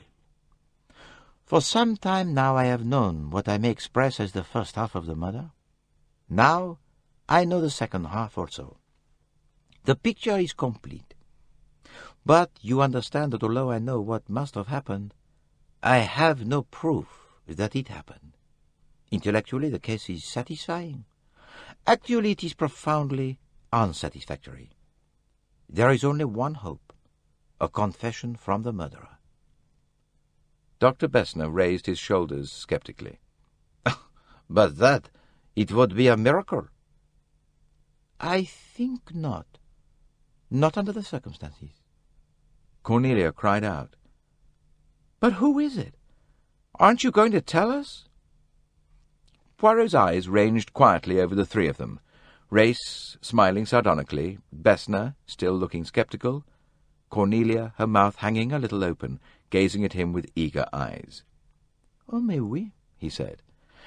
"I like an audience, I must confess. I am vain, you see. I am puffed up with conceit. I like to say, 'See how clever is Hercule Poirot.'" Race shifted a little in his chair. "Well," he said gently, "just how clever is Hercule Poirot?" Shaking his head sadly from side to side, Poirot said, "Well, to begin with, I was stupid, incredibly stupid. To me the stumbling block was the pistol, Jacqueline de Belfort's pistol.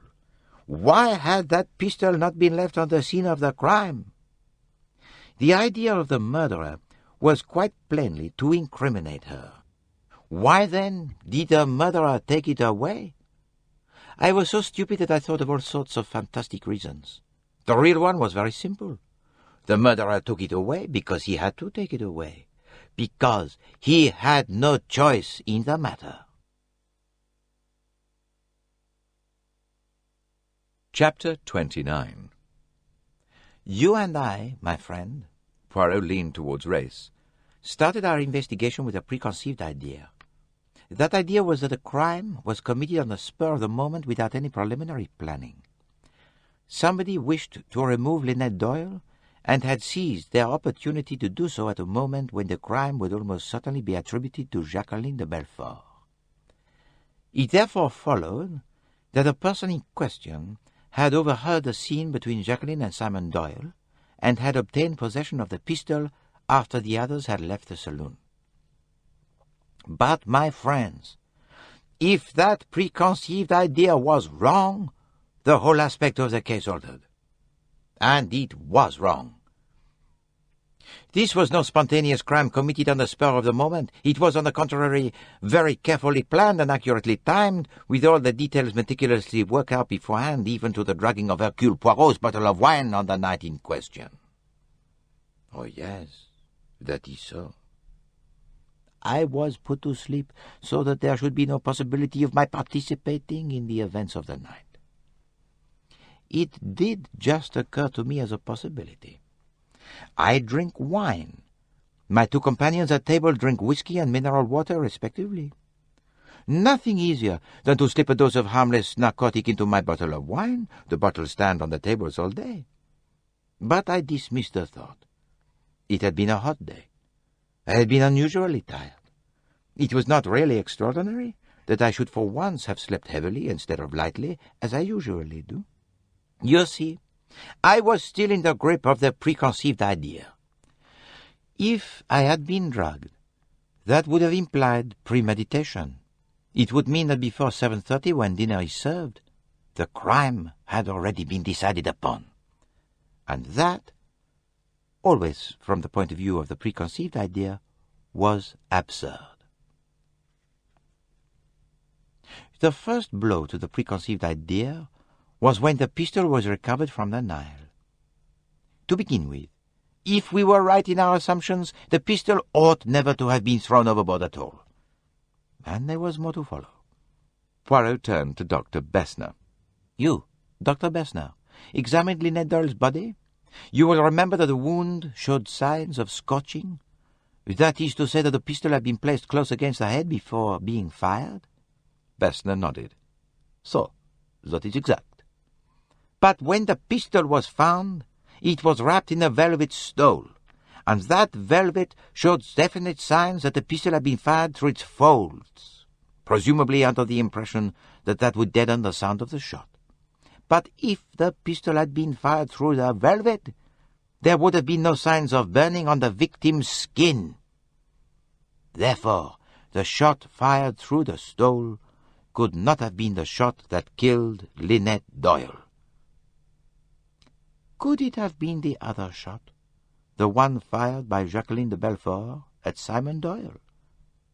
Again, no. For there had been 2 witnesses of that shooting, and we knew all about it.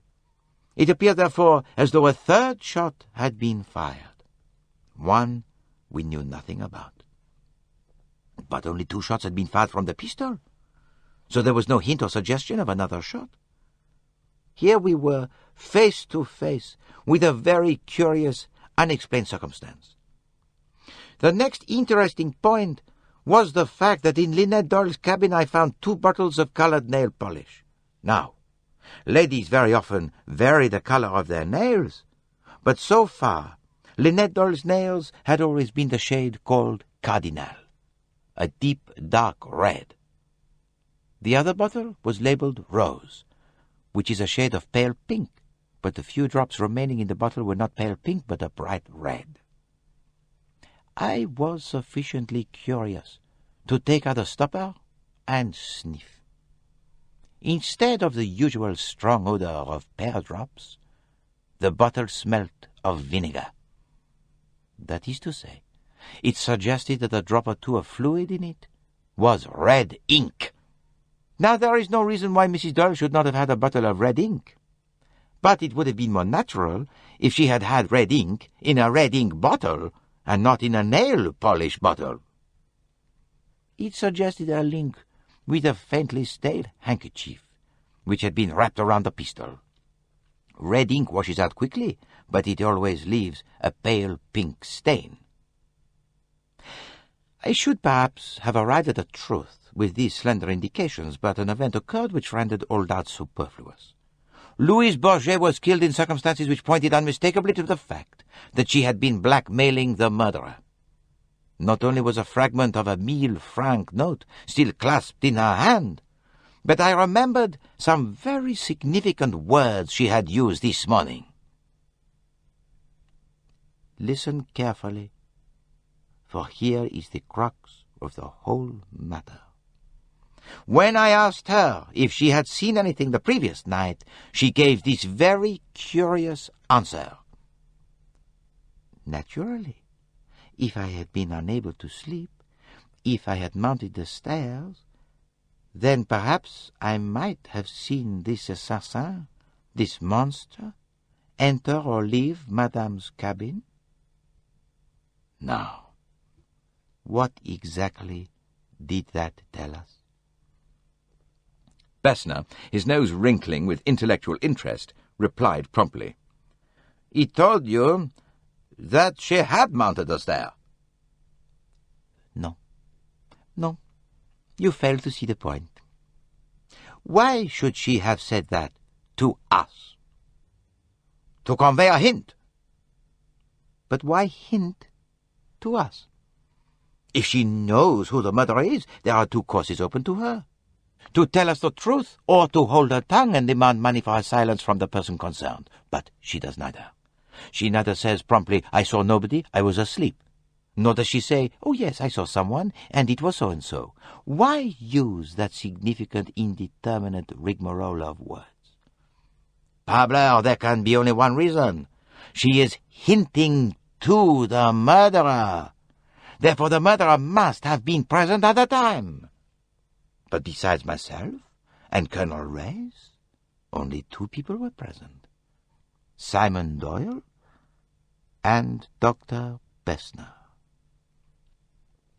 The doctor sprang up with a roar. Ah! What is it that you say?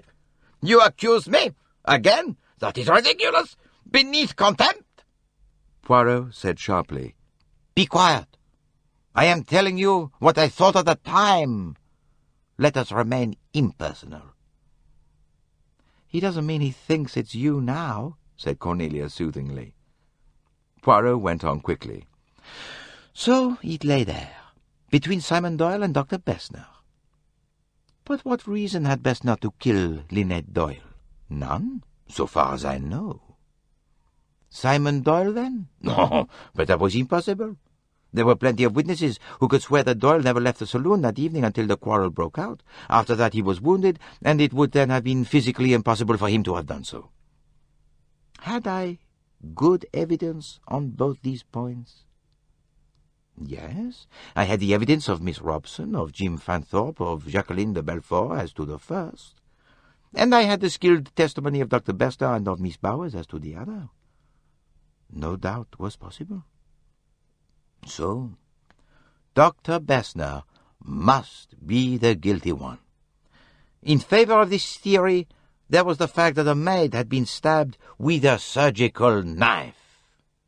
On the other hand, Bessner had deliberately called attention to this fact. And then, my friends, a second, perfectly indisputable fact became apparent to me. Louise Bourget's hint could not have been intended for Dr. Bessner, because she could perfectly well have spoken to him in private at any time she liked. There was one person, and one person only, who corresponded to her necessity: Simon Doyle. Simon Doyle was wounded, was constantly attended by a doctor, was in that doctor's cabin. It was to him, therefore, that she risked saying those ambiguous words in case she might not get another chance. And I remember how she had gone on, turning to him. "Monsieur, I implore you, you see how it is. What can I say?" And his answer: "Oh, my good girl, don't be a fool. Nobody thinks you saw or heard anything. You'll be quite all right. I'll look after you. Nobody's accusing you of anything." That was the assurance she wanted, and she got it. Bessner uttered a colossal snort. "Ach, it is foolish, that. Do you think a man with a fractured bone and a splint on his leg could go walking about a boat and stabbing people? I tell you, it was impossible for Simon Doyle to leave his cabin." Poirot said gently, "I know, that is quite true. The whole thing was impossible. It was impossible, but it was also true. There could be only one logical meaning behind Louise Bourget's words. So I returned to the beginning and reviewed the crime in the light of this new knowledge. Was it possible that in the period preceding the quarrel, Simon Doyle had left the saloon and the others had forgotten or not noticed it? I could not see that that was possible. Could the skilled testimony of Dr. Bessner and Miss Bowers be disregarded? Again, I felt sure it could not. But I remembered there was a gap between the two. Simon Doyle had been alone in the saloon for a period of 5 minutes, and the skilled testimony of Dr. Bessner only applied to the time after that period. For that period, we had only the evidence of visual appearance. And though, apparently, that was perfectly sound, it was no longer certain. What had actually been seen, leaving assumption out of the question? Miss Robson had seen Miss de Belfort fire her pistol, had seen Simon Doyle collapse onto a chair, had seen him clasp a handkerchief to his leg, and seen that handkerchief gradually soak through red. What had Mr. Fanthorpe heard and seen? He had heard a shot. He found Doyle with a red-stained handkerchief clasped to his leg. What had happened then? Doyle had been very insistent that Miss de Belfort should be got away, that she should not be left alone. After that, he suggested that Fanthorpe should get hold of the doctor. Accordingly, Miss Robson and Mr. Fanthorpe go out with Mr. Belfort, and for the next 5 minutes they are busy on the port side of the deck. Miss Bowers's, Dr. Bessner's, and Mr. Belfort's cabins are all on the port side. 2 minutes are all that Simon Doyle needs. He picks up the pistol from under the sofa, slips out of his shoes, runs like a hare silently along the starboard deck, enters his wife's cabin, creeps up to her as she lies asleep, shoots her through the head, puts the bottle that has contained the red ink on her washstand — it mustn't be found on him — runs back, gets hold of Miss Van Schuyler's velvet stole, which she has quietly stuffed down the side of a chair in readiness, muffles it round the pistol, and fires a bullet into his leg. His chair, into which he falls, in genuine agony this time, is by a window. He lifts the window and throws the pistol, wrapped up with the telltale handkerchief in the velvet stole, into the Nile. Impossible, said Race. No, my friend, not impossible. Remember the evidence of Tim Allerton? He heard a pop, followed by a splash, and he heard something else, the footsteps of a man running past his door. But nobody could have been running along the starboard side of the deck. What he heard was the stockinged feet of Simon Doyle running past his cabin. Race said, I still say it's impossible. No man could work out the whole caboodle like that in a flash, especially a chap like Doyle who's slow in his mental processes. But very quick and deft in his physical actions. Well, that, yes, but he wouldn't be capable of thinking the whole thing out. But he did not think it out himself, my friend. No, that is where we were all wrong. It looked like a crime committed on the spur of the moment, but it was not a crime committed on the spur of the moment. As I say, it was a very cleverly planned and well-thought-out piece of work. It could not be chance that Simon Doyle had a bottle of red ink in his pocket. No, it must be design. It was not chance that he had a plain, unmarked handkerchief with him. It was not chance that Jacqueline de Belfort's foot kicked the pistol under the settee, where it would be out of sight and unremembered until later. Jacqueline, certainly. The two halves of the murderer. What gave Simon his alibi? The shot fired by Jacqueline. What gave Jacqueline her alibi? The insistence of Simon, which resulted in a hospital nurse remaining with her all night. There. Between the two of them, you get all the qualities you require. The cool, resourceful planning brain, Jacqueline de Belfort's brain, and the man of action to carry it out with incredible swiftness and timing. Look at it the right way, and it answers every question. Simon Doyle and Jacqueline had been lovers. Realize that they are still lovers, and it is all clear. Simon does away with his rich wife, inherits her money, and in due course will marry his old love. It was all very ingenious. The persecution of Mrs. Doyle by Jacqueline, all part of the plan. Simon's pretended rage, and yet there were lapses. He held forth to me once about possessive women, held forth with real bitterness. It ought to have been clear to me that it was his wife he was thinking about, not Jacqueline. Then his manner to his wife in public. An ordinary, inarticulate Englishman such as Simon Doyle is very embarrassed of showing any affection. Simon was not a really good actor. He overdid a devoted manner. That conversation I had with Mademoiselle Jacqueline, too, when she pretended that somebody had overheard. I saw no one, and there was no one. But it was to be a useful red herring later. Then, one night, on this boat, I thought I heard Simon and Linnet outside my cabin. He was saying, "We've got to go through with it now." It was Doyle, all right, but it was to Jacqueline he was speaking. The final drama was perfectly planned and timed. There was a sleeping draught for me in case I might put an inconvenient finger in the pie. There was a selection of Miss Robson as a witness, the working up of the scene, Mr. Belfort's exaggerated remorse and hysterics. She made a good deal of noise in case the shot should be heard. En vérité, it was an extraordinary clever idea. Jacqueline says she has shot Doyle. Miss Robson says so. Fansop says so. And when Simon's leg is examined, he has been shot.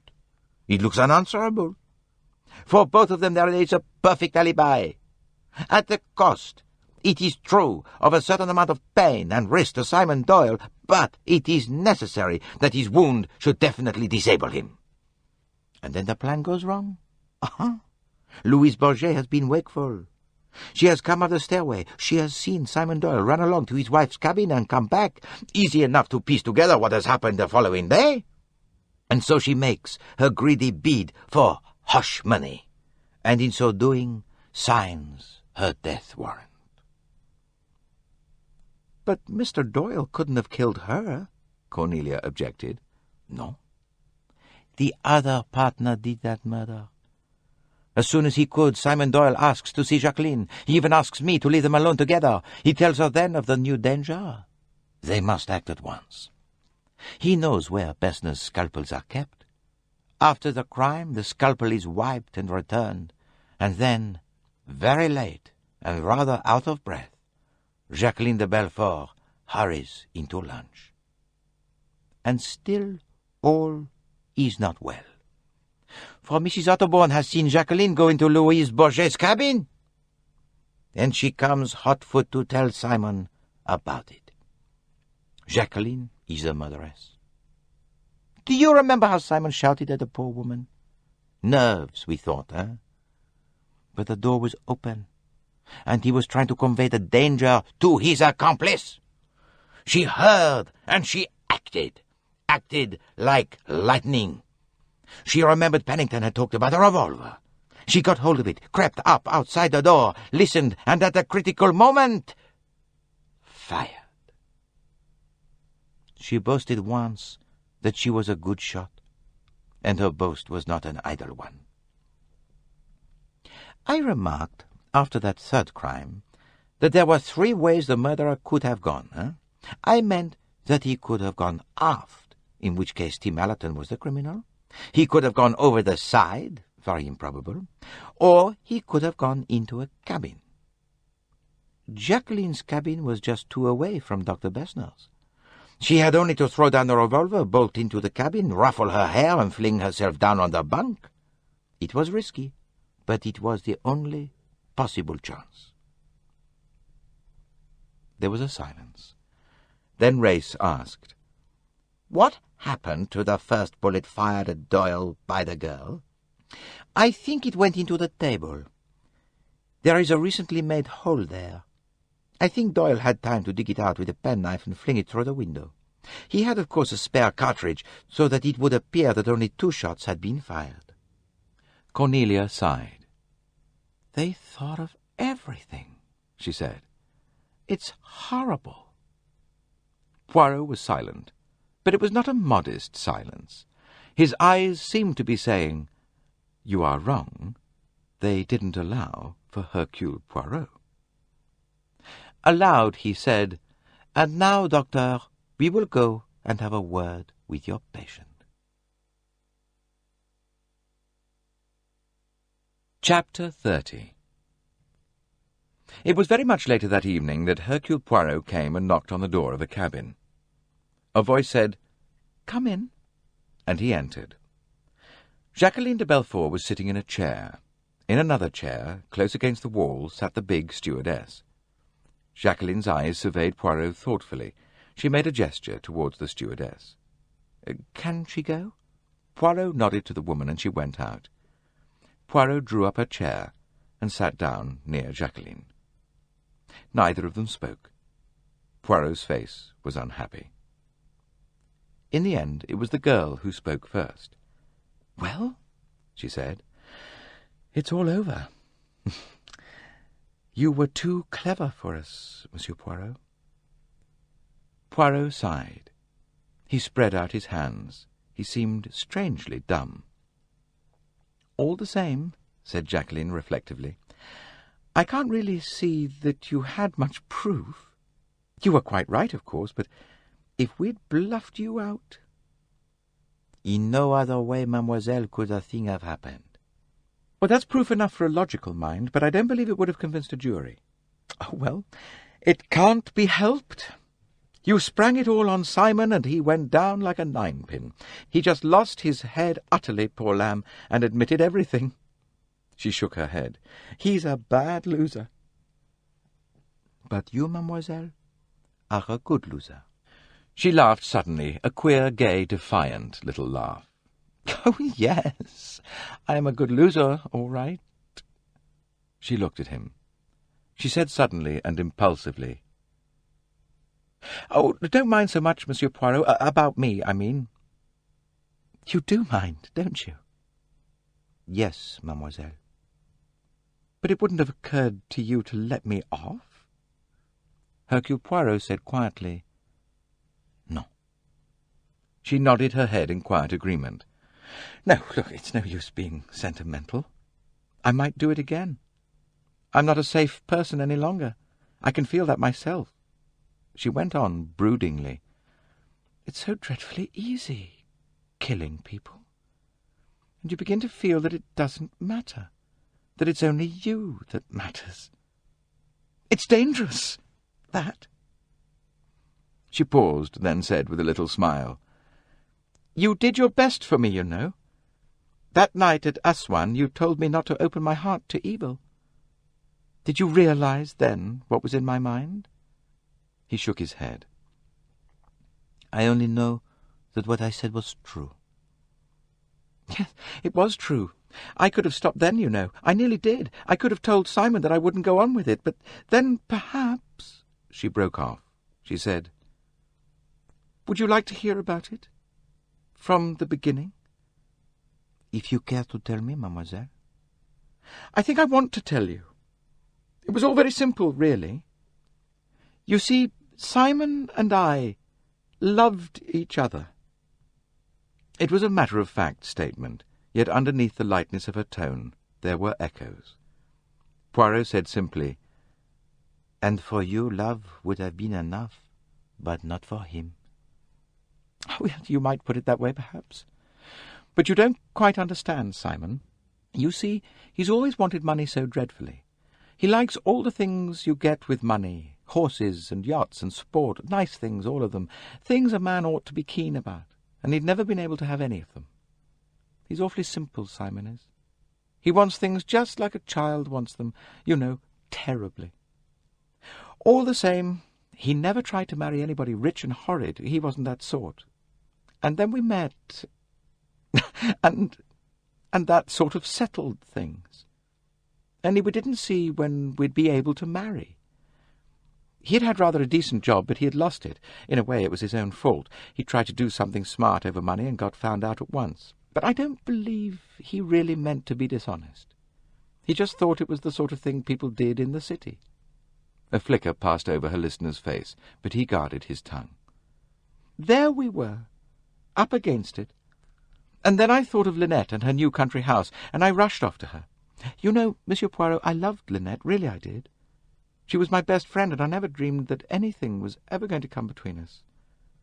I just thought how lucky it was she was rich. It might make all the difference to me and Simon if she'd give him a job. And she was awfully sweet about it, and told me to bring Simon down to see her. It was about then you saw us that night at Chez ma tante. We were making whoopee, although we couldn't really afford it." She paused, sighed, then went on. "What I'm going to say now is quite true, Monsieur Poirot. Even though Linnet is dead, it doesn't alter the truth.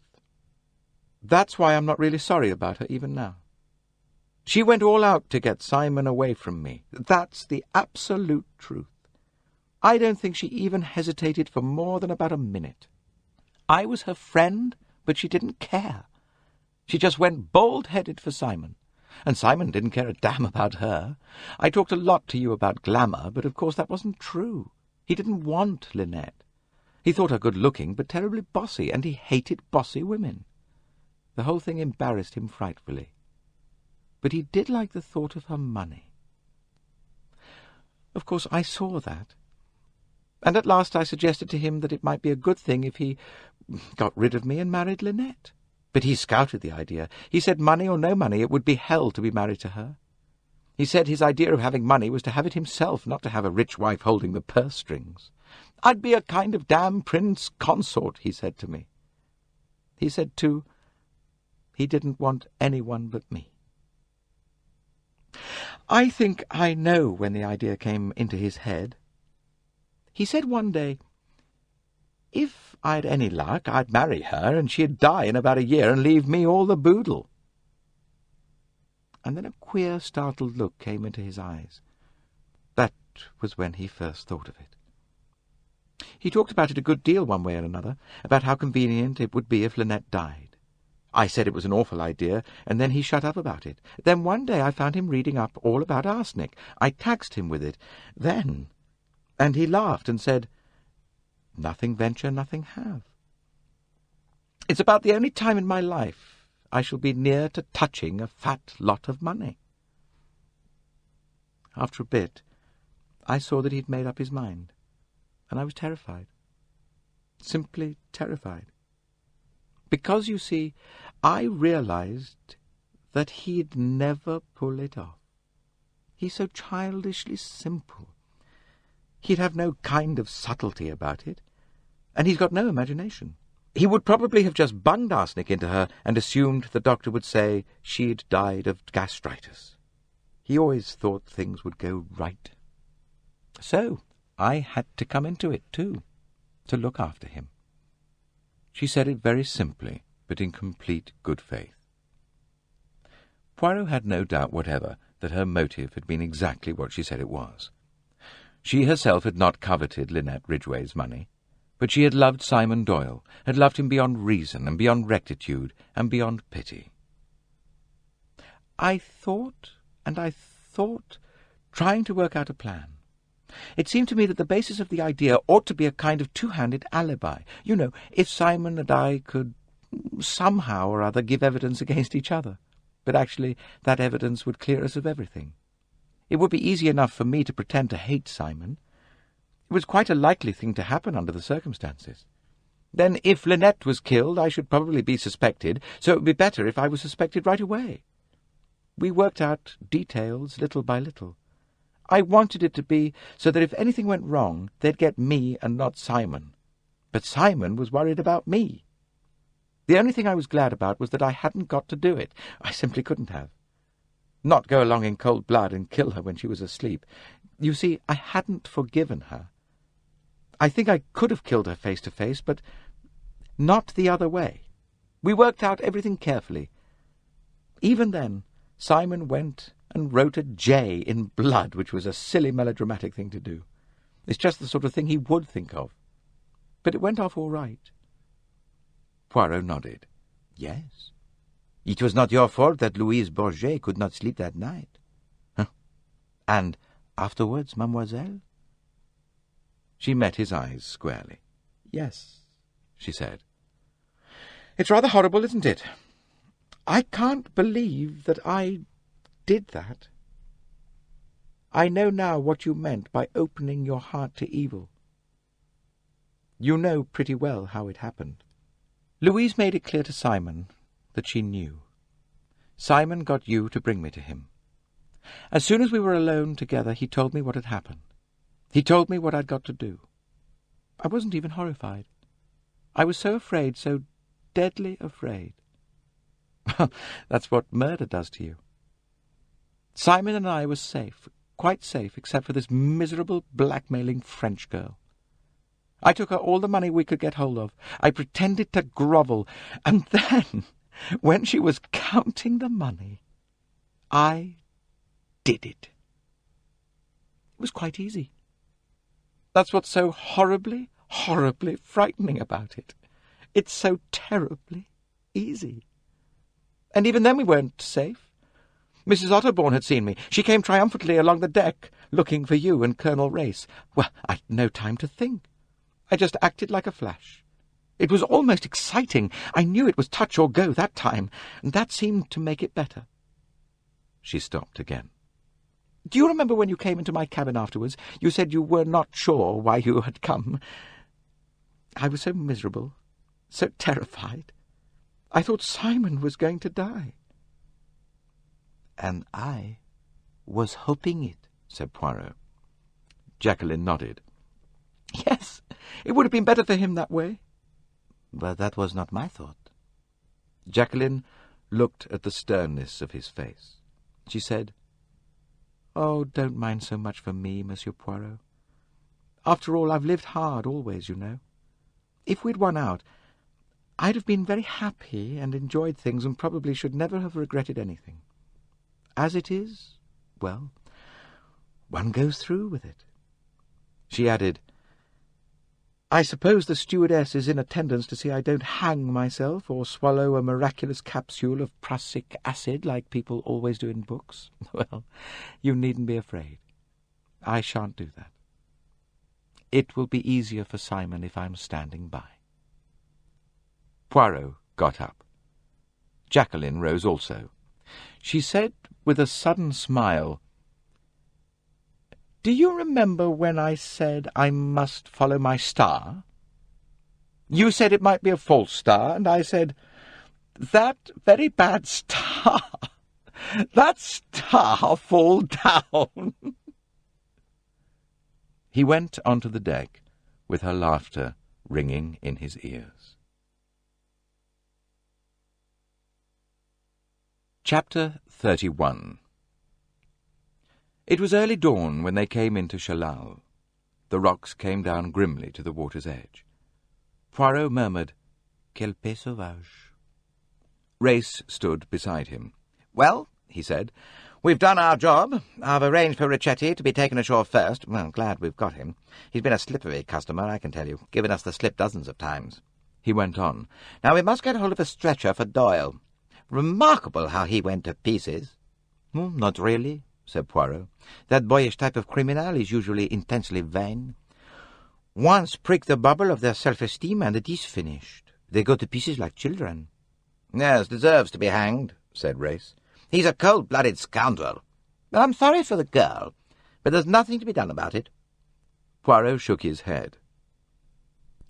"People say love justifies everything, but that is not true. Women who care for men like Jacqueline cares for Simon Doyle are very dangerous.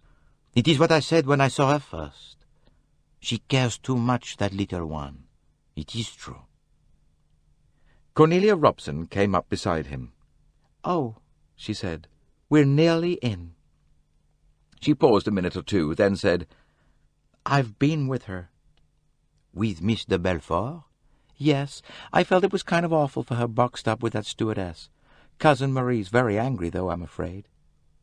Miss Van Schuyler was progressing slowly down the deck towards them. Her eyes were venomous. "Cornelia," she snapped, "you've behaved outrageously. I shall send you straight home." Cornelia took a deep breath. "I'm sorry, Cousin Marie, but I'm not going home. I'm going to get married." "Ah, so you've seen sense at last," snapped the old lady. Ferguson came striding round the corner of the deck. He said, "Cornelia, what's this I hear? It's not true." "No, it's quite true," said Cornelia. "I'm going to marry Dr. Bessner. He asked me last night." "And why are you going to marry him?" said Ferguson furiously. "Simply because he's rich?" "No, I'm not," said Cornelia indignantly. "I like him. He's kind, and he knows a lot. And I've always been interested in sick folks and clinics, and I shall just have a wonderful life with him." "Do you mean to say," said Mr. Ferguson incredulously, "that you'd rather marry that disgusting old man than me?" "Yes, I would. You're not reliable. You wouldn't be at all a comfortable sort of person to live with. And he's not old. He's not 50 yet." "No, but he's got a stomach," said Mr. Ferguson venomously. "Well, I've got round shoulders," said Cornelia. "What one looks like doesn't matter. He says I really could help him in his work, and he's going to teach me all about neuroses." She moved away. Ferguson said to Poirot, "Do you think she really means that?"